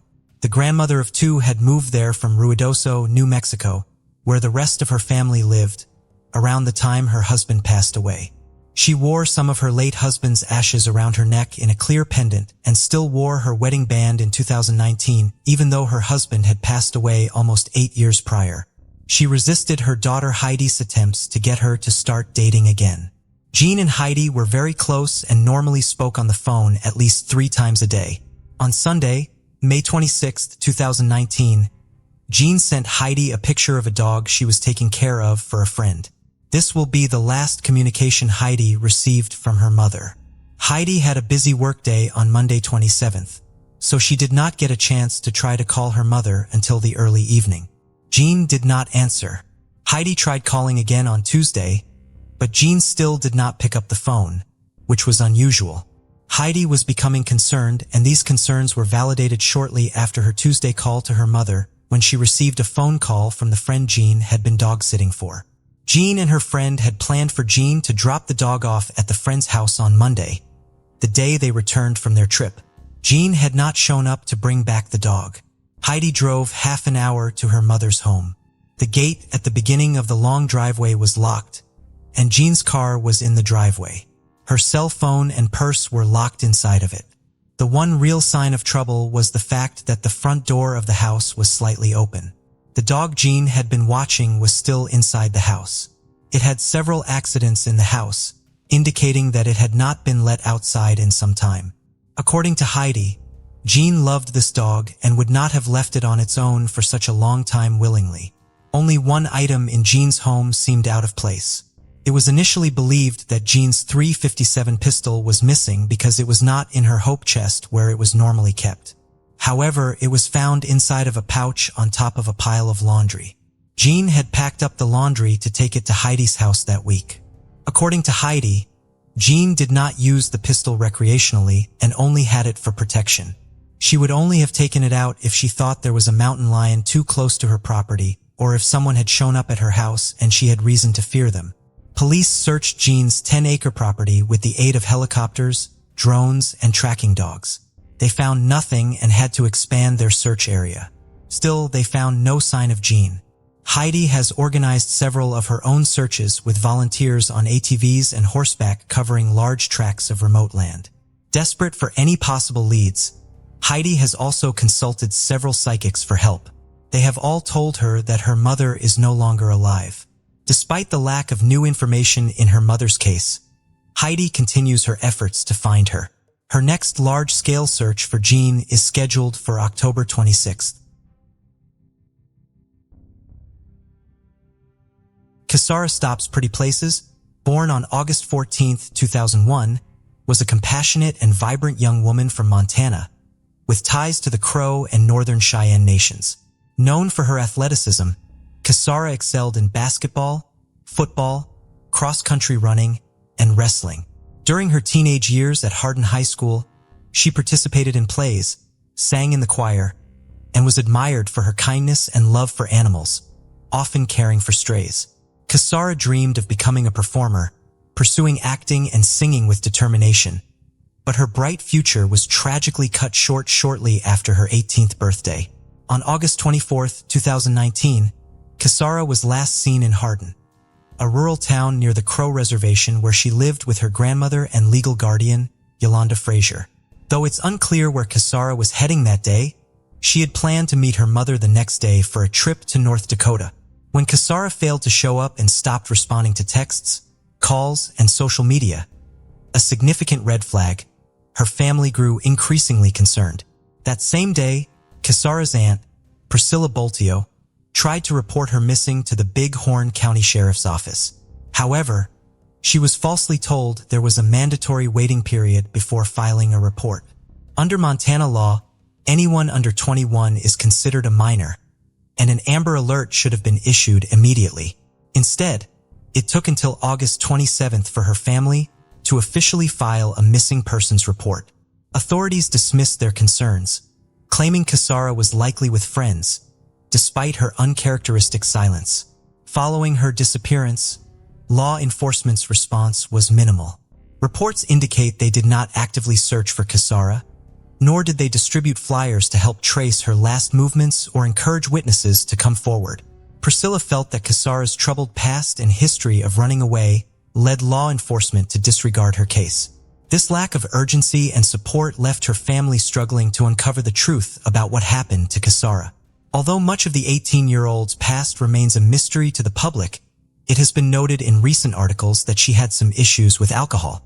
In April of 2019, she was found unresponsive at school because she was heavily intoxicated, and she had to be rushed to the ER. Then on August 29th, a passing jogger discovered Kisara's body by a woodpile in the back garden of a home at the intersection of Mitchell Avenue and Rangeview Drive in the Hard in Suver, where she was last seen alive 5 days earlier. The homeowner was out of town when her body was found and had no connection to the teenager. Kaysira's family were not notified immediately that a body had been found. Reports of a teenager's remains being discovered began circulating on social media, and the family caught wind of the rumors. They began to fear the worst. Vasilia went to the scene to ID the body, but was turned away without being able to view the remains, and the local media were not alerted to the fact that a body had been found. Kaysira's mother, along with Yolanda, then went to the local mortuary so they could view the body on September 1st. But they were informed that the body didn't belong to the missing team, and so the family continued the search. It wasn't until 10 days later it was revealed that the body was in fact Caesar's. The coroner ruled that she had perished on August 26th and that her death was suspicious. Her remains were already badly decomposed, so the cause of death could not be determined. Asphyxiation could not be ruled out. Following this discovery, the teenager's family kept the pressure on law enforcement to investigate the death. On September 12th, Kaysira's mother, Geraldine, was told by Terry Bullis, the county coroner and the owner of Bullis Mortuary, that her daughter's remains had to be cremated in order to be returned to the family, despite the fact this was against the family's cultural beliefs and would remove the possibility of further examinations of the body. Furthermore, the family had wanted the Dahl Funeral Home in Billings, Montana to handle funeral arrangements, but Bullis made them use his business and ordered Kaysira's cremation before other family members arrived in Hardin. On September 14th, the family located the sites where Kaysira's body was discovered with the help of relatives who lived nearby. They had attempted to visit the area a few days earlier, but were unable to because the scene was no longer sealed off, and there was no demarcation of where the body was found.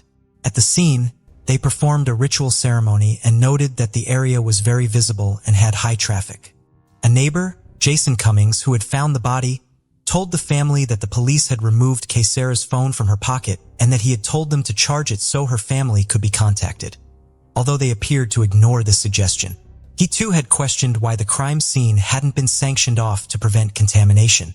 5 days later, on September 19th, a family alerted the media to the case. The Billings Gazette told them that they called the sheriff's office daily for any crime updates and hadn't been made aware of the case. That same day, Yolanda, along with Kaysira's father, Alan, went to meet up with Captain Mike Fuss of the Bighorn Sheriff County's office. When they asked why Fuss had not made contact with the family or returned their calls, he told them he had been preoccupied with other cases. When they asked why the crime scene had not been sealed off, he explained that if investigators arrived on the scene before uniformed officers, then they did not need to seal off the scene. According to Fuss, the scene was only sealed off if officers arrived first. Then Yolanda and Alan asked why law enforcement had not charged and turned on Kaysira's phone. Fuss was reportedly surprised that the family knew about this, and he said that the battery was dead, and so they didn't attempt to use it. Kaysira's family countered this by noting that they could have charged the phone and looked at her recent communications. But Fuss said they couldn't get into that phone and that not even the FBI could. Furthermore, Fuss implied that Kaysira had died from alcohol poisoning where she was found and seemed angry when the family told him they were offering a $5,000 reward for any information.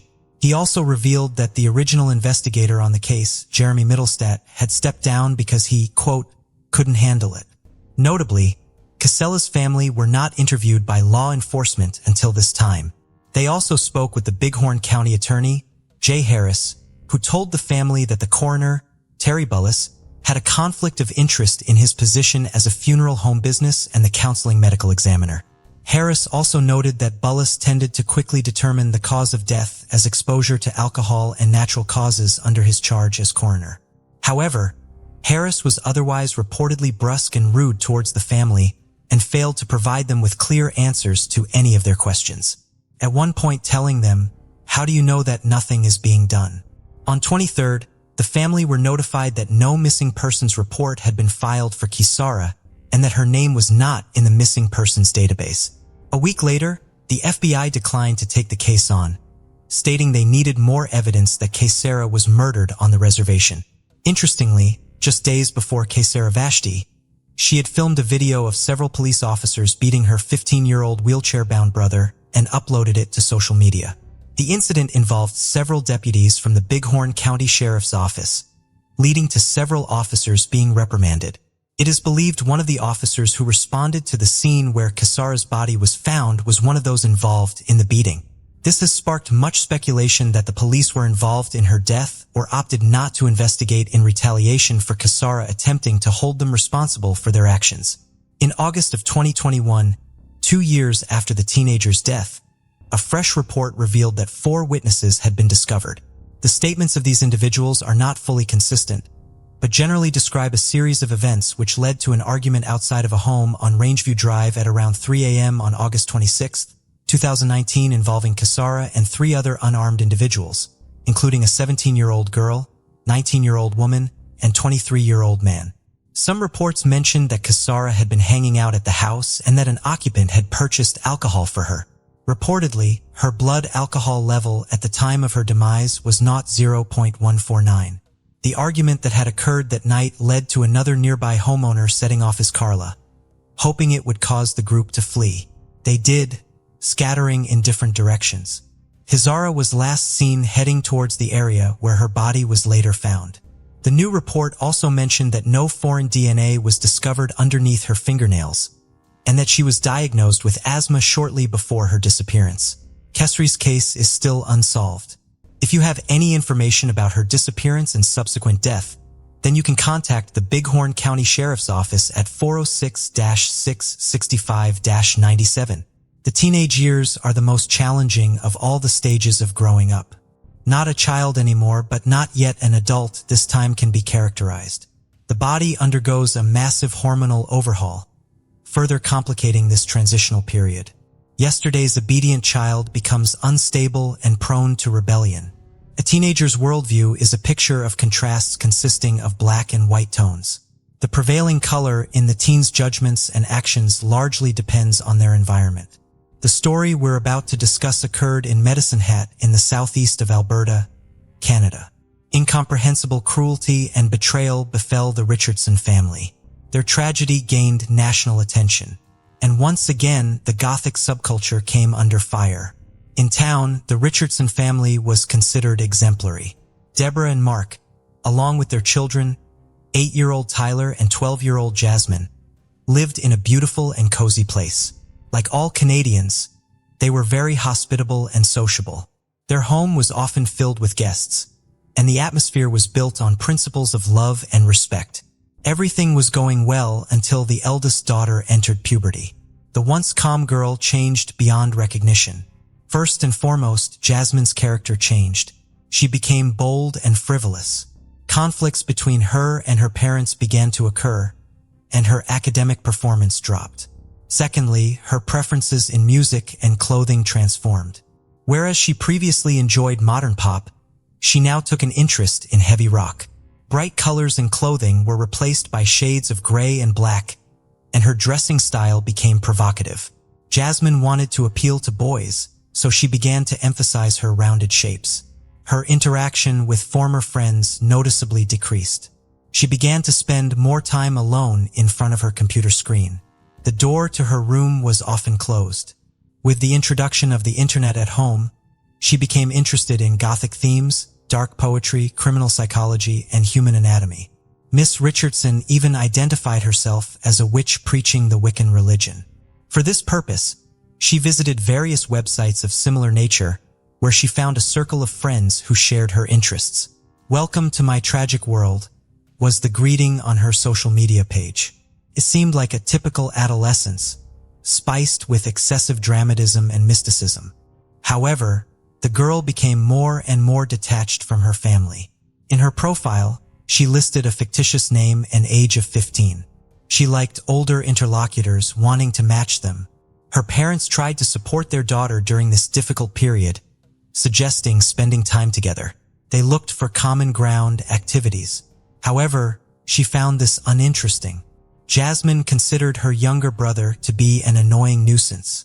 Thus, she spoke to him less and less. Yet, she could spend hours on end at the computer talking to strangers. Deborah and Mark understood that this state was temporary. she would grow up, become wiser.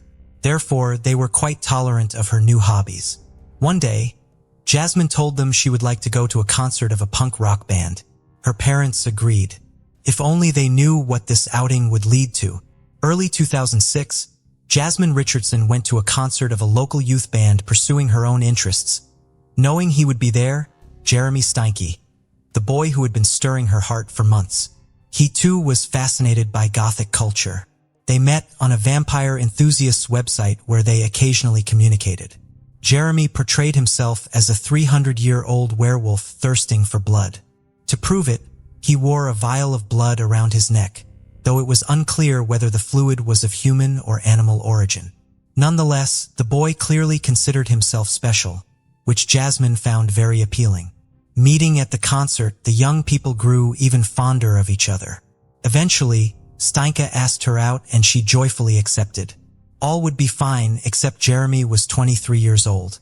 The couple knew her parents would disapprove of their relationship, so they kept it a secret. Moreover, his troubled past would hardly endear him to them.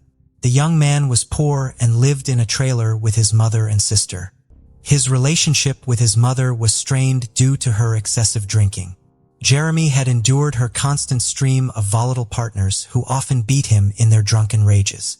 As a result, by the age of 13, he was struggling academically and had a fragile psyche. Once unable to bear such a life, Steinke attempted to hang himself but was fortunately stopped in time. Afterward, doctors diagnosed him with depression and hyperactivity. Bullied at school, he decided to stop attending. Over time, Jeremy fancied himself immortal and began frequenting websites of similar themes. His online profile was filled with topics like pain, self-harm, blood, and razor blades. No one knew about the couple's forbidden relationship except their friends, who found their love, to say the least, peculiar. Their communication would have remained a secret had the Richardsons not started monitoring their daughter's excessive internet use. Deborah and Mark discovered Jasmine was corresponding with strangers, alarming them as any parent would. Therefore, they decided to remove the computer from the girl's reach. Moreover, they were shocked to learn she had fallen for an adult man with dubious interests. His very nickname, Soul Eater, spoke volumes. Thus, Jasmine and Jeremy's relationship became forbidden. To help their daughter break free from this destructive relationship, Deborah and Mark sought a psychologist's help. They sincerely believed that counseling would benefit their parent-child relationship. To their delight, it did. Jasmine showed compliance and seemed to be returning to a normal life. Promising that it was all in the past, she got her computer back. This became the Richardsons' last fateful decision leading to their demise. Saturday, April 22, 2006. Preparing for bed, Mrs. Richardson heard a noise in the basement. Rats again, she thought. Descending, she turned on the light and saw a person in a ski mask. He stood opposite her, looking at her. Startled, she screamed. The stranger rushed at her, covering her mouth. His efforts were in vain. Deborah struggled and screamed louder. He stepped back, drew a knife, and stabbed her in the chest, then again and again. Hearing his wife's screams, Mark rushed down, grabbing the first thing he could find, a screwdriver. He had been fixing an outlet that day and by sheer chance left the tool out. Entering the basement, he was met with a horrific scene. His wife lying in a pool of blood and someone standing next to her. Mark immediately attacked the intruder but received a stab wound to the stomach followed by more stabs. As the searing pain subsided and his eyes began to close, Mr. Richardson quietly asked, "Why?" "Because your daughter wished it," the attacker replied. Upstairs, Tyler was the only one left. The boy sat on his bed in his pajamas, too frightened to move. The approaching footsteps grew louder and the bedroom door opened. A few days before the murder, Jasmine was overjoyed. Her parents believed in her remorse, meaning they could now communicate again. Mobile phones were just becoming popular at that time, so the computer remained the only means of communication. As soon as Miss Richardson regained internet access, she immediately wrote to Jeremy. "It all starts with them disappearing and ends with us staying together," she told him. During the days when the young lady was visiting the psychologist, a terrible plan had formed in her head. It solidified over several days of punishment. Surprisingly, Steineck found it enticing, but added that everything needed to be done creatively and with attention to detail. The couple understood that they could not be together as long as the Richardsons were alive. Later, Jasmine's friends recalled how often she spoke about her parents, particularly how much they annoyed her. Therefore, she wanted to damn their lives. However, no one took Jasmine's words seriously. Saturday, April 22, 2006. Garrett headed across the street to his friend Tyler's house. The boy wanted to play. The weather was nice outside despite being chilly. Such was the spring that year. When Garrett approached the house, he noticed the blinds were still closed. No one answered his knock on the door. Strange, he thought. The Richardsons should be home. Their car is parked in the driveway. Hoping to see someone, the child curiously peeked into the living room window, but saw no one. Then, Garrett decided to walk around to the back of the basement, where he often played with Tyler. Peeking through the window, he saw something strange on the floor. It appeared to be two silhouettes in a pool of blood. The boy informed his mother. Skeptical, she decided to check on the family across the street. They approached the house together. Garrett pointed to the window he had looked through earlier. The woman looked in and recoiled in horror. She immediately called emergency services.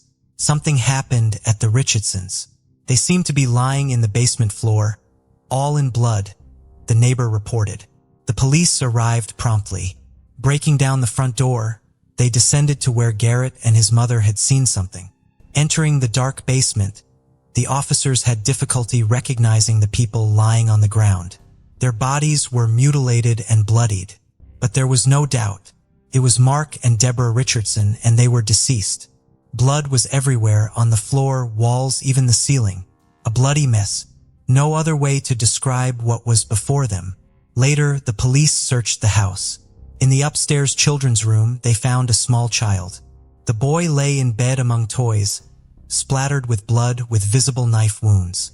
The child's throat had been deeply cut. Medicine Hat had never seen such horror.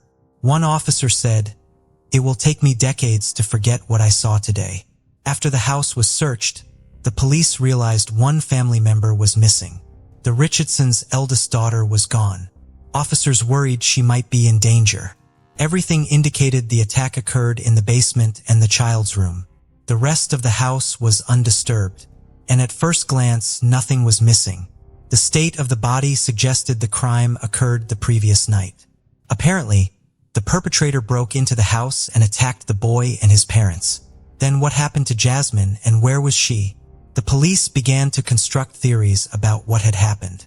Perhaps by some stroke of luck, the girl was somewhere outside the home, safe, or the perpetrator had abducted her and was now harming her, or maybe a ransom demand from relatives would come with time. However, as time passed, there were no clear answers. Soon, detectives turned to the media requesting help in the search for the missing girl. They hoped Jasmine would make contact or someone would provide valuable information. Meanwhile, the investigation into the crime continued. Investigators interviewed relatives, friends, and colleagues about all aspects of the slain family's life. Did they have any adversaries or enemies capable of such a heinous act? However, the more the investigation progressed, the clearer it became. There was no reason to wish death upon anyone in the Richardson family. They were truly wonderful people, faithful spouses, and loving parents, except for the eldest daughter. Officers learned that the girl had been causing quite a bit of trouble lately. Therefore, the tone of media announcements changed. This time, the investigation wanted to locate a person of interest. It was entirely possible that the girl knew details about the crime, or she might have been involved in it. Considering the suspect's age, the media could no longer publish her real name as per Canadian law. Thus, news agencies began to refer to Jasmine Richardson as JR. After it became known about her relationship with Jeremy Steinke, the couple was declared wanted. Initially, the search for the young lovers began among their friends and acquaintances, thinking they might be hiding out with them. However, this lead proved to be a dead end for the police, but they did uncover something intriguing. A few hours after the crime, the young couple was spotted at a restaurant and at a party hosted by an acquaintance. Someone from their circle of friends mentioned that Jasmine appeared unchanged. There was no indication she had been abducted or was in a state of shock. She was drinking and having fun. When friends asked how they managed to escape from her parents, Jasmine laughed. "Jeremy and I just took care of them." "Yes," the boy agreed. "I carved them up like fish." The party guests laughed, thinking it a grim joke, unaware that the statement was true. The involvement in the crime was also confirmed by a comic found in Jasmine's school locker, where she detailed how she would deal with each of her family members, with her boyfriend as her accomplice. Photos of the suspects were distributed widely. It was only a matter of time before a citizen would step forward with information about their whereabouts. Soon enough, information came in. The couple was spotted in the community of Leader, Saskatchewan, approximately 130 kilometers from Medicine Hat. Caught off guard, Jasmine Richardson and Jeremy Steinko were found sleeping peacefully in a pickup truck. Without resistance, they were taken to the police station. Naturally, the couple was interrogated separately, starting with Jasmine. She shared that she was deeply in love with Steinka, and he reciprocated her feelings. However, the difference in age and social status was a barrier between them. According to Jasmine, the Richardsons would never have accepted their relationship. Therefore, Jeremy committed the ultimate act of love. He ended her parents' lives, providing them the chance to be together. When detectives asked if Jasmine was involved in the crime, she said, "I wasn't home when the crimes occurred. I didn't know about what had happened after I found out. I accepted it. I loved Jeremy very much, so I ran away with him." Detectives needed to determine who was the main instigator since breaking the suspects proved difficult. The investigation used a cunning strategy. They placed an informant in the cell with Jeremy, who skillfully extracted details that contradicted Jasmine's statements. Jeremy confessed to the informant that the plan to end her parents' lives was Jasmine's idea. Initially, he was not supportive, but agreed after they discovered the forbidden love and took away her computer. "I took care of Deborah and Mark Richardson, and Jasmine took care of her younger brother herself. She literally begged me to leave Tyler for her, though I was glad to settle scores with all of them," Jeremy cruelly revealed. After this confession, investigators confronted Miss Richardson with the recording. She had no choice but to confess to everything, admitting she stabbed her younger brother out of mercy, not wanting to leave him an orphan. Later, the couple shared their social media profiles and passwords with the investigation, which began to examine their correspondence. They had sent each other thousands of messages confirming Jeremy's statements.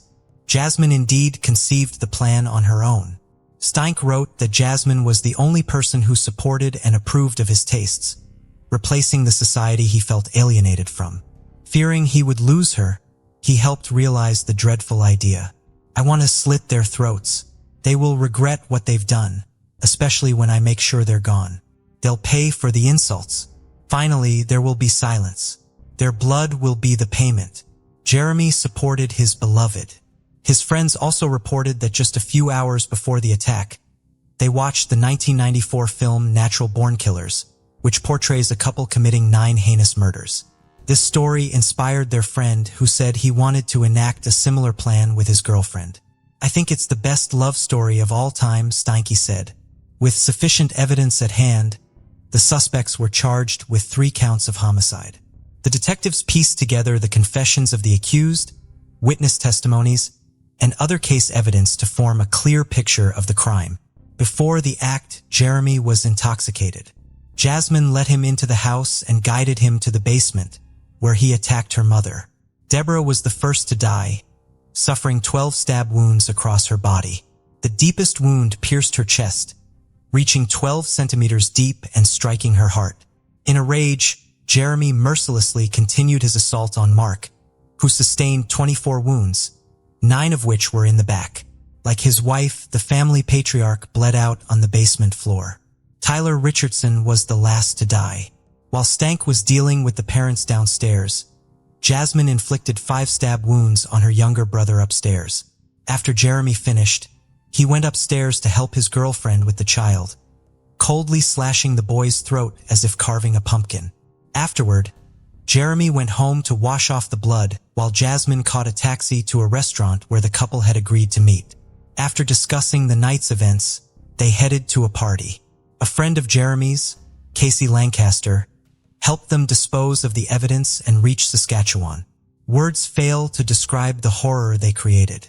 The couple embarked on their murderous spree with such ease and nonchalance as if driven by some otherworldly force.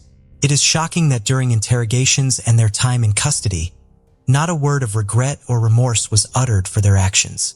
While detained, they wrote letters to each other calling themselves legends and immortals. In one letter, Steinke proposed to Richardson, who joyfully accepted. Then, unexpectedly, their mad love began to fade like last year's snow. During the trial, they shifted the blame onto each other. In June 2007, Jasmine Richardson was the first to stand trial. She pleaded not guilty, claiming to have been in a zombie-like state and unable to act while Jeremy was killing her family. She also claimed she only wounded her younger brother, and it was Steinke who delivered the fatal blow. Jasmine insisted that their discussions about ending her parents' lives were purely hypothetical, but they appealed to Jeremy so much that he compelled her to turn them into reality. Under 3 counts of homicide, Miss Richardson was sentenced to just 10 years in prison, thanks to the nuances of Canadian juvenile criminal justice law, which states that individuals under 14 cannot be sentenced to more than 10 years of imprisonment. The sentence was aimed more at rehabilitating and restoring the girl's psyche than punishing her. In 2008, Jeremy Steinke's trial commenced. He insisted he had no initial intention of ending the lives of his girlfriend's parents. However, once discovered in the basement, he felt compelled to attack. He claimed he did not harm Tyler, suggesting Jasmine was responsible while he merely watched from the doorway. The defense argued that Jasmine had intentionally seduced him, wishing for him to free her from her parents' strict control. Some friends testified that Jeremy had sought their help with the act, driven by his fear of losing Jasmine to the extent of being willing to do anything. The lawyers also requested the charges be reduced to manslaughter, arguing Steinke was under the influence of substances at the time of the act. Steinke's inconsistencies emerged when, asked by the prosecution why he committed the act, he replied, "When you find your other half, you do whatever it takes for them." Throughout the trial, he remained indifferent to the proceedings but broke down when Jacqueline May, his mother, testified in his defense. She admitted to bearing significant guilt for his upbringing as he was often attacked by her partners, subjected to beatings and rejection. Steinke was found guilty on 3 counts of first-degree homicide, receiving 3 life sentences. He would be eligible for parole no earlier than 25 years later, in 2033. Charges of complicity in the act against Casey Lancaster were dropped. In Medicine Hat Court, she was found guilty of obstruction of justice, sentenced to a year of house arrest, and prohibited from consuming drugs and alcohol. While in custody, Jeremy Steinke changed his name to Jackson May. Jasmine Richardson's 10-year sentence included 4 years in a psychiatric facility where she was diagnosed with conduct disorder and oppositional defiant disorder, indicative of a refusal to follow rules and socially unacceptable behavior, typically more associated with children than adults. This underscored her psychological immaturity and instability during her relationship with Steinke. In her final years under conditional community supervision and attending special programs, medical professionals reported her genuine remorse. After serving her full sentence, she was released in 2016. Apparently, Jasmine Richardson lives in Canada under an assumed name, her true identity still protected from media disclosure. Her return sparked significant public debate, with some arguing she deserved a second chance, while others believed she warranted a harsher penalty. Nonetheless, the residents of Medicine Hat would prefer not to have Miss Richardson as their neighbor again, given the brutality of her crime. Whether Jasmine has truly changed after spending her formative years in detention remains to be seen. Time will tell. Brian Worley, a 39-year-old Atlanta, Georgia resident, shared a home with his partner of 13 years, Jeff Ralston. In addition to their city life, Brian and Jeff owned a farm 2 hours north of Atlanta, where they had built a barn together. Brian was one of 10 children and had a close bond with his siblings. A devoted uncle, he cherished his many nieces and nephews. On September 21, 2009, Brian traveled to his parents' home in Carrollton, Georgia, intending to spend a few days with his family before assisting his mother with financial matters at an appointment scheduled for September 24th.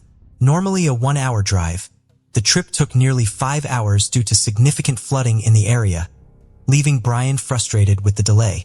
While visiting, he spent time studying maps to find alternate routes for his return trip home. During his visit, Brian spent September 23rd doing yard work for his mother, stopping later to grab a meal at Taco Bell. Around 3 p.m., he spoke with one of his nieces on the phone. That evening, he stayed at the home of one of his sisters, enjoying time with his family before continuing with his plans. He spoke to Jeff on the phone around 9:30 p.m. while he was still there. Brian then returned to his parents' home where he was staying and called Jeff one more time to discuss an upcoming trip they were taking to visit another one of Brian's sisters in Florida. The following morning, Brian failed to show up for the appointment at the Carroll County Probate Court that he had come to town to attend. Records showed that Brian paid a Carrollton water bill at 3:17 that afternoon, but his family does not believe that this happened on the date and time in the city's records. While the water company maintains that this record is correct, when shown a picture of Brian, none of the people working there who would have accepted the payment recognized him. Brian's car, a blue 1992 Buick LeSabre, was missing from his parents' home, but his cell phone, money, medication, and clothing were all left there. According to Brian's family, he was in good health overall. However, Brian did have a pacemaker, which meant that a medical emergency could not immediately be eliminated as the reason behind his disappearance. Brian's family tried to report him missing to the Carrollton Police Department on Friday, September 25th, but police would not take the report, believing that Brian had gone somewhere on his own accord, purposely leaving his cell phone behind. They finally took the report the next day, and on Monday, September 28th, investigator Tony Johnson was assigned to Brian's case. When police checked Brian's cell phone and computer, they found nothing that aided in their investigation. In addition to the police investigation, Brian's family also mobilized to help look for him, creating a Facebook event and posting flyers to help spread the word about Brian's disappearance and ask for information. One of Brian's parents' neighbors came forward saying that they had seen Brian working in his parents' carport at 2 in the morning on Thursday 24th. This made the neighbor the last known person to see Brian. Brian suffered from insomnia and kept an unusual sleep schedule, so his being awake at 2 a.m. was not cause for concern. The neighbor also reported that when they left for work 6.5 hours after seeing Brian in the carport, his car was gone. For the first few weeks following Brian's disappearance, the theories that Brian had a medical emergency while driving or had driven off a remote road while researching alternate routes back to Atlanta were still on the table. However, several weeks after Brian was last seen, new information indicated that someone else had been involved in his disappearance. On December 2nd, Brian's car was found parked near the intersection of Judson Lane and North Chamberlain Avenue in Chattanooga, Tennessee. His Georgia license plate had been replaced with a stolen Tennessee plate. The keys to the car were in its ignition. Inside the car were the book Brian had been reading at the time of his disappearance and the receipt from his visit to Taco Bell on September 23rd. The container of change Brian kept in the car was still in the car's console. Police were able to determine that Brian's car had been parked there for approximately a month. An individual who worked on cars lived nearby, so neighbors were accustomed to seeing different cars parked in that area for extended periods of time. After the car was connected to the missing persons case, a witness came forward saying that they had seen a tall, thin African-American man walking away from the car after parking it in the spot where it had been found. Forensic examination of the vehicle did not produce any new leads. Brian's case has had little movement since the discovery of his car, despite the best efforts of police and Brian's family. There has been no activity on any of Brian's financial accounts since his disappearance. Due to the fact that Brian's car was apparently abandoned by someone other than himself, authorities suspect foul play in the case. In December of 2008, Clinton Cryer realized that he had not heard from his older sister, 44-year-old Tavita Hobbs, in several months. Growing up, the siblings had been very close, with Tavita always looking out for her younger brother. When Tavita enlisted in the Navy in 1982 and began having to regularly move around the country, It limited the amount of time she could spend with her family, but she still spoke with them on the phone as frequently as she could. In 1992, Tavita had married Philip Hobbs. The couple lived in Virginia and California before moving to Raleigh, North Carolina in 2004. By this time, Tavita had left the Navy. When she arrived in North Carolina, she got a job with Salesforce and began going to school to become a court reporter. In 2007, Tavita and Clinton grew even less close following an argument at a family gathering. According to Clinton, it was a stupid disagreement that brought up past issues. After this argument, the regular phone calls between Tavita and Clinton stopped. They still did speak on the phone periodically though, so Clinton was concerned when several months passed without a word from his sister at the end of 2008. Clinton was eventually able to make contact with his brother-in-law Philip over the phone. Philip told Clinton that during the week of Thanksgiving, Tavita had discovered that he was cheating on her and abruptly decided to move back to Burbank, California. She had taken just 2 suitcases with her and left behind her car, which, according to Clinton, was her prized possession. He believes that she would not have left without it. While he found Philip's story suspicious, Clinton stayed in contact with him throughout the beginning of 2009, hoping he would be able to provide him with new information about Tavita's whereabouts.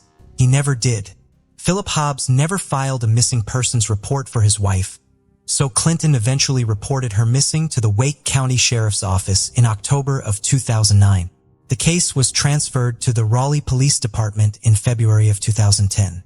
Cell phone records showed that Philip Hobbs never called his wife's cell phone, trying to get in contact with her after the date he claims she left their home. The last communication from Tavita's cell had been on November 24, 2008, when she sent a text to her boss, abruptly quitting.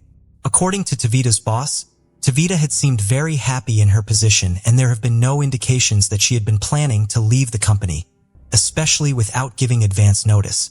Tavita had also never picked up her last paycheck. If she did leave North Carolina for California, she had done so with very little money. The investigation into Tavita's disappearance was hindered by the amount of time that had passed since she had last been seen, but authorities did their best to perform a thorough investigation. They canvassed her neighborhood Tavita had, but due in part to the many times Tavita had to relocate during her adult life, she had few close friends. Police had a difficult time finding people who could provide insight into Tavita's personal life. They also searched the home Tavita and Philip had shared and used ground-penetrating radar to search the property surrounding it. They found nothing. In March of 2019, a search warrant affidavit from the previous month was unsealed. It revealed that in January of 2019, Raleigh Police Detective Eric Gibney had interviewed an individual only identified as a biological relative of Philip Hobbs. The relative claimed that after Jovita went missing, Philip had buried a firearm behind a house in South Raleigh that belonged to another one of his family members. Police did not search that property immediately, instead installing surveillance cameras in the woods near that home to see if anyone came back to retrieve the firearm. After a month with no activity on the cameras, they searched the area but did not find the firearm or any other evidence. Foul play is suspected in Tavita's case. In May of 2018, Detective Gibney told ABC 11 that something terrible happened to Tavita Hobbs here in Raleigh, and she took her last breath on November 24, 2008. Despite the amount of time that has passed since his sister went missing, Clinton Cryer is still in regular contact with the police in Raleigh, hoping to get resolution in Tavita's case and answers for himself and his mother. Dwayne Lavely lived with his family in Sconion First Nation in Manitoba. The 21-year-old was outgoing and good-natured. He enjoyed spending time outdoors and with his nephews. Dwayne saw his mother, Kelly, on September 18, 2018 and told her that he would be going out of town for a few days with a friend. Kelly was in contact with Dwayne on September 21st via text, but that will be the last time she ever heard from him. On September 26th, Dwayne's vehicle was discovered abandoned on a dead-end street north of St. Rose du Lac, Manitoba, roughly 70 miles away from his home. The car was not damaged and its doors were locked. There was no sign of a struggle or of Dwayne. The discovery of the car triggered a massive search for Dwayne, Investigation by the Royal Canadian Mounted Police would reveal that the last sighting of Dwayne was on September 22nd at around 2 p.m. Dwayne was seen putting gas in his vehicle at a gas station in the Ebb and Flow First Nation, 25 miles east of where the vehicle would eventually be found. The air and ground search was initially focused on the outskirts of Ebb and Flow. In addition to the resources from the RCMP, the effort received an enormous amount of support from the community, both in Sconan and in Ebb and Flow. Dwayne's family, immediate and extended, has been a major part of the search effort. The Bear Clan Patrol, a community-based safety organization for the Aboriginal community, was also involved in the ground search. Helicopters scanned the area from the air, and individuals on foot and on horseback looked for Dwayne on the ground. The areas being searched were difficult to cover due to high grasses and dense vegetation. As the search continued, the conditions the volunteers faced became even worse. By October, snow was falling in the search area. The weather complicated efforts to find Dwayne, but between 50-70 per day were still coming out for searches. In the spring of 2019, volunteers were still out searching for any sign of Dwayne, even in the cold and rain. In May of 2019, the RCMP conducted another air and ground search of their own near where Dwayne's vehicle was found. By that time, they had also interviewed more than 80 people as a part of their investigation. By the fall of 2019, that number had risen to over 100. In addition to conducting physical searches, Dwayne's family has also held marches and started a Facebook group to spread information for volunteers and ask for information from the public. As the first anniversary of Dwayne's disappearance approached, there appeared to be progress in the case. In early September, the RCMP began to re-interview witnesses. The family's Facebook page generated some new tips that were turned over to the RCMP. There are rumors that the RCMP has a new piece of evidence in the case, but they cannot comment on this rumored evidence due to the ongoing nature of the investigation. While there has not been a major break in the case, having the RCMP focused on Dwayne's case gives his family reason to feel optimistic that they will finally get some answers. Dwayne's parents continue to travel every weekend to search for their son. They also organized a large search for Dwayne on the anniversary of his disappearance. While they have had a lot of support from the community in the form of volunteers, monetary donations, and donated supplies, they have exhausted their own financial resources, just trying to pay for the gas needed to travel to search for Dwayne because Dwayne would not have walked away and cut off all communication. His family believes that he is no longer alive. They are imploring anyone with information to come forward so that they can find Dwayne and give him a proper burial. In 1994, 30-year-old Tamara Bradley was employed by Federal Foam Technologies in Minneapolis, Minnesota. However, the company was preparing to move to Wisconsin. Tamara believed that commuting there from her home in Blaine, Minnesota would not be practical. Since she wanted to stay with a company, she was looking for a new home closer to the company's new headquarters. Tamara planned to spend the first weekend in October looking at such houses. On the night of Thursday, September 29th, she dropped off her 5-year-old son to spend some time with his grandfather, Tamara's former father-in-law. She then had dinner with a friend. Tamara went to work on September 30th. A coworker saw Tamara as she was leaving for the day around 3:30 p.m. According to the coworker, Tamara was driving north on Washington Avenue, which was the way she normally went to get home. This coworker be the last person to see her. When Tamara's former father-in-law arrived to drop off her son on October 2nd, she was not home to meet them as planned. Tamara's son is the main reason why her family does not believe she would have willingly disappeared. While she was a dedicated employee and loved her large family, she was one of 6 siblings. Nothing in her life was as important as her son, and she could not have left without him voluntarily. A major piece of evidence that was not immediately tied to Tamara's case was found on Monday, October 3rd, the day after Tamara was first noticed to be missing. Her car, a 1988 Buick Century Custom, was found parked in a rush hour, no parking zone at the front of the Greyhound bus terminal on Hawthorne Avenue in Minneapolis. The car was not immediately connected with Tamara's disappearance and was towed to an impound lot. Because the car had never been issued a parking ticket, police do not believe that it had been there for very long before it was towed away. When police finally learned that Tamara's car was at the impound lot, they went to search it.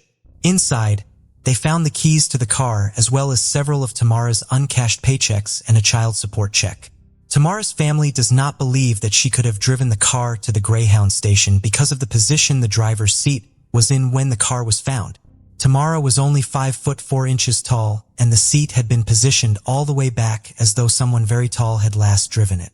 Someone may have left the car near the Greyhound station so that authorities would assume Tamara had gotten on a bus. However, they failed to get rid of the checks in the car that Tamara most likely would have cashed had she actually decided to leave town and start a new life. There has been no new activity on any of Tamara's financial accounts since she went missing. Following Tamara's disappearance, her youngest sister, Wendy, was awarded custody of Tamara's son.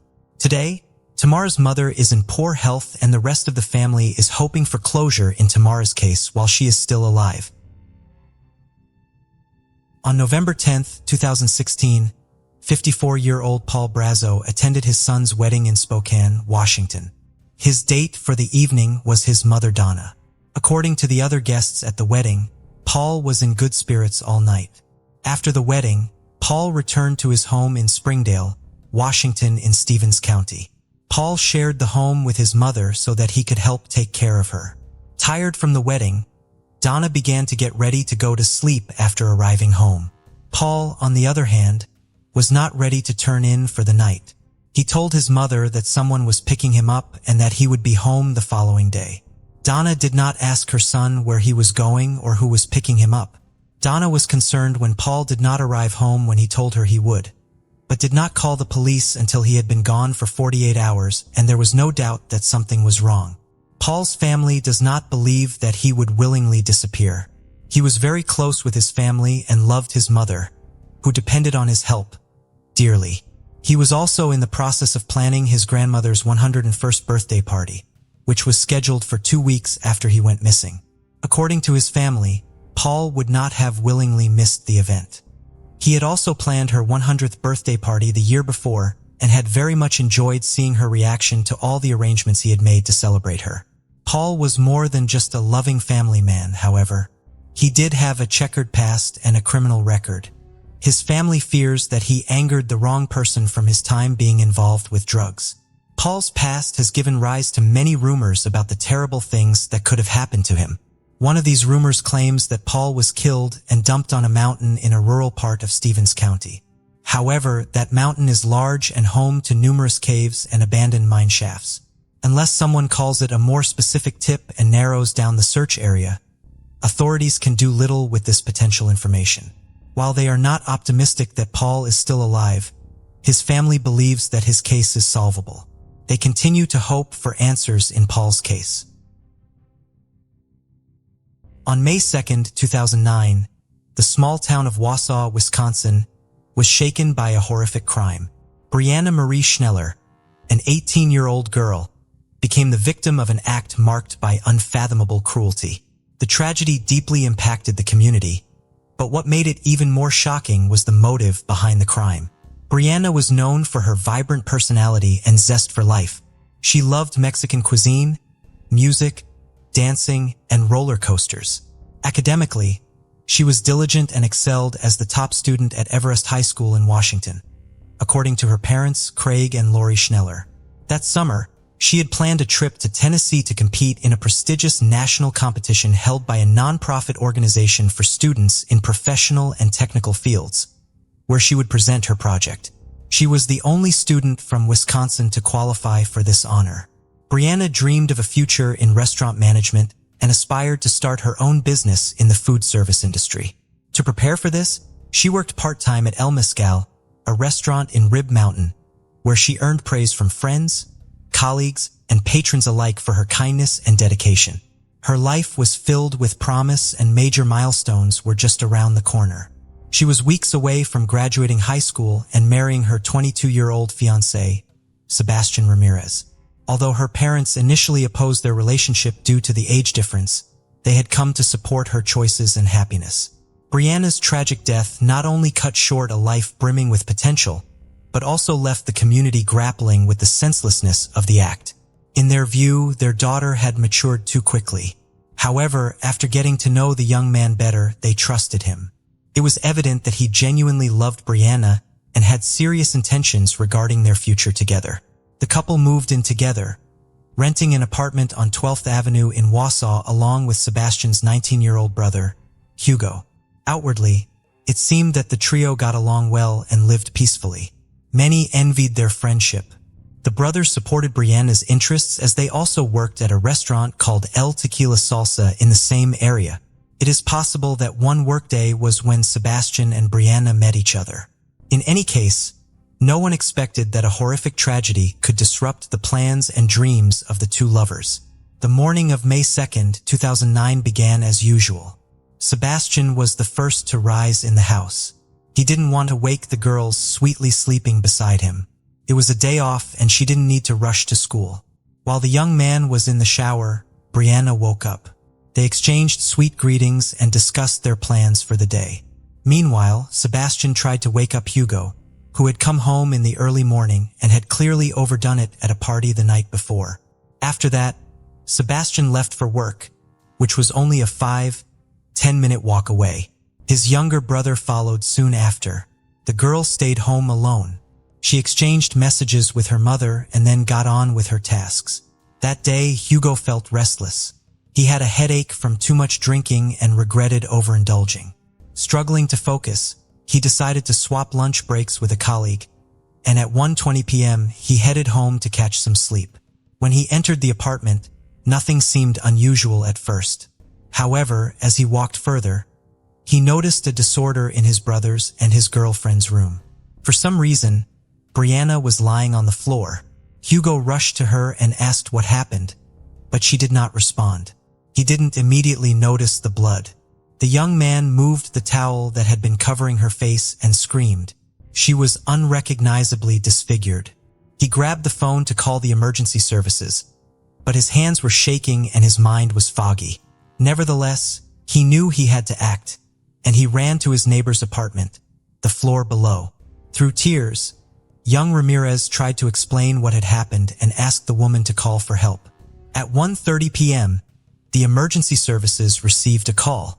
Despite it being a Saturday, the day was far from peaceful. Unfortunately, incidents often occur on days when people are supposed to relax. The woman on the other end of the line reported that she was calling on behalf of a neighbor. He had asked her to summon emergency medical services for his brother's girlfriend. The unfortunate woman lay on the floor with cuts on her body and a disfigured face, showing no signs of life. Police and paramedics were dispatched to the address immediately. The parking lot of the apartment building was crowded, but one individual stood out from the crowd and approached them. It was Hugo Ramirez. He led the officers to the apartment. The young man could barely speak, so he simply pointed out the shocking scene. At the center of it all lay Brianna, her body bearing deep wounds. Stab wounds were evident on her chest, neck, and wrist. The officers asked the young man to leave the room while forensic specialists began their examination. One speculated that the victim had been lying there for some time as the blood scattered everywhere had already started to dry. It was clear she had fought back as evidenced by the defensive cuts on her arms. However, the assailant had overpowered her. The crime scene was rife with evidence. The first thing the forensic team noticed was a bloody iron lying on the floor, broken with some pieces scattered nearby. It appeared that the criminal had used it to strike her face. 2 knives lay in the bathroom sink, one missing its sharp tip. Blood was found on the soap, leading investigators to speculate that the criminal had used it to wash their hands. But the bloodied shoe print left on the carpet drew more attention. Overall, the examination of the dwelling revealed several curious details. There appeared to be no signs of forced entry, suggesting that the victim knew the wrongdoer or that he had some way of gaining entry to the apartment. Another notable detail was the scattered bills ranging from $1 to $20 amounting to a substantial sum. Hugo explained that these were tips they had accumulated at work, so much so that they were just placed anywhere. At first glance, nothing seemed to be missing from the apartment.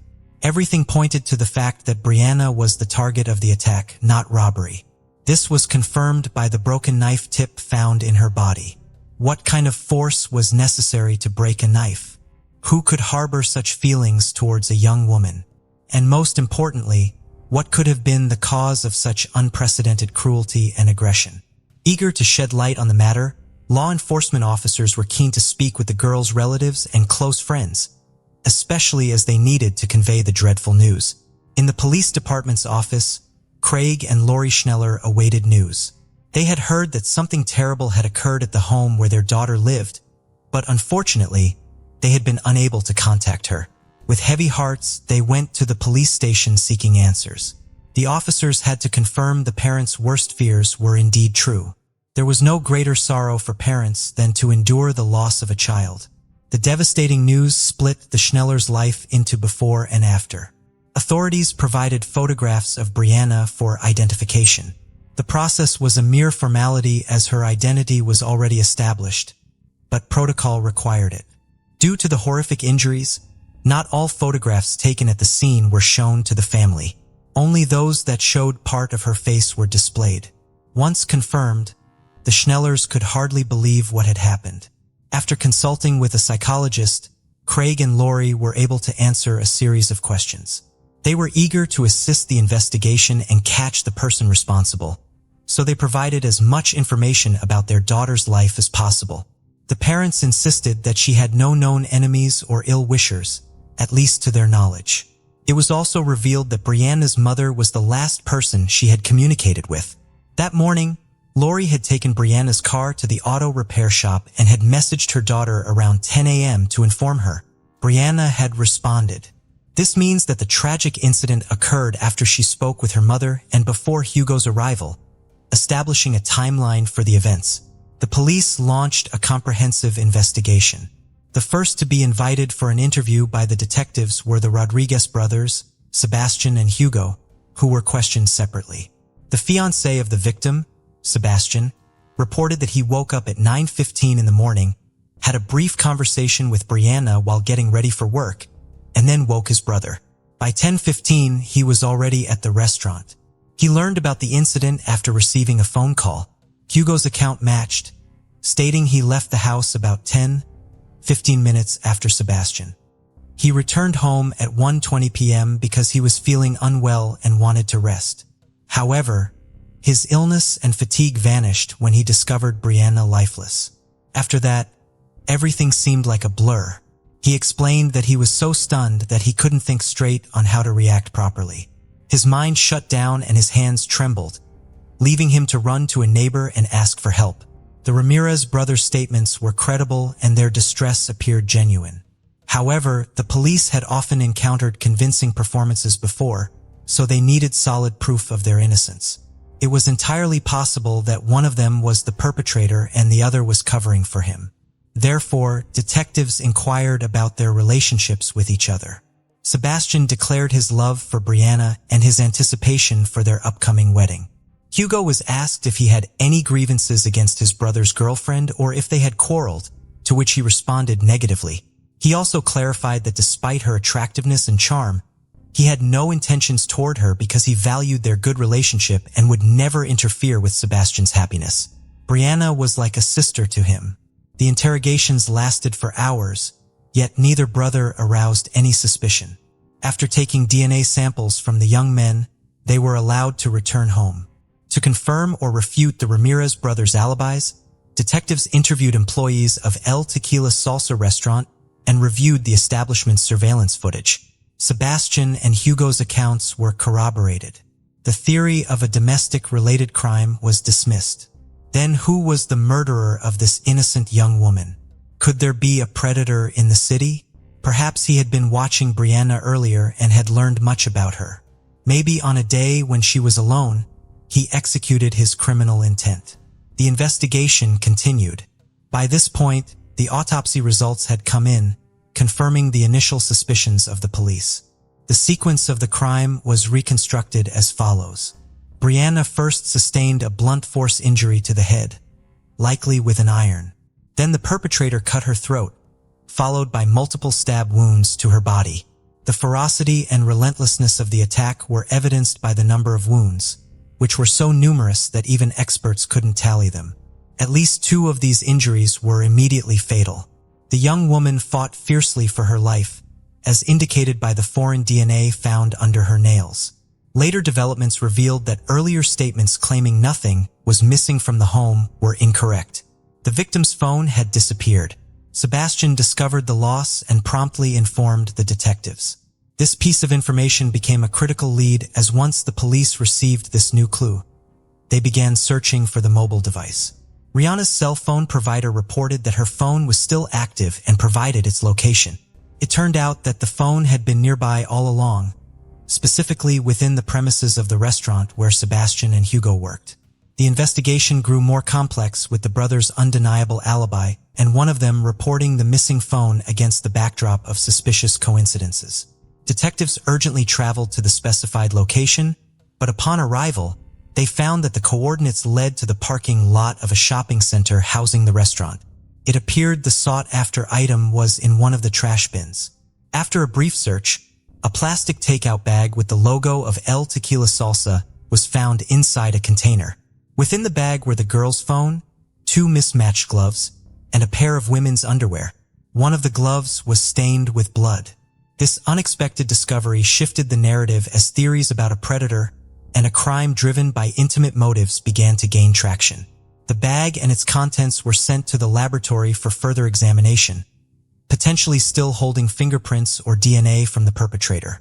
When shown a photo of the contents, Sebastian recognized his girlfriend's underwear. The investigation proceeded with numerous interrogations of the restaurant staff. On May 5th, everyone was asked to provide DNA samples and undergo examinations for any scratches or injuries. Additionally, both the external and internal surveillance footage of the building and neighboring establishments was thoroughly reviewed. The police had a considerable task ahead of them to determine who had disposed of the bag. Initially, a kitchen worker attracted attention because he was notably late for work, arriving when Brianna was already lifeless. However, the young man had an alibi. He had been stopped for speeding on his way to the restaurant. Nonetheless, reviewing the surveillance footage proved invaluable to the investigation. Another individual, the 24-year-old kitchen manager, Raul Ponsaroca, became a person of interest. On the day of the crime, he left the building at 10:18 a.m. wearing a brown hoodie and returned at 10:53 a.m. without it. During questioning, he was asked about his whereabouts and intentions. Raul explained that he'd gone to pick up his friend Luciano, a dishwasher at the restaurant. Interestingly, Luciano lived in the same building as Brianna, Sebastian, and Hugo. When asked how long his errand took, he said about 20 minutes. But there was a problem with the timeline. What happened in the remaining 15 minutes? Raul refused to explain. Meanwhile, Luciano confirmed Raul's story, saying they did not stop anywhere on their way to work. However, the 15-minute discrepancy continued to trouble the detectives, and Raul's behavior raised questions. He had cuts on his hands, which he attributed to working with knives. Raul was clearly suspicious, but there wasn't enough evidence for his detention. By May 9th, it was established that on May 2nd, at 1:16 p.m., a single employee exited the back door of El Tequila Salsa, and at the same time, only one person approached the trash bins. Identifying the suspect took little time. When his name was announced, the investigative team was not surprised. It was not Sebastian or Hugo Ramirez, as initially thought, but the suspect, Raul Ponsaroca. When a search warrant was obtained for his home, curious details about the manager's life emerged. Under the mattress of his bed were found 4 pairs of women's underwear, several adult videos along with a brown hoodie, and a glove resembling the one found in the trash bin. On the same day, Raul's DNA samples were sent for comparison with those found on the plastic bag. A strand of female hair found on his clothing was also analyzed. Everything pointed to the victim, Brianna. It was just a matter of matching the test results. Raul was arrested on suspicion of first-degree murder. When it became known that the alleged perpetrator had been found, Sebastian couldn't believe his ears. He never thought his colleague capable of such cruelty. The main question that troubled him was, why did he do it? They hardly knew Brianna and had only seen her in passing. Raul had always seemed like a kind and cheerful guy, someone who wouldn't hurt a fly. But the answer was found. The trial of Raul Pons Rocha took place in 2011. Despite the lengthy investigation, Pons Rocha never admitted guilt and consistently denied any involvement in the crime. However, the prosecution presented compelling evidence. The defendant's DNA was found on all key pieces of evidence: the iron, the knives, the plastic bag and its contents, and under Brianna's fingernails. Additionally, a shoe print found on the carpet at the crime scene matched the size and pattern of the suspect's shoes. The investigation painted a clear picture of the events. On May 2, 2009, Raul arrived at work at 9 a.m. En route to the restaurant, he passed the victim's house, a place that had long piqued his interest. Not seeing her car, he assumed she was out and saw it as an opportune moment to enter her apartment and take what he desired. The accused had a peculiar habit of collecting women's underwear, the evidence of which was found under his mattress. After the Rodriguez brothers arrived at work, Raul left the restaurant under the guise of picking up Luciano. Instead of signaling his friend immediately upon arrival, he entered the victim's apartment. He easily unlocked the door and entered. It appears he went into Brianna's room and began rummaging through her belongings. He was likely caught off guard at that moment. Otherwise, he could have excused his unexpected presence by claiming he was looking for one of the brothers and that the door had been open. Realizing the absurdity of the situation and fearing recognition, he struck her with the first object he could find, an iron. He then slashed her throat with a knife, followed by inflicting multiple injuries. The investigation concluded that the process of taking her life seemed to gratify him, as evidenced by the excessive number of wounds inflicted on the poor victim. It also noted that Raul used multiple knives during the attack. Afterwards, the culprit tried to cover his tracks by washing his hands and removing his jacket, as he still had to meet Luciano and drive him to the restaurant. He then resumed work as if nothing had happened, which was captured on the kitchen's video recordings. When many staff took their lunch breaks, he seized the moment to dispose of the bag containing the evidence in a trash bin. Shortly before the trial, Raul stated that he indeed met with Brianna, but did not end her life. However, when he left, Sergio stayed with Brianna, apparently having an argument. The defendant's statement raised additional questions and investigations. The information he provided was subject to verification. Moreover, the individual he mentioned was abroad. Nonetheless, authorities managed to contact Sergio. He even appeared at the trial to testify his non-involvement and refute Raul's slander. The young man easily proved that he was not in the country on the day of the crime. Weeks before, he had left to care for his gravely ill father in Mexico. Apparently, the defendant hoped that contact with Sergio would not be established, thereby sowing a seed of doubt among the jurors. However, his plan failed. The defendant merely emphasized that he had no qualms about falsely accusing an innocent person of a heinous crime. It was clear that he felt no remorse for his actions. During the trial, Brianna's relatives, as well as Sebastian and Hugo, were present. The young men struggled to contain their emotions, prompting officers to repeatedly call for calm. Imprisonment without the possibility of parole. He is serving his sentence at a correctional institution in Waupun, Wisconsin. Following the verdict, the victim's father stated that his daughter's case had become personal for many involved, as they all have families and children. He shared that he has not parted with a Father's Day card Brianna gave him, cherishing every memory of her. Craig Schneller confessed that Brianna's death broke his heart, and he lost faith. No information about Sebastian Ramirez is available. It is only to be hoped that he has closed this tragic chapter of his life with a sense of completeness and has been able to move forward. One day, his brother Hugo appeared on a television show discussing the ordeal they endured. Raul's actions were fatal for Brianna. He not only ended the life of a beautiful young woman, but also devastated the hearts of her family. Things could have been different if the young man had not chosen to cover his tracks. He might have gotten away with clumsy explanations and apologies to the girl. At most, it would have ended with a confrontation between him and the Rodriguez brothers. It is unlikely the victim would have reported him to the police. And even then, the incident could have been resolved with minimal harm. Joe Halpern was an exceptionally intelligent and multi-talented individual. At just 22 years old in 1933, he was nearing the completion of his doctorate in astronomy at the University of Chicago and had spent the summer conducting research at the university's Yerkes Observatory in Williams Bay, Wisconsin. While Joe excelled in math and science, his intellectual pursuits extended beyond his field. He was fluent in French and German and proficient in reading and writing with the Cyrillic alphabet. Despite his academic achievements, Joe was far from overly serious.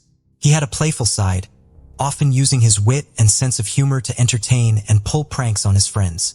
He also had a love for the outdoors, which led him to embark on a road trip that August with his parents and his friend, Sam Jarek. Sam was the brother of Joe's best friend, Isidore Garrick, who had originally been invited on the trip but was unable to join. Joe's brother Bernard also couldn't make it, so the group of four set out from Chicago without them. Their journey took them west to South Dakota and then south to Rocky Mountain National Park in Colorado. During their visit, they stayed at the Glacier Basin Campground. On August 15, 1933, Joe and Sam left the campground to go on a hike, leaving Joe's parents behind to relax and enjoy the scenic surroundings. They drove from the campground in the family's Ford sedan and parked at the Bear Lake trailhead. From there, they hiked towards Flat Top Mountain, which was a very popular route. While Joe enjoyed hiking, his friend Sam was not as interested in it. By 2 p.m., after they had summit Flat Top Mountain, Sam was ready to turn back for the day and return to the campground. Joe was not. The two got into a friendly argument about whether or not to continue on as they stopped just northwest of the summit of Hallett on the trail. This was confirmed by another guest staying at the campground, who ran into the pair while they were debating what to do. Ultimately, Joe and Sam decided to each go their own way. Sam hiked back down the trail and promised to wait for Joe back at the car. Joe continued hiking because he wanted to reach Taylor Peak. Sam would be the last person to definitively see Joe. Sam arrived back at the Bear Lake trailhead at approximately 6:30 p.m. and began waiting for Joe. He knew he would be standing around waiting for his friend for a while, but by 9 p.m., he felt that his wait had been far too long. By 9:30, he contacted a ranger. By 10 o'clock, the official search for Joe began. Due to the darkness that had fallen by the time the search was mobilized, the efforts on that first night were limited to rangers with electric lamps searching the immediate area around where Joe had last been seen. The following day, the search effort expanded greatly. More than 150 volunteers would help look for Joe in the following few days. Park rangers tried to bring in bloodhounds, but there were none available in the area. Rangers checked the registers on Taylor Peak and at other nearby peaks in the park, but Joe had not signed any of them. Sam Garrick and Joe's father, Solomon, performed their own searches as well. During these searches, the pair covered an average of 15 miles per day. No sign of Joe or any of his belongings were found during the extensive searches. The official search for Joe was finally called off on August 21st. The Halperns and Sam Garrick left the park to return to Chicago that same day. While Joe loved hiking, he was not a particularly skilled hiker. Furthermore, he did not have a lot of supplies with him when he left the campground on August 15th. It is believed that he only had a few sandwiches, an orange and some bananas in his gray knapsack. He had been wearing heavy boots on his hike with Sam, but the rest of his clothing was lightweight, a blue shirt and khaki pants. The only equipment he had, so to speak, was a 1933 motorist's map of the park. In the days after Joe went missing, the weather in the park was pleasant during the day, but temperatures dropped into the 40s overnight, and several nights were plagued by windstorms and rain. Even if Joe remained alive in the park after his first night, he would have been cold, wet, and hungry, which would have severely reduced the chances that he remained alive as the days passed on. The superintendent of Rocky Mountain National Park, Edmund Rogers, indicated in his monthly report for August of 1933 that he believed that Joe had ended up trying to descend from Taylor Peak too late in the day, after it had gotten dark. In the darkness, he tripped and fell, and he and his belongings ended up stuck in a crevice where the search teams could not find them. This is, of course, the most simple and logical answer to this mystery. Joe's nephew, Roland Halborn, has put forth an alternate but related theory. He thinks that it is possible that his mischievous uncle, who was known to play tricks on his friends, tried to play a prank on Sam Jarek. Sam was expecting to wait for Joe back at the trailhead because he was going back there directly, while Joe was hiking up Taylor Peak. Joe may have decided to try to beat Sam back to the trailhead to startle him. He could have done this if he came back down via the Tyndall Glacier. In his haste to carry out the joke, he could have fallen off a cliff or into the glacier itself. Joe's parents, however, did not give up hope that he had somehow made it out of the park alive. They feared that their son may have hit his head and developed amnesia and was wandering around unsure of who he was or how to contact them. The Halberns, who had worked with the park service while searching for Joe immediately after his disappearance, also reported him missing to the police after they arrived home, in case Joe had made it out of the park and out of the park service's jurisdiction. Solomon Halpern wrote to the superintendent of the park, telling him that he and his wife had taken this action in case Joe had wandered away due to some injury having affected his reason or memory or for some other reason.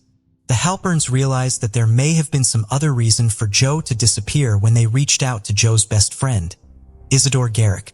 Isidore provided them with letters Joe had written to him, and those letters hinted at the possibility that Joe was not as satisfied with his life and career path as he had appeared. Joe was apparently struggling under the burden of his own intelligence and was becoming disillusioned with the transient lifestyle of sailors and outdoorsmen. While Isidore was positive that Joe would not have hurt his loved ones by leaving without warning, Joe's parents were just happy to have one more reason to believe that their son was still alive somewhere. Their hopes were further bolstered in 1934 when a family acquaintance came to visit their house. The acquaintance had never met Joe and did not know about his disappearance. But when he saw a picture of Joe on display in the home, he told the Halberns that he had seen the man in the picture begging for food outside of a restaurant in Phoenix, Arizona in the winter of 1933. The Halperns immediately reached out to the owner of the restaurant, who agreed to help them. They sent him a picture of Joe, and he took it to the Phoenix police. They, in turn, took the picture to an area transient camp, and some of the boys living there claimed that Joe had been staying there 3 months earlier, although using a different name. In 1936, a family friend of the Halberns named Sam Greenfield wrote to the FBI stating that he believed Joe had been working for the Lewis Brothers Circus in 1935 and using the name Louis Hollenbach. A man with that name was eventually identified, but his age precluded him from being Joe. Neither of these sightings were ever substantiated, but kept hope alive for the Halberns. For years, they continued right to the FBI, as well as to President Franklin Delano Roosevelt, asking for help in finding Joe. Joe's fingerprints were available because he had provided them when he opened a postal account. The FBI agreed to put these prints in a missing persons file, but since there was no evidence that a federal law had been broken in relation to Joe's disappearance, there was little else they had the authority to do. Joe's parents petitioned the courts to have their son legally presumed dead in 1950. But as their continuing search for him shows, they do not appear to have ever really given up hope that they would one day find and be reunited with their younger son. Over the years, they kept in contact with Joe's best friend Isidore through the mail. They eventually moved away from Chicago and onto a farm in Indiana. In addition to the main house, the Halperns also had 2 small guest cabins on their property. One was for their older son Bernard and his family to stay in when they came to visit, and the Halperns hoped that the other cabin would one day serve the same purpose for Joe. Sam Jarrick eventually became a physician, had children, and then passed away in 1976. Isidore Garrick, Joe's best friend, passed away in 1981. He had a daughter, Linda, who would one day be the person who provided Roland Halpern with Isidore's copies of letters he had sent out after Joe's disappearance. In these letters, Isidore asserts to Joe's parents and to the Park Service that Joe would not have intentionally disappeared. Isidore kept this correspondence and other documents related to his friend's disappearance with his personal papers until his death. Joe's older brother Bernard would have a son, Roland Halpern, almost 20 years after Joe vanished. Roland has described his father as being very stoic, an attitude he attributes to his father's life during the Great Depression. Bernard almost never discussed his missing brother, and the only reason Roland even knew about Joe growing up was because Bernard would warn him against going hiking alone, lest he go missing like his Uncle Joe. After Bernard's death in 1998, however, Roland discovered that his father had continued to work to find out what had become of his brother for decades after he disappeared. Amongst his father's papers and tucked into books Roland found photographs and letters that Bernard's passionate search for Joe and the frustration he felt at the lack of answers. Bernard had continued writing letters to various government agencies, from the Park Service to the FBI, and following up on leads. Bernard had started his efforts, hoping that he could solve the mystery of Joseph's appearance for their parents, but he continued his quest to find his brother, even after both his mother and father had passed away. Roland has now inherited the task of learning what happened to his Uncle Joe. The largest task he has undertaken involves collecting, cataloging, and digitizing all of the numerous letters involved in the case. He has the letters sent between Joe and Isidore Garrick, letters between his grandparents and Isidore, letters his grandparents sent to different government agencies, and letters his own father sent off on behalf of Joe. He has used these letters to find clues to help follow up on the reported sightings of Joe, inform his own opinions on the case, and learn what he can about the uncle he never had a chance to meet. He also does research into unidentified remains and has been in contact with various law enforcement agencies about using DNA to potentially identify those belonging to Joe. Roland hopes to find answers in the case on behalf of his father and grandparents and all of the decades they spent working to find Joe. Given the fact that Joe Halpern would now be well over 100 years old, it seems unlikely that he is still alive. However, Roland Halpern still hopes to answer the question of what happened to his uncle and to locate him. While it may seem that the only benefit of locating Joe's remains would be the peace it would bring to Roland and his family, it would also have more practical and tangible benefits. Joe's parents are both buried in Florida. Roland has purchased a burial plot near where they are laid to rest in hopes of one day burying the remains of the son they spent so many years searching for close to them. The case of Matthew Winkler reveals the hidden secrets of a religious family. Sometimes the most horrific and unexpected crimes occur in families that appear perfect on the surface.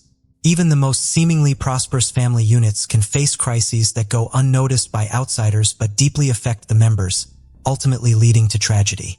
In the town of Selmer, the Winklers were regarded as a model family. The young pastor, his wife, and their 3 daughters appeared happy, enjoying a comfortable life with health and success. Yet, as the saying goes, still waters run deep. This case left many questions unanswered, as only one version of events came to light. The story became the basis for the book Sex and Murder, Secrets of a Pastor. On March 22, 2006, the small town of Selmer, Tennessee, was shaken by terrible news. Matthew Winkler, a 31-year-old pastor, was found brutally murdered in his home, while his wife Mary and their daughters, 8-year-old Patricia, 6-year-old Maria Eliza, and 1-year-old Brianna, vanished without a trace. That day, the Church of Christ preacher missed the evening service he was scheduled to attend with his family. This unusual absence raised suspicions, as Matthew was known for his reliability and would not have missed an event without notifying someone. The family's failure to answer their phones heightened concerns. Alarmed, community members went to the Winklers' home to check if something was wrong. From the outside, everything appeared normal. The house showed no signs of damage and nothing seemed out of place. Inside, there were lights on in several rooms, and they could hear a television playing quite loudly in one of the rooms. It gave the impression that the owners of the house were busy doing their own thing. The front door was locked, but no one answered the knock.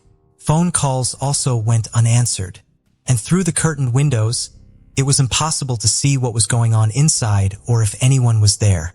However, even though the whole situation was quite strange, no one was in a hurry to call the police. Instead, a call was made to an elder of the religious community who advised them to look for a spare key and open the door themselves. It took another hour and a half, and when members of the community were finally able to get inside the house, they found an eerie scene. Everything in the house was in its place. There was no sign of intruders, but the owners were nowhere to be seen either. Everything seemed normal until the visitors looked into the marital bedroom. There on the floor, in a pool of his own blood, lay the pastor's body. There was a huge hole in his back from a gunshot wound. Blood splattered everywhere and bloody foam dried on his face. By then, the body had already cooled and stiffened. It was obvious that Matthew had been lying there for many hours and had probably been killed in the morning because he was dressed in his pajamas. It was only after this that a call was made to the police. By the time the police arrived, a whole crowd of neighbors, churchgoers, and casual passersby had gathered in and around the house, interested in what was going on. All of these people had left their fingerprints at the crime scene. They left their fingerprints and shoe prints, erased or trampled possible evidence, greatly complicating the work of investigators. The police took the body for forensic examination and found that the pastor was killed by a single shot in the back fired from a large caliber weapon. He died a few minutes after the wound from massive blood loss, unable to call for help. It was simply impossible to establish definitively whether there were any strangers in the house at that time because the people who had arrived before the police arrived had literally destroyed all traces of them. The picture of the crime was quite strange, and those who could shed any light on what happened disappeared. The fate of the wife and daughters of the murdered man remained unknown. The police assumed that the woman and children could have been kidnapped or also killed. By the way, the family minivan Winklers also disappeared from the garage. A massive search was launched, and the state issued a yellow alert. This meant that children were missing, and all citizens were asked to be vigilant and assist in the search. But let's break this whole story down from the beginning. Matthew Bryan Winkler was born in 1974, November 21st, in the picturesque country town of Henderson, Tennessee, and was the youngest of 3 sons of Dan and Diane Winkler. Our hero and his 2 older brothers, James and Daniel, grew up in a rather conservative Christian family. Their parents were very religious and brought up their sons in strictness and obedience. It is worth noting that Matthew became a minister of the church in the 5th generation.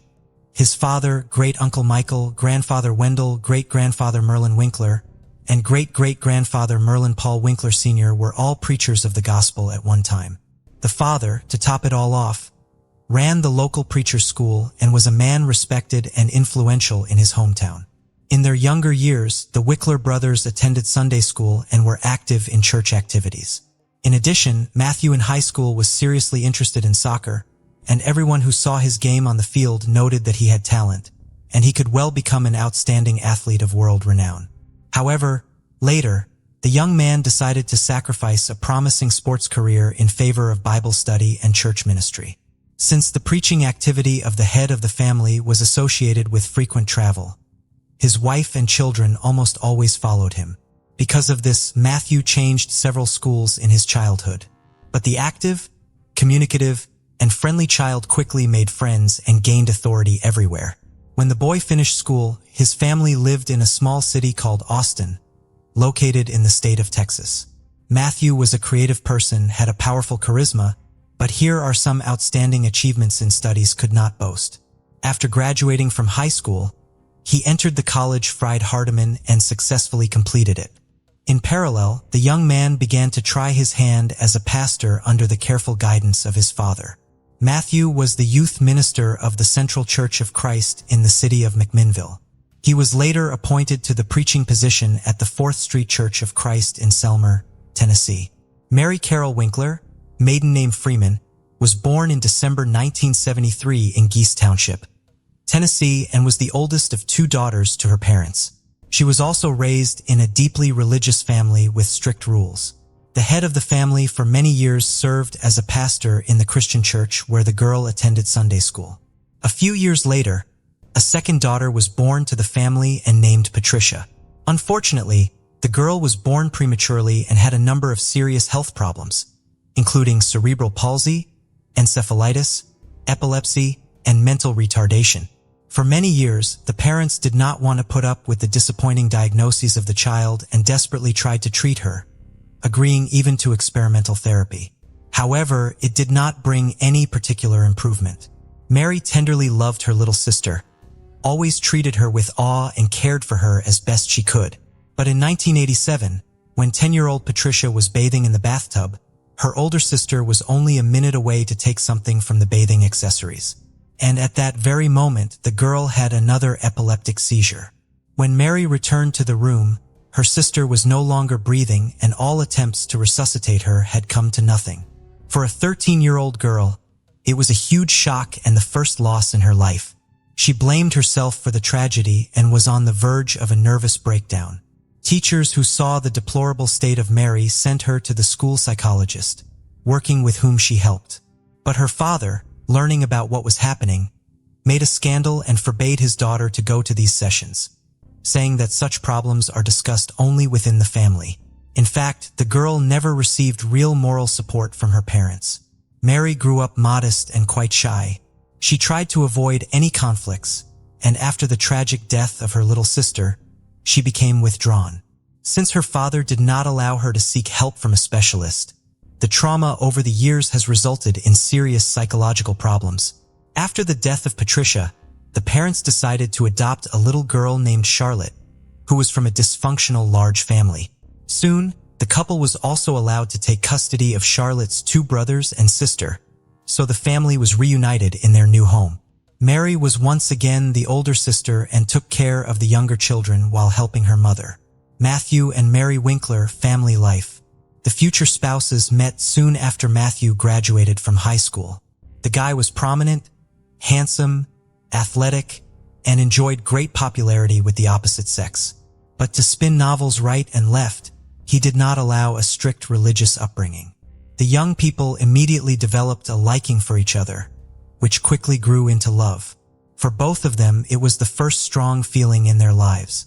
And after a couple of months, they met each other's parents and, having received their blessing, began to plan a wedding. In April 1994, the lovers got married. When the family had an older daughter, Patricia, the head of the family was still in college and was forced to leave school for a while. He took a job at a construction site, but long there did not last because he was not used to hard physical labor. During this period, for the first time, made himself aware of the difficult character of Matthew. He was often angry with others, irritated at small things, and sometimes he could not control his anger. But Mary tried not to complain and not to tell anyone about what was happening in her family. A meek young woman brought up in the spirit of patriarchy, obeyed her husband in everything. At first, the Winklers lived near the house of Mary's parents, so she was able to see them regularly. But soon, Mrs. Freeman was diagnosed with cancer, which rapidly progressed. And in just a few months, she literally burned from the disease. It was another shock for Mary, and the care of her underage siblings now fell on her shoulders. The situation was further complicated by the fact that Mary was pregnant again at that time.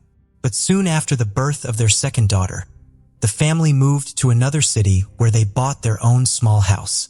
After the move, Mary was completely absorbed in the care of the baby and almost stopped communicating with her father, as well as with younger brothers and sisters who were too demanding and constantly needed attention. In addition, the young mother began to suffer from severe postpartum depression. Everyone who was closely acquainted with the family Winkler noted some oddities in the character and behavior of Mary. The young woman was characterized as an introvert and even sociophobic. She did not communicate with anyone. It was difficult for her to make new acquaintances, much less friendships. She suffered from mood swings, was prone to melancholy, and any little thing could bring her to tears. While Matthew was building his career as a pastor, his wife became increasingly withdrawn. The situation became even more complicated when Mary once again became pregnant, and a few months later, she learned that the fetus had died in her womb. Such news strongly shook Mary, who was looking forward to the appearance of this child and very much dreamed of a large, friendly family. Again, to see the long-awaited 2 stripes on the pregnancy test she could only 2 years later, and her happiness was unbounded. This time, Mary hid her pregnancy for a long time as if afraid of something. She did so until her situation became obvious.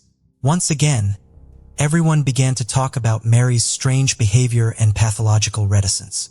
The strange behavior of Mrs. Winkler was associated not only with a severe psychological trauma she suffered in childhood, but also with a very unhealthy environment within her own family, which only undermined her already unstable nervous system. The head of the family was a man of authority and demanded unconditional obedience. Despite the fact that in public, the Winklers looked like an ideal married couple where there was trust, mutual respect, and harmony, in reality, their neighbors have repeatedly heard how the husband shouted and snapped at his wife for no apparent reason. No one could even imagine that a respected pastor could raise a hand on his wife until one day Mary had a huge black eye. Despite the fact that she denied the fact of domestic violence and said that it was an accident, The city quickly spread rumors about the cruelty of a young preacher who beats the mother of his children. In addition, Matthew at some point developed an irresistible urge to experiment in bed. He offered his wife to diversify their intimate life with role-playing games, adult toys, and so on. But for Mary, brought up in strictness with conservative views, such was unacceptable. She strongly restricted her husband in this, which infuriated him, and he repeatedly tried to get what he wanted by force. One day, after another abuse in bed, Mary called her only close friend in tears and complained to her about the situation. The friend, who promised to keep her secret, immediately blobbed about everything, which provoked a new wave of rumors and gossip about the unacceptable behavior of the clergyman. At that time, Matthew was up for promotion and aspired to be a local church leader, but he was rejected because of rapidly spreading unpleasant rumors about him. Moreover, he was also removed from his position in the Sunday school, where he had brought God's word to the children and was in good standing. This was requested by the parents, who had also heard about the pastor's peculiar predilections.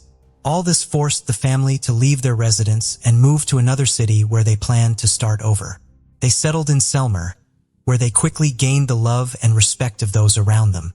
Matthew took a job as a church pastor again, and his wife found a part-time job to make a small contribution to the family income. And although the family was still not smooth, their neighbors, as well as the congregation of the church where Matthew preached, considered Mary and Matthew an ideal couple and their family a model. Next door to the Winkler family lived a young married couple with whom the couple quickly became friends. They often visited each other, celebrated holidays together, shared news and secrets. A few months before the tragedy, during a joint dinner at the pastor's house, Mary bragged to the neighbors that her husband had bought her a gun for self-defense and had already taken her to the shooting range several times to learn how to handle it confidently. Mary turned out to be quite a capable student, quickly mastered all the subtleties, and accurately shot at targets. Moreover, it turned out that the Winklers already had firearms in the house, which had been purchased by the pastor earlier, also for self-defense. The guests wondered why the pastor and his wife needed all this because they live in a quiet town where they have no enemies, and everyone around them loves and respects their family. After another move of the couple, their financial situation left much to be desired. Mary was in search of various part-time jobs, and she also decided to get a medical degree to get a job in a clinic and help sick children. Soon, Mary decided to improve the financial condition of their family through financial fraud. She herself later claimed that she did not realize that she was doing something illegal and was going to pay back all the money as soon as she got back on her feet. What Mary was doing is commonly referred to as artificially inflating account balances. Mrs. Winkler also received checks from unspecified sources and then deposited them into a bank account she and her husband owned. She then changed the address of the account so that all communication was made up of husband-owned. She then changed the address of the account so that all communications would be routed there. The total amount of checks she received was almost $17,000, which aroused certain suspicions of the bank employees who decided to invite the couple to the office branch to clarify the circumstances and resolve the situation. But the pastor and his wife never showed up at the bank, and this aroused even more suspicion. It was assumed that Matthew was not aware of what his wife was doing at all. However, after Matthew's death, his wife tried to prove in court that the whole story of fraud was his idea and that it was he who forced her to make dubious transactions while he himself remained in the shadows without arousing suspicion. Where has Mary disappeared to?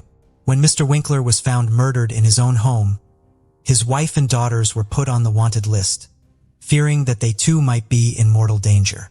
Initially, the meek, shy, and homely Mary was initially viewed solely as a possible victim of the crime. However, after talking to neighbors and receiving information from the bank about financial fraud, she became the main suspect in the murder of her own husband. It was necessary to find out as soon as possible where Mary had disappeared to, where the children were, and if they were all right.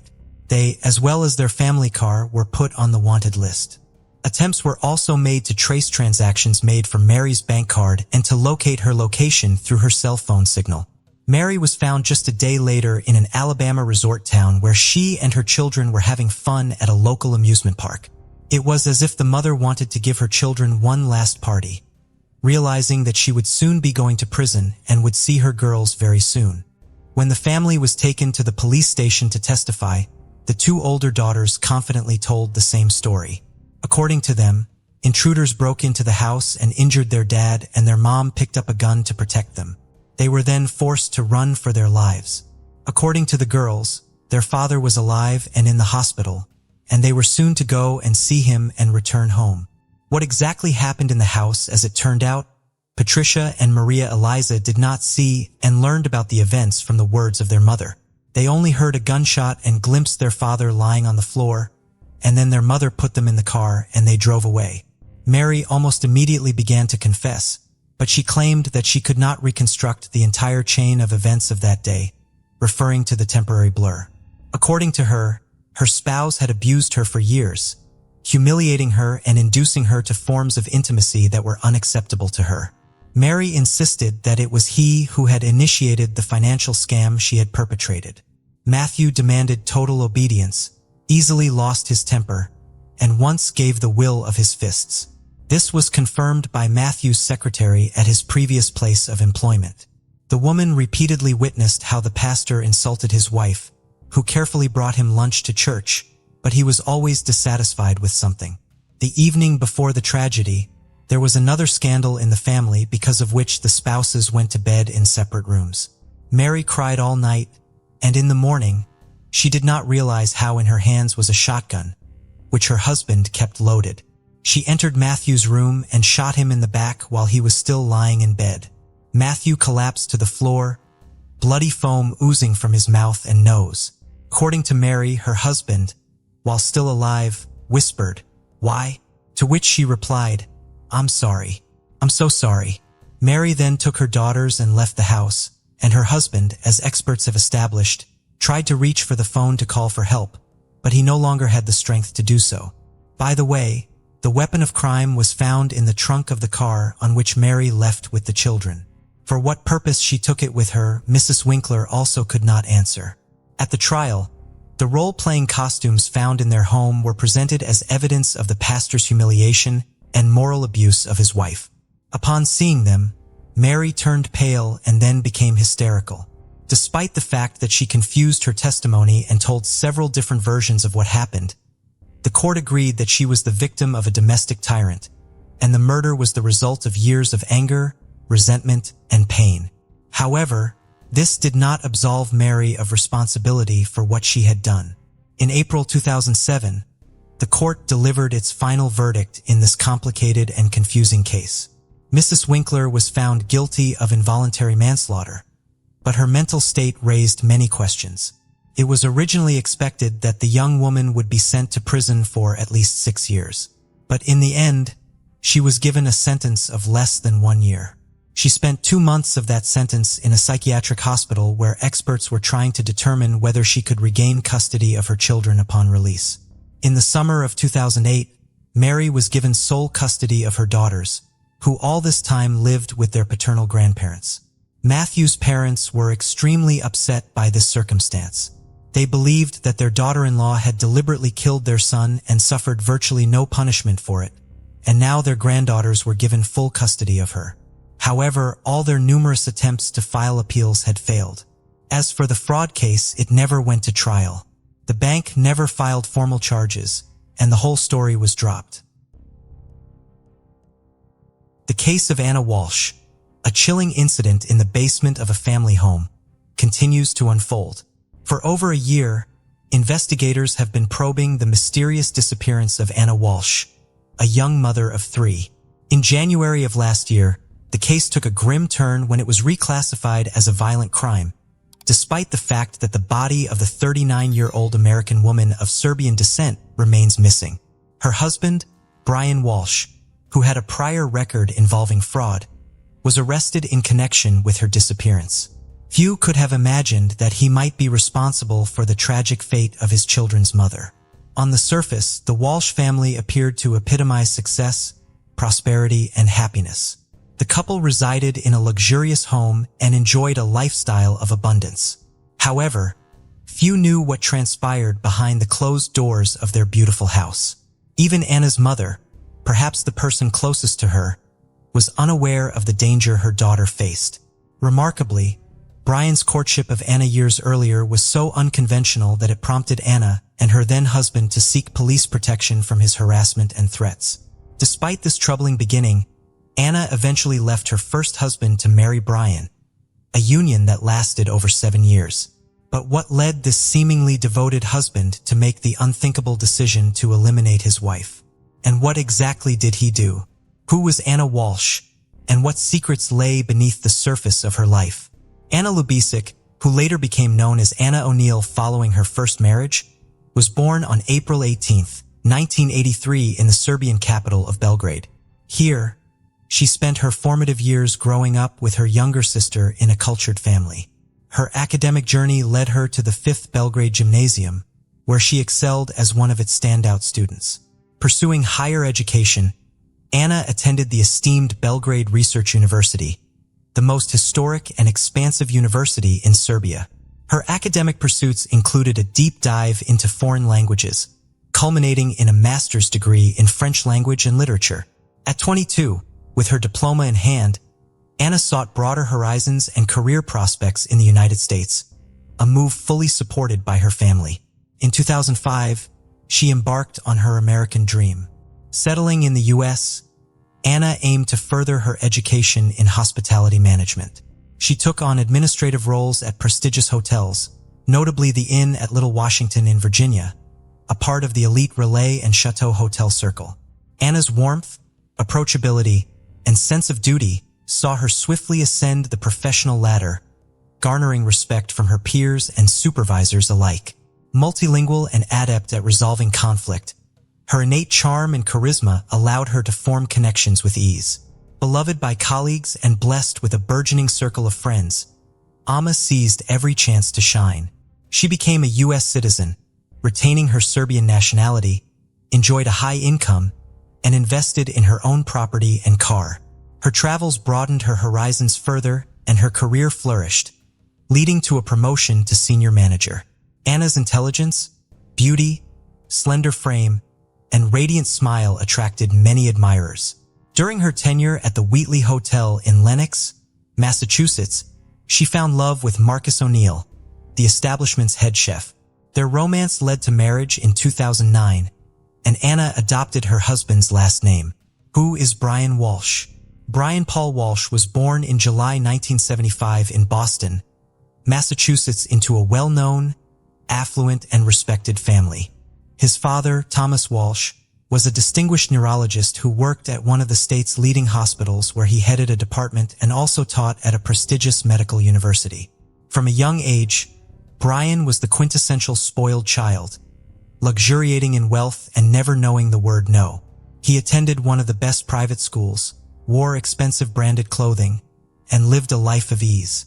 Despite his parents' efforts to provide him with the best education after finishing school, he failed to stay enrolled in any of the 3 prestigious colleges his father had arranged for him to attend. Nevertheless, Brian was far from foolish. His peers remembered him as cunning, calculating, and quite aggressive. He always found a way to get what he wanted one way or another. Brian was known for his extraordinary, even obsessive desire for money and a luxurious lifestyle, and he was extremely reluctant to part with his funds. In his youth, he often borrowed money from friends only to never return it. During his college years, he would invite friends to the most luxurious restaurants, then through various schemes and manipulations, ensure that others always paid his share of the bill. For many years, Brian was estranged from his father up until the elder Walsh's death in 2018. The rift in their relationship began after the ungrateful son fraudulently withdrew nearly $1 million from Dr. Thomas Walsh's personal account and simply disappeared with the money. The father did not report his son to the police and even tried to persuade him to return the money voluntarily. When Brian refused, Thomas ceased all communication with him. By the time of this egregious theft incident, Brian's parents had long been divorced, and his father had another family and decided to permanently erase his eldest heir from his life and his will. However, when Thomas passed away, Brian immediately made his presence known and even filed a lawsuit claiming that the will left behind was forged by the doctor's widow and younger children to cheat him out of his rightful inheritance. Naturally, he was unable to prove anything or receive any part of the estate. Moreover, those who knew Brian described him as greedy, malevolent, and quite cruel, with a tendency towards violence and an inability to control his emotions. He achieved everything by force and during bouts of anger became dangerous. According to some reports, in the late 2000s, Walsh underwent treatment in a psychiatric clinic where he attempted to curb his bursts of rage, and it was then that he was officially diagnosed with sociopathy, a truly peculiar love story. The future spouses met in 2014, a time when Anna was working as a senior reservation manager at the Wheatley Hotel in Massachusetts. At that moment, she was married to Marcus O'Neill, who was employed there as well. Brian was among the hotel's guests, and he was immediately taken by the attractive young woman. The fact that Anna was already married did not deter Walsh in the slightest. He began to show her attention that grew increasingly insistent. Accustomed to getting his way from a young age and not one to accept refusal, he began to pursue Anna relentlessly. He managed to obtain her phone number and even her home address where she lived with her husband, turning their lives into an absolute nightmare. In 2015, the O'Neills found themselves compelled to ask the police for protection against Brian's incessant harassment, which persisted day-night. He constantly sought out Anna, called her at work, sent messages to her personal phone, and demanded she divorce her husband to be with him. The situation escalated when Walsh threatened to harm Anna and her husband if she did not leave with him. What happened next remains unclear, including why Anna eventually changed her mind. However, a year after seeking police protection from Walsh, she unexpectedly divorced her husband. Moreover, a few months later, Brian became her second officially wedded husband. The newlyweds settled in a luxurious home in Cohasset, Massachusetts, located about 20 miles southeast of Boston, in an upscale and well-appointed neighborhood. In this marriage, they welcomed 3 sons in quick succession.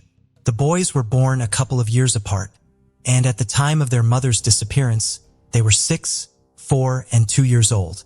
Anna did not consider taking maternity leave and successfully juggled work with motherhood, continuing her upward career trajectory. She assumed the position of regional general manager at Tishman Speyer, a real estate company, where she earned a high salary and effectively became the primary breadwinner for the family. As her job frequently took her to Washington, D.C., she also purchased another home there, registered in her name, where she stayed during business trips. During these times, she relied on visiting nannies to help care for her children. The fraud case against Brian Walsh. What was the head of this large family doing while his wife was both expanding their family and building her career? Brian was unemployed. The $1 million he had once taken from his father was dwindling, and everything his wife acquired was wisely registered in her name. Brian was actively seeking effortless income sources.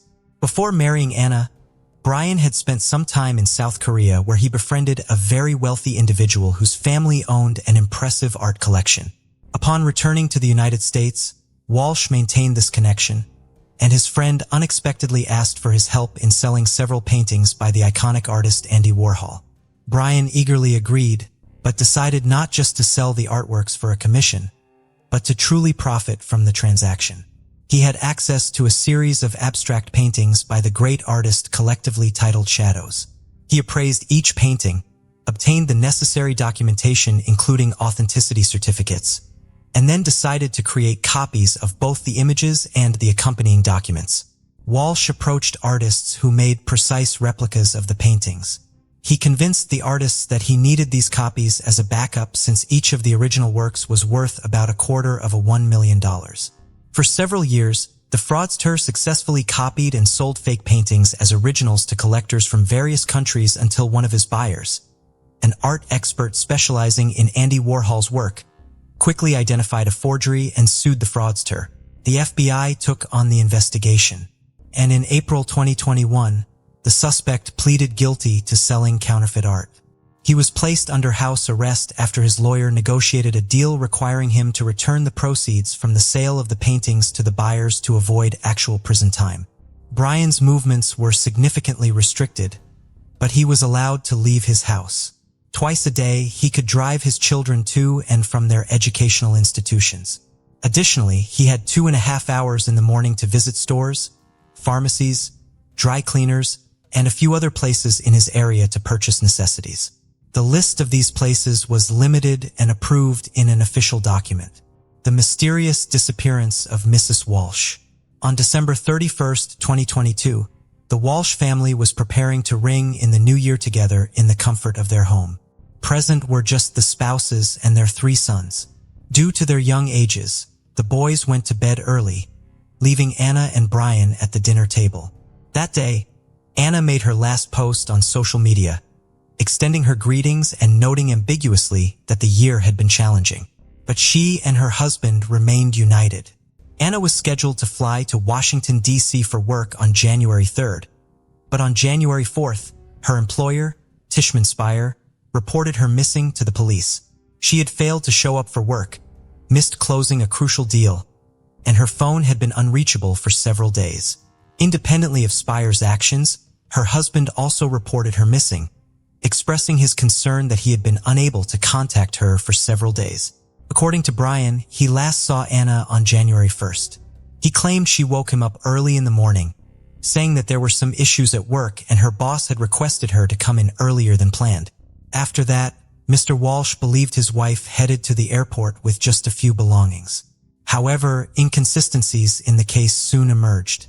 Firstly, Anna hadn't purchased, changed, or reserved a flight ticket for January 1st, nor had she canceled her flight scheduled for January 3rd. Secondly, she didn't appear at the airport on either January 1st or 3rd.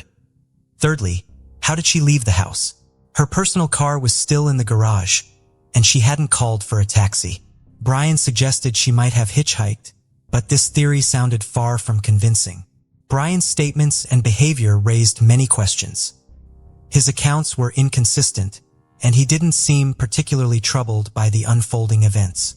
Unable to contact the mother of his children for more than 3 days, he only reported her missing on the 4th day and only after her workplace called. Investigation and arrest of the suspect. From the outset, Mr. Walsh was considered a primary suspect, yet law enforcement lacked sufficient grounds for his arrest or a warrant to search their family home. They conducted only a cursory inspection with the homeowner's permission, which yielded nothing. Brian claimed he had been living a normal life during those 3 days, visiting usual stores and tending to household chores. However, verifying his claims proved difficult. Whenever he left the house, he forgot his phone, which according to him was often taken without permission by his older children to play games. On January 5th, the police made a public appeal through television displaying a photo of Anna and requesting anyone with information about her whereabouts or fate to immediately contact law enforcement. Yet no witnesses came forward. The last time Anna was known to have made calls was to her mother and sister on December 31st, making her husband the last known person to have seen her. Surveillance camera footage from the neighborhood provided no leads. Anna was not captured on any cameras on the morning of January 1st, as if she had never left her home. On the contrary, her husband was recorded leaving and returning several times, but it was impossible to determine his destinations. Walsh's claim of a supermarket visit was debunked. His vehicle wasn't seen on any footage en route, nor was he spotted in the store. It wasn't until January 8th that Brian was arrested for providing false statements and taken in for questioning at the station while his home was finally searched. It was discovered that on January 1st, he had gone to a hardware store in a different area, not on the list of approved locations he could visit under house arrest conditions. There, he spent nearly $500 on a significant quantity of cleaning supplies, plastic sheeting, duct tape, a mop with a bucket, and utility rags. He paid in cash, presumably hoping his visit would go unnoticed. Horrifying discoveries in the family home. During the search, at first glance, nothing out of the ordinary or suspicious was found in the home. Everything was in its place with no signs of struggle or bloodstains detected. However, when law enforcement descended into the basement, there was no longer any doubt. This was the scene of a gruesome crime. There, smeared bloodstains were visible everywhere, and among the old clutter, a bloodied knife and saw wrapped in towels were hidden. Previously, Walsh had admitted that on January 3rd, he visited his mother's home located on the other side of town. He claimed he had violated his house arrest conditions, because his mother needed help with household tasks due to her deteriorating health. But after the grim discoveries in the basement, police suspected that on his way, the man could have disposed of evidence or parts of his deceased wife's body. All the trash bins in the area where the spouses lived, as well as along the route to his mother's house, were inspected. These searches yielded results, and in one of them, a kitchen hatchet with traces of dried blood and several blood-stained towels, similar to those found in the Walsh's basement, were discovered. Forensic analysis confirmed that the blood in the basement on the towels, knife, hatchet, and saw belonged to the missing Anna, dispelling any remaining doubts about her demise. Search history reveals chilling intent. Police seized a laptop belonging to Mr. Walsh, as well as a tablet owned by the couple's eldest son from the Walsh residence. The search history on these devices left investigators in disbelief. Weeks before his wife's disappearance, Brian was actively searching online for information about the most favorable states for divorce in terms of property division. He also sought information on whether he could lay claim to the second home in Washington, D.C. owned by Emma and registered solely in her name, thereby uncovering a possible motive for the crime. Regarding the tablet, the first query made around for in the morning on January 1st was, how long does it take for a body to start decomposing? This was followed by nearly 24 searches on how to dispose of a body, how to clean up blood traces, how to dismember a body, whether a body could be identified if the teeth were removed, how long DNA traces last, and whether a person could be charged with a crime if the body was never found. All this information was searched on his young child's tablet, the child of the woman he mercilessly dealt with. By January 3rd, Brian was already searching how and when can someone inherit the property of a person who has disappeared. Clearly, he was confident he would evade punishment and was preparing to claim the inheritance. Charges and trial. On January 18th, Brian was formally charged with the murder of his wife, despite the fact that her body or any remains had not been found. Prosecutors believe that on the night of January 1st, Brian intentionally or accidentally took his wife's life and then decided to dispose of her body by dismembering it in the basement of their home. He then packaged the body parts in plastic and over the following days, discarded them in trash bins across different parts of the city. The area around the Walsh residence, as well as within a couple of kilometers, was thoroughly examined for evidence. Nearby wastelands, wooded areas, and bodies of water were also searched, but these efforts yielded no results. The defendant himself pleaded not guilty and refused to disclose what he had done with the body. Additionally, it was revealed that Anna had been feeling unhappy lately and had even considered divorcing her husband. She mentioned this several times during phone conversations with her mother and sister. The day before she disappeared, she called her mother, asking her to fly from Serbia for a few days.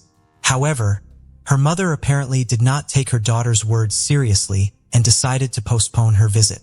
The trial of Brian Walsh is ongoing. The accused is currently being held at the Norfolk Correctional Facility awaiting his next court date.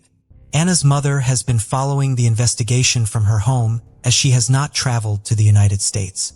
The Serbian Ministry of Foreign Affairs has contacted the consulate in New York, which in turn has been in touch with the Norfolk District Attorney's Office to ensure that Anna's mother is timely informed about the investigation and hearings. As for the Walsh's 3 sons, they are now under state custody. None of Brian's family members wish to take care of them, citing Anna's mother's age and poor health, and her sister, who currently lives in Canada, also declined to take in her nephews. Only Anna's close friend, Pamela Barden, has expressed willingness to take the boys in, preferring that over them being separated and placed in different foster homes. Peter McCall, Monday, August 28, 1995, marked the day before the start of his junior year at Berkeley High School. The 16-year-old honors student and varsity crew team member had a passion for music and an insatiable curiosity, enjoying reading on topics ranging from astrophysics to poetry. That morning, Peter's mother, Susan, invited him to breakfast at Fat Apple's, a local Berkeley restaurant, but he declined. At around 9 a.m., he told his younger brother, Joseph, that he planned to take a bus to Cody's Books on Telegraph Avenue, then left the house. Peter never returned. When he hadn't come home by 11:30 p.m., his family reported him missing. Flyers with Peter's picture were quickly distributed across Berkeley, and his friends and family scoured the city in search of him. By the following Saturday, over 100 volunteers were combing through East Bay Hills parks in hopes of finding him. The most significant lead came from a bus driver who recalled seeing Peter board the number 43 bus on the morning he disappeared. He claimed that Peter asked him for directions to Montclair and for the time. The bus driver saw him speaking to a young woman with red-streaked hair. Peter got off the bus in downtown Berkeley to transfer to the number 51 bus to get to Montclair. The young woman stayed on the bus. Peter's family is unaware of any reason he may have had for wanting to go to Montclair. The bus driver also claimed that he'd seen Peter later that day in Montclair while he was on his lunch break. Peter was with a young man who was clean-cut and had an English accent. Peter approached the bus driver to ask for change. Peter's older sister, Rebecca, is slightly skeptical of this second sighting. Rebecca and her father were able to confirm at least one detail of the bus driver's account of his first interaction with Peter, the identity of the girl with the red-streaked hair. She turned out to be a teenager named Nicole, who coincidentally also went missing that day. However, she turned up after 3 days, having run off to Southern California with a boyfriend. Nicole and Peter both attended Berkeley High and had spoken briefly on the bus because they had recognized each other from school. They were acquaintances and not friends and only spoke briefly, so Nicole had no information on where Peter was going. A cab driver came forward, claiming to have driven Peter to the Oakland airport with a teenage girl. Peter's family extensively searched flight records to see if Peter had boarded a plane that day. They could not find any indication that he had, so this tip is generally considered to be a misidentification. 2 sightings of Peter place him still in Berkeley later that day. An employee at a Goodwill in downtown Berkeley believes Peter was in the store that day and purchased the shirt. The employee recognized Peter because he had shopped in the store before. 2 girls who went to school with Peter were sitting in a bus stop around 4 p.m. and believe they saw him sitting in the back of a passing number 43 bus. This would have been the line that Peter needed to take home, but he was past the stop he needed to get off at in order to get there. Several religious groups had been recruiting around the campus of the University of California, Berkeley, where Peter's father was a professor of environmental studies in 1995. According to Peter's family, he loved to read about and discuss topics such as philosophy and religion. He was known to stop and talk to and debate with people about their beliefs. Peter's family got in touch with several support groups for parents whose children had joined some of these groups.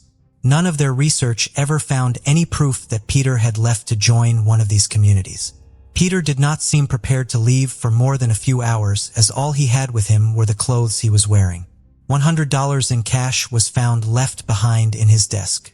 Peter had recently passed his driver's test, but his license had not come in the mail yet. It would not arrive at his house until a few weeks after his disappearance. If he had planned on running away, he may have needed cash and an ID to facilitate his travels. The McCall family no longer lives in Berkeley.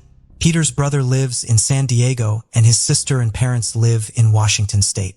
The family still actively investigates Peter's case, checking online databases, keeping in contact with the police in Berkeley, traveling to different states and meeting with members of various religious groups Peter may have joined.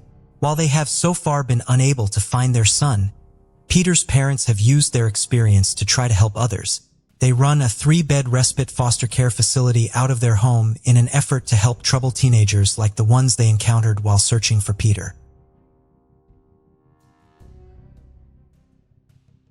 Janelle Bradford. Janelle Bradford was a 17-year-old honor student at Wilkinsburg High School in Pittsburgh, Pennsylvania. She was quiet but funny and social but focused on her studies. She had a love for basketball and attended Bible study at a local church. Jonelle's father had never been a part of her life, and she had lost her mother when she was just 5 years old. Her mother passed away from cardiac arrest following an asthma attack. Janelle was therefore raised by her maternal grandparents with whom she was very close. On April 27, 1999, Janelle, who was just 2 weeks away from turning 18 and 2 months away from graduating high school, attended school as normal that day and then headed on to her after-school job at the Wilkinsburg YWCA on Ross Avenue.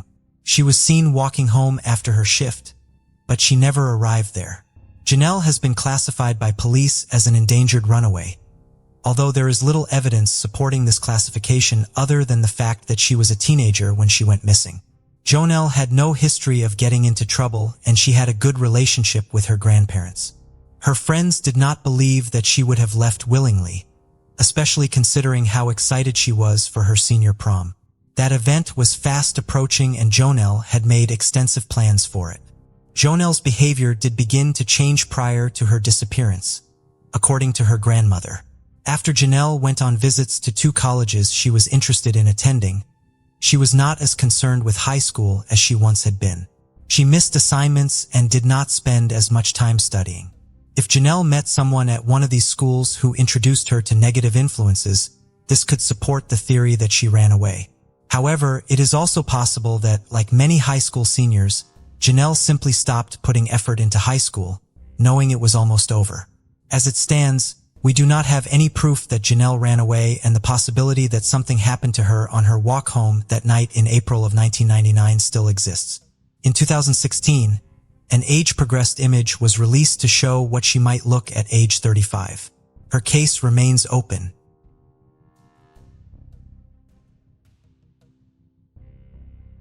Clea Shundral. 18-year-old high school senior, Clea Shundral, who usually went by the nickname Clea, lived in Pine Bluff, Arkansas with her family in May of 1994. The honor student at Watson Chapel High School was having a busy but happy month. She had just gone to her senior prom and was weeks away from graduation. She had been asked to give a speech at the commencement ceremony. Clea dreamed of being a pediatrician and had been accepted in the pre-med program at State University in Nashville. Clea was also busy outside of her schooling. Clea had been awarded a summer internship at a pediatrician's office in Boston based on her academic achievements. To help cover the costs, she would incur traveling to Boston, and to help pay for her college classes in the fall, Clea had wanted to work part-time. A friend of hers had a job doing clerical work for a local nonprofit that supported local in-home daycares. When she needed to leave the position, she had told Clea about it. The friend's employer was a man named Dr. Larry Amos. He ran his nonprofit out of an office in his home, which was only a few blocks away from where the Hall family lived. When Clea told her parents about the position, they were open to her accepting it because it was in their neighborhood. They agreed to let Clea take the job as long as it did not interfere with her schoolwork or her obligations to their church. Since Clea did not have her own car, they also insisted that her mother drive her to and from work because they did not want her walking alone, especially when she was coming home in the evenings. On May 9th, as a senior, Clea was let out of school early. She had plans to go to work early since she had extra time and hoped to earn a little extra money beyond her normal paycheck. Clea's mother, Laurel, drove her over to the Amos house as planned, but no one was there. They came back home and Clea took a nap. Just before 5 p.m., Clea's employer's wife called her and told her that she was home, so Laurel drove Clea back over. Laurel watched Clea go before she drove home. It would be the last time she saw her daughter. Laurel spoke with Clea on the phone that night around 8 p.m., but she was not finished with work or ready to be picked up. Laurel remained at home waiting for a call from Leah asking for her ride home. Laurel fell asleep on the couch while waiting just before 10 p.m. Leah's father returned home from work at approximately 12:45 a.m. On May 10th. He saw his wife sleeping on the couch but did not wake her up until after he went into Clea's room and saw that she wasn't there. The Halls called Dr. Amos right away. Clea never worked past 10 p.m. and, according to Dr. Amos, she had signed out on her timesheet at 8:30. The Halls waited up all night for Clea, hoping that perhaps she had gone to a party in her first real move of serious teenage rebellion. When she was not home by morning, they called police. The police told the Halls that they would have to wait until Clea had been missing for 24 hours before they would take a missing persons report. Their report was finally taken at 5 p.m. on May 10th.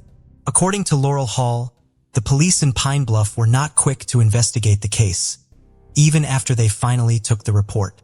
For the first few days after Clea disappeared, they assumed she had run away. The Hall family, however, knew that Clea would not have done such a thing. The Hall family, therefore, launched their own efforts to find Clea. They, along with their church community, began their own searches of the area on May 10th, starting with a search of the wooded areas near the Amos home. The Hall family also covered their neighborhood in missing persons flyers with Clea's picture and bows made out of pink ribbon. However, many of them disappeared. At first, the family thought that the utility company may have removed them because they did not want the flyers on the utility poles. They later learned that they had been removed by local teenagers. The teenagers had taken down the missing persons flyers and bows Clea's family had put up around the neighborhood because they had been paid to do so by Dr. Larry Amos, Clea's employer. Dr. Amos is considered a person of interest in Clea's case due mainly to the fact that he was the last known person to see her. While Clea's mother, Laurel, has not accused him of being involved in Clea's disappearance, she believes Dr. Amos has not done enough to eliminate himself as a suspect. She is concerned by the fact that he will not take a polygraph, and his overall lack of cooperation in the investigation is alarming. He gave a brief statement after Clea went missing, but that has been the extent of his involvement in the search for Clea. He'd left for an out-of-state business trip on May 10th and therefore had not been available to give a statement to the police until the Saturday after Clea vanished. In addition to paying teenagers to remove flyers for Clea, Dr. Amos also removed some of these flyers himself. Clea's father, Willie, witnessed him doing so. Dr. Amos has given different accounts of the last time he saw Clea over the years. Her timesheet shows that she signed out of work at 8:30. In one statement, he says he did not see her leave but heard her go out the garage. In another statement, he says he saw her as she left the house with a can of peach pop in her hand. In both of these stories, Clea left without informing Dr. Amos that she had completed her work for the day, which was not her normal routine. Dr. Amos's wife, Patricia, would admit to police that this was odd. Dr. Amos originally agreed to allow police to search his home. However, he got into a disagreement with the detective when the police showed up to conduct the search and rescinded his consent. Since the police did not have enough evidence to get a search warrant, they ended up with nothing more than the cursory glance around part of the home that they got when they first arrived there. The Amos home would not be fully searched until 2012. In the home that gave off a terrible smell and had flies swarming around it. These statements were enough for a judge to grant a search warrant for Dr. Amos's home. On March 29, 2012, police spent approximately 6 hours searching the property. During the search, Dr. Amos told authorities that he had 8 sets of renovations performed on the home in the time since Clea went missing. Given the extensive amount of work that had been done on the home and the passage of 18 years, the odds of finding useful evidence were slim. However, the Pine Bluff Police Department did find some items that were potential pieces of evidence and would require forensic testing and removed them from the home. Those items were not submitted to the crime lab for 40 days after they were collected, however. After a month of not hearing anything about the evidence, Laurel Hall went to a city council meeting asking the council to put pressure on the police department to examine the evidence. She was assured by the police chief that the evidence was being checked on with the crime lab weekly. However, the same day after the council meeting, the Arkansas State Crime Lab released a statement saying they had never received evidence from the search. A Pine Bluff Police Department crime scene technician would later admit that she had forgotten to submit the evidence to the crime lab. She was suspended without pay as a result. When the evidence finally was tested, it did not reveal any signs of blood or anything else useful to the investigation. In the 25 years since Clea went missing, her family has remained active both in searching for her and in commemorating dates such as her birthday and the anniversary of her disappearance. Laurel Hall has given numerous media interviews over the years in hopes of reaching someone who may have information about the case. Clea is now an aunt and her 3 nieces all have a portion of her name in theirs. Her nieces and nephew all take part in the various events and remembrances the Halls still hold for Clea every year. Every May 9th, the family holds a balloon release. This event is not just an act of remembrance. However, it is also an attempt to spread information. A card with information about Clea and her case is attached to each balloon. My husband and I will not stop looking until we have taken our last breath, Laurel Hall promised in 2019.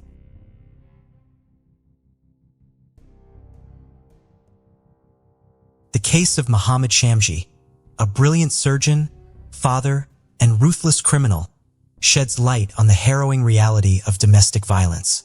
Victims often endure abuse, humiliation, and physical harm, while tragically blaming themselves for their suffering. When such cases come to public attention, they provoke widespread condemnation, confusion, and questions. Why does the victim tolerate such treatment? Why don't they confide in others? Why don't they leave?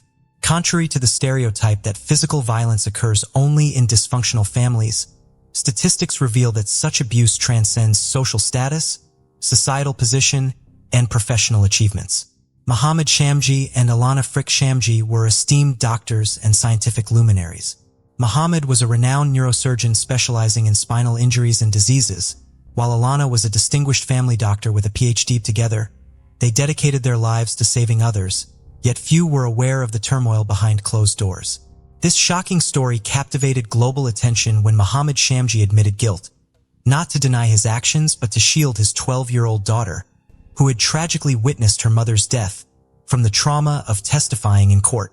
Notably, shortly before the tragedy, Alana had posted a photo of her husband in a kimono on social media taken during one of his jiu-jitsu training sessions with a joking comment that this doctor could not only heal, but also break a neck. This post turned out to be prophetic. Alana Frick, life before meeting Mohammed. Alana Christina Frick was born in September 1977 in the Canadian city of Windsor, located in Ontario in the southern part of the country. She was the younger of two daughters in the family of George and Anna Frick, who emigrated from Croatia to North America in the early 1970s. Elena was raised alongside her older sister Caroline, with whom she was very close from an early age. The birth of Elena was seen as a miracle by her parents, as Anna had serious complications after her first pregnancy and doctors had said she would never conceive again. Alana's parents worked at a large car factory, striving to provide their daughters with everything they needed and to give them a good education. Both sisters were smart and did well in school, but Alana stood out for her determination and passion for learning. She spent nearly all her free time reading books, and she also managed to attend a dance studio, practice gymnastics, and compete in track and field. During middle school, Alana chose to work during summer breaks to help her family. She worked in cornfields and even then tried to manage her budget wisely. Elena excelled in math and other sciences, and by high school, she had decided to pursue a career in medicine and become a doctor. She graduated from high school as the top student and enrolled in a prestigious medical university without issue.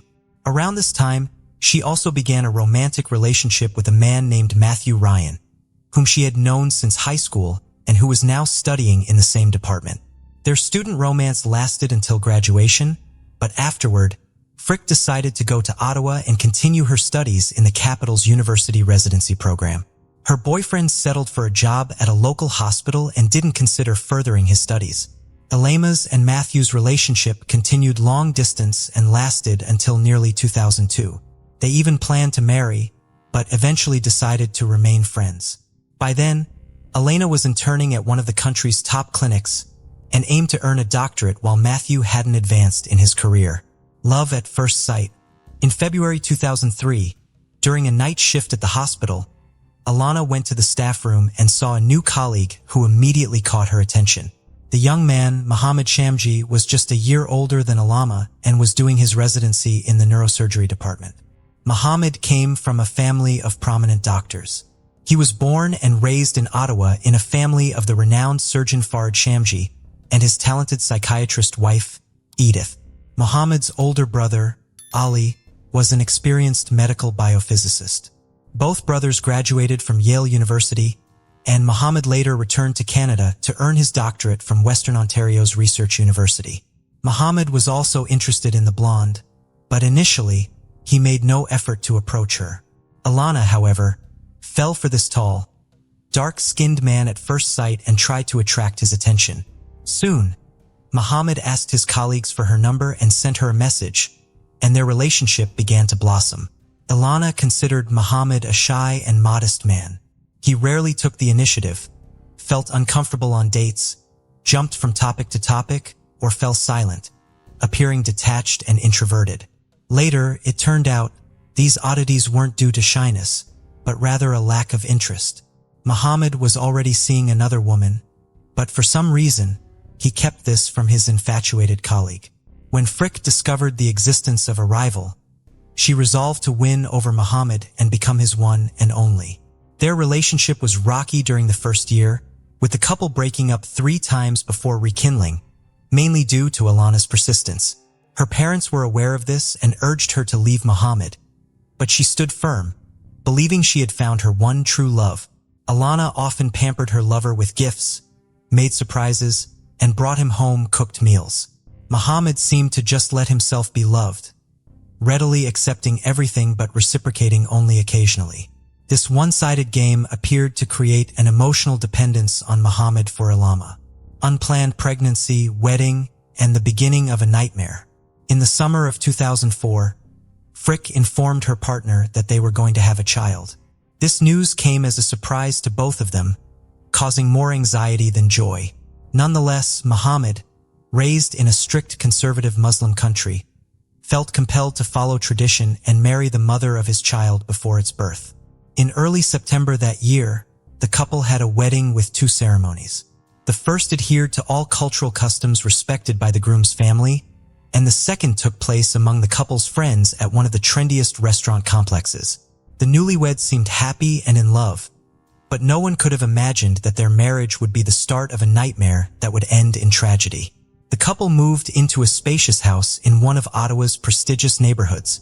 In January 2005, they welcomed their first child, a daughter named Yasmina.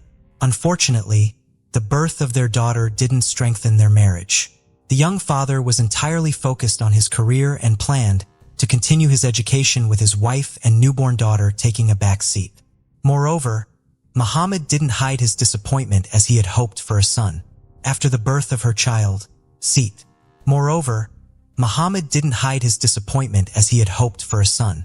After the birth of her child, Alana went on maternity leave, focusing on household chores and caring for her daughter. This irritated her husband, who, after returning from work, would retreat to his home office, spending little time with his wife and child.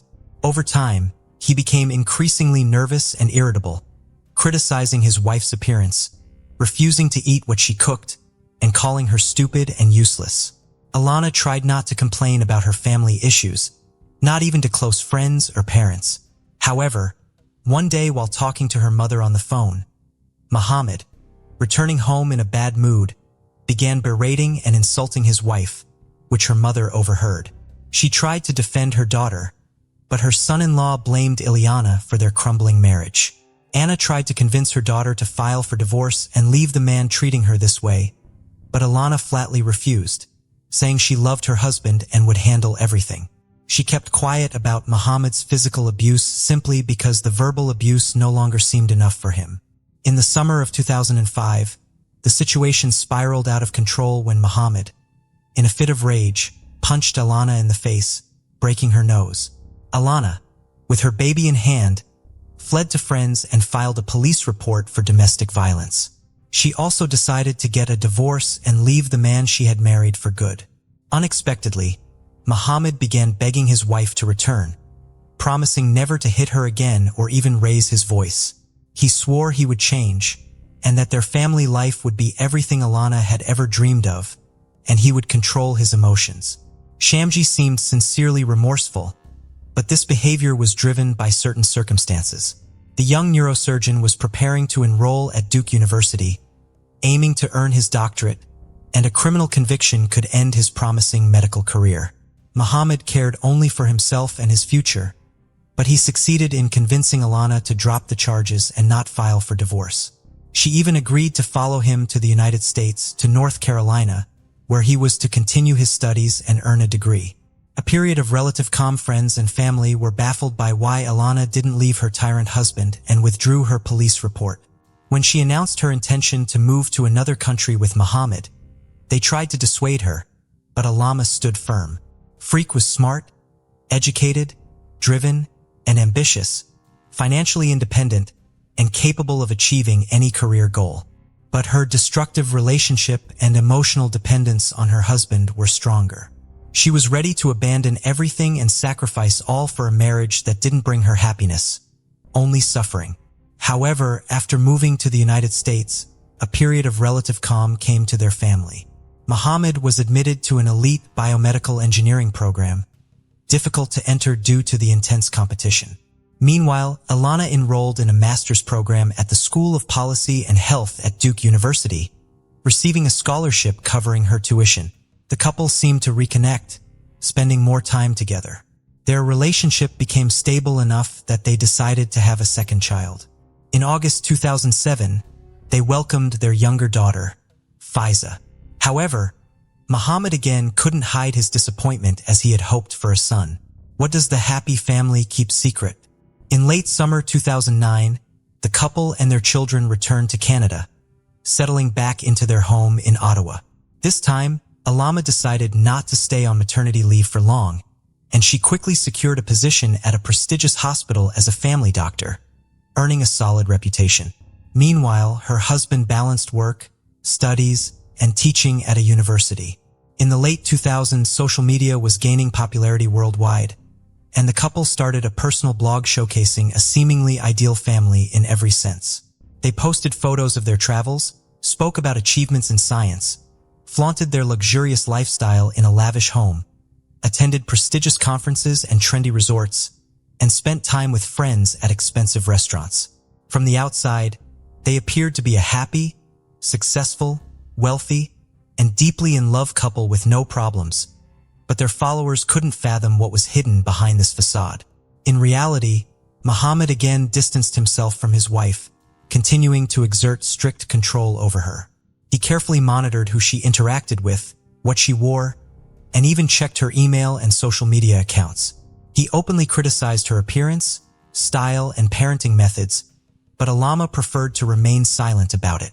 The tension and aggression from Shamji grew with him, yelling at his wife and blaming her for all their arguments and discord. In 2011, the talented neurosurgeon was offered a fellowship in spinal surgery at one of the largest medical centers in Calgary. He accepted the offer, but this time, he went alone, leaving his family in Ottawa since Ilana couldn't leave her job. For over a year, they maintained a long-distance relationship. But during one visit home, Muhammad left his laptop on, and Ilana saw a message from a woman on his social media. The content suggested they were romantically involved. When Ilana directly confronted Muhammad, he didn't deny it, admitting to having an affair. This was another painful blow for Frick, and she again considered divorcing her rude, unfaithful husband. Her family was sure she wouldn't forgive him this time. Surprisingly, Ilana gave their family another last chance. Muhammad promised to end his affair and said they would start fresh in Toronto, where he had been offered a prestigious, well-paying job, domestic violence, and revenge affair. Shortly after moving, Muhammad expressed his continued desire for a son, suggesting they try again. Ilana agreed, thinking that having a third child might help solidify their family. In October 2013, they welcomed a long-awaited boy named Marius. The father was happy, but his attitude toward his wife remained unchanged. Over the next few years, Shamji focused entirely on his medical career, becoming an accredited neurosurgeon with a reputation for handling the toughest and most hopeless cases that other doctors avoided. Frick also advanced, becoming a delegate for the Ontario Medical Association. However, tension between the couple began to rise again. Muhammad didn't stop at rudeness and insults, but resumed hitting the mother of his children. During a family ski vacation, Ilana had a deep cut on her arm that required stitches, along with other injuries, but she claimed she hurt herself skiing. After returning home, Ilana confided in her best friend that all the injuries were inflicted by her husband, following another argument over a newly discovered affair he had with a colleague. Ilana had overheard part of a phone conversation between Muhammad and his mistress, and when she asked him about it, he beat her. Her friend again suggested she divorce him, and when Ilana refused, joked that she should get a revenge affair.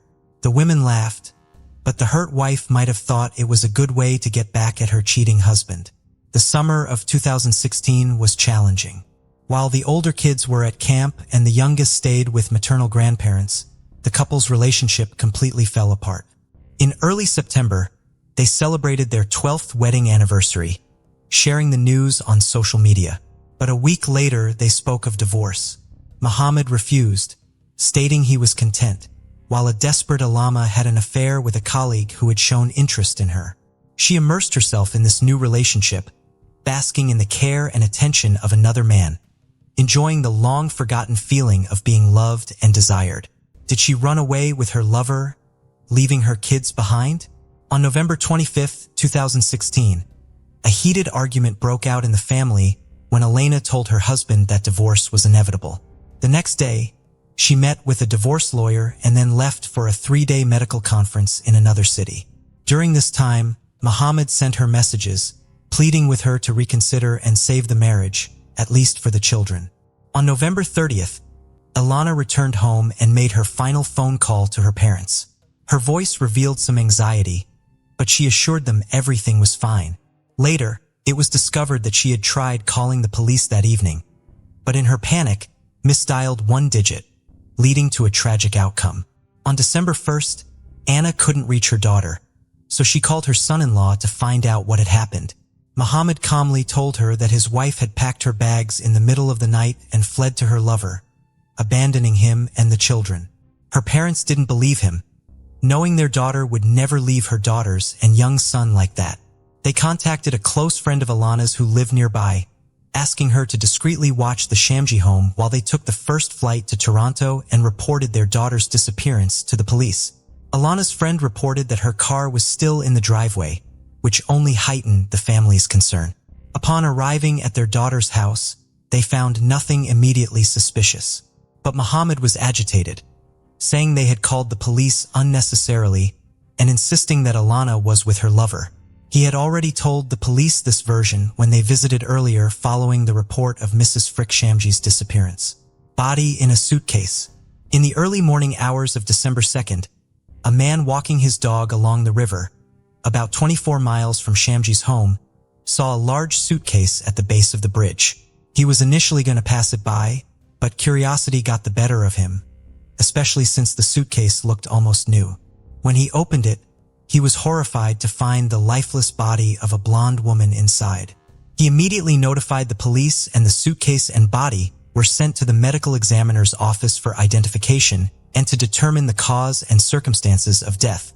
There were no issues with identification as the criminal hadn't even bothered to remove the luggage tag from the suitcase from Alana's recent trip to a conference. Her parents confirmed her identity. The body had multiple abrasions and bruises, but the cause of death was mechanical asphyxiation and a broken neck. The woman was dressed in pajamas and had no shoes, and based on the position of her body, she had been placed in the suitcase immediately after her death. The young witness, Muhammad, was arrested that evening at a coffee shop where he was meeting with a lawyer. It was evident he was planning to leave the country, but he didn't have the chance. He was charged with first-degree murder, but the neurosurgeon denied any involvement. However, a horrific detail of the incident emerged. It turned out that the couple's eldest daughter, 12-year-old Yasmina, had accidentally witnessed her mother's assassination. According to the girl, she heard screams and noise coming from her parents' room and ran there. She cracked open the door and saw her father kneeling behind the bed. Her mother was likely lying on the floor, but Yasmina couldn't see her from the doorway.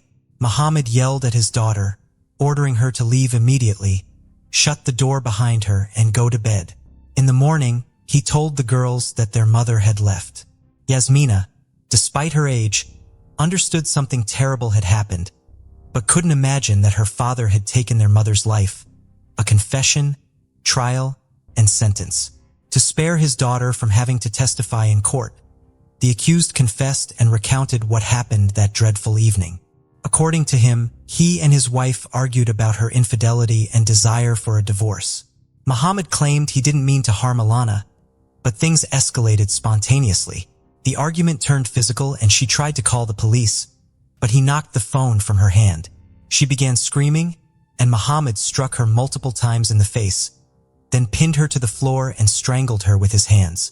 At this moment, their daughter walked in, but couldn't see what was happening due to the bed. When Muhammad realized his wife wasn't breathing, he attempted to resuscitate her, but it was in vain. as in his rage he had broken her neck. He then put her body in a large suitcase, loaded it into the trunk of his car, and drove around aimlessly for hours, unsure of what to do next. Upon reaching a small bridge over a river, he decided to throw the suitcase down, hoping the current would carry it away, making it impossible to find. However, in the darkness, he didn't see that the suitcase got stuck against the bridge's foundation. In fall 2017, while the trial of the criminal surgeon was underway, a new scandal erupted involving his father, Farid Shamji, who made disparaging remarks about his deceased daughter-in-law. He attempted to justify his son's actions, saying his wife had been unfaithful and provoked him. These comments led to an investigation into the elderly man, and his medical license was revoked. In April 2019, Muhammad was found guilty of second-degree murder and sentenced to life imprisonment, though with the possibility of parole in 14 years. Given the time served during the trial, he may be released as early as 2030. Moreover, Muhammad was forbidden from contacting his children or Alama's parents and ordered to pay them a large sum as compensation. He was also permanently stripped of his medical license.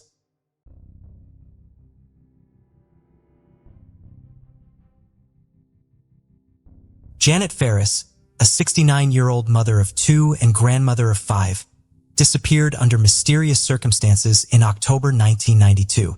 On October 1st, she left her home in Mill Bay on Vancouver Island to drive to Innisfail, Alberta, for her niece's wedding.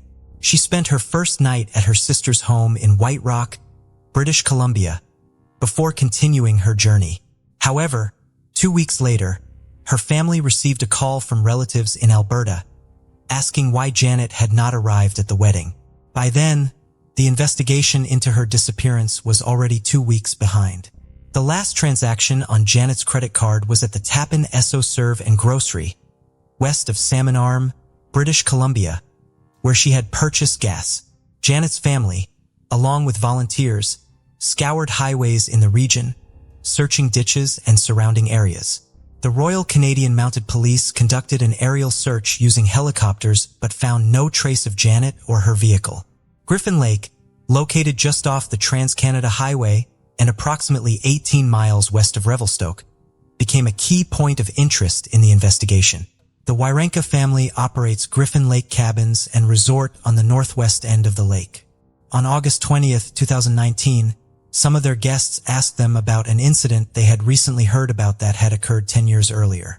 They had read an article online about 2 teenagers who had been awarded the Governor General's Award for Bravery after rescuing a family whose van had gone into Griffin Lake in June of 2009. The guests asked the Wirenkas if their van was still in the lake. The Wirenkas did not know because they had not owned the cabins at that time. They sent their 13-year-old son, Max, out on the lake with the guests when they took their boat out to investigate. Approximately 10 feet offshore, the group did see what appeared to be a vehicle roughly 15 feet below the surface of the water. They assumed that it was the van from the 2009 accident, and their curiosity was satisfied. The guests left later that day. The following day, August 21st, a Royal Canadian Mounted Police officer came out to the cabins to have a picnic with relatives of his who were staying there. The topic of the search for the van in the lake came up, and Nancy Wirenka, Max's mother, asked the RCMP officer why the vehicle had never been removed from the lake. He told her that it had been. He then told Nancy to make a report about the vehicle in the water. 2 RCMP officers came out to the lake to investigate. Since Max had seen the vehicle, they took him with them when they went out on a boat to see it for themselves so that he could show them where it was. The vehicle was not visible from the boat that day, however. Max, therefore, jumped into the water and swam down far enough to take a video of the vehicle with his GoPro to show the RCMP officers.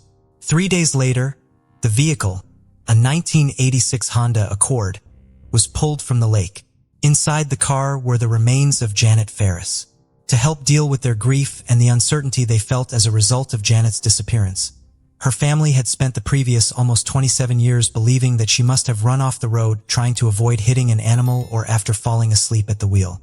Where Janet's car was found obviously supports this theory, but further physical examination of the car and the lack of damage indicative of the car having been hit by another vehicle before going into the water also led the RCMP to announce that they did not believe that any criminal actions were involved in the accident. The Trans-Canada Highway runs right alongside the lake in the area where the car was found. Today, there are concrete barriers to help prevent cars from going into the lake, but they were not there in 1992. The road was also much more narrow than it is today, so Janet's car could have rolled down the hill into the lake even if it had gone off the road even slightly. The Ferris family and the RCMP have both expressed respect and gratitude for Max and the role he played in finally solving the mystery of what happened to Janet. "My dad and my uncle and our whole family are so thankful to him," said Erin Ferris Hartley, Janet's granddaughter. The family is considering visiting Griffin Lake and meeting the Warenkas in the spring or summer of 2020. RCMP Corporal Thomas Blankney hopes that the solving of Janet's disappearance will empower others in the community. "That's what we say to the public," he told the Times columnist. "They are our eyes and ears out there. You never know when you make that phone call what it can lead to, and it certainly paid off in this case."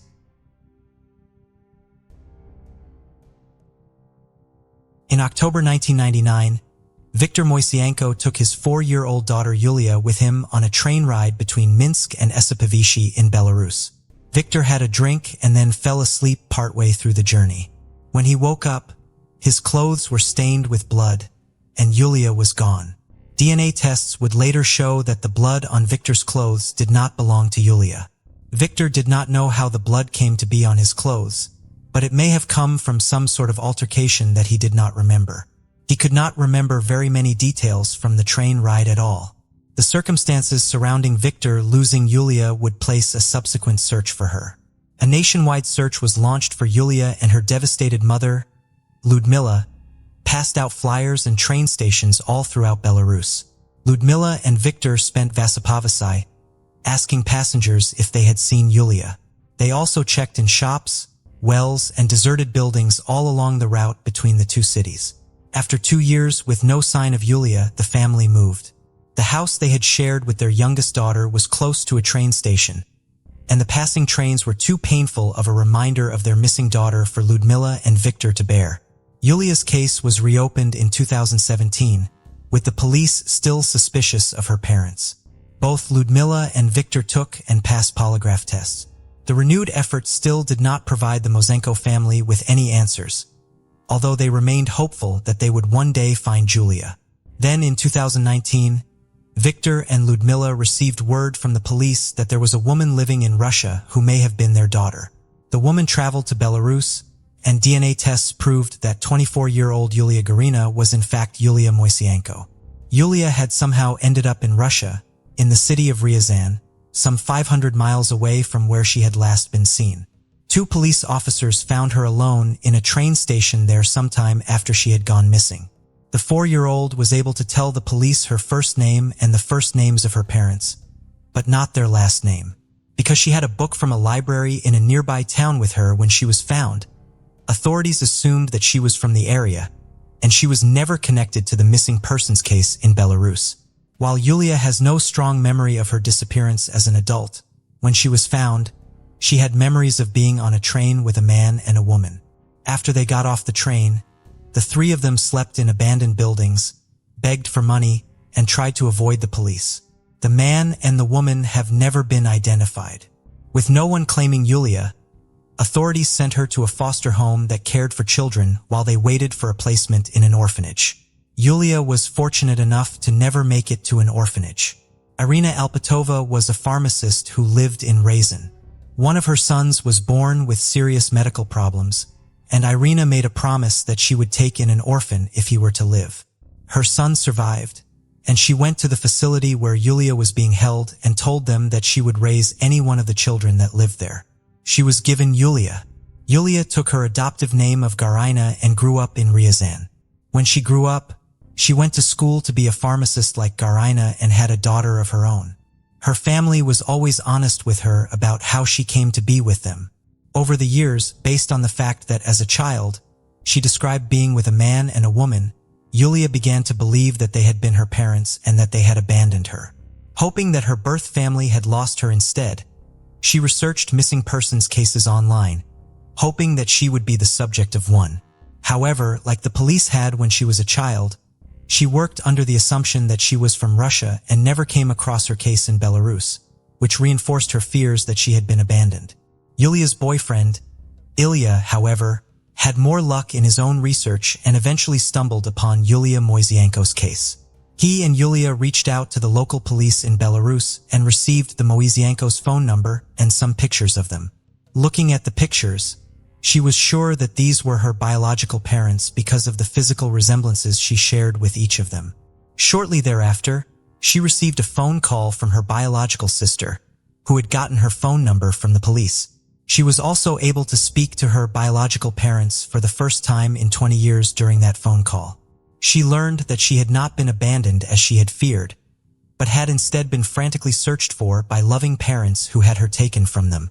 Julia was reunited with Viktor and Ludmila at a police station in Belarus, where DNA samples that would ultimately prove that she was their daughter were also taken. The reunion was full of tears from the parents and their daughter. Viktor begged Yulia for forgiveness for losing her, which she gave him. The family stayed together and talked until 3 in the morning when Yulia and her boyfriend had to travel back to Russia to be with Yulia's daughter. Yulia does not have plans to move back to Belarus because of the ties she has in her adopted hometown of Ryazan. She does now, however, receive a good morning text message from her parents in Belarus every single morning.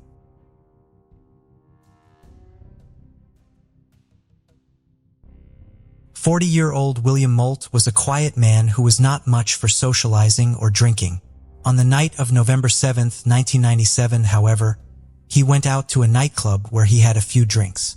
He called his girlfriend around 9:30 p.m. to tell her that he planned to leave to come back to their home in Lantana, Florida shortly. Around 11 p.m., he left the club in his white 1994 Saturn. According to witnesses, he did not appear to be intoxicated when he left. William never arrived home, and it will be almost 22 years before his disappearance was finally solved. On August 28, 2019, Barry Fay was driving from Fort Lauderdale to his home in Wellington, Florida, when he received a series of screenshots from one of his neighbors.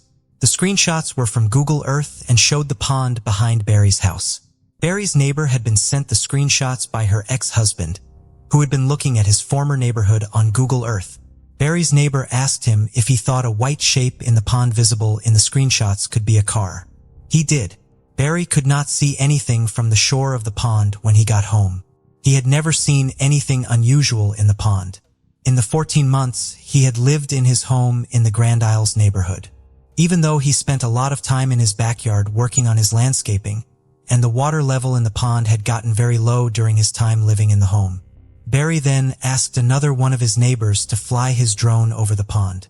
The drone's camera seemed to confirm that there was a white car submerged in the pond.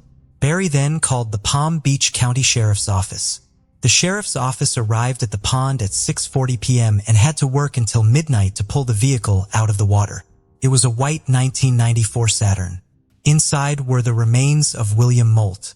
The teardrop-shaped pond where the car was found currently has houses on 2 sides of it, and a road on the other with a guardrail preventing cars from driving off the road and into the pond. None of these things were there in 1997, however, when the Grand Isle subdivision was under construction. None of the homes in the subdivision were constructed until 1998. When William Mold went missing, the community only consisted of roads and ponds, and the guardrail had not yet been put in place. While the car was quickly tied to William, it would take an additional 2 weeks for the medical examiner to confirm that the bones found inside the vehicle were his and finally solve the 2-decades-old disappearance.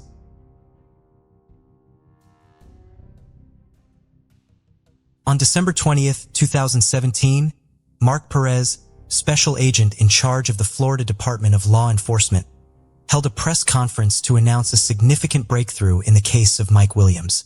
Mike, a Tallahassee real estate appraiser, was believed to have drowned while duck hunting on Lake Seminole on December 16, 2000, and was presumed to have been eaten by alligators.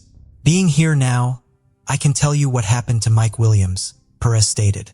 Mike Williams did not drown in the lake. He wasn't eaten by alligators. He didn't leave town and abandon his wife and 18-month-old daughter. He was murdered.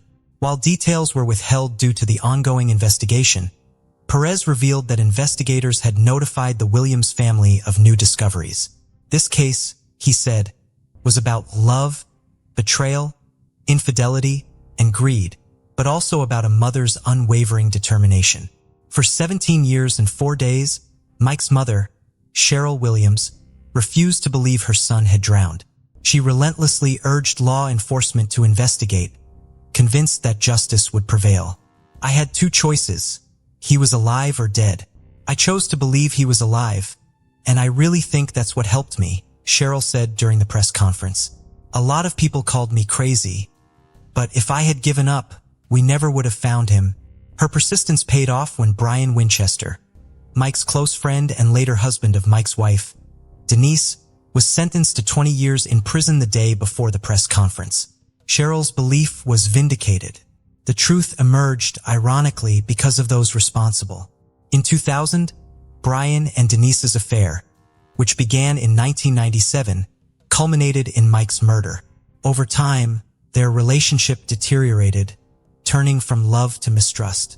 Fearing Denise would reveal the truth after their divorce, Brian attacked her, setting off a chain of events that brought long-awaited justice to Mike and his family. Denise, on the other hand, went to great lengths to get him a life sentence. She was very persuasive in asking the jury for the maximum sentence, and it was these efforts that led to Brian having nothing to lose, and he made a deal with the prosecutor. Brian was sentenced to 20 years in 2017 for the kidnapping of Denise Williams, but he avoided a life sentence. Denise was celebrating the victory and was unaware that the conviction was part of a deal in which Brian Winchester, 49, admitted to planning the murder and a 17-year cover-up of the murder and received immunity from any prosecution for his role in the case. In exchange, he led investigators to Mike's body and gave a full and truthful confession. It would only be a few months later, and on May 8, 2018, Denise Williams would be arrested. At first glance, things are a little confusing, aren't they? Let's break down this case in detail. Jerry Michael Williams was born on October 16, 1969 in Bradfordville, north of Tallahassee, the son of a bus driver and a kindergarten teacher. Family and friends called him Mike. Even though the family didn't have much money, and the boy, along with his older brother, grew up living in a trailer, those were happy times. The parents cared about their son's future, and instead of building a house, they set aside money for the education of both boys who themselves worked part-time at night in supermarkets. The sons enrolled in North Florida Christian High School. There, Mike excelled. He became student council president, played soccer, and was active in the Key Club. At the age of 15, Mike started duck hunting as a hobby and met Denise Merrill. The young lad was a soccer player and student council president. Denise was a cheerleader and council secretary, and they began dating. Friends thought they were a great couple. While still in high school, Mike became best friends with Brian Winchester, whom Denise introduced him to. Brian later had a friend, Katie Thomas, and the two couples remained friends for the rest of Mike's life. After high school, Mike attended Florida State University where he majored in political science and urban planning.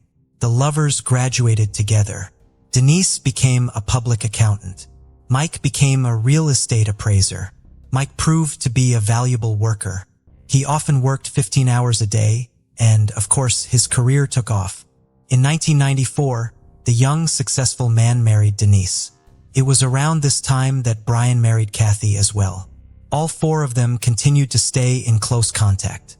Mike loved his wife dearly, strived to provide for their family as best he could, and had incredible energy. At the age of 31, Mike Williams achieved considerable success. As a real estate appraiser, he was earning nearly $200,000 a year. The couple was able to afford a home in a small upscale neighborhood on the east side of town, and in 1999 became happy parents. They had a daughter whom the couple named Ansley. Mike's friends told me that he was always prudent.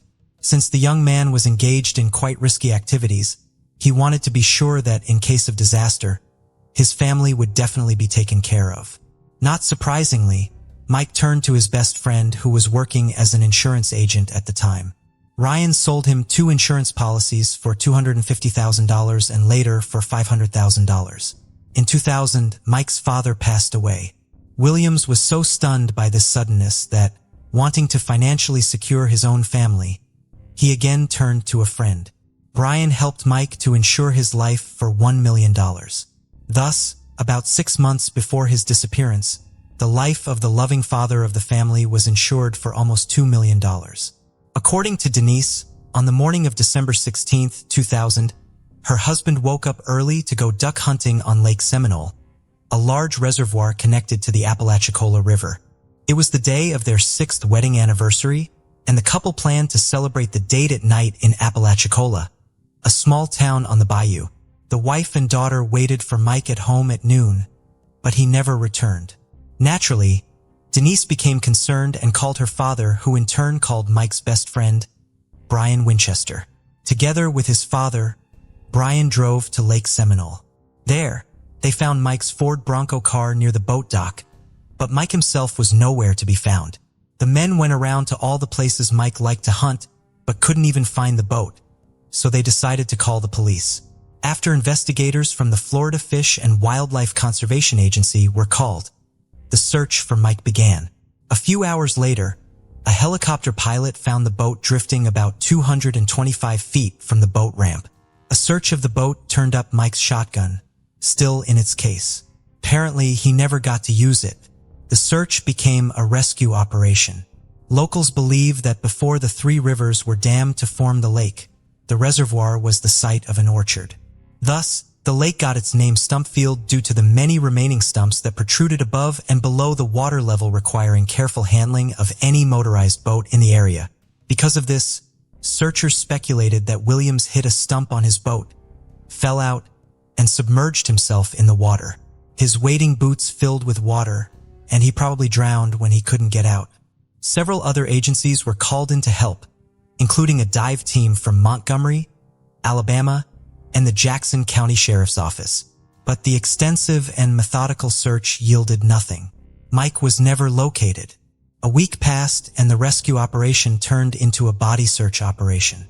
Teams were given probe poles to probe the bottom of the lake, and dogs were brought to the site. 10 days into the search, volunteers found a camouflage patterned hunting hat that could not be linked to Williams. Officials with the Florida Fish and Wildlife Conservation Agency speculated that Mike had been eaten by alligators, which is why the body could not be found. There were actually quite a few alligators living in the lake. The Florida Department of Law Enforcement found no signs indicating a violent death and agreed with that theory. After 5 weeks, the search was called off. The day after the search was called off, Denise held a memorial service for Mike less than 2 months after the alleged accident. It seemed to everyone that Denise had come to terms with the loss of her husband, but Mike's mother had not. 6 months later, in June 2001, an angler discovered wading boots floating in the lake. Divers searched the lake area and retrieved a lightweight hunting jacket and flashlight from the bottom. In one of the jacket's pockets was a hunting license with Williams's name and signature. The find raised many questions.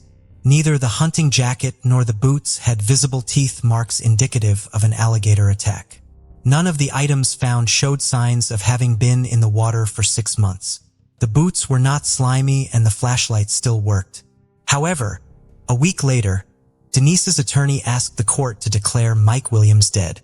Based on the items found, he suggested that alligators and other aquatic life had swallowed the body whole.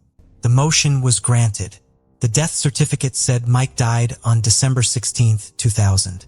Cause of death: accidental drowning while duck hunting on Lake Seminole. The body has yet to be recovered. This is how Mike Williams' story might have ended if not for Cheryl Williams, who refused to give up and continued to search for her son. "All I know is that I can't stop looking for him until I find him," she said. Cheryl's efforts seriously strained her relationship with her former sister-in-law. Denise demanded she stop searching and accept reality. She said, "I'm tired of seeing articles about Mike and his disappearance. I just want to move on with my life. If you keep pushing this investigation, you will never see your granddaughter again." Cheryl couldn't give up on her son, and Denise carried out her threat. If not for the mother's persistence, her son's story might have remained submerged at the bottom of a dark, algae-covered lake. It took Cheryl Williams 3 years to convince law enforcement officials to open an investigation into her young son's disappearance. "I made phone calls, put up signs about my missing son, wrote to the governor of Florida every day, compiled my notes into an evidence book, asked people to post on social media, and contacted reporters." Cheryl will tell you years later. The persistent mother contacted Matthew Oresco, an alligator expert. In his response, he explained that alligators do not feed during the cold winter months. Cold weather causes water temperatures to drop, so alligators don't feed in the winter. All they do is maintain their body temperature. 14 degrees is too cold for an alligator to be interested in food at all. Moreover, Oresco wrote that after an alligator kill, there is always forensic evidence left behind. Eventually, after 3 years, Cheryl Williams convinced law enforcement to drop the ridiculous alligator theory and launch an official investigation into her son's disappearance. The case was reopened because of little-known facts regarding alligators' eating habits. Evidence gathered from interviews and a little official data convinced investigators that Williams' death was no accident. "My gut feeling is that Mike did not die in Lake Seminole, and that's the general consensus of all the law enforcement agencies working on this case," said Rami Austin, a former investigator with the 2nd District State's Attorney's Office who prosecuted Mike's case. The Florida Fish and Wildlife Conservation Agency initially took over the case because Williams was considered a missing hunter. Officers spent 735 hours searching a 10-acre section of the lake for the body, but didn't spend a minute looking for signs of wrongdoing. Jackson County Sheriff's deputies brought in to help with the search also did not consider other possibilities. Investigators interviewed everyone involved in the search, and police officer David Arnett, who was present at the scene that day, years later said, "Some things immediately look strange. Williams didn't usually hunt alone. His truck was found in an undeveloped area from which he would have had to drag the boat over mud, not on the nearby concrete boat launch he usually used. A terrible storm that night should have pushed the boat to the east shore, but it was found on the west shore. The boat's motor wasn't running, but it was full of gasoline. If Mike had been driving the boat and fell out of it, it would have continued to float in circles until it ran out of gas." Unfortunately, law enforcement began to doubt too late that they were dealing with a simple drowning. The crime scene had already been trampled by numerous volunteers and searchers. A car that could have served as a clue was taken by the family without any verification. Potential witnesses were missed. Denise Williams and Brian Winchester became suspicious to investigators because they learned that Winchester had divorced his wife, Kathy, and married Denise. They also learned of Denise's unexpected financial gain of nearly $2 million from her late husband's life insurance policy. Detectives determined that it was Winchester who sold the policy to Mike. They also found it strange that Denise, as Mike's wife, did not want to have anything to do with the investigation and tried to prevent Cheryl's activity, even forbidding the grandmother to communicate with her granddaughter. In 2005, the newly married couple were called in for questioning, which gave nothing new to the investigation. Brian provided an alibi for the morning of the disappearance of Mike Williams. He said he was 60 miles from the lake, at home, in bed, as his ex-wife Kathy could attest. He said he had intended to go hunting with his father-in-law in the morning, but overslept. Denise's interrogation also yielded no new leads. In 2008, the Florida Department of Law Enforcement announced that Mike's disappearance was not an accident, and they believe he was the victim of a crime. However, without sufficient evidence, they, alas, cannot prosecute. "We have suspicions, but we need proof." Another investigation failed to find out her son's fate, but Cheryl Williams did not give up again. Her efforts led to the Discovery Cable Channel doing a story on Mike's disappearance and subsequent investigations in late 2011. By then, Cheryl had become disillusioned with the Florida Department of Law Enforcement, believing it was either incompetent or uninterested in solving the case. Beginning in 2012, Mike's mother wrote about 1 letter a day to the governor, Rick Scott, asking him to either assign the investigation to another agency or appoint a special prosecutor to do so. Cheryl sent 2,600 letters to the governor over 9 years. In 2012, Denise caught Brian cheating, and they broke up.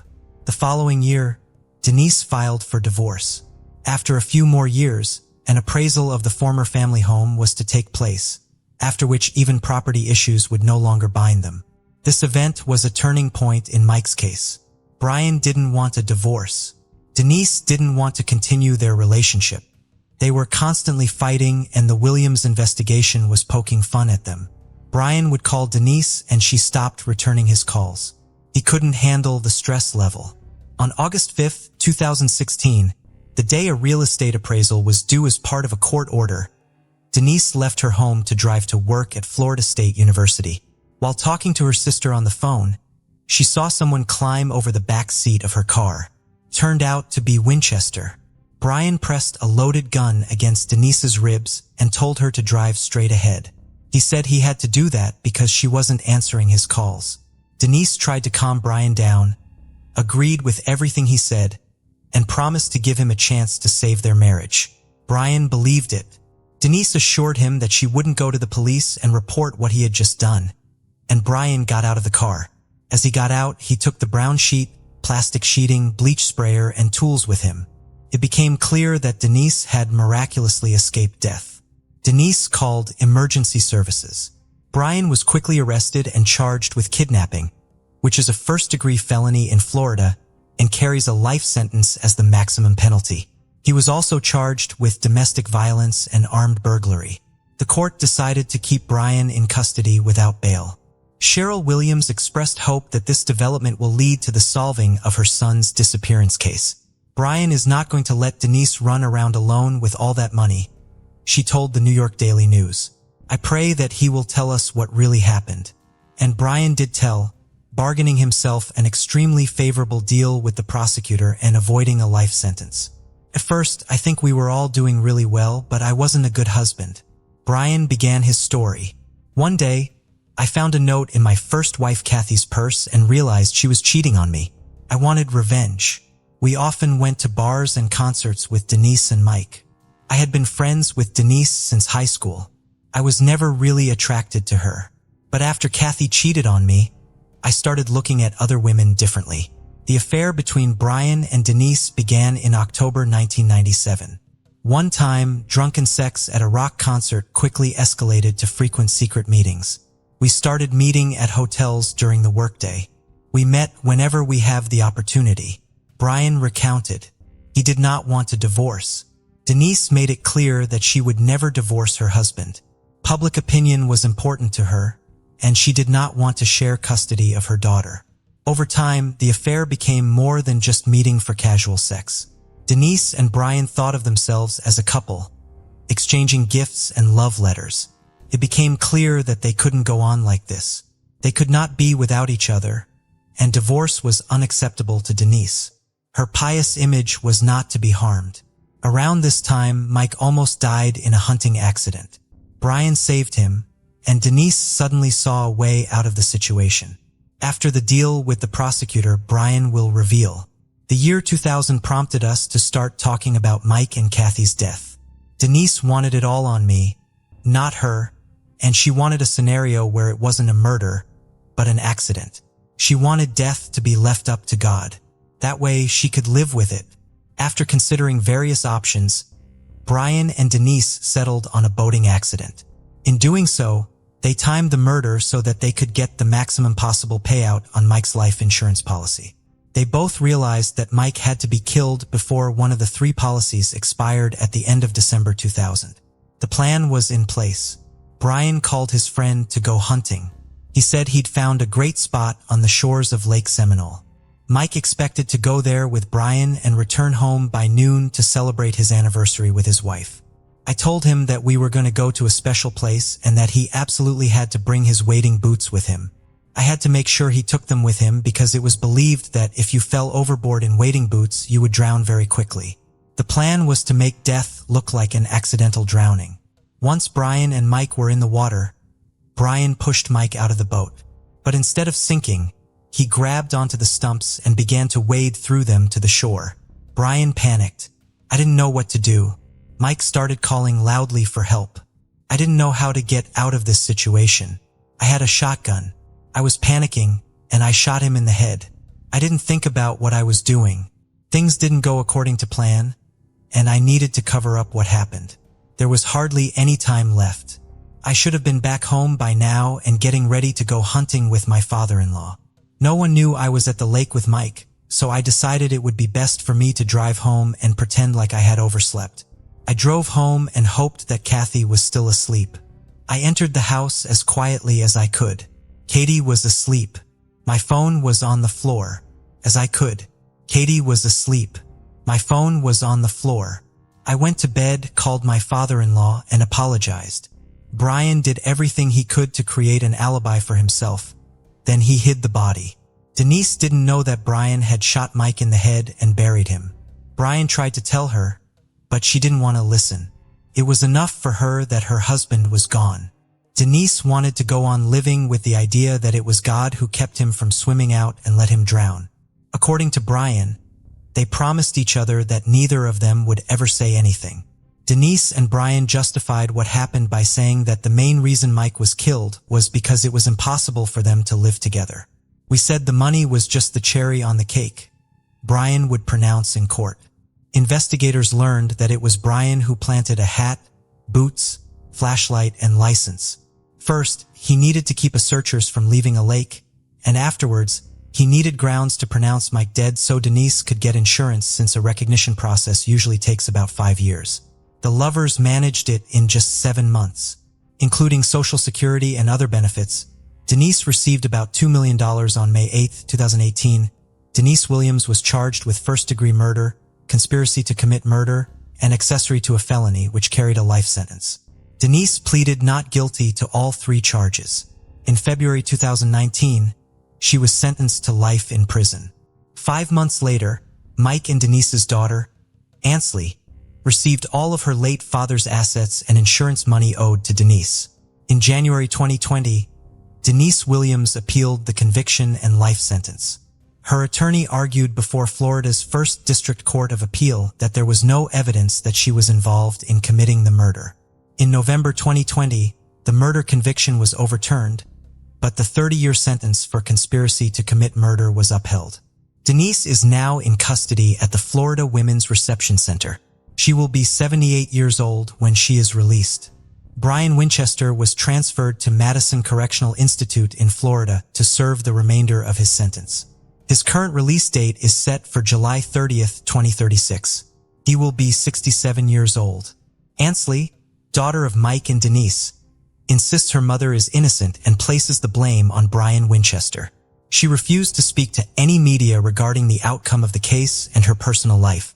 According to Cheryl and Nick, Ansley's uncle, they have not been able to connect with Ansley. Cheryl is very sorry that she has lost not only her son, but also her granddaughter.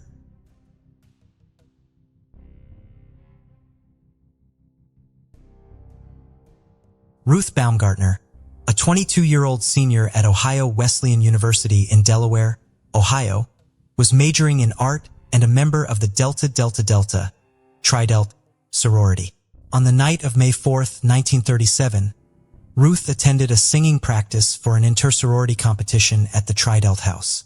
Afterward, she returned to her dorm to study for an exam scheduled for the next day. In letters to her parents, Ruth had mentioned feeling tired and overwhelmed, though her sorority sisters noted she appeared to be in good spirits during the practice. Around 11 p.m., Ruth stopped by the dorm's smoking lounge to chat with her sorority sisters, still cheerful. She said goodnight shortly before midnight, her hair in curlers and dressed in pajamas and a bathrobe, indicating she was headed to bed. The next day, Ruth's absence became alarming when she failed to show up for dinner, something her friends knew to be unusual. Further inquiries revealed that Ruth had not attended any of her classes or taken the exam she had prepared for the night before. By 10:30 p.m., her sorority sisters reported her missing to university officials. Initially, the university contacted Ruth's parents in Lakewood, Ohio, to confirm whether she had returned home, but they discovered she had not. Ruth's mysterious disappearance became a case that baffled her family, friends, and the university community. Her parents were alarmed and traveled to the campus to help look for their daughter. Mrs. Baumgartner went through her daughter's dorm room and determined that the only missing clothing items were a brown suit, hat, and shoes. A recently purchased overnight bag was missing as well. The pajamas and robe Ruth had last been seen wearing were hung up in the room, and her hairpins and curlers had been put away. Ruth's storm room was room 319, one of the few single rooms in Hall. The room was left perfectly clean and organized, which was apparently not how Ruth usually kept it. Ruth's watch, change purse, and sorority pin had all been left behind. Ruth's key to the room, as well as her, was found placed on the back corner of a staircase in Austin Hall, between the second and third floors. Ruth's bright red Dodge convertible, which had been an early graduation gift from her father, was found at the garage where she kept it with the keys left in the ignition. Ruth's sorority sisters essentially formed their own detective agency, canvassing campus hangouts and questioning taxi drivers and train conductors in the area. Police searched a nearby quarry where Ruth liked to go to study, and a massive ground search covered the campus and the surrounding areas. No further clues were found. Ruth's parents originally feared that she was suffering from amnesia brought on from all the stress she was under. She had told them that she didn't have enough time to do everything she needed to do and fulfill all of her obligations. Ruth was also concerned that she wouldn't have enough credit hours to graduate on time. She was scheduled to graduate just a few weeks after her disappearance. The possibility that Ruth had been abducted could not immediately be dismissed, however, due in part to the fact that Ruth's father was a wealthy manufacturer, and she disappeared during the Great Depression. If other people on campus were not aware of Mr. Baumgartner's wealth early on in Ruth's time at Ohio Wesleyan, they certainly would have realized it shortly before Ruth went missing when she brought her brand new convertible to campus. No ransom calls were ever received, however. A witness came forward with an account that could potentially support either of these theories. A woman living near the Olentangy River, not far from the Ohio Wesleyan campus, said that she heard 3 screams sometime between 2 and 3 a.m. on May 5th. This could have been Ruth struggling against an abductor. However, the witness said that the screams sounded like they were coming from a hysterical person, so they could have been coming from Ruth in the middle of a mental break. In either of these scenarios, it appears that Ruth left her dorm room willingly, as there was no sign of a struggle inside of it. If she had been abducted, her abductor would have needed to lure her outside. In the weeks before she went missing, Ruth had received numerous calls on the dorm's communal phone from an unknown man. On several occasions, other students living in the dorm had answered the phone. They described the man on the other end of the line as having a high-pitched voice. Ruth was not always in the building and available to come to the phone, but she is known to have taken at least 2 of these calls and seemed happy after speaking to the unknown caller both times. This, of course, led speculation that Ruth had run off with a secret boyfriend. Ruth's family and friends rejected this theory because she was happily engaged to a man named Bud Moorback in Lakewood. There were several unconfirmed sightings of Ruth alone in Delaware and other nearby cities in the days after she went missing. But there were also unconfirmed sightings of her hitchhiking with a young man, leaving open the possibility that Ruth had chosen to be with a man her parents may not have approved of and left her life behind to be with him. However, she would have had, at most, only about $5, roughly $87 in today's money, once she left.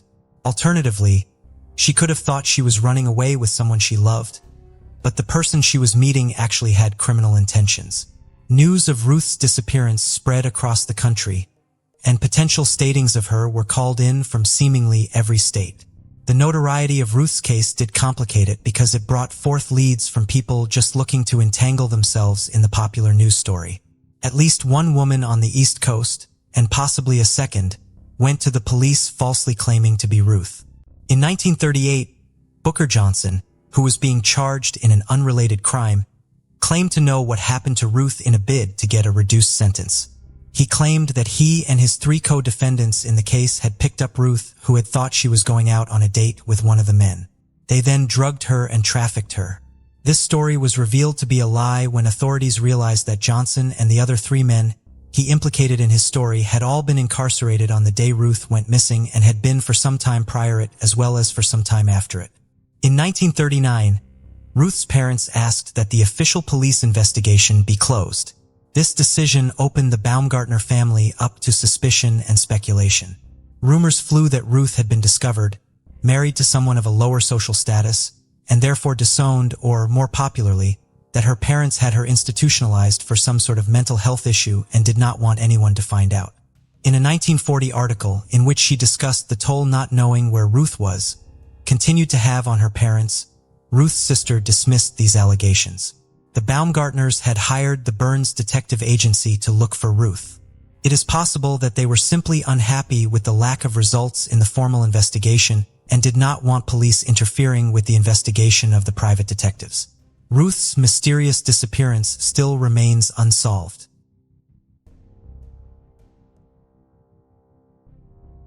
Tricia Reitler was smart, bubbly, and loving. The 19-year-old was a freshman at Indiana Wesleyan University in Marion, Indiana. She was majoring in psychology, hoping to one day help put broken families back together again. March 29, 1993 was an unseasonably warm day in Marion. Tricia, an avid runner, went on 2 separate runs that day to take advantage of the weather. That night, however, was spent writing a term paper in her dorm room. Around 8 p.m., Tricia decided to take a break from her work and walk to Marsh Supermarket, which was just half a mile away. There, she purchased a root beer and a magazine. She then began the walk back to her dorm room in Bowman Hall. She never arrived. Tricia's clothes, stained with blood, were eventually discovered roughly halfway between the store and her dorm building, in a tree in a grassy area. An earring and a small amount of blood was found on the nearby sidewalk. A search was launched to find her, with the effort including fellow students from the university. Search dogs were also brought in to look for Tricia.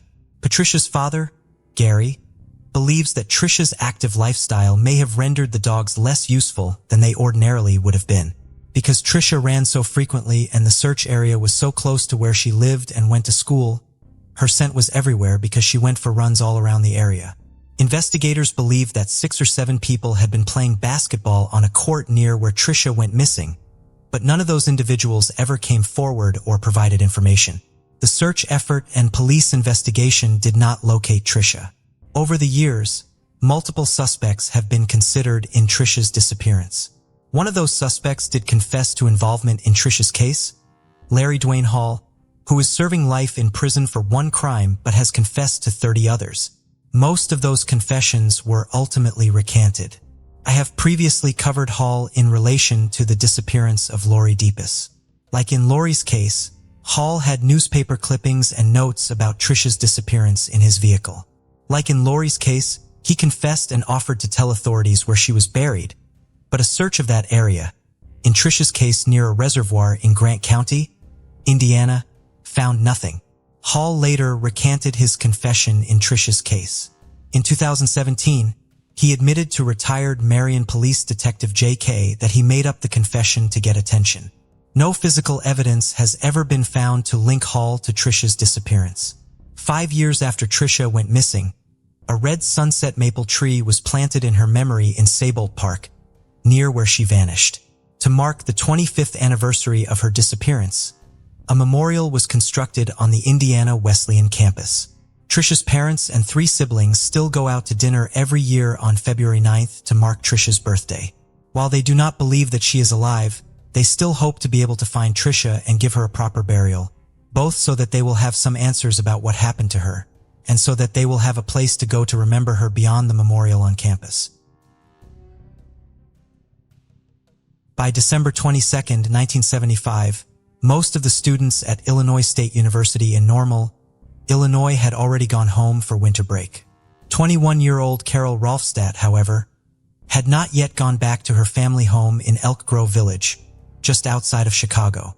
She had a job in a clothing store near campus and wanted to work a few more shifts during the pre-Christmas rush. After work that day, Carol stopped at a bar to meet a friend. They did not stay very long because Carol was traveling back to Elk Grove Village that night. Carol and her friend left the bar together and began walking home. Their routes diverged along the way, with Carol heading to the Delta Zeta sorority house. She never made it inside. The following day around noon, Carol was discovered unconscious outside of the sorority house, badly beaten. It was estimated that she had been there for 12 hours. She was rushed to the hospital but passed away the following day, Christmas Eve, due to the head injuries she had sustained. Police could not find an obvious motive. There was still money in Carol's purse, and she had not been sexually assaulted. 2 members of Carol's sorority had been inside the house that night but reported that they had not seen or heard anything out of the ordinary. An 18 inches long railroad tie was found near the house and was hypothesized to be the murder weapon. The sorority house was close to train tracks, so it could have been a weapon of relative opportunity. A witness came forward saying that they had driven by the sorority house around 10 p.m. on the night of December 22nd and had seen 2 white men, one of whom was carrying a club, outside of it. The witness was able to help develop a sketch of one of the 2 men. They believed him to be between the ages of 18 and 25.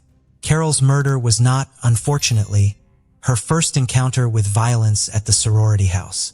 On July 16, 1974, at approximately 3 a.m., a man cut the sorority house's phone line and entered the house via a fire escape.